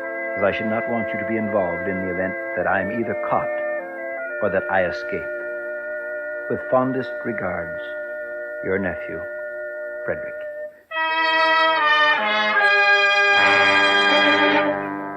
On Friday morning, in the second week of June, the sleek transport plane began loading passengers at the Krakow airport. Among the passengers were Frederick Zhelonko, Joseph Ostrovsky, and Vladimir Haleski. There was another man who walked out to the loading ramp behind Zhelonko. Zhelonko, wait! Comrade Corjon. A little surprise, huh? A pleasant one. To tell the truth, I have no right to make this trip, but I thought it would be nice to get away for a few days, so at the last minute, I had it arranged. My wife is furious. Of course, my presence at the exhibition completely will be unofficial, you understand. You won't give me away, will you? I wouldn't dream of it, Comrade Corjon.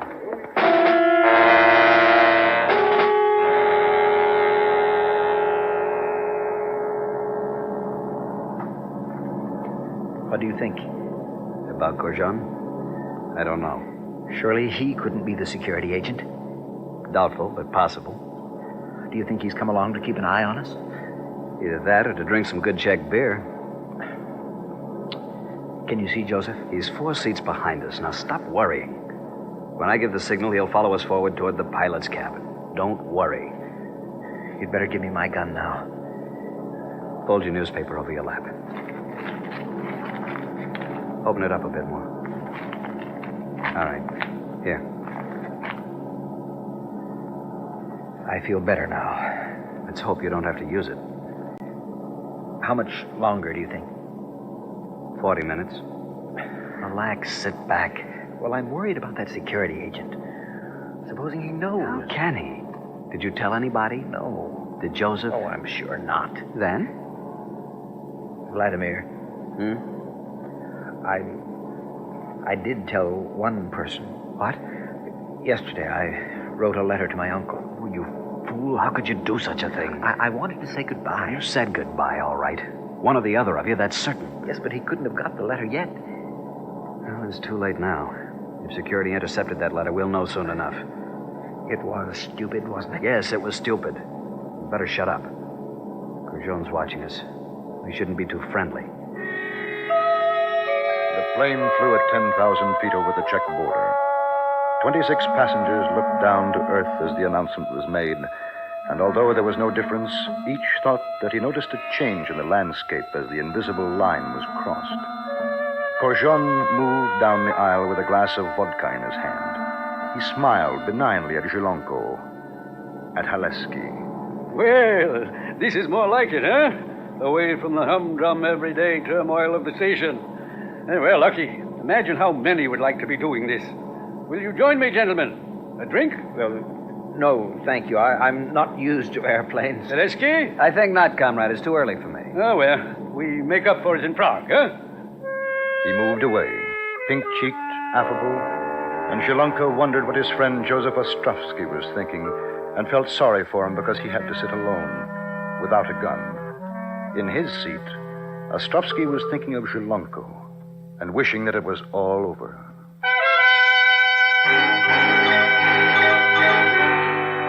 Then they were 10 minutes away from the point where they would make their attempt. Zhelonko became increasingly nervous. Look here. Supposing there's more than one security agent. They carry guns. I might not be able to hold them off. You'll have to. They can't know about us. They can't. They never have allowed us to get on the plane. Don't you think? With the security police, I've learned it's better not to try to guess. You never know. How will you know the pilot's flying the right course to Austria? I told you I'll know. I can fly a plane. Now stop it. You're beginning to make me nervous. I'm sorry. How much more time? 9 minutes.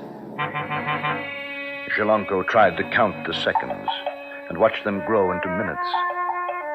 And suddenly it was time. He felt an elbow nudge his side, and he reached into his pocket for the cold comfort of the gun. His mouth was dry, and he was very afraid. The two men slowly walked forward to the pilot's compartment, and a moment later they were joined by Ostrovsky. All right, I'm going in now. Don't show your gun until you have to, Frederick. And for heaven's sake, try not to use it. Good luck. Yes, good luck. Well, Joseph, it's happening. I know. How do you feel? Sick. There's still time to stop this, you know. Not now. Joseph, that fellow in the third seat back, I don't like the way he might be the one. The security agent. Everybody's looking at us. The attendant will be along in a minute. We're not supposed to be standing here. I wonder what's happening in there. In the pilot's cabin, Vladimir Haleski had worked very quickly. With the pistol butt, he had knocked out the radio operator and was covering the pilot and co-pilot. His orders were terse and to the point. We've taken over the plane. There are more of us taking care of the passengers. You will change your course to the south. If you do as I say, you will not be harmed. If you try to be clever, I'll shoot.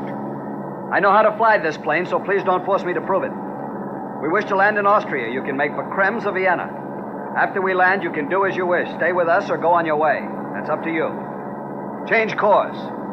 Now, please. On the other side of the compartment, Shalonko and Ostrovsky waited, and they felt the plane begin to swing around. The passengers became aware of it, too. What's the matter? Why are we turning? Now we'll see if there's trouble. Don't take out your gun, Frederick. Leave it in your pocket. I've got Listen to. to me, my friend. I've got a gun. You feel it. Now, please don't do anything. You are my dear friend, and I don't want you to be hurt. I tried to stop you from doing this. Joseph. I want to save you because you're my friend. That's why I didn't stop you before. I couldn't let you know. But it's still not too late. Now, help me to take Heleski, and no one needs to know about you. You, the security police. I know what they will do to you. For our friendship, please, please. You might as well kill me now, Joseph. Yolonko, what's happening? What's going on? Do you know anything about this? We're flying to Austria. Austria? What are you talking about? What do you mean by it? It doesn't matter anymore. Well, I'm going to put a stop to this. No, don't go in there. There's another. It is questionable, as the cabin door was opened, which of them fired first, Shalonko or Ostrovsky. The fact remains that one of them was hit and the other was not.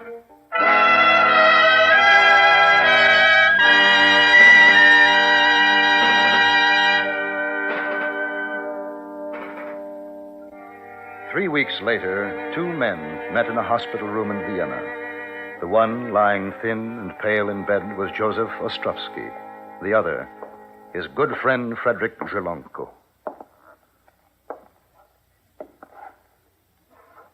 Well, Joseph, how are you? Better, thank you. I'm sorry that I hurt you. If you had not, you'd be dead now. Yes, I suppose so.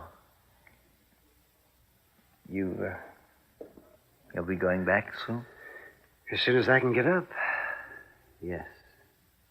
Will they do anything to you? I don't know. They might. But I have to go back. Why? Because I must. You could stay here, find asylum with Haleski and me. I don't think your new friends would appreciate the fact that I've been a security agent. Others have done it. I asked you before, Joseph. I'll ask again. Get out. Don't go back. There's nothing for you there.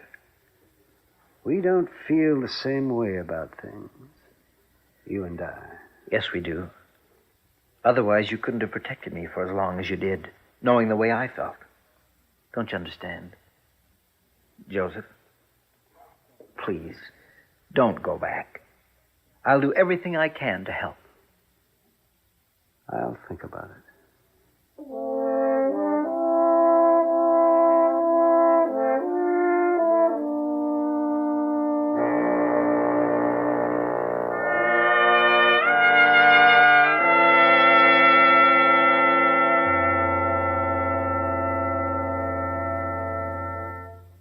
Suspense, in which Parley Bear and Howard McNear starred on tonight's presentation of The Security Agent.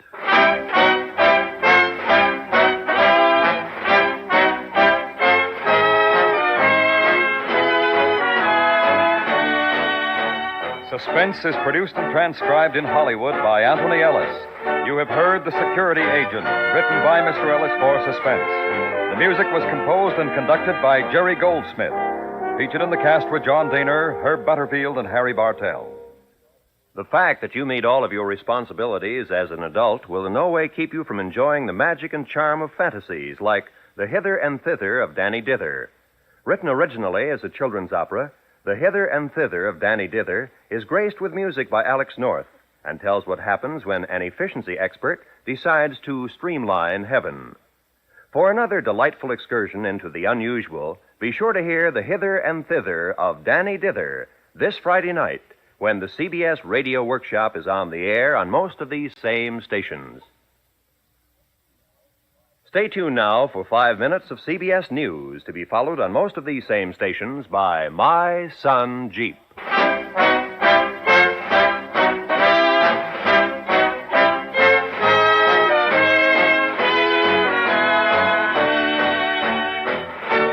America listens most to the CBS Radio Network.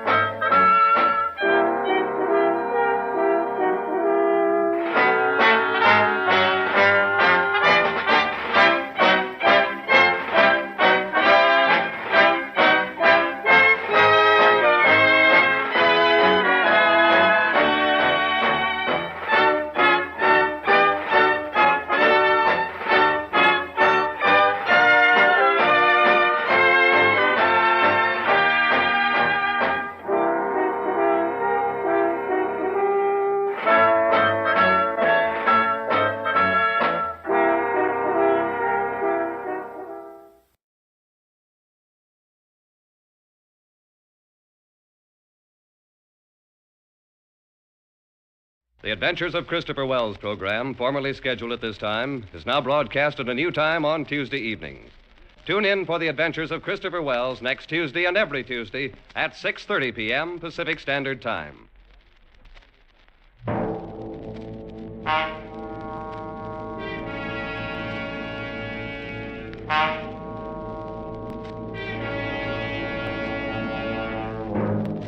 You're alone in Paris, unable to speak the language, unable to cope with a gigantic conspiracy which seeks to convince you that you are mad. You are the victim of a plot from which there is no escape.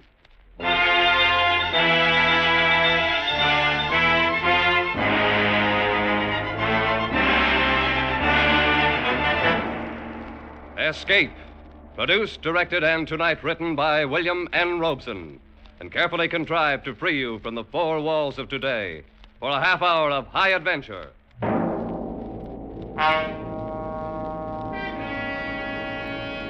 Tonight we escape to Paris at the time of the Great Exposition, and one of the recurring legends of our time, in Alexander Wilcott's version of the story of The Vanishing Lady.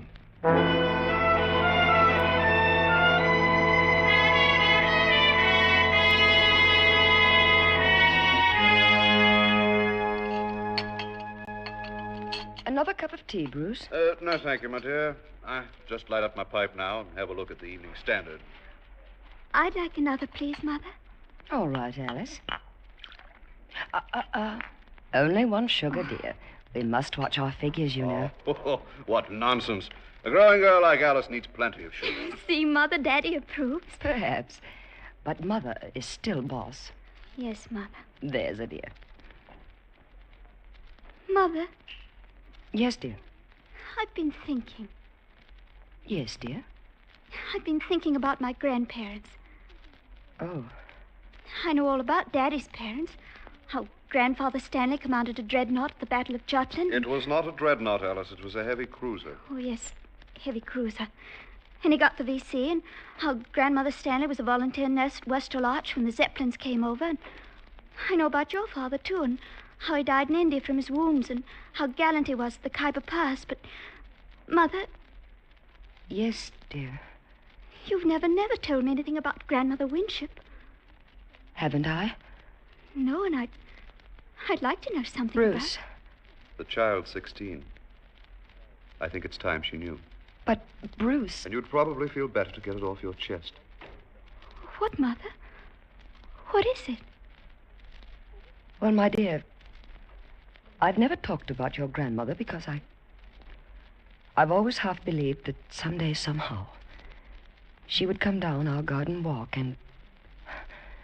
I know it sounds silly, and explain where she's been for the last 20 years. Why? What happened to her? I don't know. And I don't suppose I ever will. Cynthia, darling, if it's going to upset No, you... Bruce, you're quite right. It would be best to get it off my chest, as you put it. As you know, Alice, I was born and brought up in India. And I was about your age when my father was killed in the Khyber campaign. Mother decided to leave India for good and return to her old home in Warwickshire. However, since it was necessary for her to go to Paris to attend to some details of my father's estate, she decided that we should leave the P&O boat in Marseille and proceed by train. You may imagine the timidity with which we two unescorted ladies traveled across France, without the slightest knowledge of the language, and without, indeed, assurance that we could find a hotel room in Paris, though we had telegraphed for reservations from Marseille. You see, the Great Paris Exposition had just opened, and the city was jammed with visitors from all over the world. You may imagine our relief when we arrived at the Grand Hotel Universel and heard the clerk speak in quite understandable English. Mademoiselle Winship, welcome, welcome. You will please to sign the register, air and air. You have our reservation? Oh, indeed, yes. Most fortunate, madame, that you telegraphed. For I have reserved for you the last room in the house. Oh, I'm so relieved. Here, Cynthia. You may as well learn now to sign a register for yourself. Oh, yes, Mama. Where do I write? There in that line. Oh, yes, I see. Voila. You are fatigué from your journey, no? I shall have the boy show you to your rooms at once. Chasseur, chasseur! Oui, monsieur. L'appartement 342 pour mademoiselle et madame Winship, tout de suite. Bien, monsieur. This is your baggage, madame? Yes, these 6. Le voilà le bagage. Cynthia, il y a 6 pièces. You'd best carry the little one with the medicine in it. Yes, Mama. Pardonnez-moi, mademoiselle. Thank you. I'll take that one. The little red one. Très bien. This way, ladies. Keep your eye on that porter, Cynthia. I don't trust this Frenchman. Oh, Mama. I don't think he'll make off with our things. Here's the lift. Troisième étage. Troisième. Oh, I do wish we could have gone straight on to Southampton. But you'd only have had to come back across the channel to see the solicitor, Mama. We really saved time this way. I suppose I mean I wish we hadn't come to Paris at all. Such a sinister place. Oh, Mama. Voilà, le troisième. This way, ladies. To the right. Attendez. Eh bien. 338, 340, 342. Oh, voilà. Entrez, ladies. Thank you. Oh, what a lovely big room. And look, Mama. French windows. And the park out there. Ladies desire. No, and thank the you. square with the Here. statues on Merci. it. Oh, and look Thank at the you, river ladies. over there. And those beautiful, beautiful bridges. Oh, Mother, it's something out of a book. Yes, my dear. That's the trouble with Paris. It's so attractive. But underneath it's evil. And look at the furniture. The gilt clock. And this lovely marble table. Oh, Mama, everything is so French. I'll be very glad to be on my way to where everything's English by this time tomorrow. Now, come away from that window and help me get into something comfortable. There's it, dear. Yes, Mama, of course. I don't know when I've been so tired. I just can't seem to catch my... Mama. Mama, what's the matter? Mama. Mama, speak to me. Here, I'll get you up into the bed. There. Now, let me loosen your corset. Here, Mama, here are the smelling salts. Breathe deeply, darling. Mama. The telephone. I've got to get a doctor.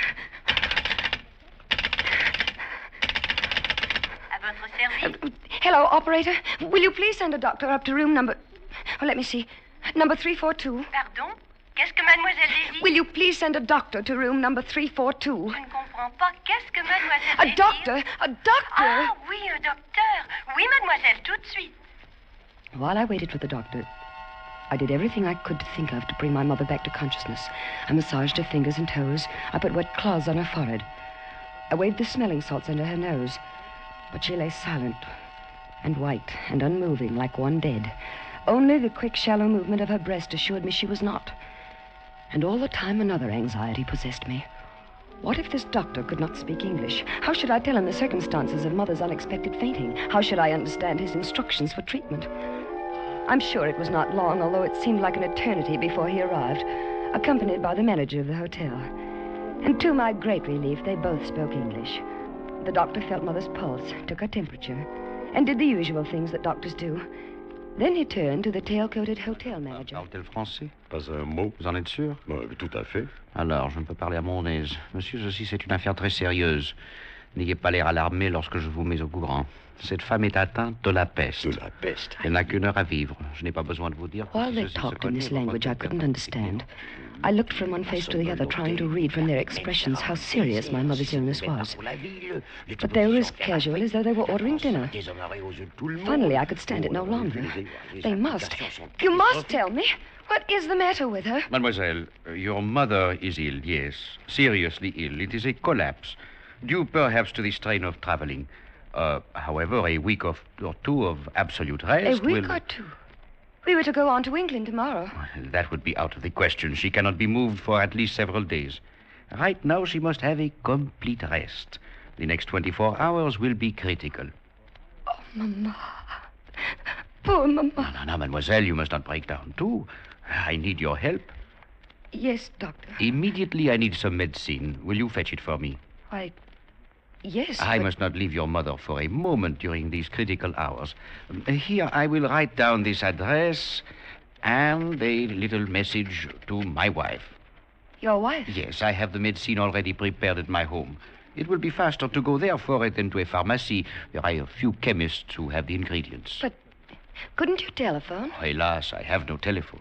Well, then a messenger, perhaps. Oh, mademoiselle, you do not know Paris en fête. With the exposition opening, nowhere can you find a reliable messenger. They are all selling souvenirs. No, mademoiselle, you will accomplish the errand more rapidly yourself. Voici l'adresse. Here's the address, 24 bis Rue Val-de-Grâce. And here is the message to give to my wife. But I don't know Paris at all. I'm a total stranger here. I'm sure the manager here will... give the necessary instructions to the cabby? Indeed, I will. If mademoiselle is ready. Before I quite knew what was happening, I was seated in a rickety taxicab outside the hotel, with the doctor's message clutched in my hand, while the hotel manager gave a voluble direction to the cabby. Un pouvoir assez grand pour remplacer cette vieille bagnole. Allez au petit pain, hein? Prenez la piste la plus circuiteuse et surtout ne soyez pas de retour en moins de 2 heures. Entendu? Entendu. Bon. It is arranged, mademoiselle. Jacques here is one of our most trusted cabbies. He will get you to the doctor's house and back in safety. Oh, thank you so much, sir. And you will look after Mother, won't you? Oh, indeed I will. Of that you may be sure.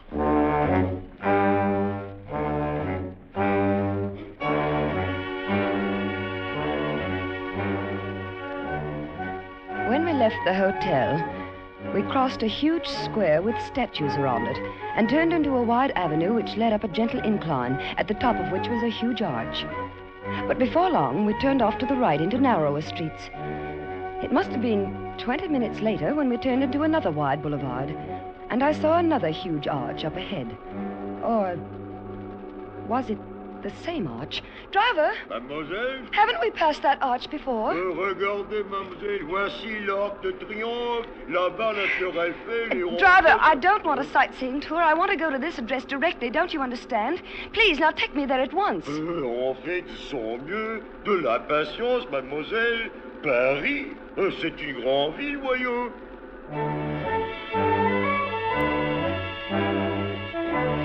At last, we turned into a narrow street and pulled up before a grim grey house.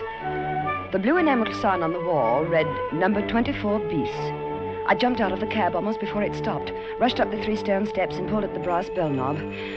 Oh, hurry. Hurry, hurry, please. Oui? The doctor sent me for some medicine. Here, please read this. Retenez cette jeune femme aussi longtemps possible. C'est de la plus grande importance pour l'avenir de Paris et même de la France. Oh, entrez, mademoiselle. Thank you. Quand vous ne pouvez plus la faire The doctor's attendre, wife stood there reading and rereading the note as though she didn't understand it. And until I thought I would scream. Oh, please, please hurry. Get the medicine. It's my mother. She may be dying. I must get back to her. Please hurry. Asseyez-vous. She pointed to a chair Attendez. and slowly walked down the hall and closed the door behind her. I waited and waited. And I wondered. Wondered about the time the taxi had taken to get here. About that arch that looked so familiar. And I was torn by the 100 nameless anxieties that torture you when your nearest and dearest is ill. And then I heard something that froze my blood. A telephone. A telephone clearly ringing somewhere in the house. But the doctor had said he had no telephone. That was the reason I must come all the way for the medicine. No, it couldn't be in this house. It must be next door or across the street. Of course, that's where the sound was coming from. Allô? But no. Oui, elle est ici maintenant. It was the voice of the doctor's wife answering the phone. Oh, no. No, what monstrous plot was this? I felt my scalp crawl with terror. Brain pounded, my head felt as though it would burst. I wanted to scream, to run out of this awful house, to run all the way across Paris to the bedside of my mother. Voilà, mademoiselle. Oh, thank you. Thank you. Au revoir, mademoiselle. Now, driver, please. Please, in the name of your own mother, hurry back to the hotel as fast as possible. Please. Ben oui, on fait de son mieux, mademoiselle. Roulant.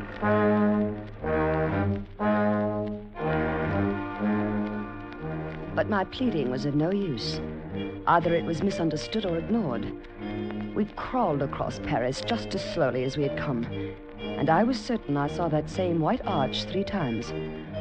But at last we crossed the great square with the statues in it. And I knew we were close to the hotel. Please, please hurry. On fait de son mieux, voyons. Just beyond the great square, we turned up a narrow street, which shortly entered a wide circle, in the middle of which was a tall, slender monument. The driver swung around the monument and pulled up before the entrance of the hotel, reached back and opened the door. Voilà, voilà, mademoiselle. I jumped out of the cab. And then I saw the sign over the entrance. It said, Hotel Ritz. Driver, you've taken me to the wrong hotel.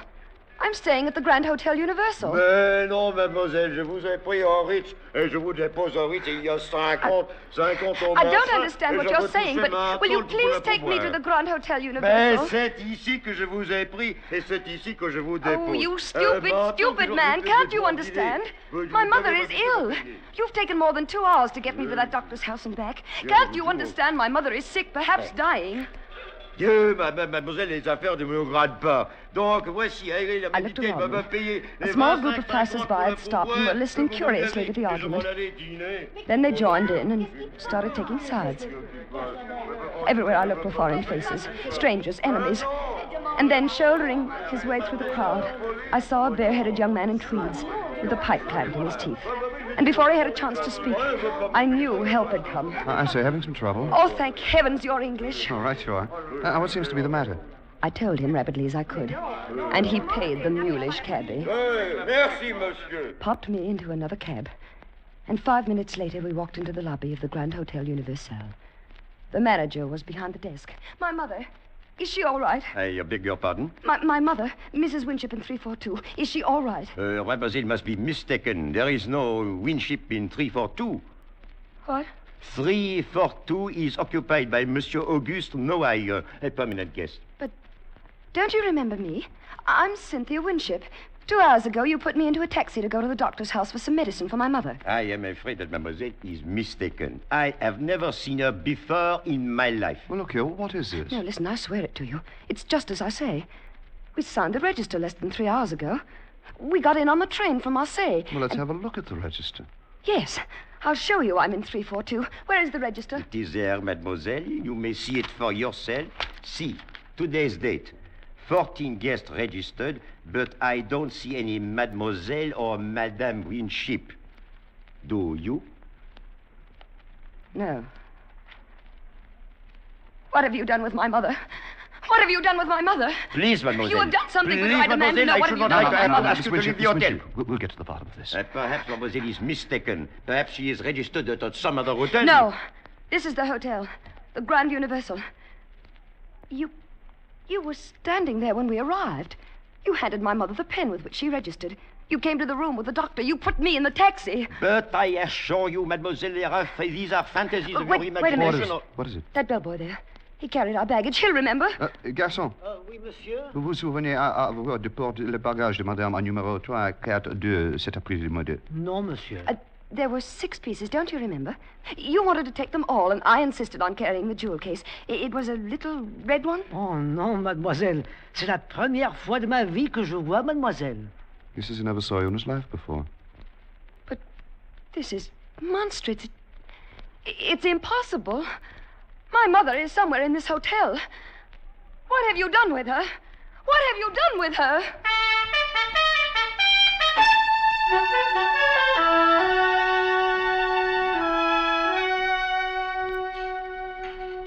Now then, how do you feel, Miss Winship? Better, thank you. This soup was very nourishing. No, won't you have something else? Salad, bit of roast? Thank you, no. A cup of tea, perhaps. Certainly. Garçon? Monsieur? Une tasse de thé pour mademoiselle. Tout de suite, monsieur. I don't know how to thank you, Mr. Do you realize I don't even know your name? It's Bruce. Bruce Stanley. I'm glad to meet you, Mr. Stanley. It's a pleasure, Miss Winship.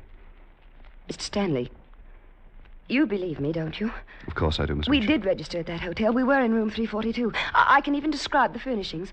There was a big window that went from the ceiling to the floor. Well, every hotel room in Paris has windows like that, Miss Winship. Oh, they do? Yes. Well, in this room, the draperies were plum-colored. There was a marble table, black marble it was, and a gilt clock. It had run down. The hands had stopped, I remember, at 20 minutes past 3. The walls were covered in rose brocade, and the bedspread was a washed-out yellow. Oh, if I could only get into that room, you'd see I'm not making this up. I'm not. I'm sure you aren't. Perhaps I can find a way to make them let you in the room. Oh, can you? Well, yes, I'm with the embassy, undersecretary sort of thing. I believe the British Empire has enough influence to change the mind of an obstinate Paris innkeeper. Then let's do it. Right away. Well, I'm afraid the might of Britain can't move that fast. It's past dinner time. But tomorrow we'll see. Tomorrow? But I must get into that room tonight. I have no money. Nowhere to sleep. Well, we can do nothing with the people at the hotel. You saw that. We'll just have to be patient until tomorrow. I'm sure I can find a room for you tonight in a pension near the embassy. You're so very kind. How can I ever thank you, Mr. Stanley? Well, you might begin by calling me Bruce. Thank you, Bruce. Thank you, Cynthia. Oh. What is it? I just thought of something. The doctor. The doctor? Yes, the one the hotel manager brought in to look after Mother. I still have his address somewhere here in my purse. Yes, here it is.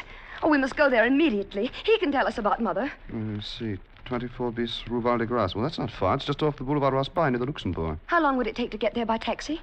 Oh, about 10 minutes. But it took over an hour this afternoon.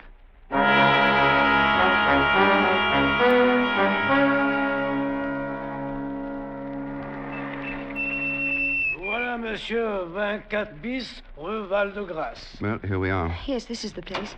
Attendez, mon vieux. Très bien, monsieur. The house is dark. It's quite late. Well, I don't care. We've got to find out tonight.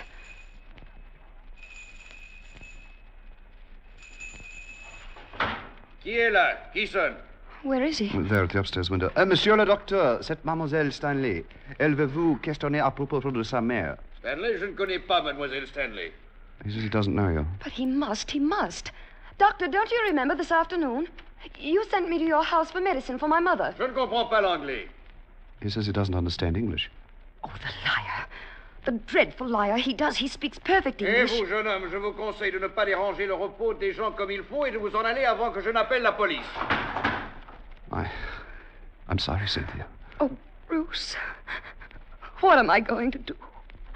What am I going to do?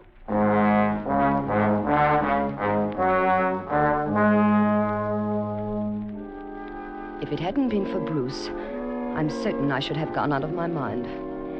He found a room for me at a pension near the embassy, where I spent a sleepless night of anxiety, almost beyond endurance.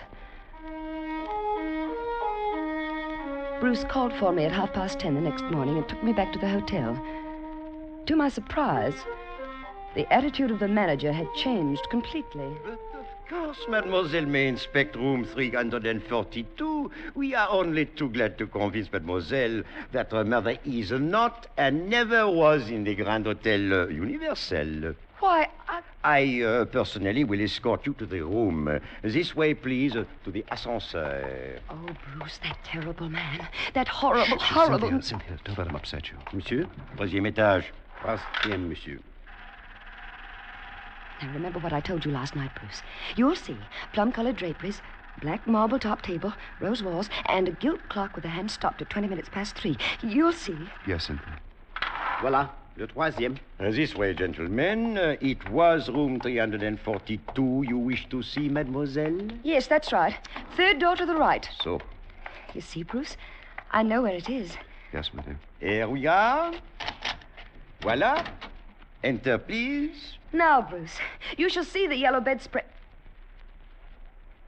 Oh. Not quite the room you just described in the elevator, mademoiselle.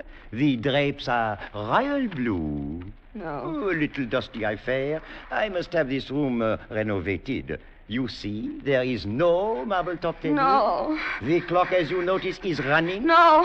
And right on time, it seems. The walls are not rose bouquet, but yellow flowered wallpaper. No. Now, my dear mademoiselle, you see how thoroughly mistaken you are. No.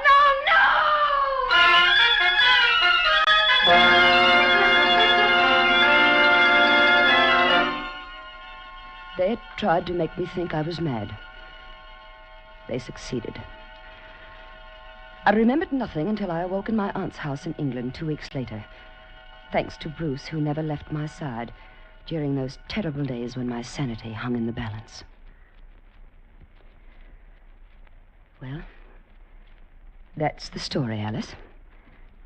That's why I've never been able to talk about your grandmother Winship.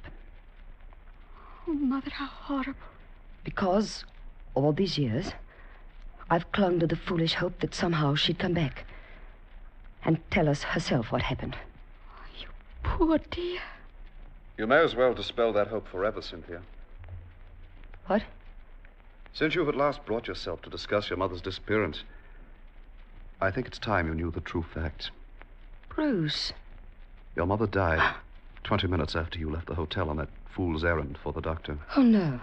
She died of the bubonic plague. She'd caught it in India before she sailed. The doctor recognized the symptoms the moment he examined her. He told the hotel manager in French in your presence. They agreed that the matter must be kept completely secret. If the news leaked out that there was a case of plague in Paris, the city would have been emptied of visitors and the exposition would have been a failure. Oh, Bruce. The conspiracy of silence began in the hotel. The bellboy was paid to claim he never saw you. The taxi driver was paid well to take you to the doctor's house by the most roundabout route. The note to the doctor's wife advised her to detain you as long as she could.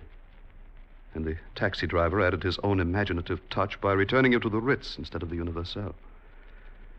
I shudder to think what might have happened if I hadn't come through the Place Vendôme just then. But you didn't know. Not then. When did you find out? Next morning. By then, the conspiracy had grown to international proportions. The embassy had been advised. If the exposition was a failure, the franc would fall, the pound sterling would be affected, that sort of thing. I knew when we went back to the hotel you would not find your plum drapes and rose-colored walls and black marble top table. And you let me go through with it? What could I do? I was acting under orders. I knew that the hotel had completely fumigated and redecorated the room overnight, and everything was in readiness to repudiate your story. I had to let the last act of the dreadful farce play to its dreadful end. Mother. What did they do with Mother? Her body was removed from the room less than 30 minutes after you left it. And immediately burned. Why? Why didn't you tell me this years ago? Why did you let me go on all this time? This is the first time you have ever mentioned your mother since then, my dear. Alice. Yes, Mother? There's a new issue of the Tatler in the library, dear. Wouldn't you like to look at it? But, Mother, I want to... Now, dear. Want to have a talk with your father.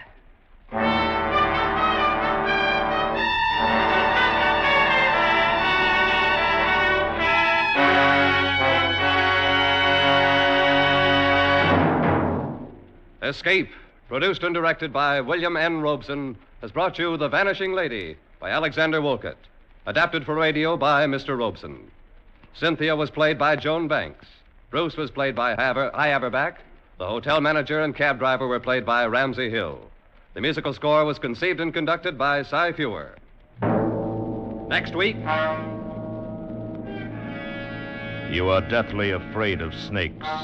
And between you and a fortune, between you and escape, yawn the white jaws of a deadly cottonmouth.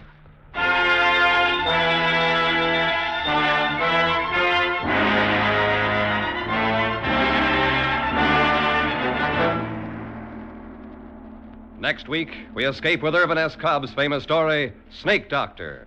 Good night, then, until this same time next week, when again we offer you Escape.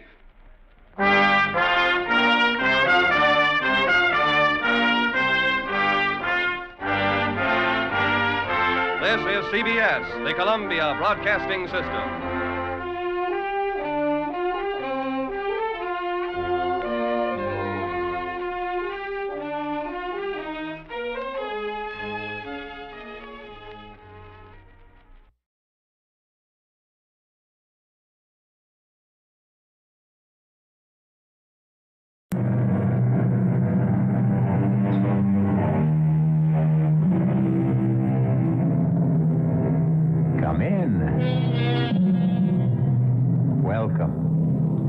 I'm E.G. Marshall. Welcome to the sounds of suspense, to the fear you can hear. Horror that makes the flesh crawl as with maggots, terror that turns the brain to jelly. These mark the work of Edgar Allan Poe. For nearly a century and a half, readers have wondered at the mad creations of his fevered brain, even as their blood ran cold with fear, as shall yours. It comes. What comes? It. Here. It stopped. It stands outside my door. What stands outside that door? See? Oh! Good Lord, help us. Please, God, help us.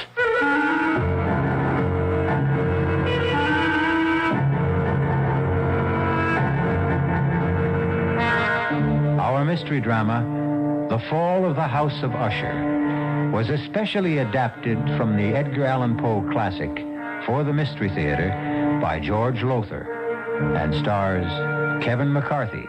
I'll be back with Act One.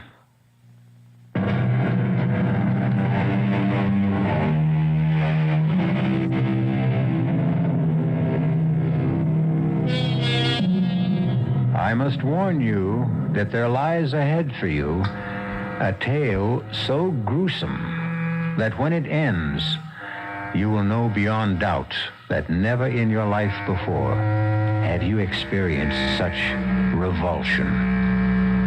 Are you prepared for this? Come then to a certain room where a man named Gabriel Mannering sits writing in his diary. A certain room in the House of Usher. I sit here writing this diary, when in truth, were I not a fool, I should have already departed this frightful place. Already I have sensed such horrors in these first hours of my visit that I tremble at the thought of what may be in store for my friend Roderick Usher, and for me. During the whole of this dull, dark autumn day, I had passed on horseback through a singularly dreary tract of country, and at length found myself, as the shades of evening drew on, within a view of this bleak and melancholy house, the House of Usher. I felt at once an iciness, a sickening of my heart, and wondered what it was that so unnerved me. I was soon to find out.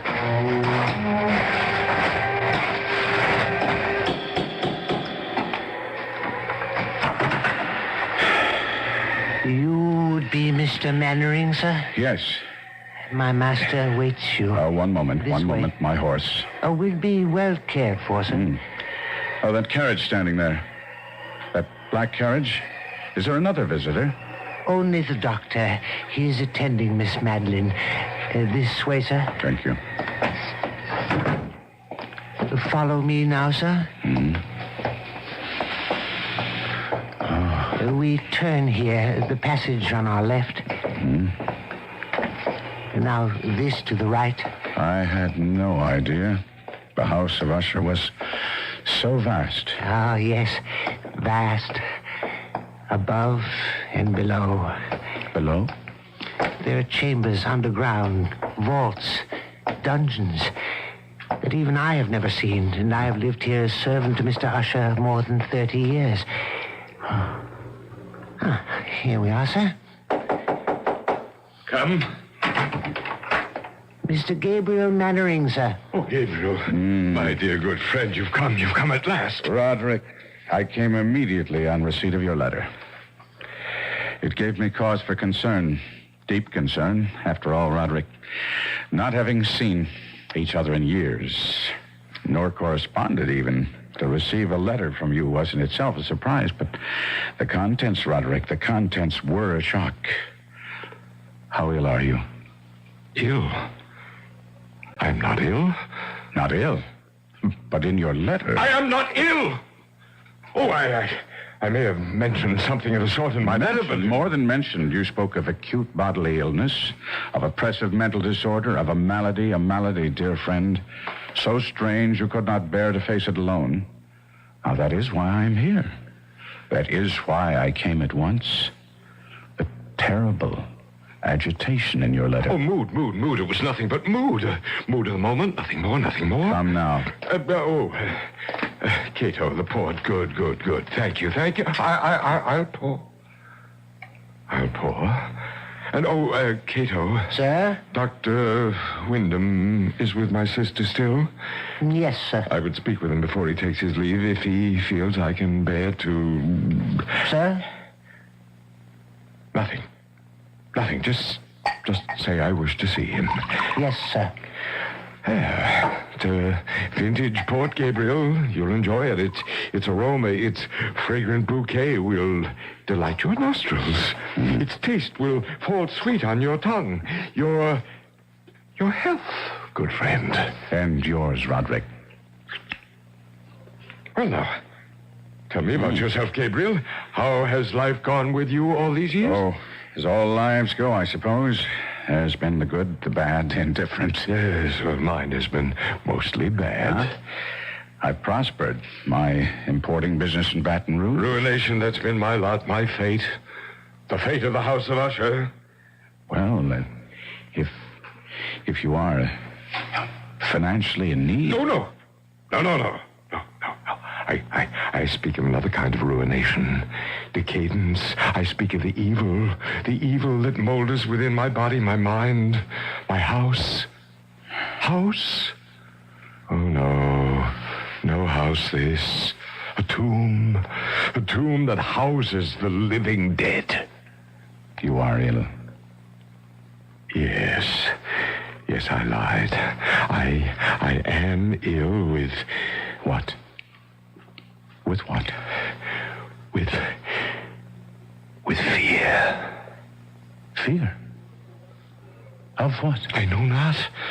Well, what do we all fear, each of us? What living thing has not known fear?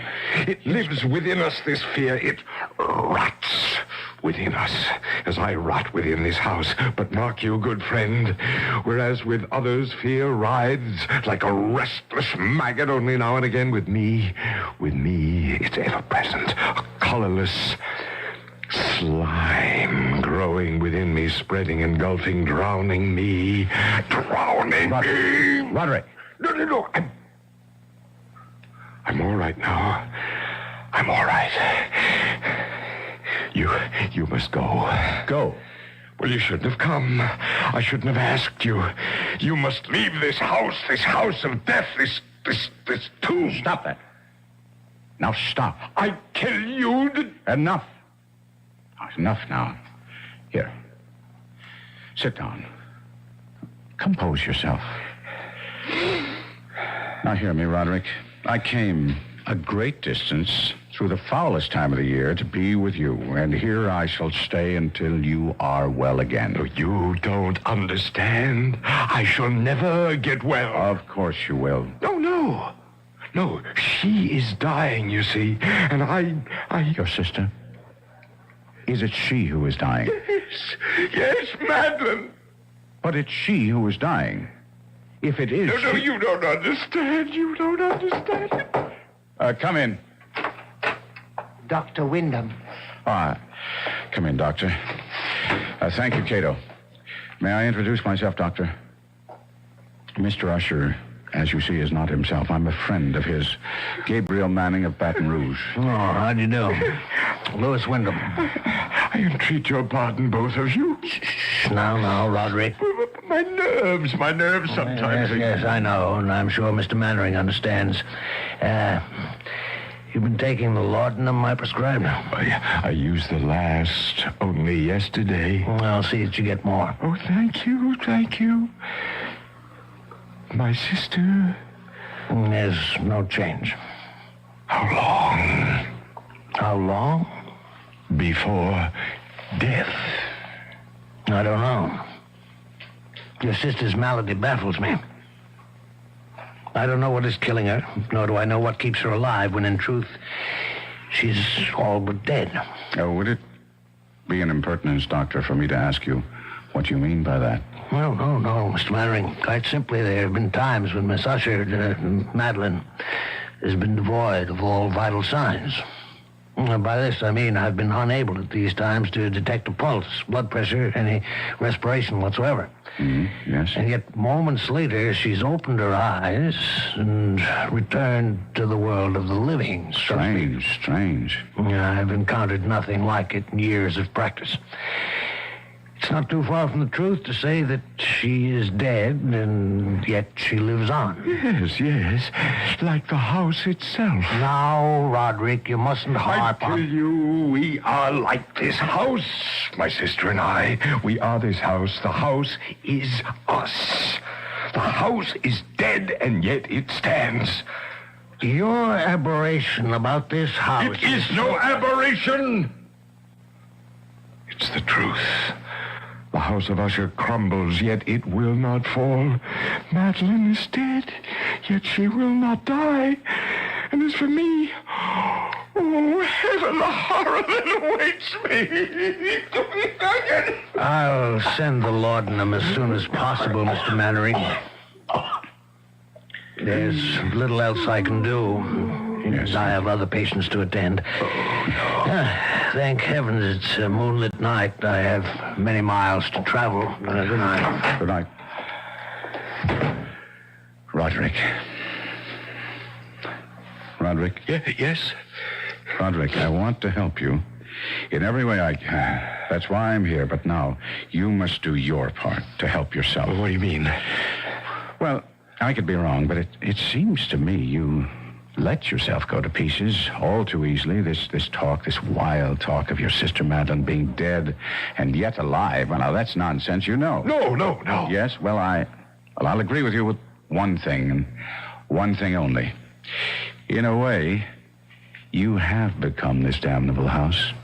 No healthy, sane man could live here for long without beginning to lose his sanity, without serious damage to his nervous system. I've never seen such gloom. Inside as well as out. This very room reeks of dejection, despondency, undusted cobweb furnishings, black drapes covering the window. Here, let me throw them back and at least get some moonlight, if not sunlight, into this place. There. That's... Roderick. What is it? There's a graveyard. I can see it in the moonlight. The family graveyard, yes. Who would be walking in it at night? What do you say? Well, where do you see that? There. Amidst the headstones. Oh, it's Madeline. What is she doing out there? Well, we'd better go and find out. Good Lord. What is it? Madeline! Am I that horrifying to look upon, dear brother?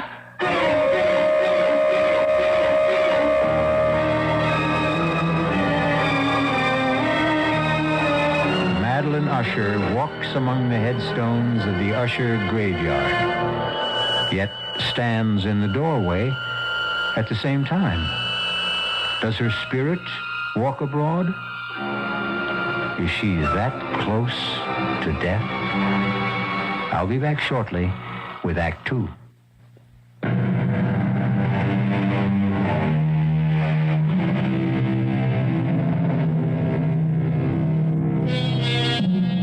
Again, I must ask if you wish to go on, and warn that if you do, you will experience a kind of horror for which I can find no words.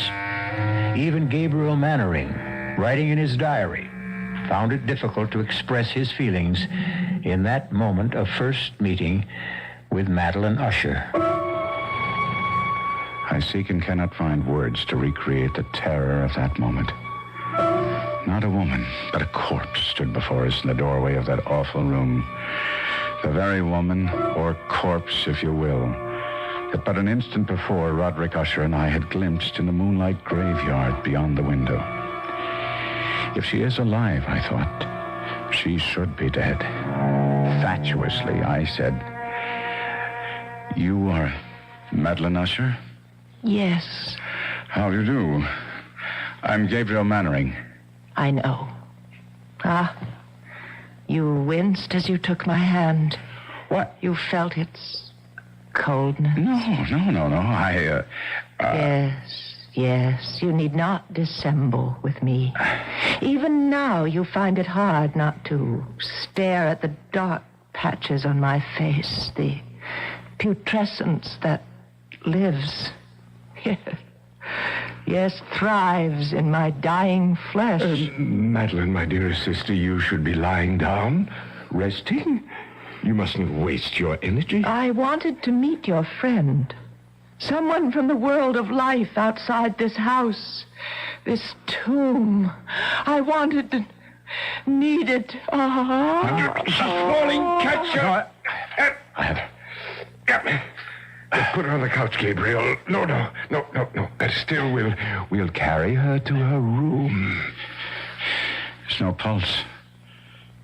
No heartbeat. Is she... Well, heaven help me. It's impossible to say. Can you carry her alone?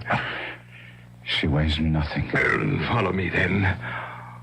Oh, what evil stalks the house of Usher.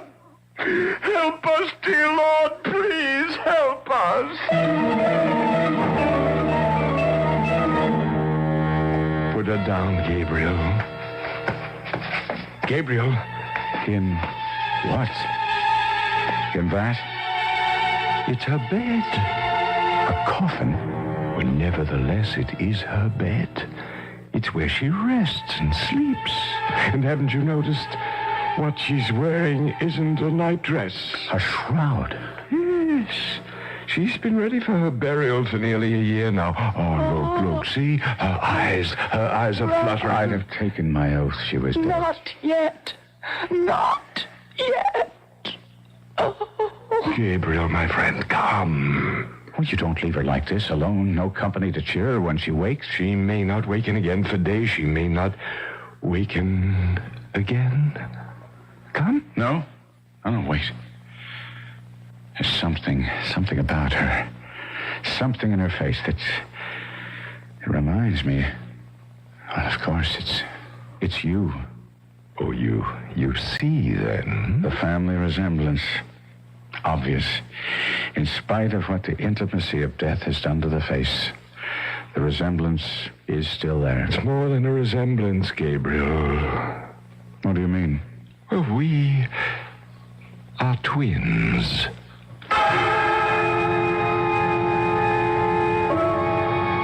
As my friend spoke those words in that chamber of death, a curious change came into his face. It floats before me even now as I write. A complexion gone so suddenly cadaverous. His eyes large, liquid and luminous beyond comparison. Thin and pallid lips gone thinner, paler. For a moment, he seemed scarce human. I had tried to calm his fevered nerves by telling him it was his sister, not he, who was dying. And he had cried out, You don't understand! You don't understand! And now, in an instant, I did understand, or at least the shadow of what he meant touched me, and I was filled with a dread, a loathing of what was to come that I cannot fully express. Had I known the full truth of what lay before us, my loathing would have increased 100-fold, and I should have fled the house of Usher then and there, certainly. I should not have found myself at breakfast with Usher the following morning. Another helping, Mr. Mannering? No more, Cato. Then I can give you the message. A message from whom? Miss Madeline. She wishes to see you at your convenience. Well, then I'll go to her, of course. Now, why do you look at me like that? And now why do you turn away? Cato, face me. Look at me. What is it? Cato, is it the odor? Yes, sir. You'd best not go, Gabriel, or if you do, another time. I don't understand. The odor, the stench of putrefaction.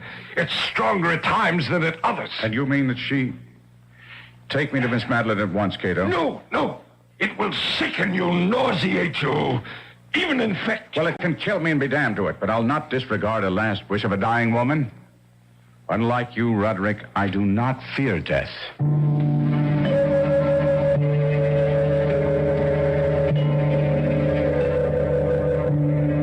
Miss Usher? Madeline? Are you too tired to speak now? No. Would you prefer I came back another time? No. How good of you to come at all. It's a privilege to be of use to you. A favor. I wish a favor. Anything in my power. I want to die. I'm in such pain and I want to die, but I cannot. Cannot? I am afraid. There's nothing to fear. Death is only sleep, or dreamless sleep. Don't fear death. I don't. I fear. You fear what? Burial alive. Why would you have such a fear? What makes you think you might be buried alive? My mother. She? Promise me. Spare yourself. You need say no more. I promise. I promise you that you will not be buried alive. Rest. Rest now. Rest.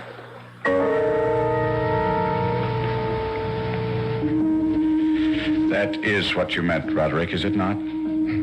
Like her, like your twin, you don't fear death so much as you fear being buried alive. Well, that's part of my fear. Yes. Only part? Well, I fear... Oh, God, more than I can tell you. I fear what happens in death. Another aberration. As with the house, so with this. You are a man given to aberration. And what of that? You make as little sense as Wyndham. You think because you call a thing an aberration, it'll go away, that it will cure itself if you but name it. Reason, common sense. Reason, common sense. Well, you speak to me, and Usher, of reason and common sense, Do you not know of the madness that has tainted this family through its history? From the beginnings of the house of Usher, this house, this family... Until now, until Madeline and me, the last of the Ushers, from beginning to end, from rise to fall. Roderick. Rise to fall. Roderick. From rise to fall. I had not thought on it before, but that is what it will be when she and I... are dead. It will be the fall of the House of Usher. Yes, Cato. The laudanum, sir, from Dr. Wyndham. Oh, thank heaven. It has come none too soon.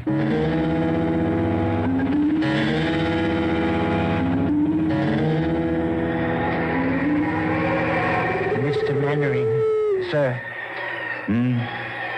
What? Oh, yes, Cato. You've been sitting here in the graveyard for nearly 2 hours. That long? Yes, sir. Tell me, Cato, how long have you been servant to Mr. Usher? More than 30 years, sir. But I thought I'd told you that the night you arrived just a week ago. Did you? Then I forgot. Were you here when the mother died? The mother of Mr. Roderick and Miss Madeline? Why do you ask such a question, Miss Mannering? I don't know, really, except I've been dwelling on what Miss Madeline told me about her mother. Buried alive. Was she indeed? Sir, don't ask such questions. Don't dwell on such thoughts. Why not? It was discovered the mother had been buried alive. Yes. Tell me about it. Sir, I entreat you. Understand. You cannot stay in the house of Usher. No one can without something. I know not what, but something evil taking possession of his mind, his spirit, his very soul. It will happen to you. It is happening to you. No. You've been drawn here to this spot. You've been sitting here in the damp and chill for hours because you, too, have taken the first step toward madness. How did they discover she'd been buried alive? Sir, I beg you, turn your thoughts away from... How? If you must hear it. A few weeks after she had been buried, the coffin placed in that vault you see under the trees, it was discovered that she had been buried wearing a valuable ring. A ring? It contained a stone worth a fortune. It had been hers. She had always worn it, and when the undertaker encoffined her, he neglected to remove it. He had no idea of its worth, or surely he'd have inquired whether the family wished her to wear it to the grave. And as you will understand, such was Miss Madeline's and Mr. Roderick's grief. They didn't think of the ring until weeks later. And decided to retrieve it? Yes. We went to the vault, the three of us, slid back the slab that covers it, and... sir, let us go in. Finish what you're telling me. There lay the coffin. The lid was in two parts. A lower part that covered her body from the waist down, an upper part from the waist up. This I pried up, and there... Go on. She lay face down. Her hands had torn chunks of hair out by the roots. Such was the agony of terror. Hands, do I say? Claws. They had become rigid in the death throes. Yes. We turned her over. Her face, oh, my God, be with us. Her face, I cannot describe. I cannot. Enough, then. Oh, the chill is getting to me. No! Mannering! Quickly, come. Heaven help us, what is that? They're coming toward us from the house. Roderick! Help me! What? Help me! Roderick! What is it, man? A corpse! What? Madeline, dead. She's dead at last. Dead, but... What? What is it? She tried to take me to the grave with her. She tried to drag me into her coffin. Oh, no. Roderick, Roderick, pull yourself together and tell us. I went to her chamber to see how she was. I called her name again and again and again, and no answer. I felt for a pulse, none. I lay my head against her breast, no heartbeat, and then... Oh, God! Her arms were entwined around my neck, her cold arms around my neck, and I tried. I tried to break free, but I couldn't. I grabbed her wrists and I tore her arms from around me. Sir, I've got him. Help me carry him inside.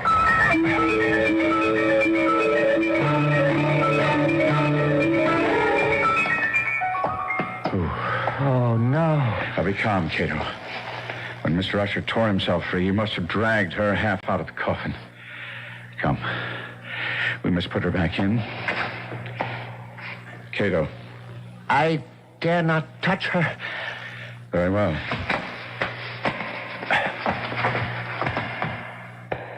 There. Is she at last dead? She seems so. Ride for the doctor. Tell him to come at once. Yes, sir. Sir, you mean to stay here? Yes. But I will be gone at least 2 hours. Should you change your mind, you'll not be able to find your way back to the library in that maze of corridors. Now, don't worry about it. I shall stay here. I made her a promise that she'd not be buried alive, and I mean to keep that promise, Cato. Beginning now.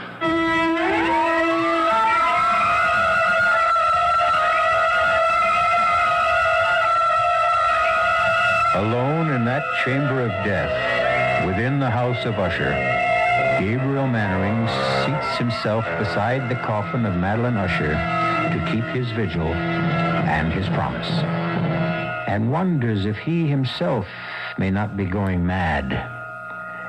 I'll be back shortly with Act 3.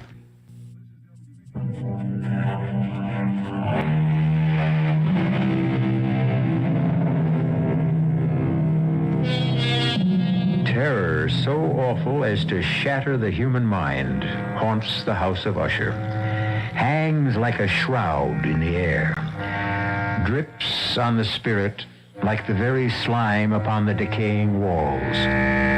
As Gabriel Mannering sits beside the coffin of Madeline Usher, he feels this terror seeping into him. Seeping into me like a rising tide of pollution. Cato said he would be gone 2 hours in fetching Dr. Wyndham, but to me, it seemed like 20 before I heard his returning footsteps. You don't look well. I'm all right. Sir, you deceive yourself. Never mind now. I'm seeing Miss Usher.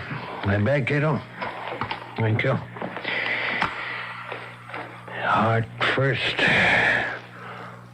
Mm-hmm. Is she? No, there's no heartbeat. None whatever. No pulse. No vital signs at all. She is gone, then? Hey, Mr. Mannering, I've attended her in this strange illness for nearly a year. I've seen her in this state 4 times before. What's to be done? What indeed? Well, I would wait a few days at least, and then I should bury her. No. No? She feared to be buried alive. Yes, I know. Her mother. You attended her? No, another man. From what I've been able to learn, I judge her illness was similar, just as unaccountable as baffling. Well, Mr. Mannering, she did indeed fear the same fate her mother suffered, but I should think that after, say, 3 or 4 days... I say no. At least a week. No, 2, even 3. You don't know what you're saying. You can't keep a body for 2 or 3 weeks. Especially hers. Why especially hers? Well, look at her, man. Here. See? Under the skin of the cheeks. Those gray patches. She's partially decomposed already. I gave her my word, Doctor. I said we would make sure. There is an evil in this house. A sinister, malevolent thing that fastened itself on the Ushers years ago. And is beginning to fasten itself on you. Now hear me out. I have not seen you in some days. But the moment I came into this room, I saw it. I tell you, I saw it. The change in you. The sickening in you. I do not use this word lightly, Mr. Mannering. The insanity in you. You are right. I, too, have sensed, well, no matter. I am not given easily to fancies either. However, I am given to honoring a promise. I gave Madeline Usher my word she would not be buried alive, and she will not be. Now, I see that I cannot dissuade you. Very well. Do as you wish. And may God help you.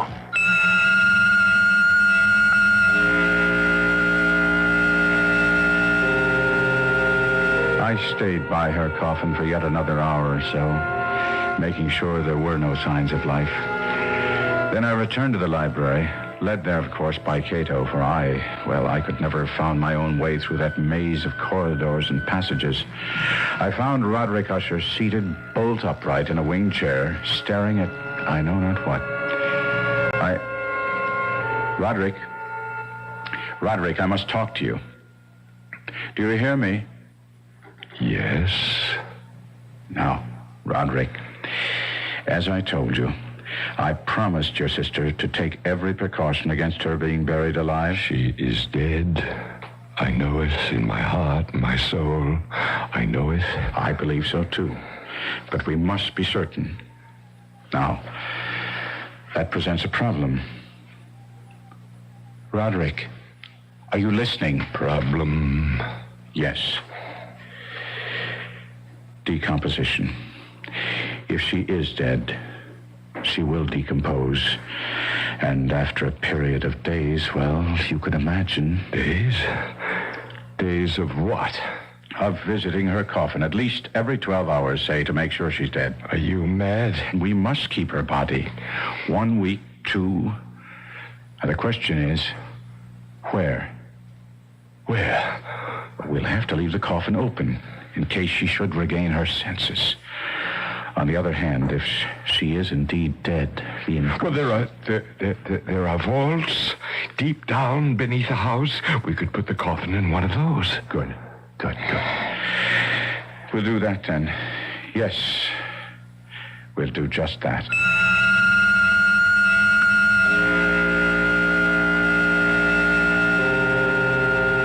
Together, Usher and I arranged for the temporary entombment of Madeline, his twin.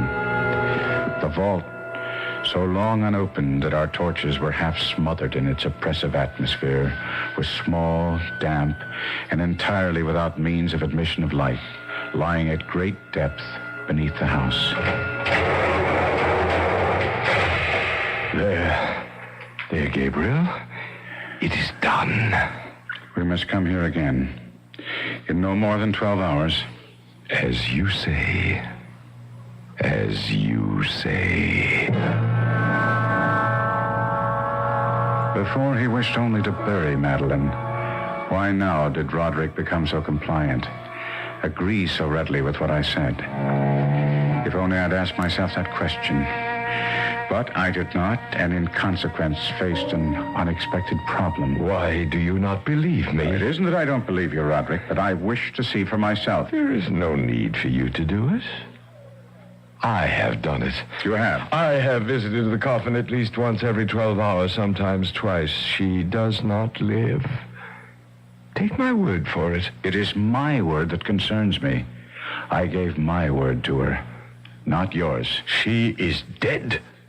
I assure you, she is dead. It was about that time the sounds began. The strange knockings, creaking. Perhaps it had begun before, but I had not heard it first. But I would hear some curious sound from below and say to Roderick, "What was that?" What was what? Listen. What is that? Rats, perhaps? Rats? Well, you know the house is infested with them. I've never heard rats make sounds like that. I answered. Time went on, and it seemed to me the sounds grew louder, and I would say to Roderick, listen. And he would answer. A door banging in the wind somewhere. And I would say, but there is no wind, and he would answer, well, then it's something else. Don't bother me. And then on that fatal night as we sat in the library, he just sitting, staring vacantly at nothing, I trying to read, but my mind focused on that awful chamber of death far below, and outside the wind gathering for a storm. It happened. I became aware of distinct, hollow, metallic, yet muffled reverberation. Completely unnerved, I leaped to my feet and looked at Usher. His eyes were fixed before him, and throughout his whole countenance there reigned a stony rigidity. I said, Roderick, do you not hear it? Yes, I hear it and have heard it, as you have. Long, many minutes, many hours, many days have I heard it. Yet I dared not speak. No, touch me not. I am accursed. For I heard the sounds as did you, but I dared not speak and dared not go. Not go? My God, are you telling me? That not once have I gone down to see. I dared not. We put her living in the tomb. She comes for me. Listen. Now listen and know. We've heard the rending of the coffin, the grating of the iron hinges of a prison, her struggles within the carpet archway of the vault, and now, she comes for me. In a moment she'll be here. I hear her footsteps on the stair. I hear the horrible beating of her heart.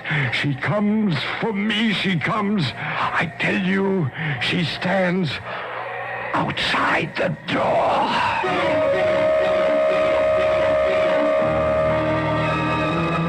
And as if in the superhuman energy of his utterance there had been found the potency of a spell, the huge antique panels to which he pointed drew slowly back, and outside those doors did stand the towering and enshrouded figure of Miss Madeline.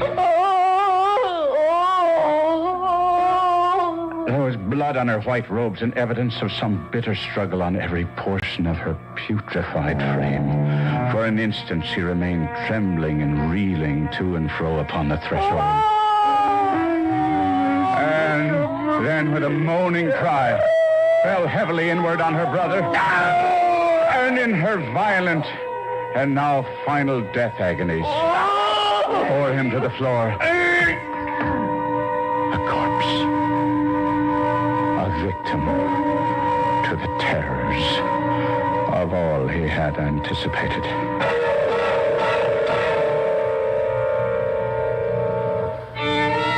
This is E.G. Marshall. I shall return shortly.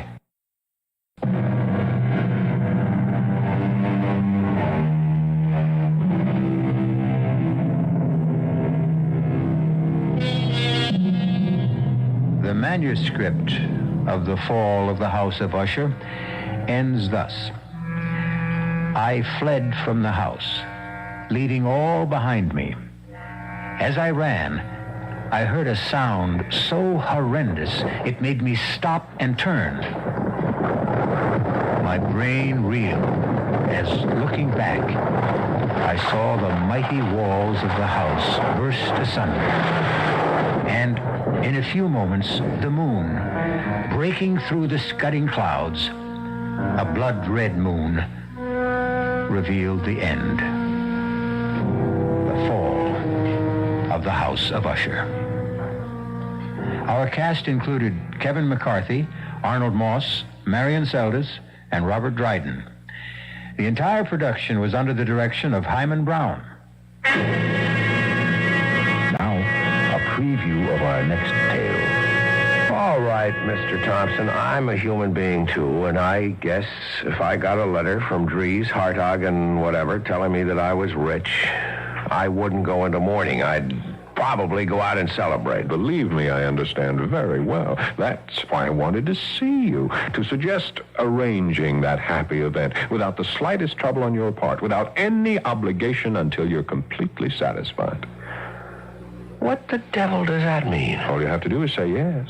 Just that one word, and your dream will come true. Yes to what? In a short time, you'll receive another letter from Johannesburg informing you of the sad news that your cousin, Mr. Well, I still won't reveal his name. Let him remain anonymous. That'll make your decision a great deal easier, I'm sure. What decision? The decision to inherit his estate. This is E.G. Marshall inviting you to return to our Mystery Theater for another adventure in the macabre. Until next time, pleasant dreams.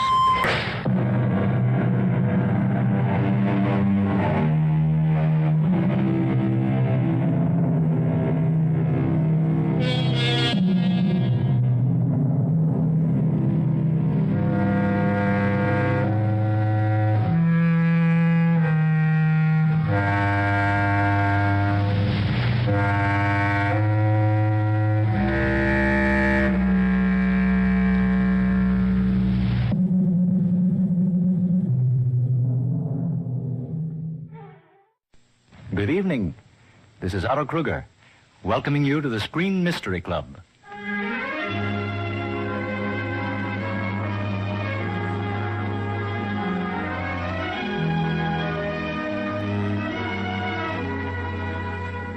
Tonight, ladies and gentlemen, we invite you to become a member of the Screen Mystery Club. Each week, a famous motion picture mystery story will be presented especially for club members.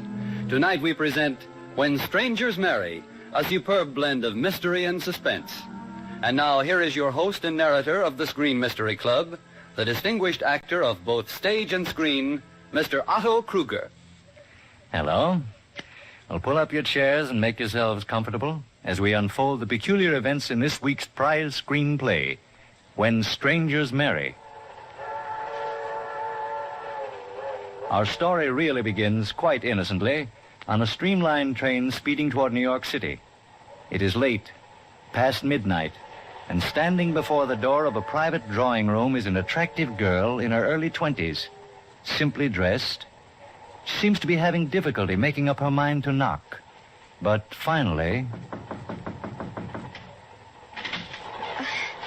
Pardon me, but the porter is making up the berth in my car, and I wonder if I could sit here for a few minutes. All right. Thank you. This is my first trip to New York. That so? Yes, I'm going to meet my husband. How nice. We're newlyweds. Oh. Well, child, go on. Tell me all about it. What's he like? Well, he's tall and handsome and has the nicest smile. Strange kind of smile. Just like him. I mean, a smile is kind of strange. How'd you meet him?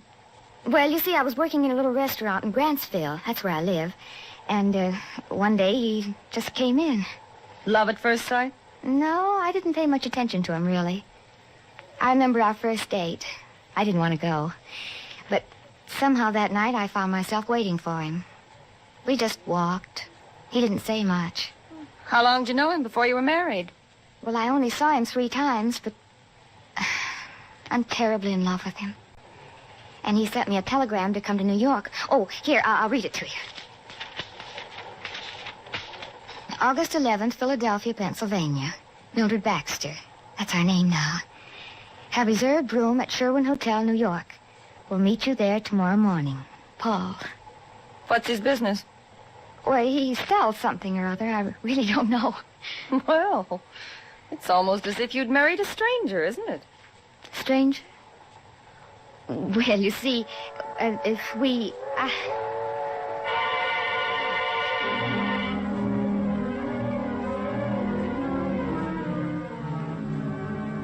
Sure, Bud, I know. It's really tough to find a room these days.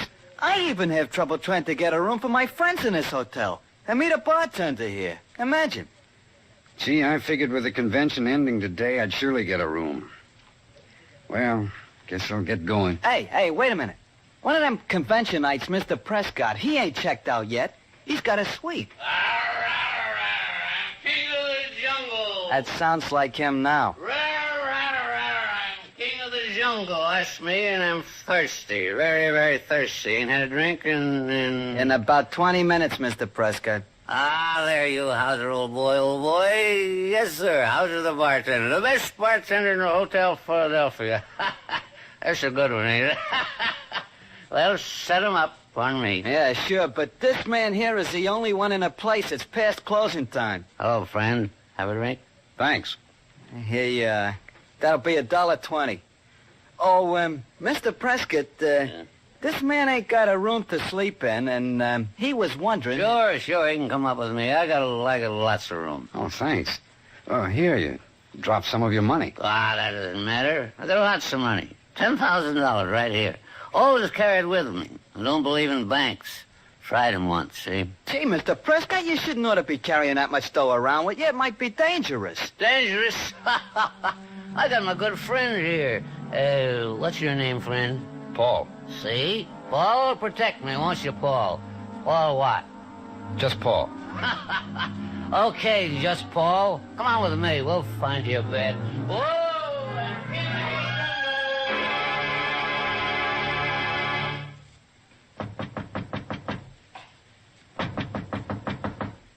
Mr. Prescott. Mr. Prescott, I got 26 rooms to clean, and I can't take all day at it. I gotta come in and clean your place. Mr. Prescott.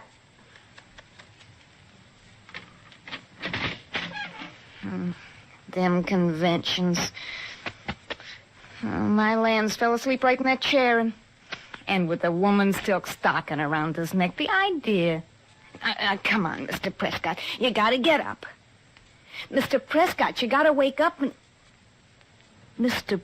Prescott...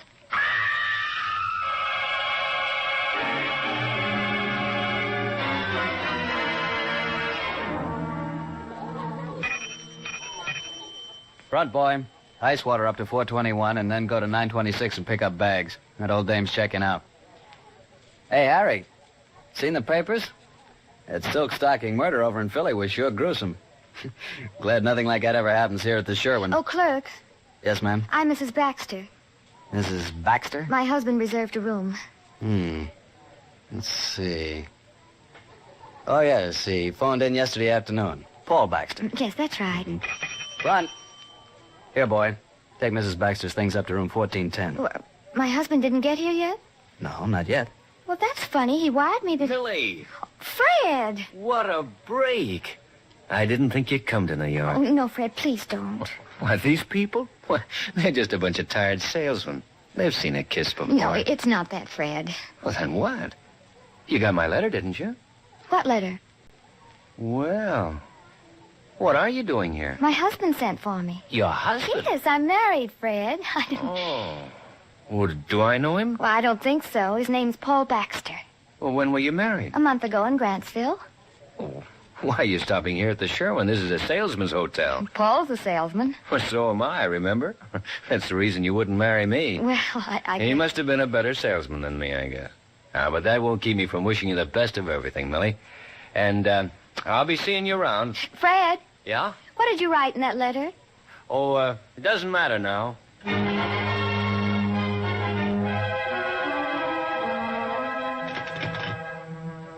Desk clerk, this is Mrs. Baxter.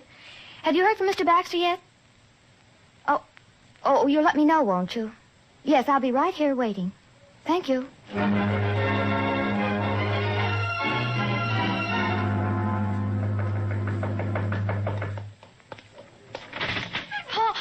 I'm sorry, Millie. It's only me. Oh, Fred, I've been waiting and waiting. I understand, Millie. Sit down, Fred. Thanks. I don't know what to think. Paul was supposed to meet me here this morning, and here it is after 3. Yeah, I know.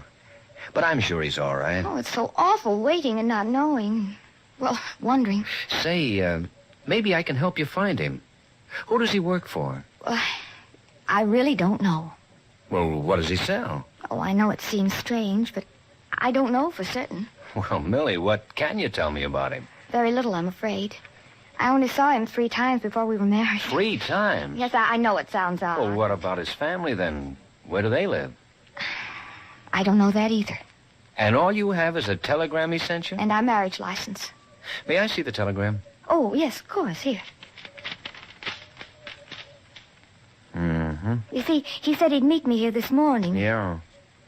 Well, he'll probably show up in a little while, then. Maybe he got delayed by a buyer. I know how that is. But it sure looks like you married a stranger. A stranger? Yes, doesn't it?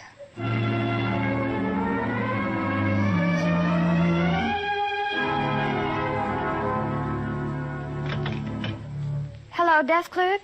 This is Mrs. Baxter in room 1410 again. Have you heard from Mr. Baxter yet? Nothing? Well, yes, I know, but he was supposed to arrive this morning. It's after 10 now. Yes, please remember to put all calls through, no matter how late it is. Thank you. The weatherman promises some relief for New Yorkers tomorrow. He predicted the thermometer to be 5 to 6 degrees lower than it did today, with a high of 84 at noon. Hello? Over on Capitol Hill, it was announced that the Senate will shortly go into its summer recess. I can't hear. Senator Corman of Oklahoma was quoted as saying that he... Hello? Oh, hello, I can hear you now. I turned the radio off. Hello? Hello? Hello, operator? Hello, this is Mrs. Baxter again. Someone telephoned me just a second ago, and I went to turn my radio off, and when I got back, the line was dead. What? Didn't he give his name? You sure? I see. Thank you. And the Philadelphia police have flatly stated that the silk stocking killer has left Philadelphia for New York City. The New York police have summoned Jacob Hauser, the bartender at the Hotel Philadelphia, who saw the killer at the like that was a short while before the killing. Hauser has stated the killer's first name is... Paul? Hello, Paul? Oh, hello, Fred. No, I haven't heard a thing. The what? Missing Persons Bureau in the morning. Oh, yes, I suppose you're right. I'll be ready at 8. Yeah, thank you, Fred. Good night.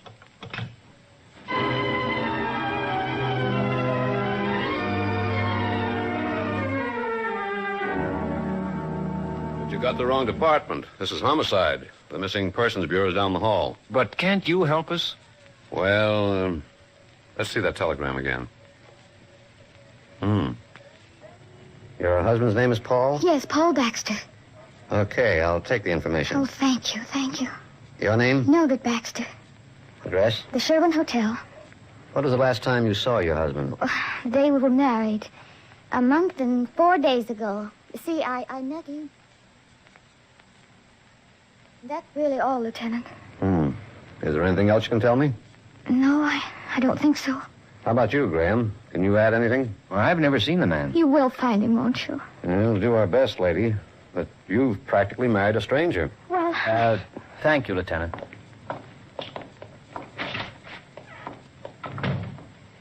Maloney, send up Hauser, that bartender from Philadelphia. I think I've got a lead. I want to talk to him.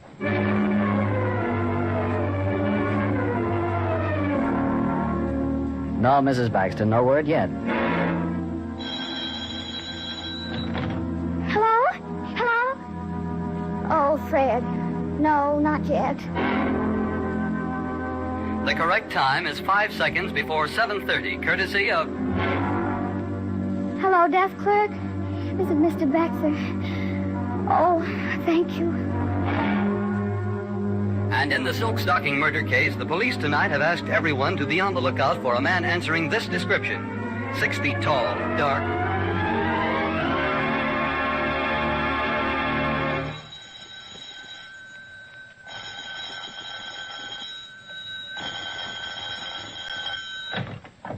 Hello? Yes? Paul! Paul! Oh, yes, darling. Oh, it's so good to hear your voice. Ellie, where are you? What's happened? Yeah. Well, come right over. Hurry. But why? Why? Tomorrow? No, I'll come to you. No, just tell me where. Yes. Yes, darling, yes. I'm leaving right now.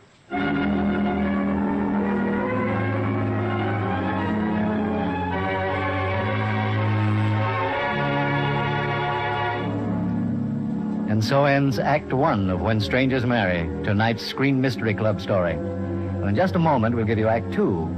But first, a word from the makers of the product who bring you this program.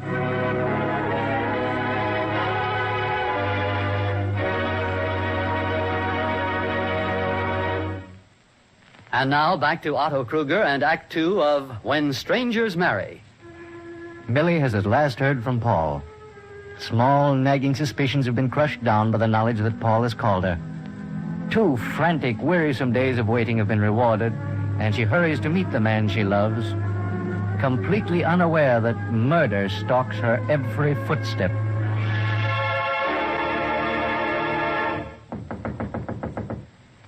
Who's there? It's me, Paul. It's me. Paul. Oh, Paul. Hello, Millie. Oh, Paul. Oh, it's so good to find you. Is anything wrong, Paul? You look so... Oh, no, it's nothing. I'm just tired. Oh, I'm so glad. I'm so relieved. I waited and I imagined all sorts of things. You didn't phone or wire. I couldn't. It was impossible. Well, I don't care what the reason was. We're together now. That's all I care about. Paul, Yes, dear? last night someone telephoned me at the hotel.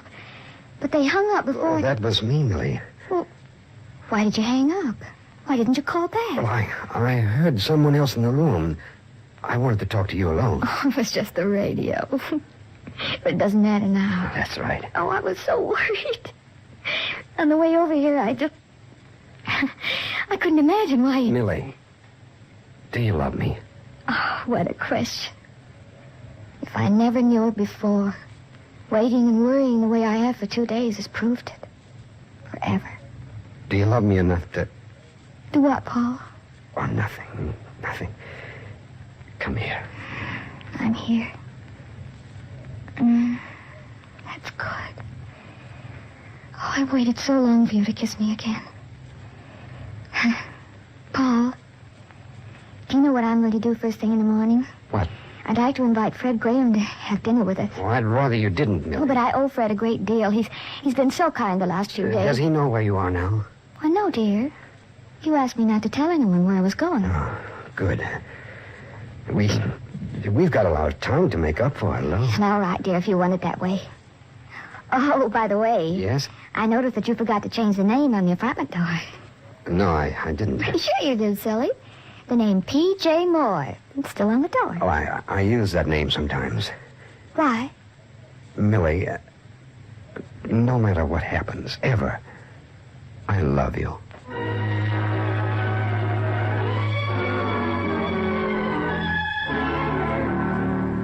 Yeah, he tried to kill me, Lieutenant. He tried to run me down. If I hadn't have seen his car coming, I would... Did you get a look at the man who was driving the car? No, I didn't, but why should anyone want to murder me? Maybe you know too much, Hauser. You mean... You told the Philadelphia police that the killer's name is Paul. Can't you remember his last name? I tell you, I don't know. Like I said, Mr. Prescott asked the man his name, and this man, the killer, said, Paul, just Paul. You're sure of that? Yeah, I'm sure. All right. Now, what is the name of the hotel on the killer's suitcase? I can't remember. I can't. Your life may depend on it, Hauser. Yeah, I know, but I can't. I tried and tried, I tell you. That's it. What? Sherwin. Hotel Sherwin. I can see it now. Yeah, that's it. Hotel Sherwin, New York City. You're sure? Absolutely sure? Yeah, Hotel Sherwin. Good. What should I do now? Go back to your room and stay there until you hear from me. Look, Graham, I'll have to know everything you know about Paul Baxter. I've told you everything I know. Well, we think we know who committed the silk stocking murder. We know that a man by the name of Paul did it. We know that he carried a suitcase with the label of the Hotel Sherwin on it. And we know that on the night of the murder, Paul Baxter sent a wire to his wife to meet him at the Hotel Sherwin. Odd coincidence, isn't it? I suppose so. It certainly is. And I'm sure that when we find Paul Baxter, we'll have the killer. What do you want me to do, Lieutenant? Where's Mrs. Baxter now? I don't know. That's what I came to see you about. What do you mean you don't know? You're a friend of hers, aren't you? Well, sure. That's why I'm here. She checked out of the hotel late last night and left no forwarding address. I'm afraid something may have happened to her. Like what? Like what? Well, I don't know. Well, okay, Graham. But just remember, a man who has murdered for money once will murder again. So if you're holding out... Goodbye, Lieutenant.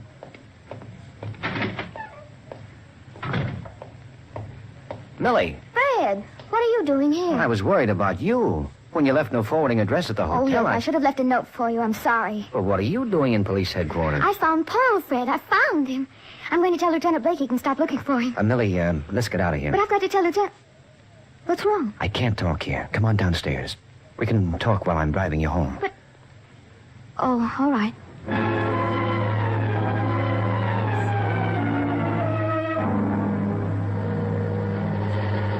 And that's the story, Millie. The police seem pretty certain. But I can't believe it. Paul just didn't like that. Well, it's possible that a lot of little things that can easily be explained have added up in Lieutenant Blake's mind, just as they're doing in ours. He really has no proof. Paul changed his name. Why should he do that? Well, there may be 100 reasons. You think he's the murderer, don't you?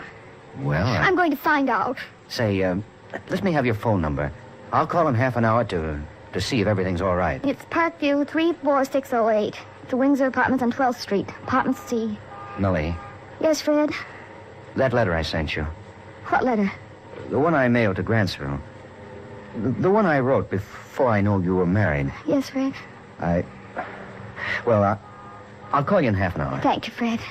And I understand what you're trying to say. I'll let you out here. It's only a block or so from your apartment. I don't think it'd be wise if Paul saw me driving you home. No, thanks so much. I'll never forget your kindness. Millie, Yes? be careful.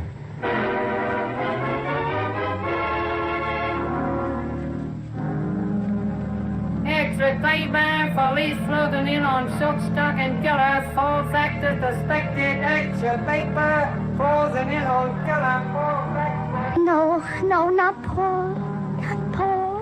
It's all over as though you married a stranger, isn't it? It certainly looks as if you married a stranger. No. But a stranger. Ain't a paper, take it out for gold, right together, kill him. You married a stranger, a killer, a child. You don't know anything about him. He's a stranger. A murderer. A murderer. A murderer. No. A killer, a killer, a killer. A stranger. A stranger. A stranger. A killer. A killer. A killer. Paul. There you are. What are you doing? Packing. Where are you going? Why don't you answer me? Where have you been? I saw Fred. There's an extra out on the streets. Paul, they're looking for you. Told Fred where we live. Paul, they're accusing you of murder. Aren't you going to say anything? I'm leaving. Did you do it, Paul? Did you kill that man? What's the use? I should never have got in touch with you. It's true, then. It's true, is it? Do you want to hear the story, Millie? Oh, You know, it's funny how things work out. How everything can change in a single night. You go along on a job for years, beating your brains out for $50 a week. And that 50 seems the most important thing in the world. And then you meet a man who carries $10,000 with him. no, Paul. I was worried about you coming to New York. Worried about how we'd make out together. If we'd have enough to live on. It didn't seem right that a man like that should have all that money. I went with him up to his room. Sure, I wanted his money. But I didn't take it, Millie. I didn't kill him either. Oh, darling. Then why did you hide? Why didn't you go to the police? Would they have believed me? No, they wouldn't. But it was wrong to run away. No, Millie. It's only wrong to drag you into it. That's why I'm going away now. Where are you going? What difference does it make? I wouldn't ask you if I didn't care. You said that like you meant it. I do. I'm going with you. Oh, I can't let you in for anything I'm like going that. with But you. No, you... Who's that? I don't know. Open up in there. Plate is surrounded. What are we going to do? Let them in, Millie.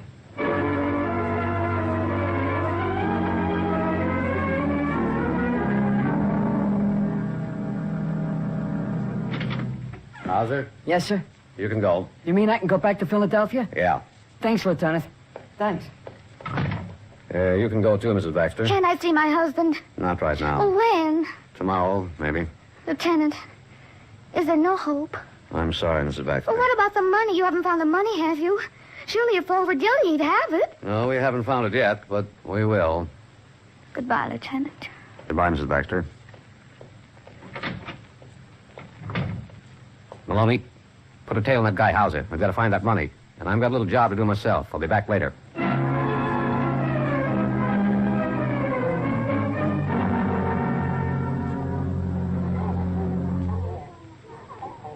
Oh, Mrs. Baxter, here's a letter came for you. A letter? It was forwarded from Grantsville. Oh, Fred's letter. Did Mr. Graham in? He's on the roof garden, Mrs. Baxter. Shall I connect you? No, I'll go up.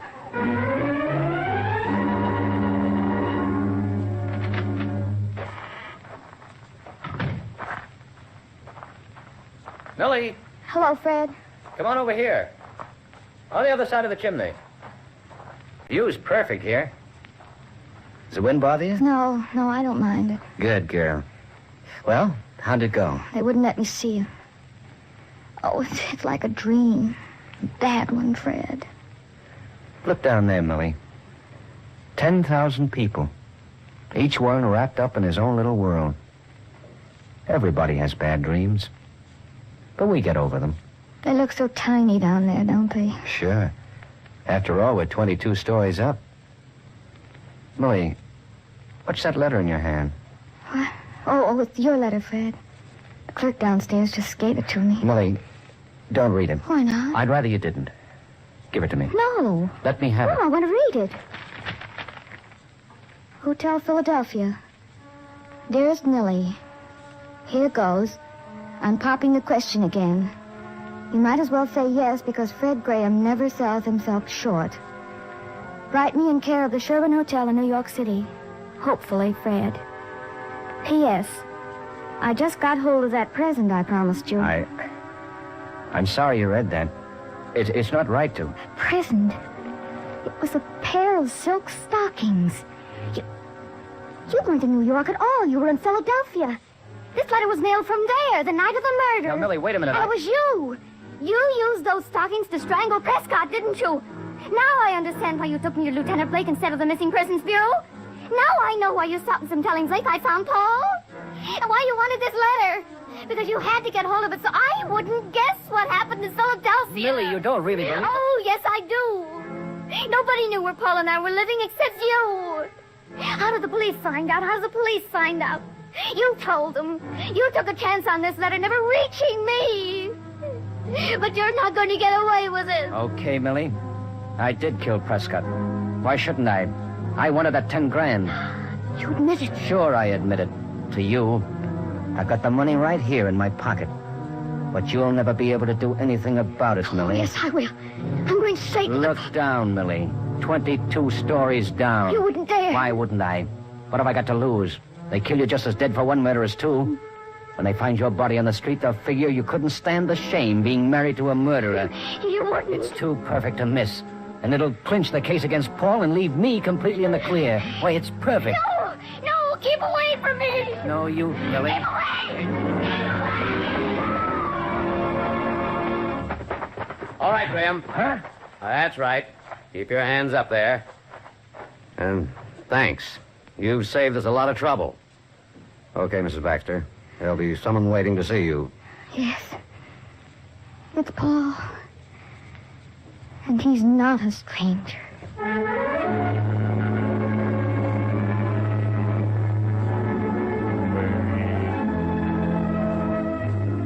And so ends tonight's story of When Strangers Marry. In just a moment, I'll be back with a word about next week's story. But first...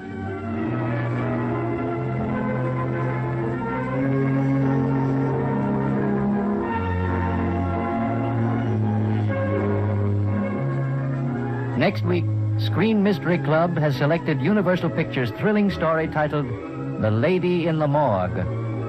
Thank you for being with us this evening. We'll expect you back for the next week. Same time, same station. And until then, this is Otto Kruger wishing you all a very pleasant good night.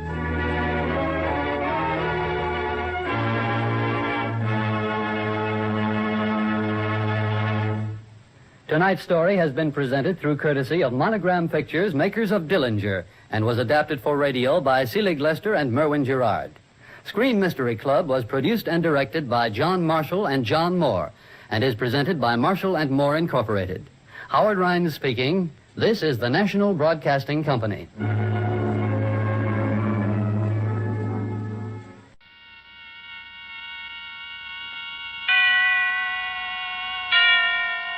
Suspense.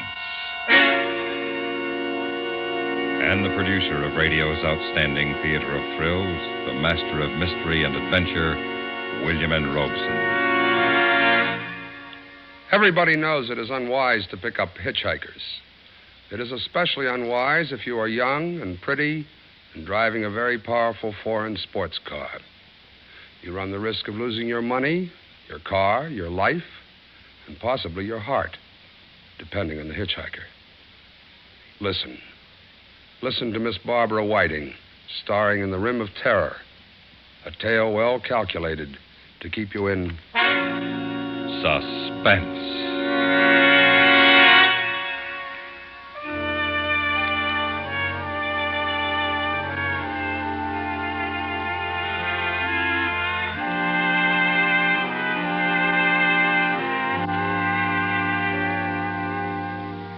I don't know why I gave him a lift.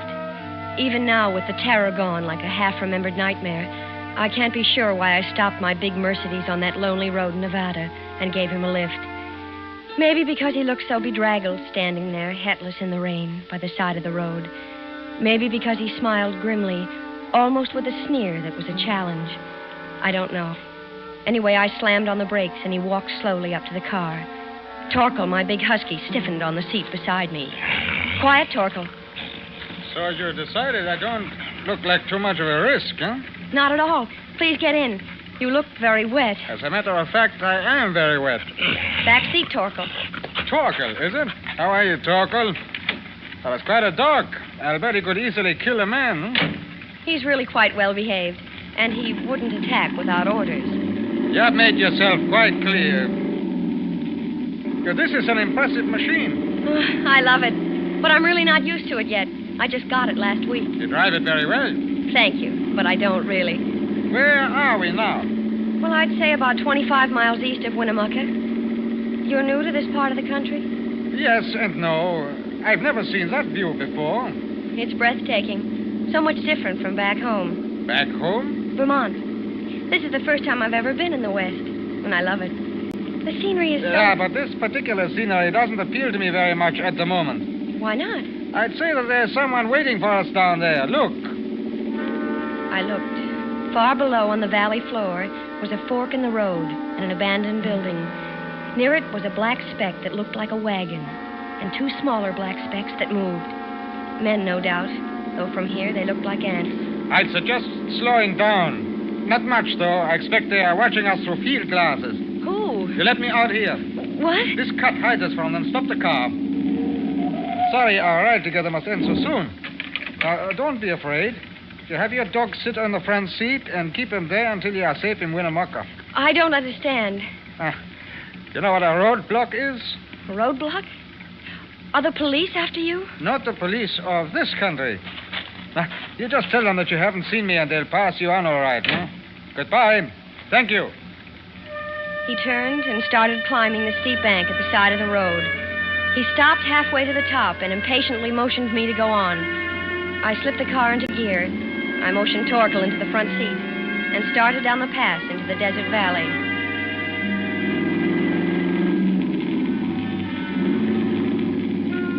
A couple of miles further, at the forks, the road was blocked by a black delivery truck. I was almost tempted to swing around it, but the man in the plastic raincoat who held his hand up so casually didn't look dangerous at all, so I came to a stop. Another man in a black raincoat was leaning against the truck, trying to clean the mud from his shoes. Across the panel of the truck was a sign that read, Nevada Public Opinion Surveys, Carson City. I felt a little silly for feeling scared a moment before. Howdy, miss. We're making a traffic check. Yes? You mind answering a few questions? Only take a minute. What do you want to know? Well, now, let's see. Where are you from? Vermont. Vermont? Well, I declare. We don't get many tourists from Vermont. You come all this way all alone? Well, I don't suppose you'd count my dog as a passenger. Guess not. Although I always say a dog's a man's or a woman's best friend. Nobody else with you? No. Have you given any rides to hitchhikers? No. Through the windshield, I saw the man in the black raincoat reach into the van. There was a smear of yellow paint on his raincoat, and the letters on the neat sign were blurred. It had been freshly painted, and the paint had rubbed off when he leaned against the sign a moment ago. Well, even if you've given somebody just a short ride, we have to put it down. It's for the statistical average. I'm sorry, but I've lost too much time already. I can't answer any more of your questions. Let's quit stalling, Mr. Smith. The man in the black raincoat was beside the car now, peering in over the interviewer's shoulder. Somebody's been sitting in the seat next to Curlyhead there. You can see where the seat's wet. Ma'am, you can see for yourself. You've had somebody sitting in that seat not very long ago. My dog. Your dog's dry as a bone, ma'am. I'll search the trunk compartment. Maybe she's got him hid in there. Get her keys, will you? Take your hand off the steering wheel. Now, ma'am, just give me the keys. Torkel?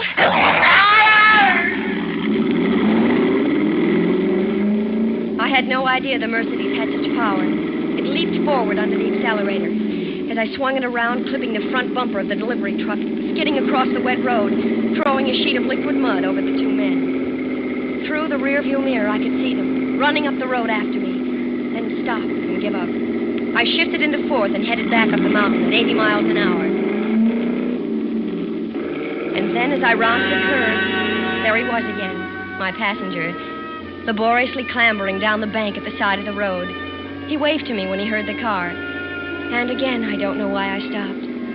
Maybe it was because he was limping now.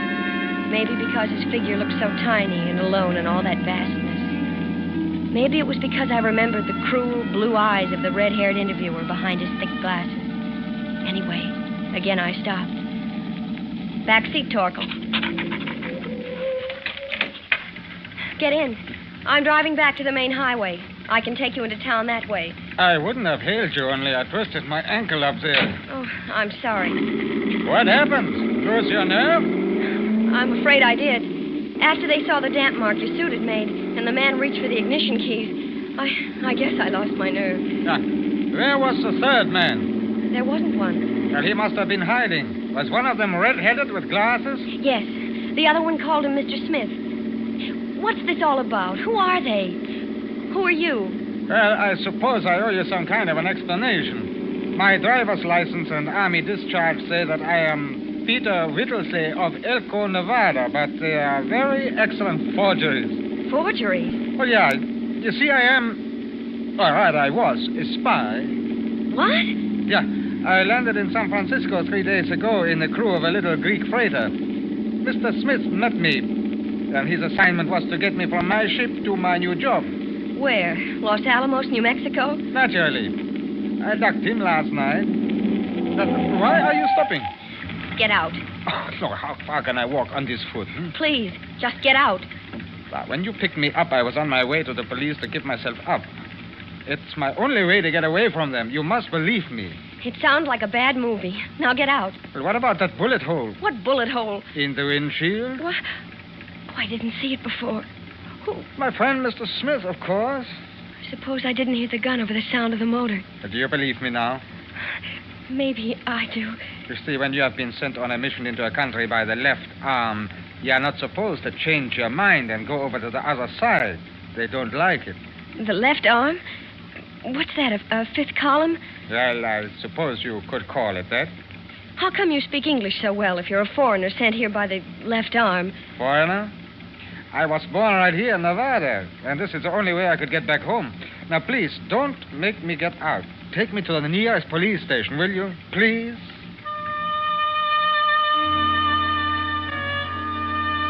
I suppose it was my New England conscience, or maybe just plain old curiosity. Or maybe, well, he was attractive. On the twisting downgrade into Winnemucca, I learned his story. How he'd been born in Nevada of Central European immigrant parents. How he'd been taken back to their homeland when he was a little boy.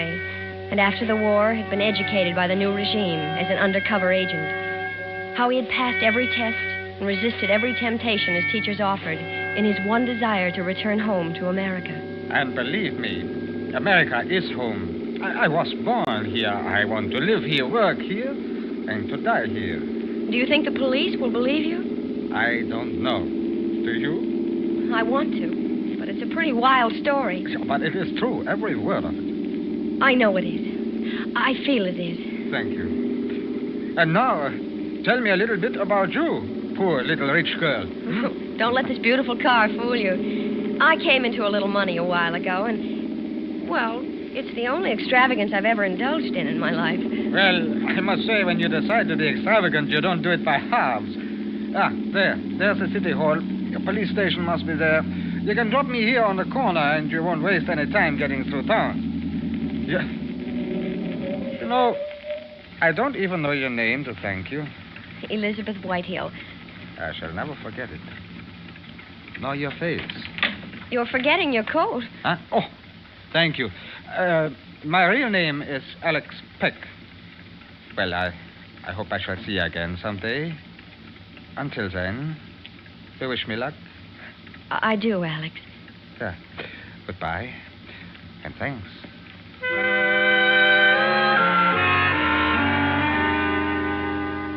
He turned and was gone, limping across the courthouse square, and I suddenly felt very much alone. I wanted to call after him, but of course I didn't. No, I slipped the Mercedes into gear and followed the main highway out of town. Ahead of me lay Seattle, and Charles. Good, safe Charles, who wanted to marry me. My little adventure was over, and I was glad. I kept telling myself I was glad while I munched on a sandwich in a roadside stand on the outskirts of town. I kept telling myself that I'd gotten off easy, but I kept thinking of those pale, vicious blue eyes of Mr. Smith, and the way Alex had slumped in fatigue like a very tired little boy. The sandwich lost its taste. I left it uneaten and started west once more for Highway 45 and the straight road across Idaho and Oregon for Seattle. And then a few miles further, Torkel nudged my arm. I glanced at him and slowed down. He had a wallet in his mouth, Alex's wallet. It must have dropped out of his coat as he left the car. He'd need it. It was part of the proof of his story. Without it, he might be delayed too long in that little police station in Winnemucca. But that really wasn't my problem. Let him worry about it. If I went back now, I would be involved forever and ever with this strange, dark young man whose tired face swam before my eyes. I swung into a side road, whipped into reverse, and straightened out on the road back to Winnemucca. There was no time to lose. I let the car out. 80, 90. I didn't know it had such speed. 100, 105 on one straight stretch. And then down to a cautious 55 as I entered the town limits, until I pulled up before the police station. Stay, Torkel.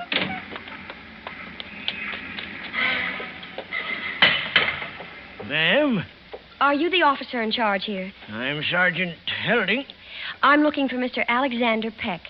I drove him here not more than half an hour ago. Mr. Peck left his papers in my car. I thought he might want them, so I brought them back. He's gone, ma'am. Gone? Ma'am, you don't know how lucky you were. That fellow was a lunatic. Lunatic? Sure. His name is Peter Whittlesey from Elko. Nuttier than a fruitcake.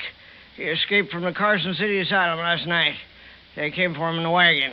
A black panel truck? That's right. Had Carson City State Asylum painted on the panels. In fresh paint. Pardon, ma'am? Oh, you've made a dreadful mistake. That's the same truck that stopped me back at Indian Forks. It must be. You're one of the most stupid, incompetent ignoramuses that ever sent a man to be tortured. Yes, and perhaps murdered. Now, ma'am, them's mighty hard words. And I mean every one of them. Now, ma'am, let's not have any sass out of you. You're too nice a gal to go around picking up strangers. Just run along now, ma'am. We're pretty busy here. But you don't understand. Understand you're wasting our time. Good day, ma'am. Oh. Just a minute, miss. What? That your car over there? That imported hot rod? Yes. Do you have any idea how fast you were going when you passed the airport? Why, I'll tell you. I was doing 90 on my motorcycle, and you walked right away from me. I've got a good mind to throw the book at you.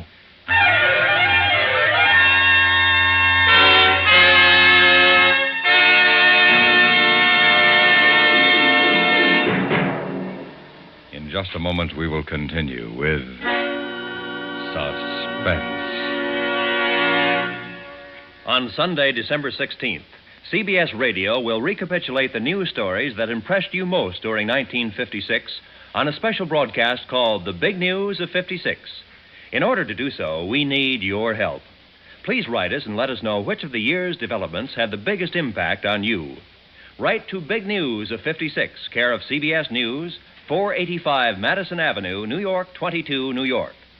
Do let us know as soon as possible so CBS News can know what you want to hear on the recreation of The Big News of 56 on Sunday, December 16th. And now, we continue with Miss Barbara Whiting in The Rim of Terror, a tale well calculated to keep you in suspense.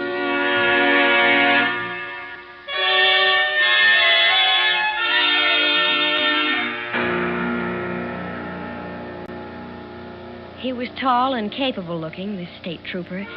He had a kind face, even if he was threatening to throw the book at me. So I told him the whole story, every bit of it, and he seemed to believe me. All right. Now, look. That van can't go much faster than 50, 55. My bike can do close to 100. Now, we didn't run into the van coming into town from the north, so I guess it's traveling along the highway south to Reno or maybe to California. I can catch it and stop it, sure. So what? How do I know the guy isn't a lunatic and the van isn't on the level? I've got to have identification. Why don't I follow you? Yeah. If you can identify them as the men who stopped you and tried to shoot you, I got a case. I'll make them wish they'd never been born. Come on, let's go.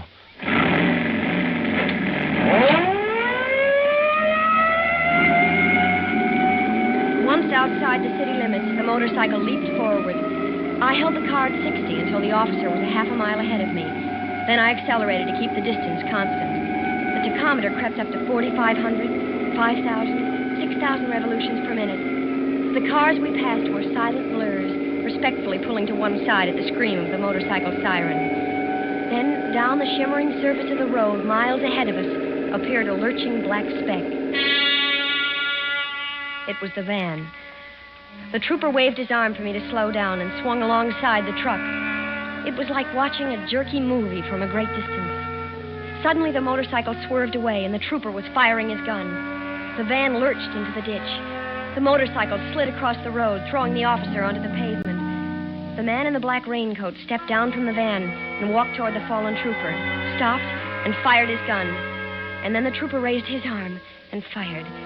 The man in the black coat fell forward, caught his balance, and then slumped to the ground like a puppet with a broken string. I slipped into gear and drove up to the truck. The man in the black raincoat was lying on his back, staring sightlessly at the sky, a little red hole in his forehead. The trooper was sprawled out on the shoulder of the road, a trickle of blood from his chest soaking into the sand. Another man was slumped against the wheel of the van. They were all dead. And neither of the two men from the truck was Mr. Smith. Neither had pinkish red hair. Mr. Smith wasn't there. Mr. Smith still lived to avenge and pursue. But somebody else in this silent scene of death was alive. Somebody inside the truck was scratching at the bolted door. I opened the back doors of the van. There he was. There, strapped in a straitjacket, was Alex. It wasn't until I'd untied him and had him safely out of the truck that I became faint. It's all over. This part, at least. There's no reason to shiver and shake. I can't stop. Right, it's shock. Now, let's pick up the pieces. How did you get here? I found your wallet. Go on, make yourself talk. You dropped it into my car. I thought you'd need it at the police station. Are you well enough to drive that machine of yours? I think so. Where? That depends on what happened to Mr. Smith. Where is he? I haven't the slightest idea, but he is looking for us. You can be sure of that. You've got to get away from here. All right. I'm ready. Come on. Wait a minute. What happened to you? What do you mean? That red stain on your jacket, is that blood? Oh, no, I don't think so. The cans of paint in the back of the truck. When you untied me, you must have spilled them. Take it off. Why? You want people to ask questions? Come on, get in, start the motor, and give me that jacket. What are you going to do? Ditch it. There's a car coming. Now, come on, let's go. Good. It's in a dip about a couple of miles back. They didn't see us. My mother knit that jacket for me. Good, then you know where you can have it replaced. Where are you headed? We'll drive straight through to Seattle. Seattle? Too far. No, listen. My friend in Seattle, Charles Matthews, he'll know what to do. He has connections, even in Washington. He may not be too willing to help me. Under the circumstances, I could hardly blame him. Charles is bigger than that. I wonder. 2 hours later, we were 120 miles near Seattle and filling the gas tank at a lonely motor court set in a clump of scraggly pines. Here's a thirsty bush you got there, ma'am. Took almost 20 gallons. Yes, it was nearly empty. That'll be $5.28. Will you cash a traveler's check? Sure will. All right, just a... Alex. What? My traveler's checks.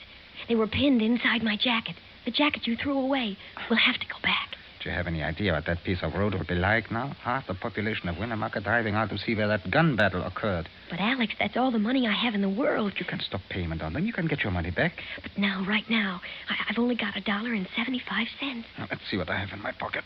Well, now, 2 silver dollars. A lot of chicken feed. Yeah, we can make it with $half to spare. Here you are, young man. Thank you. Come again. How are we going to get to Seattle on 50 cents? At the moment, I haven't the slightest idea. This tank full of gasoline won't take us half the way. You could phone your boyfriend, collect, tell him we are strapped, and ask him to wire you some money, huh? I couldn't ask Charles for money. Why not? You wouldn't understand. Well, if you don't want to ask him for money, don't. I'll figure out something. Like robbing a bank? Maybe. With your training, that shouldn't be too difficult. Perhaps. Oh, I'm sorry. That was unkind of me. Why do you suppose we're bickering like this? I haven't the slightest idea. Haven't you? No. Neither have I.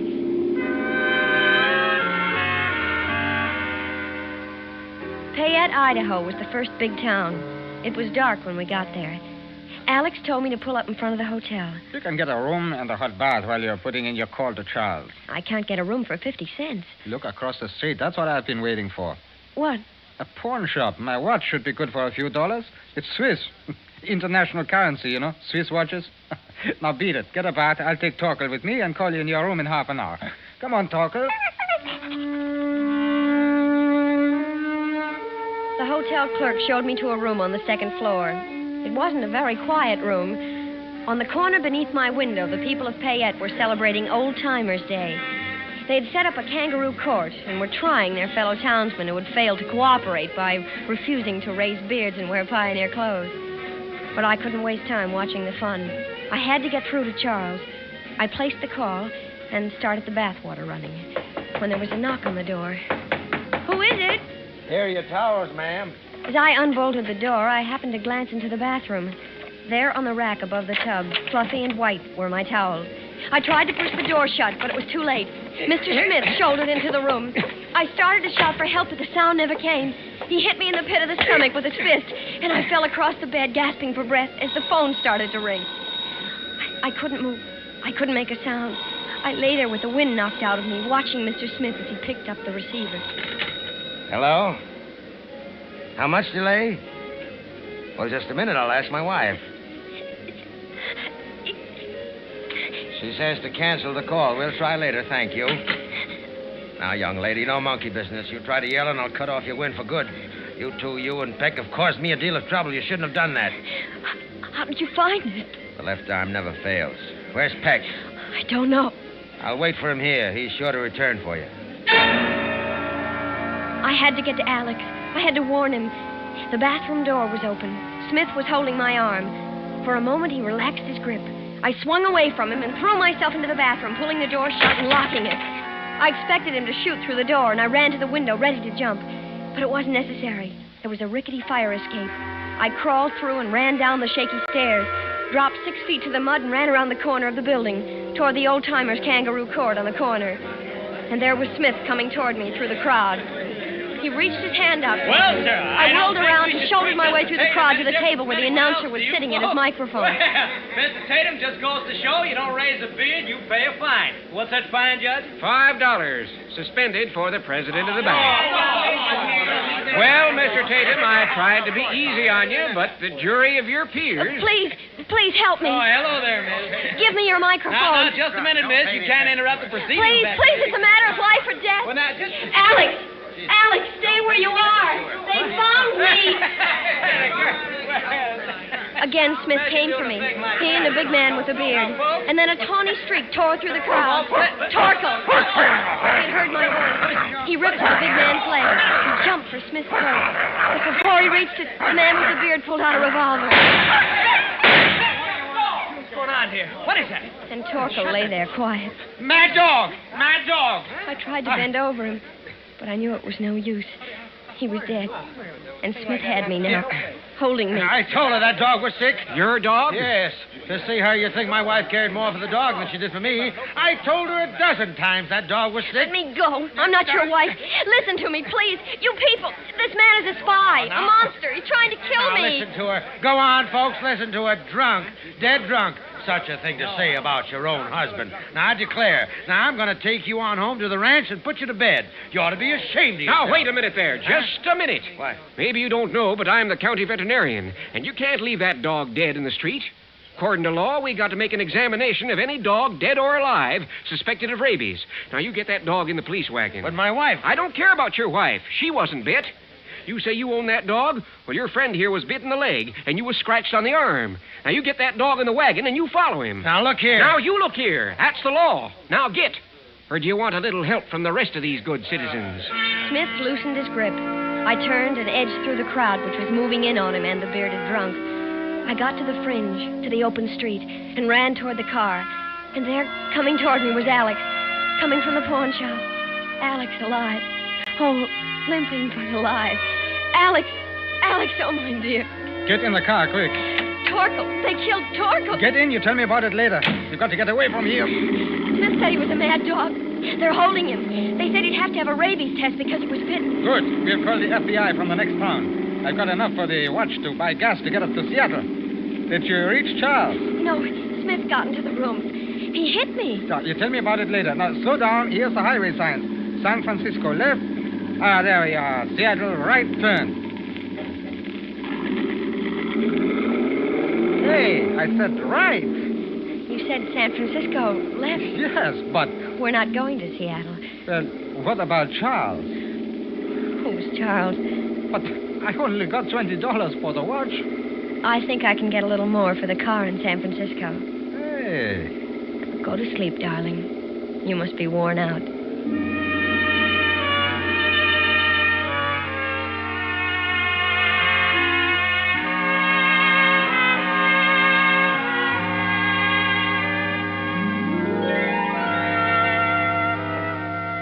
I don't know why I gave him a lift that day, but I'm awfully glad I did.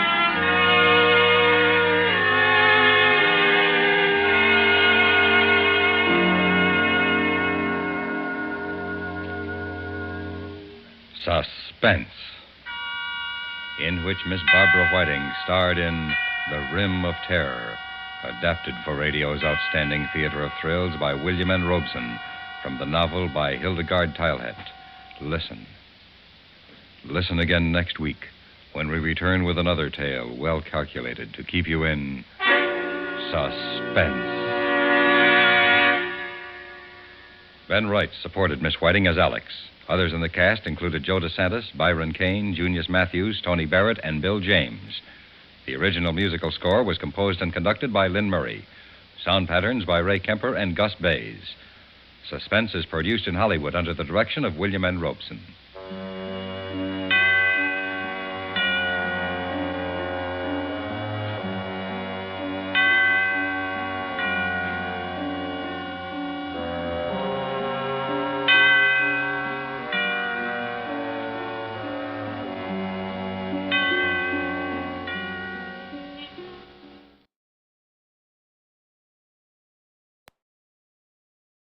Tired of the everyday routine? Ever dream of a life of romantic adventure? Want to get away from it all? We offer you Escape.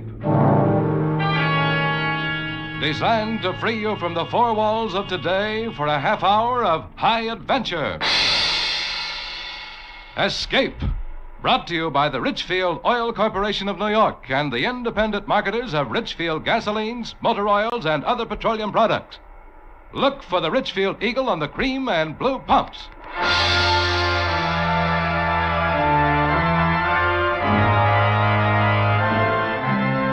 Tonight, we escape to a small town on the California coast, behind whose scenes exists a world of terror, blackmail, and death. As H.V. Dixon tells it in his exciting new novel, Something for Nothing.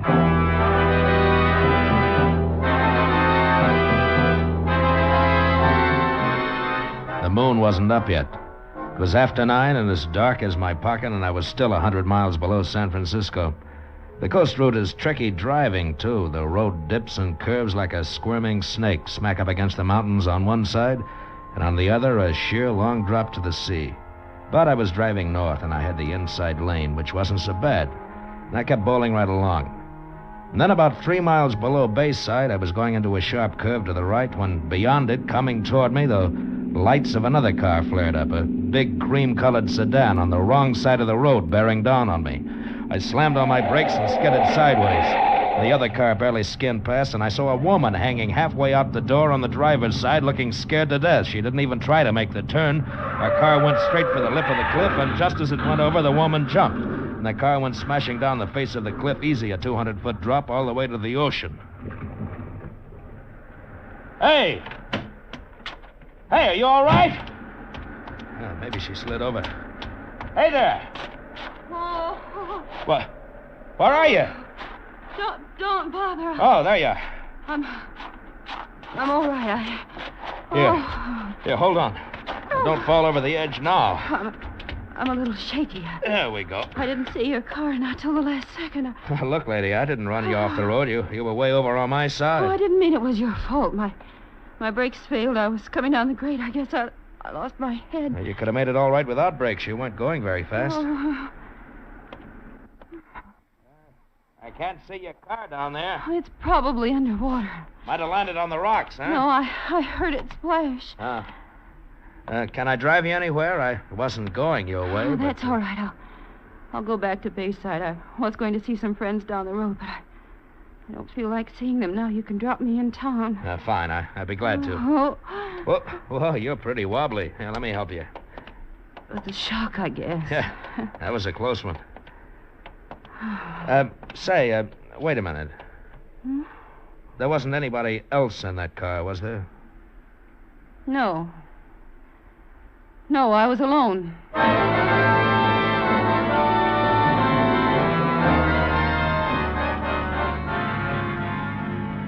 You live in Bayside?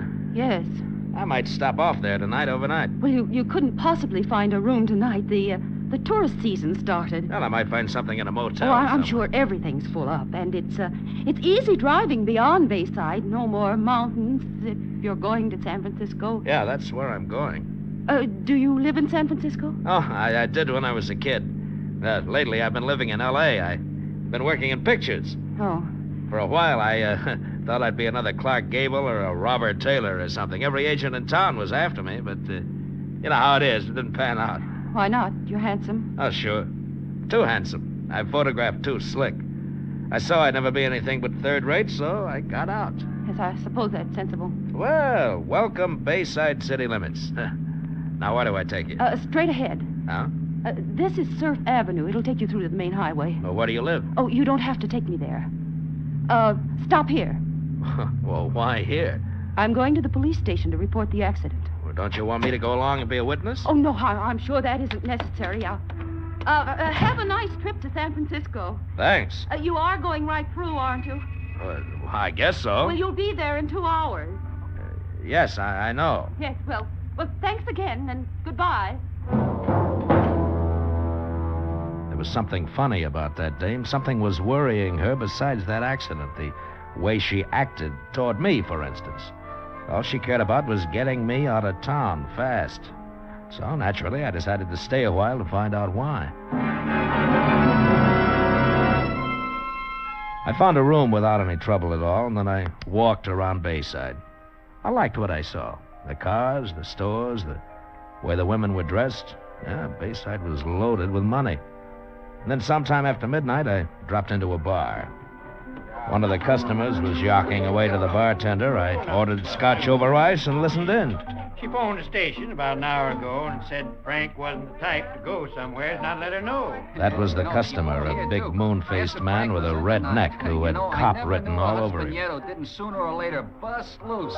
What do you know? Frank's going off on him then. Well, I told her we'd check around. Hey, she say Frank was driving that cream-colored job of his? My heart jumped like a hooked trout. He sure can't disappear far in that car. It was hard to keep the excitement out of my voice. Pardon me, but what color car did you say? Huh?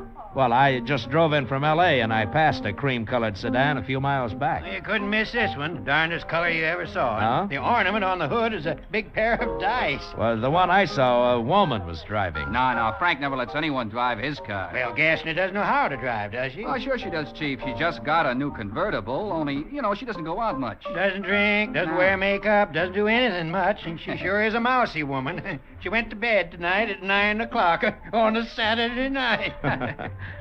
Tell me, who is this Gassner? Well, he owns this bar, a couple of restaurants, and he owns a Domino Cottage. He calls it a dude ranch, but it's really a gambling house. Oh, an important man, huh? Yeah, he is. And he isn't. He's got money, but a gambler doesn't rate with the local snobs. Oh, Bayside's one of those towns. Cream de la cream, mister. Some of the oldest families in California live here. So money doesn't count. Not without a pedigree, mister. It sure don't. But money counts with me, especially easy money. To get something for nothing, that's the sweetest thing in life. Well, I finished my drink and went to the phone booth. First, I looked up Frank Gassner's address, 16 Yucca Drive, and I wrote it down. Then I put through a long-distance call to my pal Danny in San Francisco. He said he'd meet me in Bayside in a couple of days. When I left the phone booth, the redneck cop had left, and the bartender was getting ready to close up. I decided not to wait till morning to drop in at 16 Yucca Drive, so I paid the bartender and was halfway through the door when... It jarred me having somebody know my name in that town that particular night. I turned around fast. Gil Devon. What? What's your hurry, Gil? Don't you want to buy me a drink? Well, I don't know you from Adam, baby. Well, I know you. I know your name, rank, and serial number. Oh, I dropped that identification bracelet again, huh? In the phone booth. I went in right after you. Here you are. Thank you. The catch keeps coming open all the time. You ought to have it fixed. Yeah, I guess so. But every time I lose it, it gets back to me somehow. Well, how about my reward? Oh? Like what? We could start with a drink. Well, I'm sorry. I'd love to, but I've got a date. That hardly comes as a surprise with shoulders like yours. Now, what does she have that I don't have? Only one thing, sweetheart, and it's not beauty. But what she has, there's no substitute for.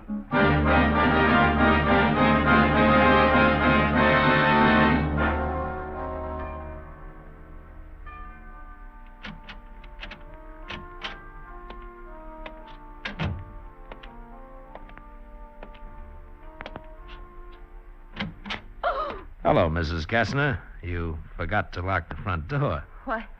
Why didn't you go to San Francisco? Well, when I get a feeling I'm not wanted, that's when I stick around to find out why. There was no reason for you to feel that way. Yeah, maybe. I don't know. Is there anybody else in the house? No, I sent the maid home for the night. Oh, that's good. That's real good.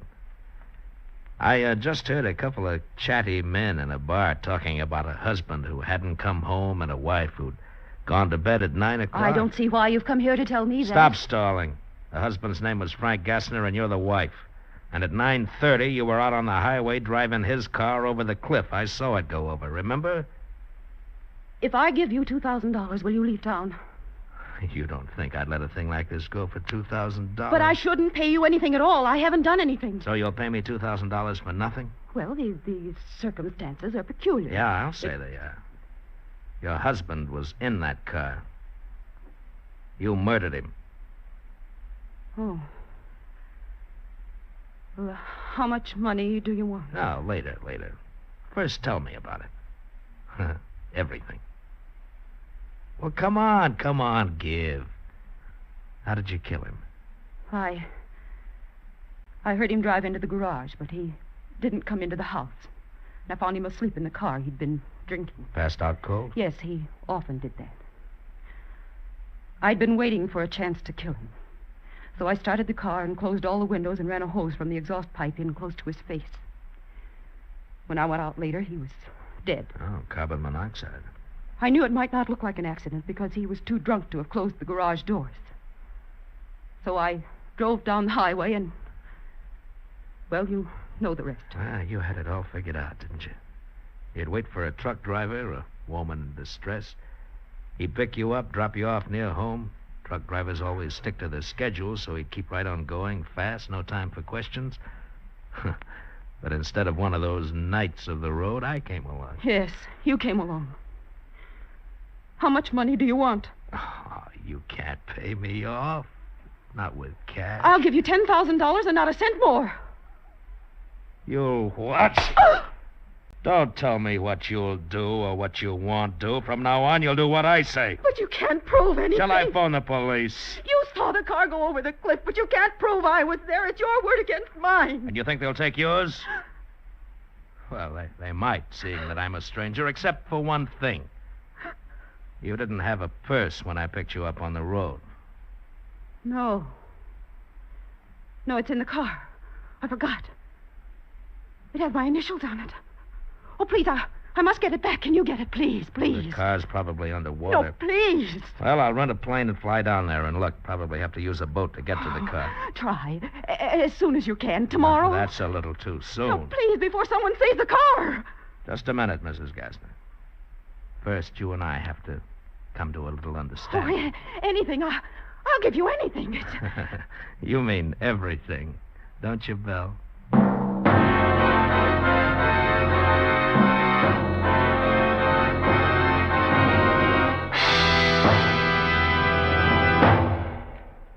What is xylene? A petroleum chemist will tell you that xylene is one of the highest octane components of gasoline known to science. But here's what's important to you. Xylene is contained in every gallon of Richfield gasoline. Let me repeat that. Xylene, one of the highest octane components known to petroleum science, is contained in every gallon of Richfield gasoline. Xylene helps give Richfield gasoline that full power wallop that jumps you out ahead in traffic. That smooth, surging power that eats up the miles and levels off the hills. Furthermore, there's a Richfield gasoline to fit the power requirements of your motor. Select Richfield Ethyl for best results in the highest compression motors, or Richfield High Octane at regular price for the average motor. Each Richfield brand is tops in its class. Don't waste gasoline, don't waste money. Let the Richfield dealer help you select the right gasoline for your car. Remember, every gallon of Richfield gasoline contains xylene, one of the highest octane components known to petroleum science. And now we return you to Escape. It was going to be a gold mine. For a start, Belle Gassner went to the bank next day and got me $10,000 cash. Then she made out a power of attorney for me. The next afternoon, I flew down the coast on a rented plane and spotted the car wedged into the rocks, right side up, under 20 feet of water. The next day, Belle and I went down in a cabin cruiser and dropped anchor as close to the rocks as we dared. Let the anchor out all the way there. Well, it hit bottom. All right, now take a hitch in the line. Okay. That's it. There's no drag now. Oh, you can't even see the highway from here. No, but if somebody sees us, they'll think we're fishing. Well, how are you going to do it? Well, I'll tie a rope around myself. You hold on to the rope so the surf doesn't bang me into those rocks. All right. Wait a minute. Maybe we should swim over to that big rock there and try it from there. But I can't swim. No. Well, I'll swim over and pull you across. Oh, How's no, that? I'm terribly afraid of water. All right. I'll try it from here then. But you hang on to that rope, you understand? Yeah. If anything happens to me, baby, then you're really in trouble. I fastened the rope around my waist, then I waited for a backwash of surf, took a deep breath, and dove. My dive carried me down to the top of the car, and I hooked my arm through the front window and held myself against the force of the current. And then I looked in. It was a world of greenish twilight, but I could see everything. Frank Gassner's body was floating against the ceiling of the car, his arms and legs waving in the current, his coat flapping as if it were in a breeze. I looked away from the body and tried to find the purse. I hung onto the steering wheel and finally saw it on the floor, held on by the weight of the flashlight. When I went after it, the body brushed against me in a kind of a caress. I grabbed the purse, shoved myself out of the car, and struggled to the surface and clambered aboard. You've got it. Oh, thank heaven. Of all the fool women, you would leave something like this in the car. Well, I guess we should start back. Yeah. You know, it's funny. Now that you got my purse back, there's no way to prove I was in Frank's car. Doesn't that worry you? Not a bit, baby. I might refuse to go through with our deal. I might revoke that power of attorney. No, you won't. I still hold some aces, Belle.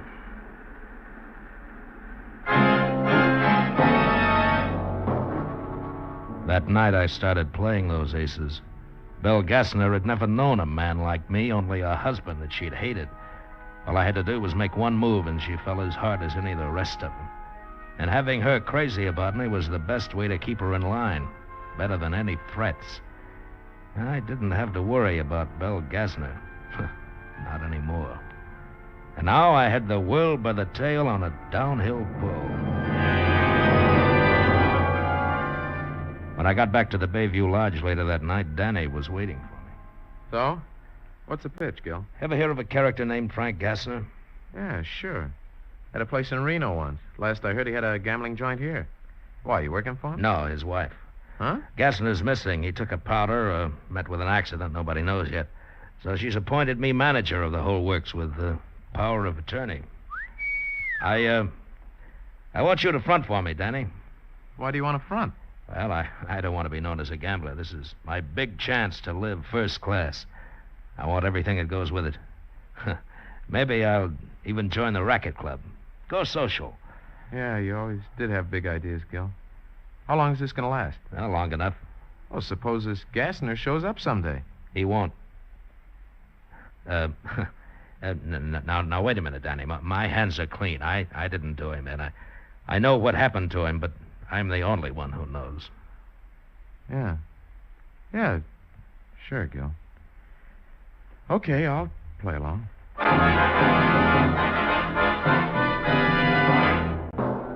A week later, Belle introduced me around, and I took over. Danny did most of my work, and I began living high. I even bought a brand new plane, a beautiful low-wing four-place job. And I took Belle up the first day. You know, flying's the only time I'm really myself, Belle. There's nothing like it. I know a little about it. Oh, you do? Uh-huh. I took lessons for a while. Frank was going to buy a plane. Well, how many hours do you have? Oh, almost 20. Oh, then you're soloed, huh? I wasn't very good. Just never could get the hang of it. Well, come on, try it. Take over. Oh, no. Oh, come on. Do you think I can? Why, sure, it's a cinch. Well. There we go. Oh. Yeah, that's very good.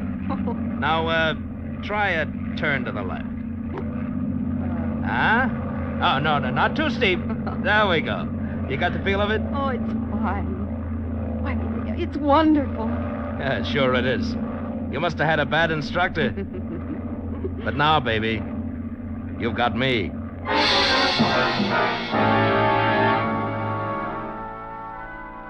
The money began rolling in. I bought a bachelor house on the beach. I joined the racket club. It seemed like there was no end to the good things I'd heard about and never known. Yet, slowly, little by little, a sour note crept in. Belle began to get on my nerves. She was so possessive, I began to hate the sight of her. Now, one night at the racket club, she was dancing with someone, and I was having a drink at the bar. Hello there, Gil Devon. What? Well, hello. I just knew those shoulders went with that handsome face. Are you tied up tonight, or can you buy me that drink? Sure I can. Tell me, why haven't I seen you around since the first time? I've been to Europe since then. I'll be here for a few weeks, though. Then I'm going to New York for the winter. Oh, I thought this was your home. It's one of them. Daddy's got 4 houses scattered around the country. Oh. Look, never mind the drink. Let's go outside. Sure. You've got an edge on me. I don't know your name. Allison Price. You know something?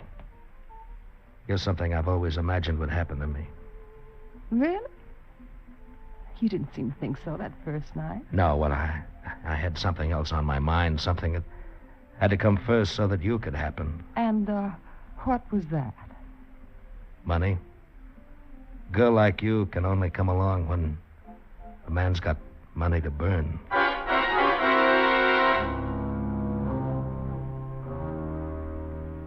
And on the way home that night, I was in real trouble. Where were you? I saw you leave with Allison Price. I told you, Belle, we were outside talking. I warn you, Gil. If you ever think of leaving me, I'll go to the police and tell them we both killed Frank, and I mean it, Gil. Oh, calm down, Belle. I'm not interested in that Price girl. Are you sure? Why, sure. As soon as you're legally a widow, we'll get married. That's a promise, Belle. I felt like a steel trap had closed on me. That Belle was dangerous. She had to be handled right. I planned everything down to the last detail and then waited until one night pretty late. Yeah, Gil, they found him. what are you talking about? Found who? Gassner. Gassner's body's been found. The car's down the road a ways at the bottom of a cliff. Somebody spotted it from the air. It must have been an accident. Yeah. Look, should I call Mrs. Gassner? Chief Arnold's not going to tell her till he's poked around. No, Danny. I'll call her. Thanks for letting me know.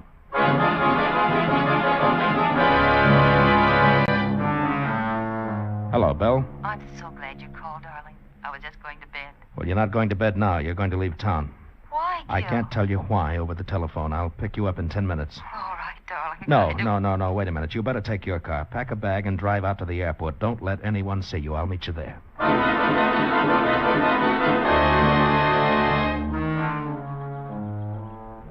They found Frank last night. Danny called. Oh, is that all? Well, what a relief. I couldn't imagine Wait a why minute, you... Belle. Danny says that Arnold's already figured out from the wreckage that Gassner wasn't driving the car. That doesn't mean they'll suspect me. And the autopsy shows that he was dead a long time before the car went over the cliff. They know it was carbon monoxide. No. And somebody on your street saw you walking home that night. Then Chief Arnold knows I was lying. Oh, what'll I do? That's why I asked you to meet me out here. You can take my plane. But I'm no pilot, Gil. You can do it, dear. You can fly up the coast past Frisco across the state line to Medford, Oregon. What shall I do there? Stay there. You'll be out of the state. Then when I straighten things out, you can come back. But I can't do... It's the only thing you do, Belle. Now, trust me, darling. It was barely dawn, and there wasn't a soul around. Belle stayed in her car while I got the plane ready. I rolled it out of the hangar and parked it just over a water drain, and then I opened the valves to the gasoline tanks and let almost all of it drain out, so she'd have only enough fuel for 15 minutes of flight. I rolled the plane out on the runway and got it warmed up, and then Belle ran across, and I helped her climb in. Now, just follow this course I've marked. Yes? Stay over the ocean at least an hour. Why, Gil? Well, I don't want you spotted. It's Oh, safer that way. oh. This engine runs like a wristwatch. All right, darling. Oh, Gil. Oh, you're okay, honey. Don't worry about it. Now, depend on me. Now, don't start crying, dear. You have to get out of here. Gil. Goodbye, darling.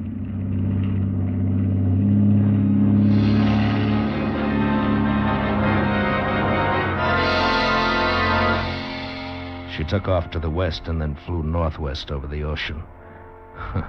What a trusting fool she was. When I looked at my wristwatch driving back to town, it was 18 minutes since the plane took off. By then, it was down somewhere in the ocean out of gas. It would sink at once, and Belle couldn't swim. Well, it wasn't such a terrible way to die. And Chief Arnold would figure it this way. Belle had heard that Frank's body was found. She lost her head and ran because she had murdered him. Case closed.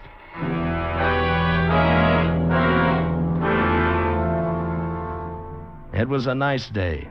Nice day to take Allison swimming. or for a drive up the beach. When I got to town, nothing was open yet except the drugstore, so I stopped and bought a paper, folded it under my arm, and started back to my car.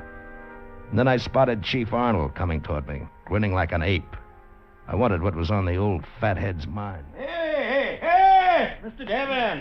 What? Whoa, there. Well, hello, Chief. You look happy about something. Gil Devon. I arrest you for the murder of Frank Gassner. What? Are you nuts? What gives you the idea that I had anything? Ever seen this before, Devon? Sure. That's my Army identification bracelet. I haven't seen it for weeks. I'm always losing it. Well, it's handy for us cops that you do. This time you lost it in Frank Gassner's car. Say, isn't that Allison Price? Well, I'll be darned. She's got under your skin, too. Shut up. Shut up, you flat-foot. Gil! Come here. I want to talk to you. Oh, beautiful girl. And so near. So near. And yet so far.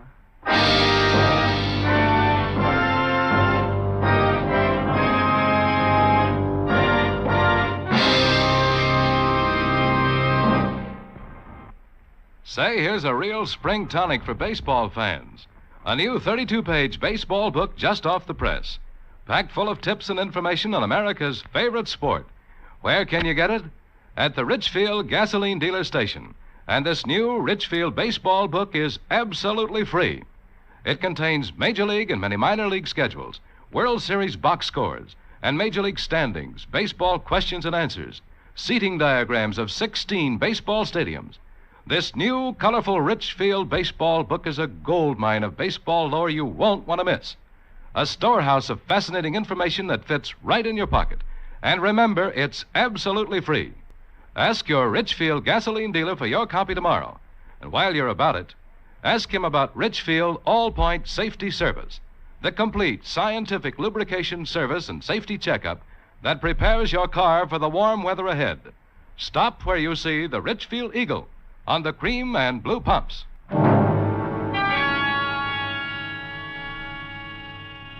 Escape is produced and directed by William N. Robeson and has tonight presented Something for Nothing by H.V. Dixon, adapted for radio by Sylvia Richards.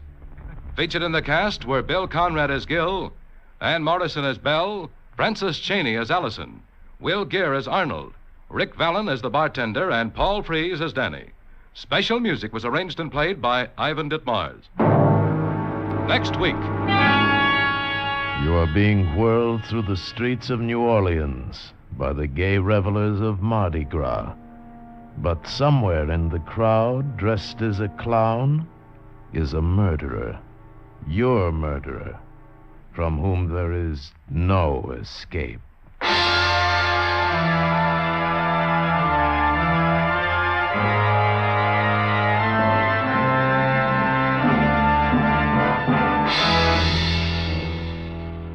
Next week at this time, the Richfield Oil Corporation of New York invites you to escape with the story of a man caught up in the night of terror through his complete innocence, as John and Gwen Bagney tell it in their exciting story, The Man Who Stole the Bible. Be listening.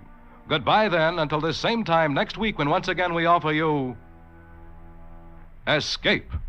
I'm Hanlon speaking. This is CBS, the Columbia Broadcasting System.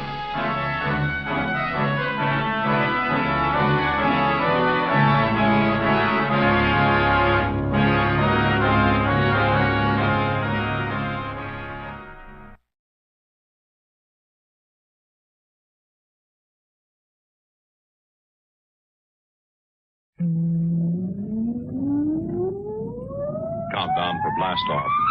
X minus 5, 4, 3, 2, X minus 1, fire.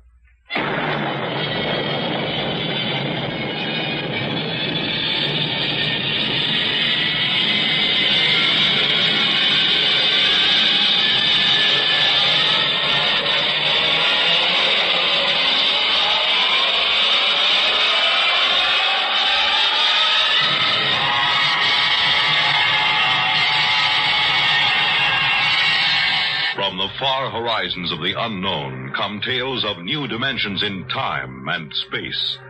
These are stories of the future, adventures in which you'll live in 1,000,000, could be years on 1,000 maybe worlds. The National Broadcasting Company presents X minus 1.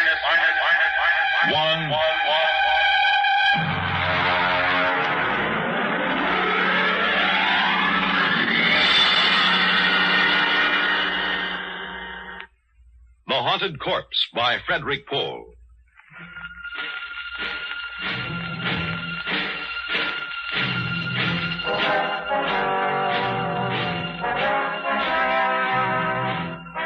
It was 2200 hours when my task force of 135 picked men and a wax stenographer, all fully equipped for any emergency, surrounded the big house. Just as I stepped out of my Jeep, the old boy himself came storming out of the house with fire in his eye. While he was still ranting and raving, I gave him a soft salute and waited for him to Go finish. on, get the whole bunch of you. This is private property and you're trespassing. I won't have it, you hear? Now go on, get out. I'm Colonel Windermere, sir. My orders are to establish a security cordon around your laboratories. Here you are, Dr. Horn. Your copy of the orders. You can take those orders. Say, who put you up to this? I know, Van Pelt. Why, that rotten, overstuffed, backstabbing monster of a... Dr. Horn. Oh, I know Van Pelt. I ought to. He worked as my associate for years. But that doesn't give him the right to turn traitor and go running off to the Pentagon with a story about the Horn effect. Excuse me, Dr. Horn. The General asked me to give you his personal assurance that my men will not in any way interfere with your work here. It's just a matter of security. Security. Now, listen here, Lieutenant. I won't tolerate Excuse me, anybody... sir. It's Colonel. Lieutenant Colonel Windermere. Colonel, General, Lieutenant, what do I care what fool title you stick on your name? The Horn effect is my personal property. Not yours, not Van Pelt's, not the Pentagon's. Not anybody's but mine. You and your whole army can go plumb to the devil. Good day.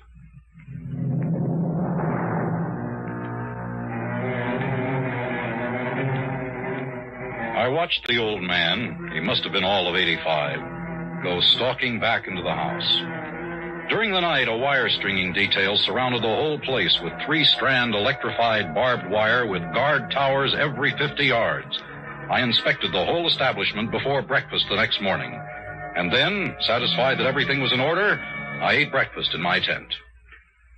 I was interrupted by the appearance of Van Pelt, the fat and chubby scientist who had sent the original report to Washington. What did he say? How did he take it, Colonel? I mean, is he sore? Sore as a boil, Doctor. Oh. Well, you're here, so I guess he won't try anything. By the way, I didn't get a chance to have breakfast in town, and I wonder... Oh, of course. Have some bacon and eggs. Thank you very much. It looks delicious.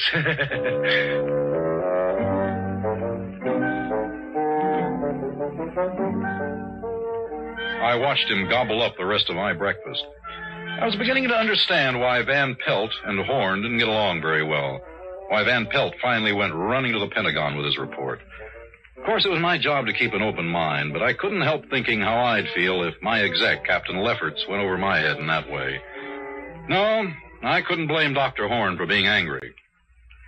At 1400, I went to see the doctor again. I brought along Corporal McCabe, my wax stenographer.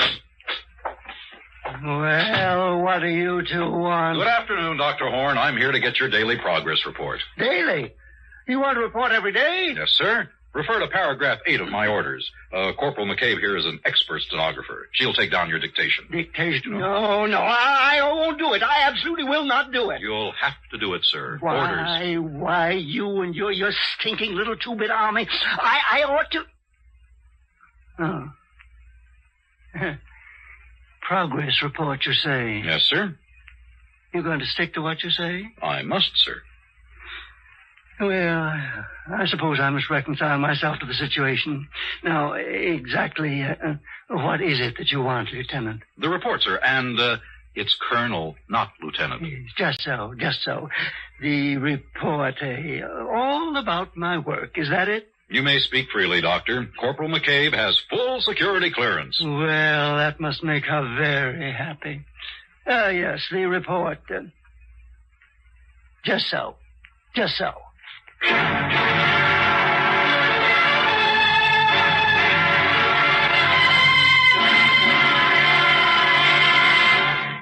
You're listening to The Haunted Corpse on X-1. Have you ever read the want ads? Well, say one morning you pick up your hometown paper and spot an ad which reads, Wanted. For important position with fast-growing concern.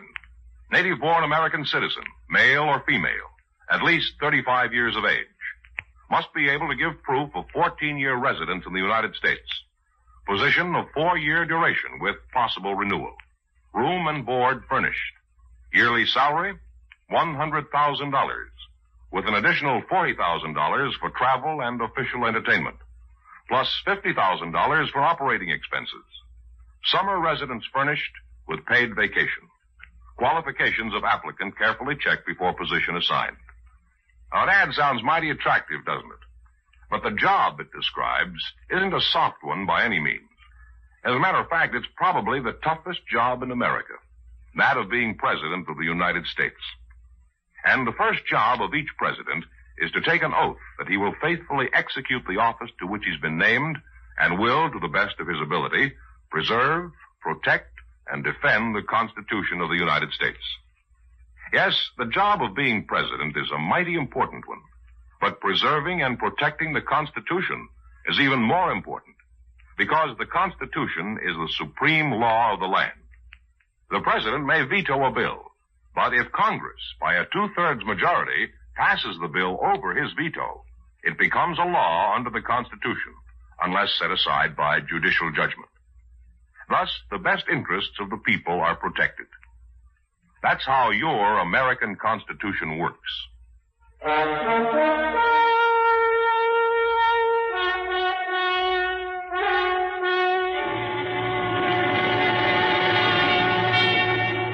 Now, back to X-1 and The Haunted Corpse. I wasn't deceived by Dr. Horn's sudden willingness to cooperate. He was probably trying to win my confidence so that he could find a way to phone his congressman and make trouble for the whole operation. But I merely nodded to Corporal McCabe, who opened her notebook and got ready to take the dictation. Very well. This machine you see here is my polycloid quasitron. Now, to understand its operation, let me explain. Sir, excuse me, that term... Oh, yes. Dr. Horn, would you kindly spell those two words for the corporal? Just so. Polycloid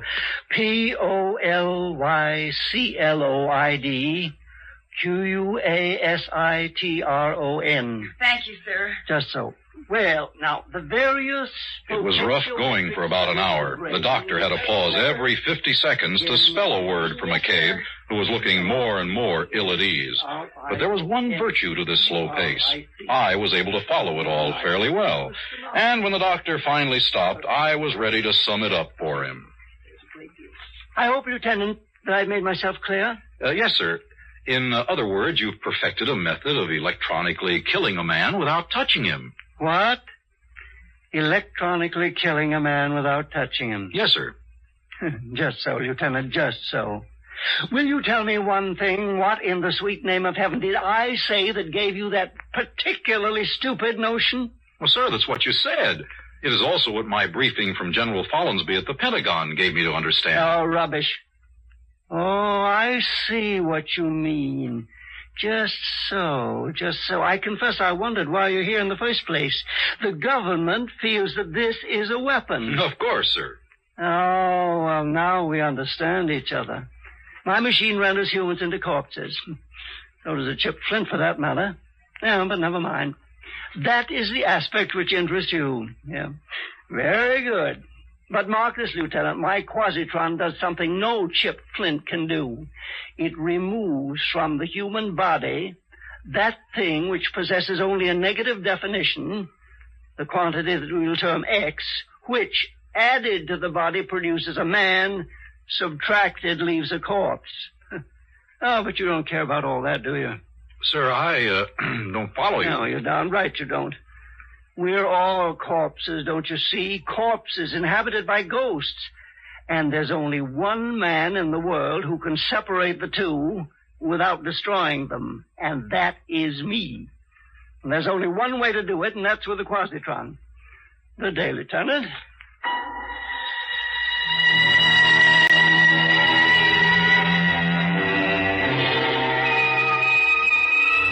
Corporal McCabe and I left hurriedly. I was ready now to make my situation analysis according to orders, but I decided to check one fact.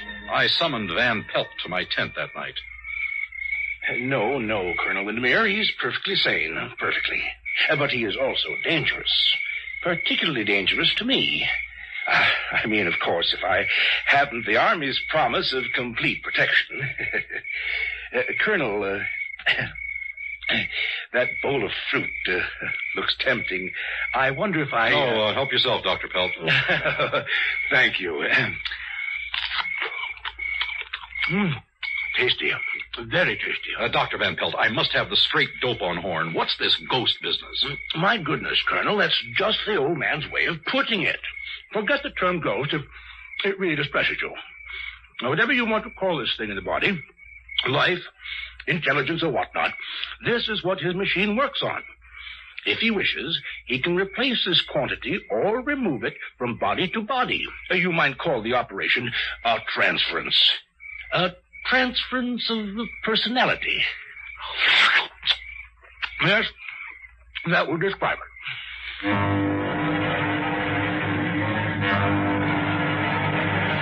Well, I got rid of Van Pelt fast after that. Now I had something really exciting to look into. This old man had a machine that could take a person out of his body and put him into another one if he liked.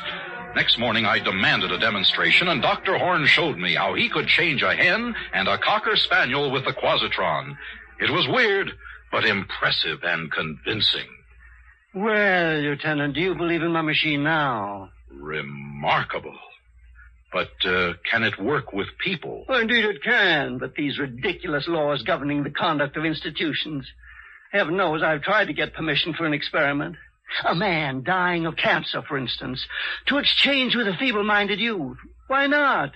Put the sound mind in the sound body and let the other die. But no, they won't have it. I see. Then it actually has never been done. No, but, now you're here, Lieutenant. A military man, very brave. Just so. All I've ever needed was a volunteer. Now, Van Pelt refused, the coward. So is everyone else, but now you... Negative, sir, negative. I am not a lieutenant, doctor. I am a field-grade officer. But if there is a need for volunteers, I can find them for you, sir. You can? You really can? Yes, sir. I can think of several likely prospects. Give me until tomorrow. Just so, Lieutenant. Major, Captain, then. Tomorrow will do splendidly.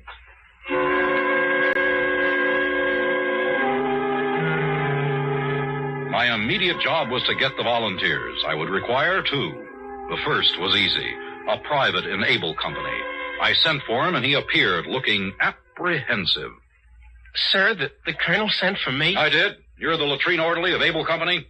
Yes, sir, I am, sir. Yeah, there's a report on you. AWOL. That means a court-martial. You're aware of the possible consequences? Yes, sir, I am, sir. There is a possibility that these charges might be dropped. It depends upon our finding a volunteer for a special job. Is that all, sir? Oh, I volunteer, Colonel. When do I start, sir?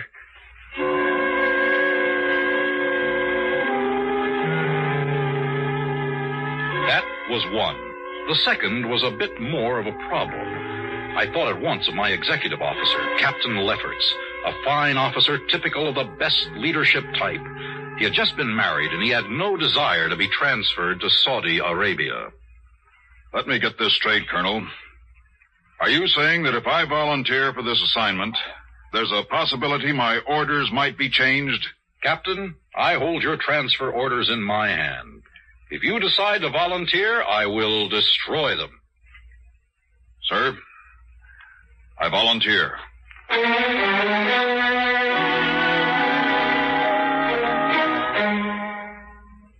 So it was done. The next morning, both men were strapped into Horn's infernal machine. There was a great crackling and sparking.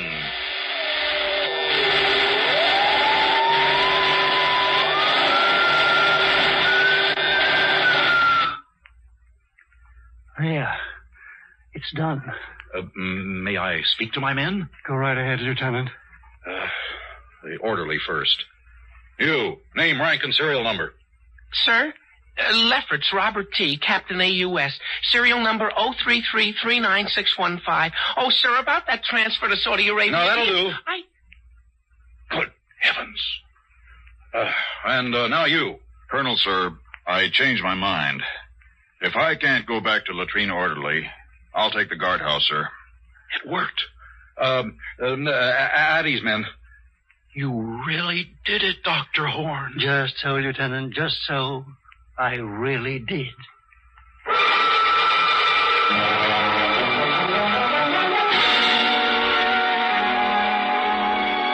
Horn switched the two men back again while I rushed for the telephone. Crash priority, the Pentagon, General Follansby, priority and classified. Ask the general to stand by for scrambler.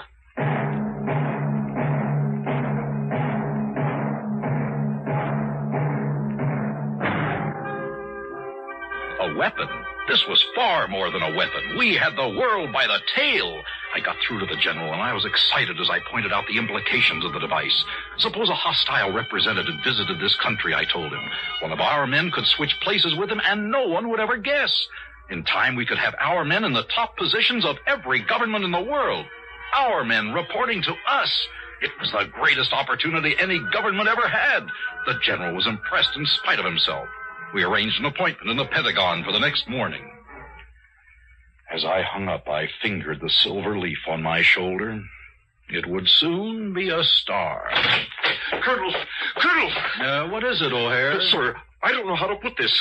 I'm afraid Dr. Van Pelt has gone psycho, sir. Why, Sergeant? What's he done? He's raving, sir. He says Dr. Horn wants to live forever. He says all Horn was waiting for was to make a test on a human being. He says now you've given Horn his test, Horn is going to grab the first human being he can find and, excuse me, sir, this is what he said, and steal his body.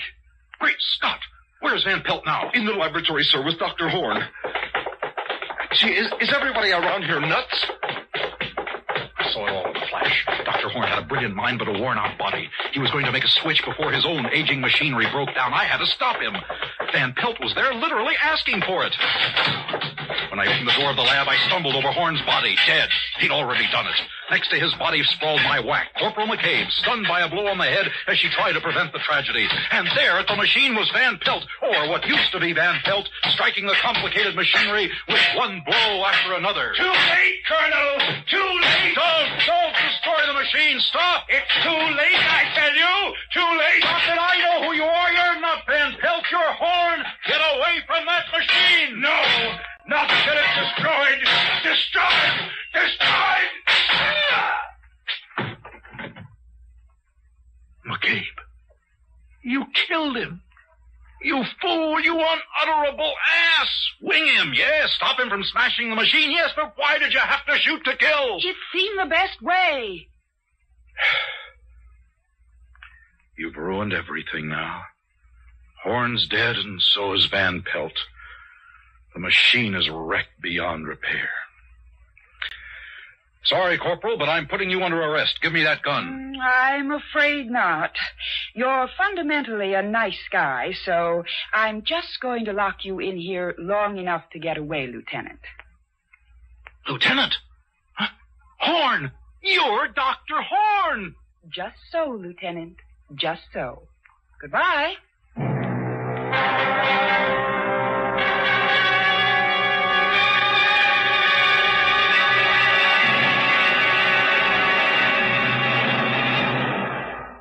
X-1 has brought you The Haunted Corpse, a story written by Frederick Pohl and adapted for radio by William Welch.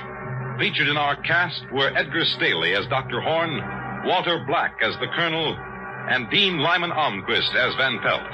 Others in our cast were Lydia Bruce, Alan Collins, Bob Hastings, and Ralph Camargo. This is Fred Collins speaking. X-1 was directed by George Boutsas and is an NBC Radio Network production. We pause now for station identification.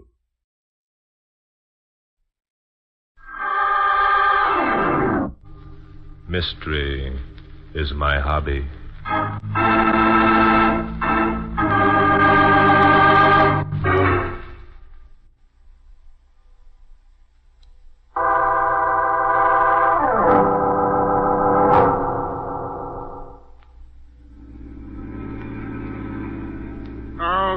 Bart, go ahead and laugh. So I didn't recognize your voice over the telephone. Ha, ha, ha. Inspector, I'm not laughing. And what's that noise you're making?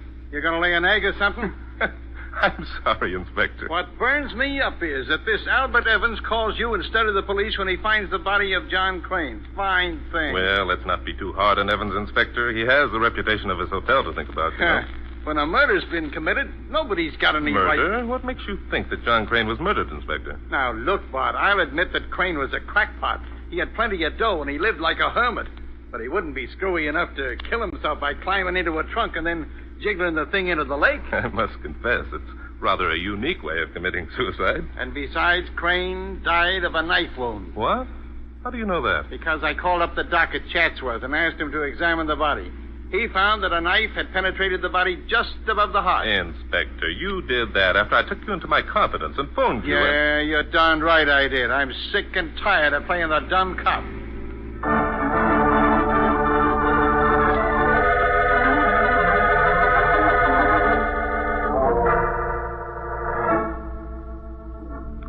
Okay, Evans, so you won't talk because if your name is connected with John Crane's murder, your hotel gets a bad reputation. So we close up the hotel till we catch the murderer. How's that? Oh, dear me, Inspector Danton. You wouldn't do that. I wouldn't, eh? I'll even print your picture in the paper and tell the world that the trunk Crane's body was found in came from this hotel. Oh, dear me, dear me. That would be dreadful. It would ruin me completely. Then stop being a cluck and talk. Very well. What do you want to know? Who found the trunk with a body in it? Hugh Crane did. He's John's brother. Brother, eh? Where's he now? Oh, I don't know. He's around somewhere, I suppose, making himself obnoxious. What a man. He can't be any worse than some of the other characters I've met up here. Okay, so Hugh Cross, John's brother, found the body. Then what? Well, then nothing. What do you mean, then nothing? That's all I know. Hugh Crane told me he'd found the body, and I called Barton Drake. Yeah, Drake. Why didn't you call the police? Because if I did, they'd come up here and start bullying my guests, just the way you've been doing ever since you arrived. Oh, is that so? Yeah. Well, you listen to me, you little sawed-off cream puff. Inspector, have you found out anything? Oh, hello, Bart. And who's this gentleman? This, Inspector, is Hugh Crane, brother of the dead man. Well, well, well, if it isn't good old Inspector Danton. How are you, Inspector, you old bloodhound?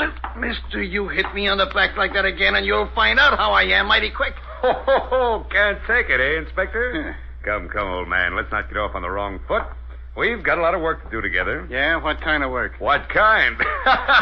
Listen to him, Drake. What kind of work he wants to know. Why, Inspector, you're a cod. I told you he was an obnoxious person. Now, listen, Shrimp, pipe down or I'll twist your little nose into the shape of a pretzel. Say, he's a real tough character, isn't he? Where'd you pick him up, Bart? I didn't. He picked me up. Tell the inspector all about yourself, Crane. I'm sure he's in the mood for Glad listening. to, Drake, glad to. Inspector, you doing anything for the next couple of hours? Look, I can see everyone's having a good time at the poor old inspector's expense. That's all very nice, but the only thing I want to know is who murdered John Crane and why. Now there, Inspector. That's what I call getting at the hub of the thing. I'm glad you asked that question because I know the answer. You know the... All right, who did it? Why, Shrimp here.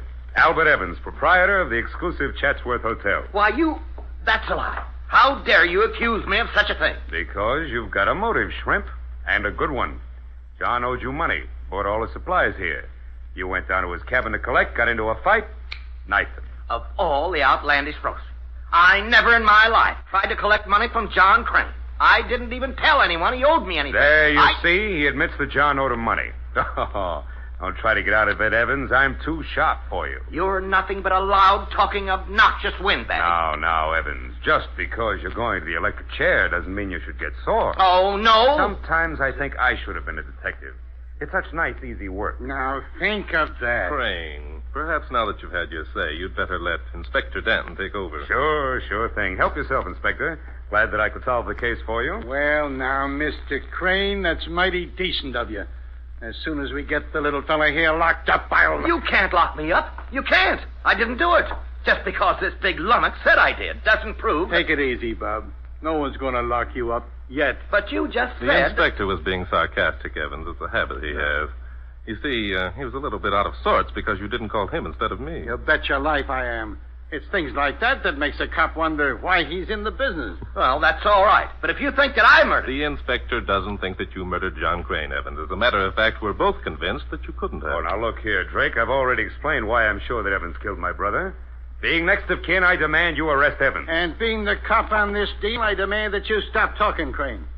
Bart, explain to this loudmouth why Evans couldn't have done it. Glad to, Inspector. John Crane weighed a good 200 pounds. The trunk he was found in weighed at least 25. Our friend Evans weighs about 110. It would have been impossible for him to lift your brother's body into the trunk and then carry the trunk down to the lake. You see what I mean, blabbermouth?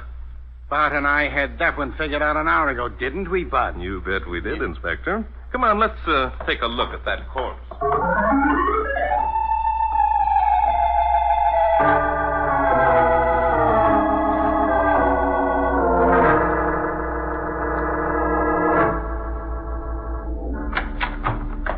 Crane's body and the trunk in which he was found are both in this shed, Inspector. Let's take a look.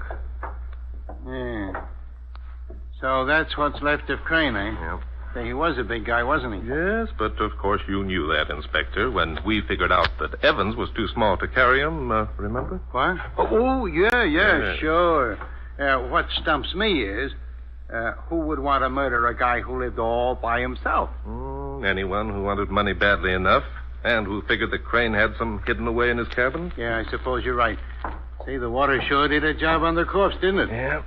Dr. Mason estimates the body must have been submerged about a month. A month, eh? It was a month ago that Crane disappeared, wasn't it? Yeah, no one thought much about it at the time. Crane always lived by himself in the cabin down by the lake. He came up to the hotel once every 2 weeks to get supplies. Evans got curious when he didn't show up and went down to investigate. Yeah. Say, here's something. Huh? If the body is decomposed by water to such an extent that it is not recognizable, how is everyone so sure that it is Crane? His brother, Hugh, the loud-talking gentleman, identified him by a ring he wore and a birthmark on his back. And his wife also identified him. Wife? Yes. They were divorced, but when she heard that Crane had disappeared, she came up to help in the hunt. Decided she loved him after he was dead, eh? No. Crane had a reputation for being a miser, and Mrs. Crane probably reasoned he might have some money lying around. I get it. Say, is that why Brother Hugh is here, too? That isn't likely. Hugh has more money than he can spend. I'm convinced his only purpose in coming up here is to help locate John's murderer. And I wish he'd do his locating away from me. By the way, where did Hugh find the trunk? In a cove not far from here. He was walking along the shore and saw it floating on the surface when... By Jove, Inspector. What's the matter? I just thought of something. Huh? Yes, I am right. I'm sure I am. Inspector, let's get down to the cabin where John Crane lived at once.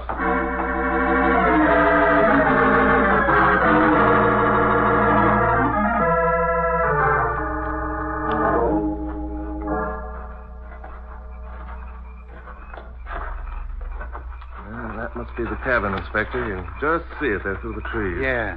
Not much more than a shack. I guess Crane was a miser, all right. Inspector. What's the matter? There's someone in the cabin. I saw a movement behind one of those curtains. Yeah? Yeah, and I can hear voices, too. Let's get up closer so we can hear what they're saying. All right, crouch down, Inspector, and listen. You're a fool to come up here, mate. I told you once it was all over between us, and I haven't changed my mind. You can't mean that, Daphne. You said that only because of John that That you... was when John was alive. He's dead now, and I'm free. Then you didn't mean it when you said you loved me? Mean it? Oh, Nate, you're so naive, really. Of course I didn't mean it. Oh, you were fun. You amused me no end, but what's the loving... Stop it! How can you be so cruel? Daphne, in heaven's name, be human. You've got to marry me. I can't live without you. Can't live without me. Darling, you're so old-fashioned, really. Stop it, I tell you. You might as well know it now, Nate. I'm going to marry Hugh. You're going to marry Hugh? Yes, he asked me this morning, and I accepted it. But you don't love Hugh. Did I say anything about love? Hugh is one of the richest men in the state.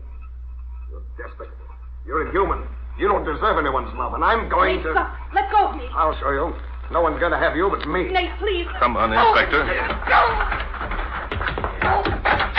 Grab him. Yeah, all right, Bub. Take it easy. Take your hands off me. Let me alone. Now, it isn't polite to choke ladies. She's no lady. Hey, I quite agree with you there, Bob. Thank heaven someone arrived in time. I presume that you're Mrs. John Crane? Yes, I am. I was looking over some of my dead husband's personal things, and this This terrible person came in and attacked me. That's a lie. She asked me to meet her here. Yeah, we know all about that. We were standing outside listening. You were eavesdropping? You heard our conversation? Yeah, every word, lady. So you might as well stop trying to act like a lady, ma'am, and be yourself. Why, you dirty Who are you, anyway? The police, Mrs. Crane. The gentleman holding your erstwhile love is Inspector Noah Danton. I'm Barton Drake. The police? Then... Yeah, then. That's the best answer you can think up, ma'am? Okay, Flatfoot. What do you want of me? Plenty. What's all this business about you and your dear, dead, departed husband? You and he were divorced. Were we? That's where you're wrong. John wanted me to give him a divorce, but I refused. So he came up here and lived like a hermit. The fool. Well, so now we got all kinds of motives. What do you mean, all kinds of motives? If you think I had Chut. Wait till you're accused before you start thinking up alibis, ma'am. I'm only saying that a babe who wanted a divorce from her husband so she could marry the guy's rich brother has a motive for murder, that's all. That's ridiculous. I've told you that it was I who wouldn't give John a divorce. You're lying, Daphne. You've been begging John for a divorce for years so that you could marry me. You see what I mean, Bart? Motives. They're flying at us so thick and fast we gotta hire us a shorthand artist to take them down. Yes, I see what you mean, Inspector. You're thinking that perhaps Nate decided there were other means of getting rid of a husband so Mrs. Crane could marry him. Sure, that's not true. It's not true, I tell you. I hated Crane, but not enough to murder him. So that's it. That's what you meant, Nate Hobart, when you said it wouldn't matter how we got rid of John, so long as he was no longer around. Oh, how foolish I was not to have guessed at the fiendish thoughts in your mind. Daphne, what are you saying? You're making that up. You're trying to pin John's murder onto me because of what I might tell you. What a fool I've been. If I'd only known there was murder in your heart. It's out of your mind. No one would believe such an absurd story. There isn't a shred of evidence. Hold it. You two are breaking my heart. Any minute now I'm going to bust out weeping. Hobart, you're under arrest. You can't arrest me. I didn't do it. I won't let you arrest me. Stop him. He's getting away. Why didn't you stop him? You deliberately let him escape. Yeah, that's right. We let him escape. Why? She wants to know why, Bart. Shall I tell her? No, not yet, Inspector. The pieces of the puzzle are beginning to fall neatly into place. We still have one more person to question before we can begin to speculate on the identity of John Crane's murderer.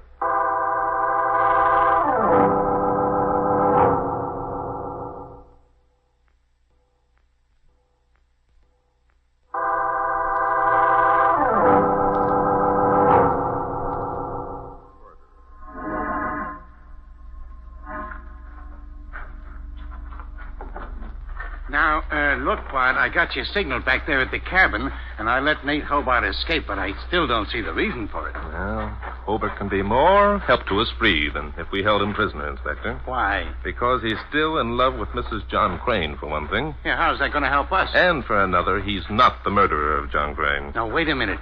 He's got a motive, and the girl said he made threats. The girl was lying. Here's your impel, Inspector. Let's go in.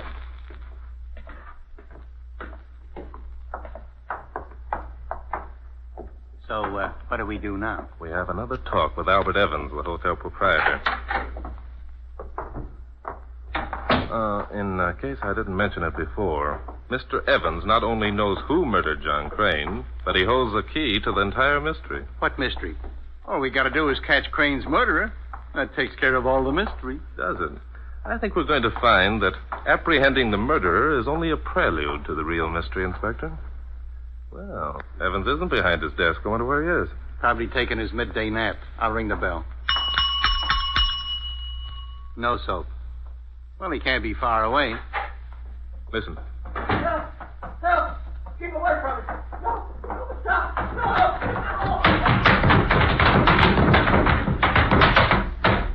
It's Evans, covered with blood. Looks like someone knifed him and then threw him down the stairs. Go after him, Inspector. I'll take care of Evans.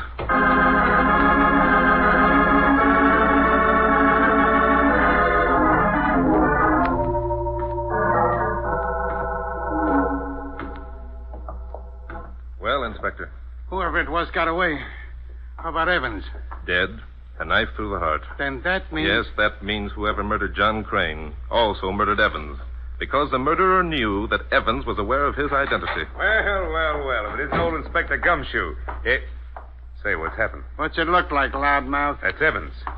There's blood. He's been stabbed. That's right, Mr. Crane. Stabbed through the heart. In exactly the same manner that your brother was stabbed. By George, this is a job for the police. He's catching on, Bart. Now life is worthwhile. But look here, why would anyone want to murder the shrimp? Because the shrimp, as you call him, Mr. Crane, knew who murdered your brother. You don't say. Yes. Mr. Crane, I'd like you to join the inspector and me at your brother's cabin in an hour. At the cabin? Yes. Yes, of course. Glad to do anything you ask, but couldn't you make Conduct my investigation here. No, Mr. Crane, I couldn't. The answer to the mystery lies in the cabin. Your sister-in-law will be there, and unless I'm greatly mistaken, your rival, Nate Hobart. I think you'll find a most interesting gathering.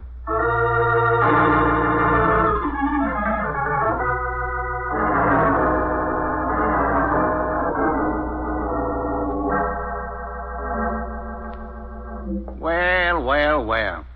Isn't this the coziest little party? Mountain cabin, excellent company, and, by the way, Hobart, you were smart to give yourself up. I'm not giving myself up. I came back to prove that it wasn't I who murdered John Crane. You fool. Why didn't you stay away while you had the chance? Because then everyone would have thought me guilty. And that's what you wanted, Daphne. Oh, really, Nate? Must you be dramatic? Returning here to the cabin was the smartest thing you've done, Hobart. The kid couldn't be smart if he tried. Oh, is that so, Crane? Ever since you made your pile and retired, Okay. Pipe down, you two. We didn't come here to listen to you birds throwing insults at each other. Well, what are we here for? Do you object to being in this cabin, Mrs. Crane? Oh, of course I do. This is where poor John was murdered. I hate the place. I should think you might. Crane, what are you doing over there at that cupboard? Getting myself a drink. We've got to stay here and play cops and robbers. We might as well enjoy ourselves. Drink, darling? No, thanks. You know I don't like scotch. Well, that's all there is. Here's looking at you, Gumshoe. Mr. Crane, at the time your brother was reported missing, did you come up here to Chatsworth immediately? No, I waited a couple of weeks. Wanted to make sure he hadn't just wandered off for a while like he'd done before. Not many people knew it, but John was a little odd. He must have been to marry a babe like you. Why, I think you're positively insulting. Well, I gotta live up to my reputation. Everyone thinks that cops are roughnecks. Another crack like that, Gumshoe, and I'll take a hand. That's what I'm hoping for. All I want is an excuse. Mr. Crane. Huh?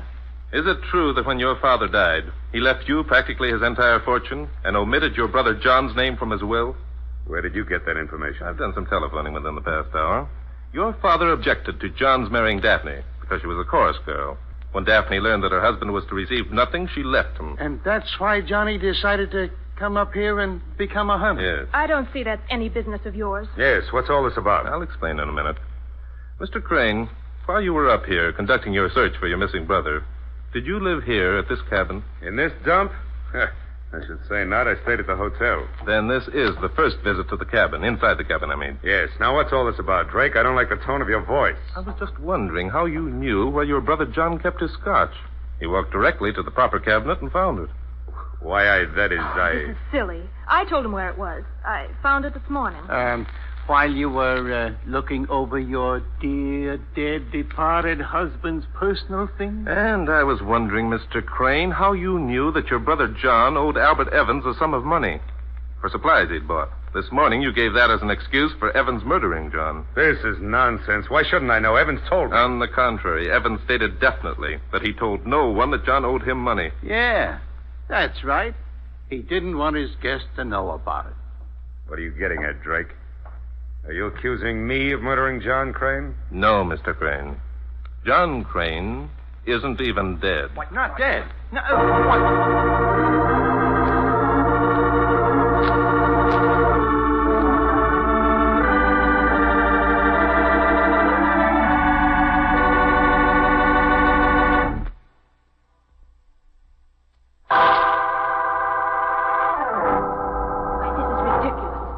John is dead. His body was found, Not wasn't John Crane's body, Mrs. Crane. It wasn't John Crane's body that was in that trunk. Then whose was it? It was the body of Hugh Crane. This man here who claims to be Hugh Crane is John. Drake, you're too smart for your britches. You haven't got a chance of proving that. Oh, yes, I have. You and your brother Hugh look enough alike to be twins. No, wait a minute. Bart, are you saying... I'm saying, Inspector, that when the elder Crane died, John came up here and lived like a hermit, so people would forget any particular traits he might have had. Oh, this is utter nonsense. No, it isn't. You and John did look alike. Why, you're crazy, Nate Hobart. You never saw them together more than once or twice, and that was 10 years ago. I remember that they looked alike. They were the same size, too. Go on, Bart. John spent those 10 years trying to make himself as much like you as possible. He practiced his gestures and his blustering voice and his handwriting. That was so he could sign checks, eh? Yes. John and Daphne wanted the money they felt they'd been cheated out of. They inveigled Hugh up here, murdered him, placed his body in the trunk, and submerged the trunk in the lake so his features would be decomposed to a point of being unrecognizable. I get it. Then John, pretending to be Hugh, meant to go back and pick things up where Hugh left off. He and the girl here would be married a second time, and everything would be rosy. That's it, Inspector. But unfortunately, John made one fatal mistake. Look out, Inspector. He's going to throw that bottle. Hit him, John! Put down that bottle or I'll... Duck, Inspector! That'll take care of you, gumshoe. You get the inspector right between the eyes. He's heading for the door. Grab him, Hobart. I've been waiting for this chance. Nice work, Hobart. I learned that one when I played football in college. Another minute and it would have been too late. Crane had a knife in his hand, the same knife with which he murdered his brother and Albert Evans.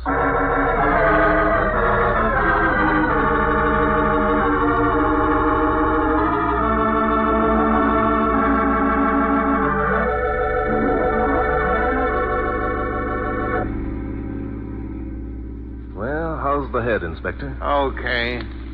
Say, that guy was pretty good at throwing bottles. Yes, and knives, too. I imagine that was another thing he practiced while pretending to live as a hermit. Well, it's the first time a bottle of scotch ever went to my head.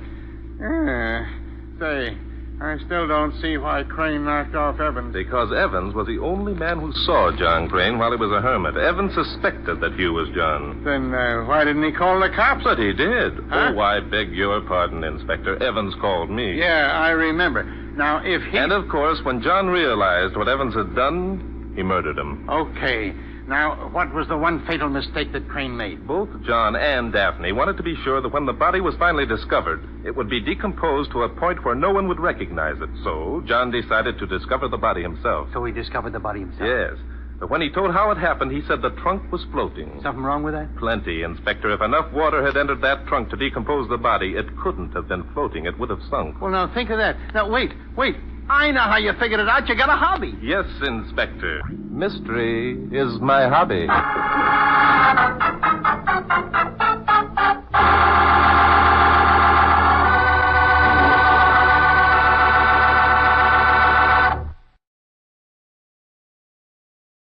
Wheaties presents Dangerous Assignment.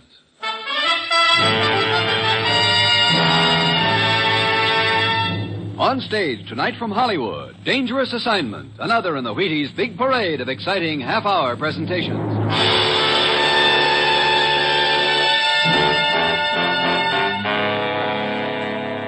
Dangerous Assignment, starring Brian Donlevy as Steve Mitchell.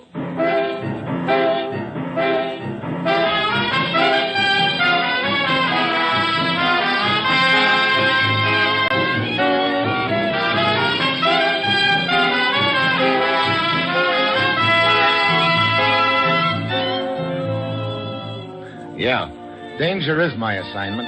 I get sent to a lot of places I can't even pronounce. They all spell the same thing, though, trouble. But when I walk into the commissioner's office, I don't realize that this assignment is going to involve my trying to hide 3 divisions of troops behind an empty water glass.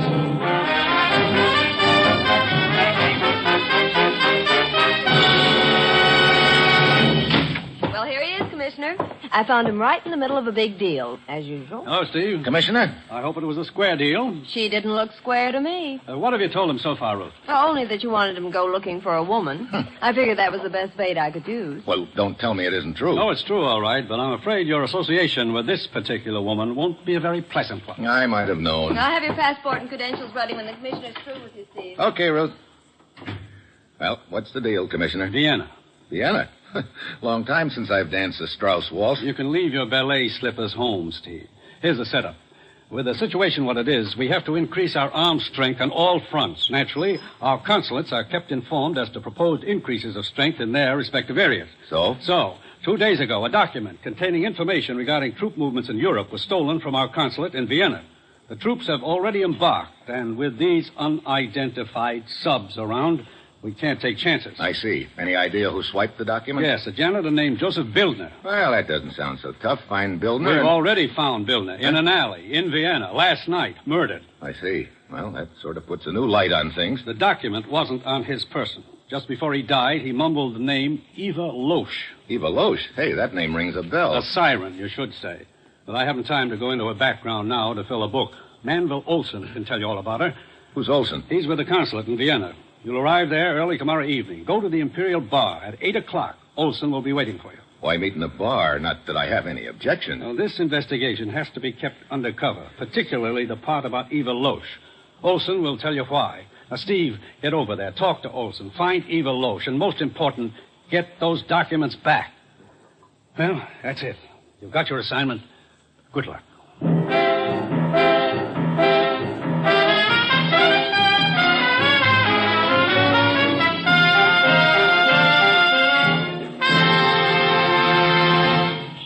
Dangerous Assignment will continue in a moment. Now, here is the Wheaties man, Frank Martin. Ever think of this? You wait longer for breakfast than for any other meal of the day. From the time you go to bed until you eat breakfast is the longest period there is between two meals. So, breakfast has to be good to do the most good for you at a time when you really need food. Which is why I say start breakfast with Wheaties and milk and fruit. It's a pleasant way to get protein, vitamins, and minerals, and just plain whole wheat energy in a hurry without a lot of fuss. Wheaties supply energy when you need energy, because there's a whole kernel of wheat in every Wheaties flake. Yes, a whole kernel of wheat in every Wheaties flake. Sure, breakfast of champions. See for yourself. Have some. See how Wheaties at 7 can help at 11.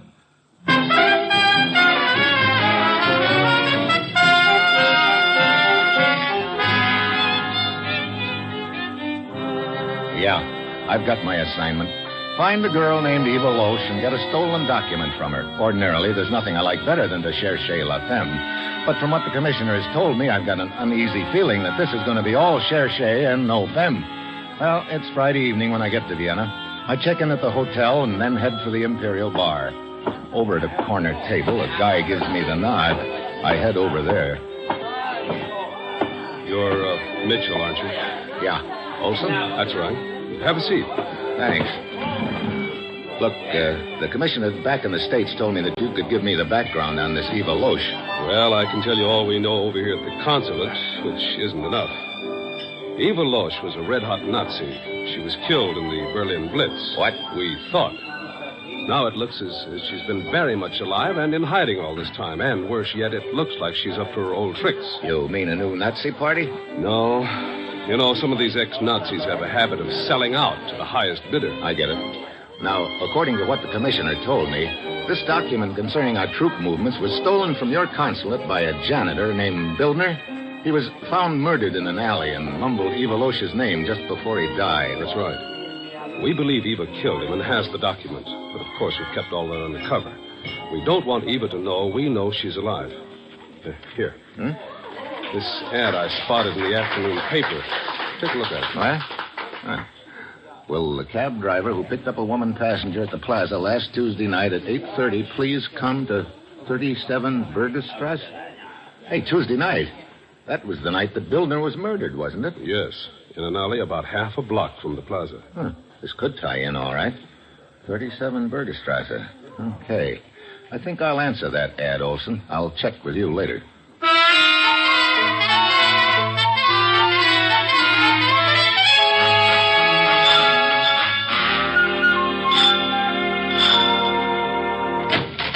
Yes? Are you the one who put that advertisement in the paper this afternoon? Come in. Yes, I'm the one. Why? Fräulein... Frau Denise Manescu. Who are you? I'm the cab driver you're looking for. Oh? Describe this woman you picked up. What? Well, she's about medium build, dark hair. You're lying. Huh? I do not know who you are, but you are not a cab driver. Now, look. Yes? You are the one who put the notice in the paper. Oh, great. Why, yes. I would like to talk to you, please. Just a minute. I'm the cab driver in question. Who is this man? This man is about to leave. No, I do not think so. Oh, well, come to think of it, you may be right. How come the gun, Buster? You will stay right here, both of you. You are not cab drivers, either of you. In my case, you are quite right. As for this other man, I do not know who he is. I will find that out presently. Well, as long as we're going to play guessing games, maybe you wouldn't mind if I start guessing who you are. You do not have to guess, my friend. I will tell you. I am Lieutenant Oscar Segal of the police. The police? Well, that takes a load off my mind. Does it? Yeah, but I can't say as much for Frau Manescu here. She seems to be real upset at the news. Frau Manescu? The name seems to mean something to you, Lieutenant. You are not by any chance related to George Manescu? Yes, I'm his wife. But this is completely mystifying. Why would the wife of George Manescu be implicated in such an unsavory affair as this? Somebody mind telling me who George Manescu is? What is your interest in this matter?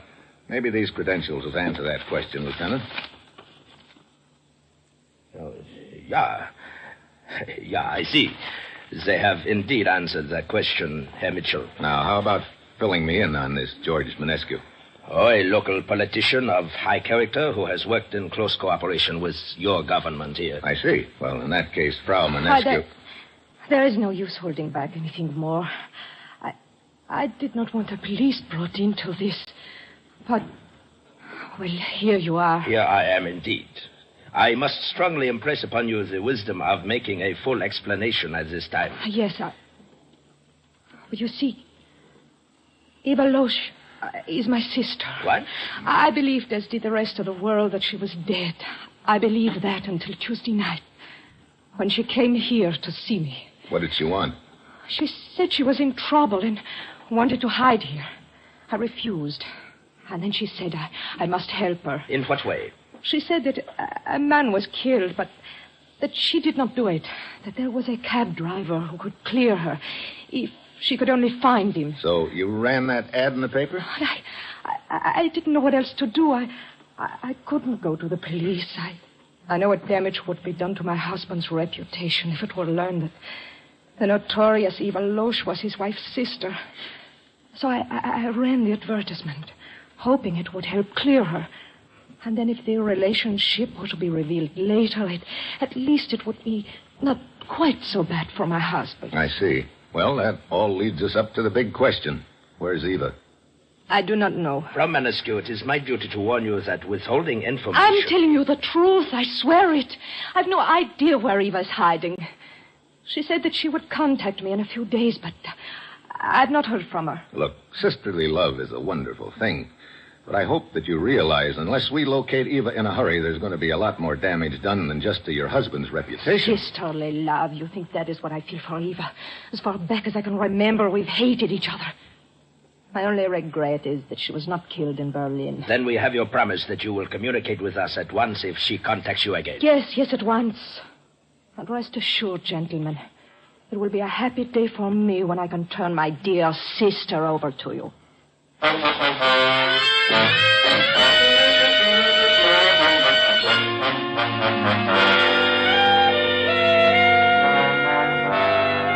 Well, it sounds like quite a surprise party you ran into last night, Mitchell. Yeah, it was, Olson. And, of course, the biggest surprise was finding out that Mrs. Manescu is Eva Loesch's sister. Incidentally, what information have you got on the Manescus? Well, he seems to be our white hope in local politics around here right now. He's very pro-United States. As to the background, George and his wife Denise apparently were anti-Nazi right from the start, which must have made it a little tough on them in Germany. Yeah, I can imagine. I believe they were married just before the fall of Berlin and managed to get out of the country. Would you like to meet George Manescu, Mitchell? Yeah, I would. Can you arrange it? I'm playing golf with him in an hour. Why don't you come along? It's a deal. Let's go.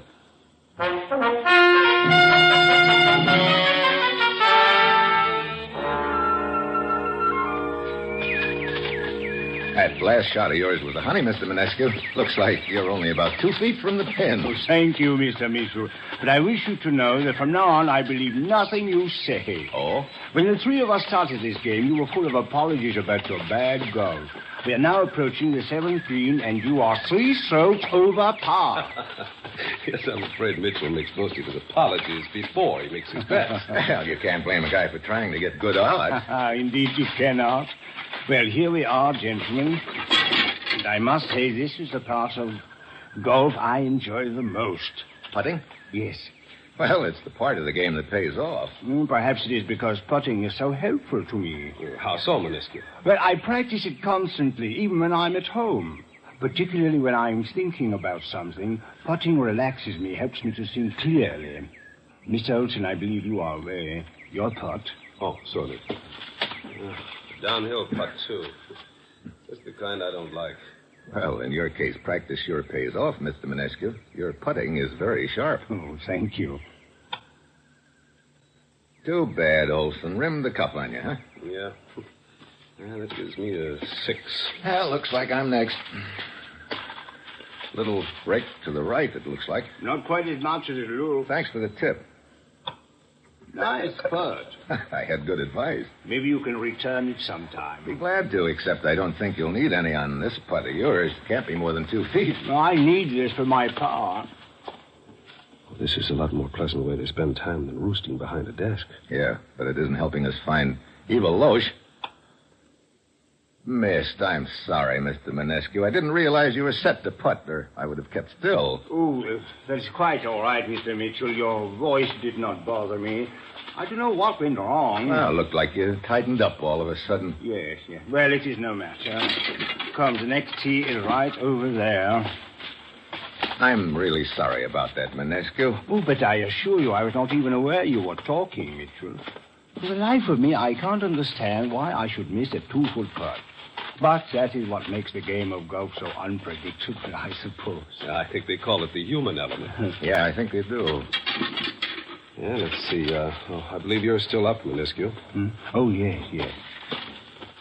You know, Steve, it seems to me that you raised your voice a little when you mentioned the name Eva Loesch. Did I? Wait, we mustn't rattle Menescu anymore. He's ready to drive. Oh, miserable. Yeah, quite a slice. I must have cut across the ball. Gentlemen, I hate to say this, but I seem to have a headache. I wonder if perhaps you would excuse me from continuing with our match. Sure. Matter of fact, I've had enough. How about you, Olson? Sure, anytime. We can cut back towards the clubhouse through this grove of trees. Oh, please, I don't want to spoil your game. Why don't the two of you continue? No. It seems to be getting a little too warm for comfort anyway. Olson! Mitchell, he's been shot right through the head. Quick, Menescu. Let's get into that grove of trees. I think it'll be a little safer there. But where did the shot come from? Who knows? Here. It was from a rifle, which means the sniper could be behind 100 different trees and bushes on the golf course. But I do not understand why anyone would want to kill Olson. He had no enemies. That's what I was thinking, Menescu, and it gives rise to a few assorted, interesting thoughts. What do you mean? Maybe that bullet was meant for somebody else. Somebody else? Do you mean yourself? Yeah, maybe me. Or maybe you, Menescu.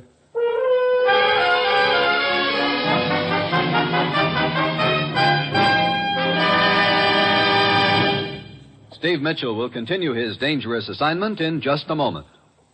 Folks, I'd like to have you meet a good friend of mine and a prominent member of a fine little organization known as the Chicago White Sox, Mr. Lucius Benjamin Appling. Ooh, Ed, don't say it like that. Whoever heard of a ball player named Lucius? What if I went around calling you Paul Edward Prentice? Let's just make it Ed and Luke, huh? All right, Luke.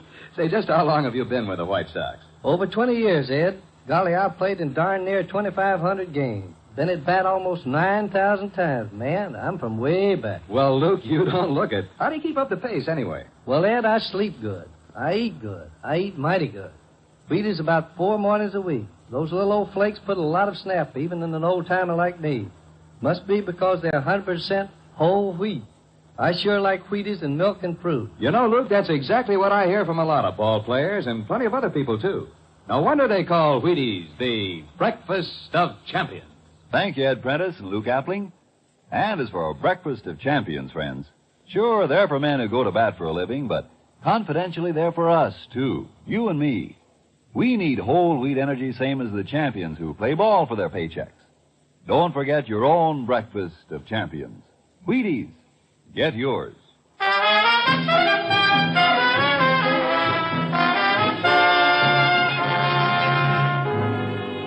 Now back to Dangerous Assignment and Steve Mitchell.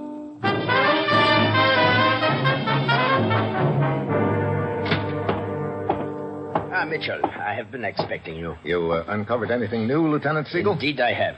You told me that when you mentioned the name Eva Loesch on the golf course earlier today, Manescu reacted visibly. That's right. I dangled a little bait under his nose, and he snapped at it like an undernourished barracuda. Of course, to be fair to the guy, he probably knows that his wife is Eva's sister. It could have been that. I am positive it was much more than that. Oh?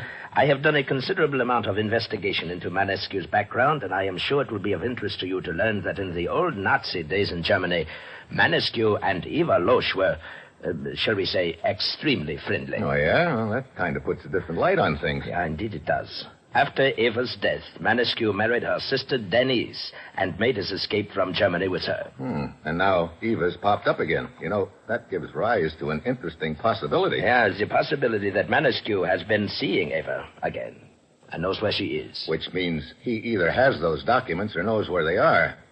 Well, I've got to hand it to him for the big act he's been putting on about being such a friend of the United States. If our suspicions of Manescu are correct, one cannot help feeling sorry for his wife, though. Yeah. It must be a pretty rough spot for Denise if she has any idea what's going on. Oh, excuse me, please. Lieutenant Segal speaking. May I speak to Mr. Mitchell? Yeah, one moment, please. It's for you, Mitchell. The lady in question. Oh? Hello? This is Denise Manescu, Mr. Mitchell. Something has come up. I must see you at once. Okay, I'll be there in about 15 minutes. Well, it could be that Denise is starting to smell a rat, Lieutenant. I'd better get over there and see if it's the same rat. I think it is. So, I head for the Manescu's house. Manescu, with a preoccupied look and a putter in his hand, lets me in the front door. Then he disappears into his study. Denise is waiting for me in the living room. Thank you very much for coming, Mr. Mitchell. Oh, sure. You said something had come up, Denise? Yes. First, let me ask you, did you say anything to my husband when he let you in the front door? No, he looked like he was in another world. Yes, he seems to be worried about something. I'm afraid I know what it is. You think maybe he's been seeing Eva Loesch lately? Yes, I think he has. I'm sorry. I'm sorry, too. When my sister died, I thought that part of his life was over. It is not a very pleasant thing to realize that you have been married on the rebound, Mr. Mitchell. I told you that... What's the matter? Steve, there is someone on the roof of the house next door. What? Wait. Whoever it was saw me watching and disappeared. Come on. Here, we can go out through these French doors. Nowhere in sight. Did you recognize him? All I could see was a trench coat, a slouched hat, and a gun. Look, you stay here. I'll circle around this house and try to climb up and nab him.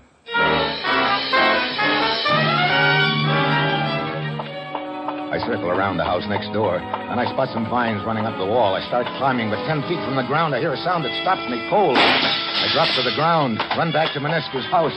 The study window is shattered, and in front of it stands Denise, staring inside, half hysterical. Denise, what happened? Denise! Too late. I tried to warn him. Warn who? Look, in the window. Manescu, on the floor. Tell me, what happened, Denise? After you went around to the other side of that house, the person came back to the edge of the roof. That the door to the study? Oh, yes. Come on. Oh, suddenly I knew what was going to happen. I started running to the study window to warn my husband, but then the shot. Here we are. George. Bullet entered the top of his head. Must have come from the roof, all right. Wait a minute. What's that water glass doing on the floor? But I don't know. He must have knocked it over as he fell. Well, the man who shot him is probably a few blocks away by now. Steve, I do not think it was a man. What do you mean? You told me before the shot that he was wearing a trench coat and a slouch hat. Yes, but just before the shot, I got a quick look at the face. A woman? I think it was my sister, Eva.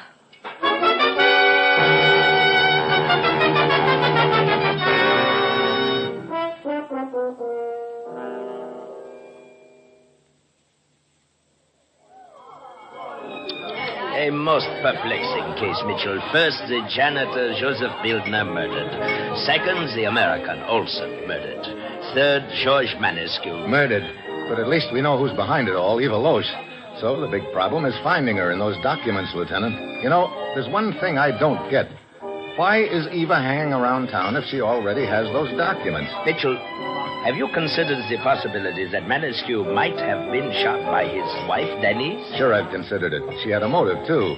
She knew her husband had been seeing Eva, but there's just one little item that sort of knocks that theory into a cocked hat. Yeah, unfortunately, you are right. You are referring, of course, to the angle at which the bullet entered Manescu's head. Yeah, from the top of his head down. Which would indicate that the bullet was fired from some distance above him. That his wife was out on the terrace at the time, slowly below him. As a matter of fact, below All him. of which brings us back to our friend Eva. Excuse me, please. Are you Lieutenant Segal of the police? Yeah. Then perhaps you would be good enough to tell me what this is all about. Perhaps you would be good enough to tell me your name and what is all about. Excuse. I'm Anton. I drive taxi cab. So today in newspaper stands an advertisement. Wait a minute. You mean the one about the cab driver who picked up a woman at the plaza last Tuesday night? Yeah, you put it in? No. Go on. I answer the ad. I go to the address. There is policeman there. And over in one corner, a woman sitting with her head in her hands, crying. That'd be Denise. So I tell policeman that I picked up a woman last Tuesday night. Probably Eva Loge. I did not know her name. I picked her up at the plaza, and she stayed in my cab only 2 blocks. She kept looking back over her shoulder, and then she made me pull over to the curb and got out. All this I tell policeman. He takes down my address and tells me to come over here to Imperial Bar and report to you. Very well. Thank you for your information. You may go now. Go, he says. Still, nobody tells me what this is all about. Well, that was a big bunch of nothing. Mitchell, this case is giving me a headache. Murders, stolen documents, political intrigue. And every time we think we have a fresh lead, it disappears into thin air. Poof. Oh. Hey, watch it. Yeah, it would appear my gestures are a little too much. Waiter. Hey, wait a minute. What's the matter? Look, Siegel, you knocked the glass off the table just now and it broke.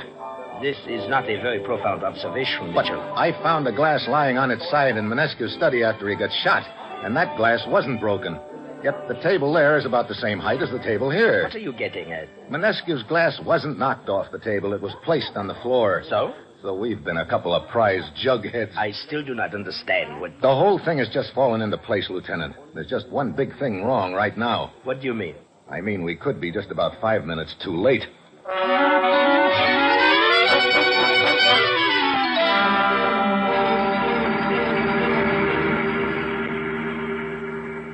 Mitchell, there's the cab driver's house just ahead. Okay, let's stop here, Lieutenant. We'll circle around to the back of the house. He probably keeps his cab there. Mitchell, I still do not understand why this taxi cab is suddenly so important to us. Look, remember what that cab driver said? When he picked up Eva after she'd killed that janitor, she only stayed in his cab a few minutes, then got out. Yeah, she hid the documents there. That is why she had Denise put that ad in the paper. She wanted to find that taxi cab driver. That's right. Wait. Yeah, there's the cab in that little lean-to back of the house. Okay, let's take it as quiet as we can now. Mitchell, a flashlight. Someone is in that cab. Yeah, that doesn't really surprise me. Come on.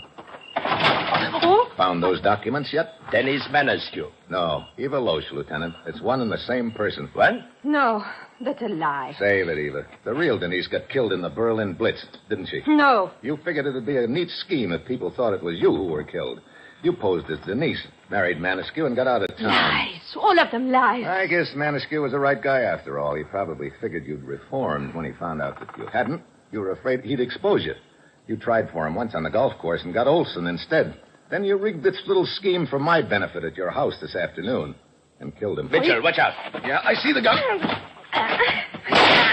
Your aim isn't as hot as it was, Eva. Drop it. That's better. And thanks for giving us the one piece of evidence we needed. This gun of yours. 5 will get you 10. We can prove that the slug that killed your husband came from this gun. I will kill you. Temper. Mitchell. Yeah? This is all very nice, but there's one thing that we may have difficulty in proving. What's that? The angle of elevation of the bullet that killed Manescu. That's right. How could it have been fired by Eva here, who was standing on the ground outside the window? That brings us back to the empty water glass, which was lying on its side on the floor in Manescu's study. I should have figured it sooner. Figured what? Look, when Manescu let me in the front door, he had a putter in his hand. He'd already told me that he practiced putting at home whenever he had a problem. And along about then, he had a big problem. What to do about Eva. Putting? Yeah. How do you go about putting a golf ball, Lieutenant? Why, Why, one takes the club in his hand, bends over the ball, and... You can stop right there. That's what Manesco was doing. That's why the bullet entered the top of his head. Right, Eva? I have nothing to say. You don't have to. You know, you never want to underestimate anybody's golf game, Eva. You probably thought your husband's putting practice was a big joke. Well, maybe you were right. Yeah, I guess you could call it a joke. A real funny one. It'll kill you.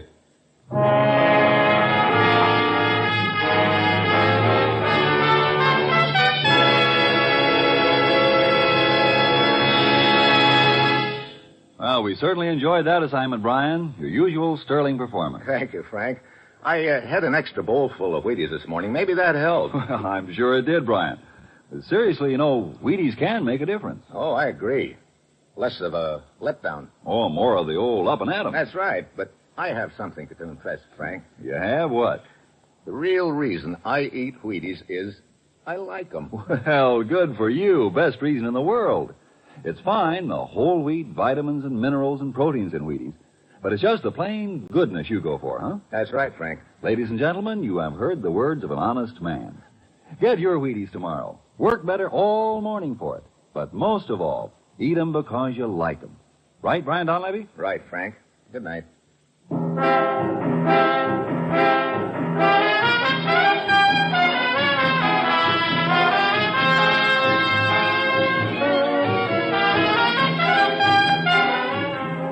Dangerous Assignment, starring Brian Donlevy as Steve Mitchell, is written by Bob Reif with music by Basil Adlam, conducted by Ralph Hollenbeck, and is produced and directed by Bill Karn.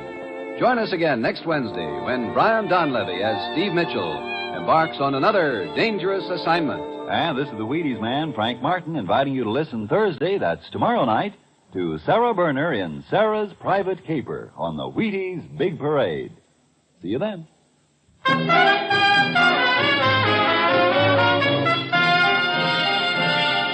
Next, listen for The Falcon on NBC.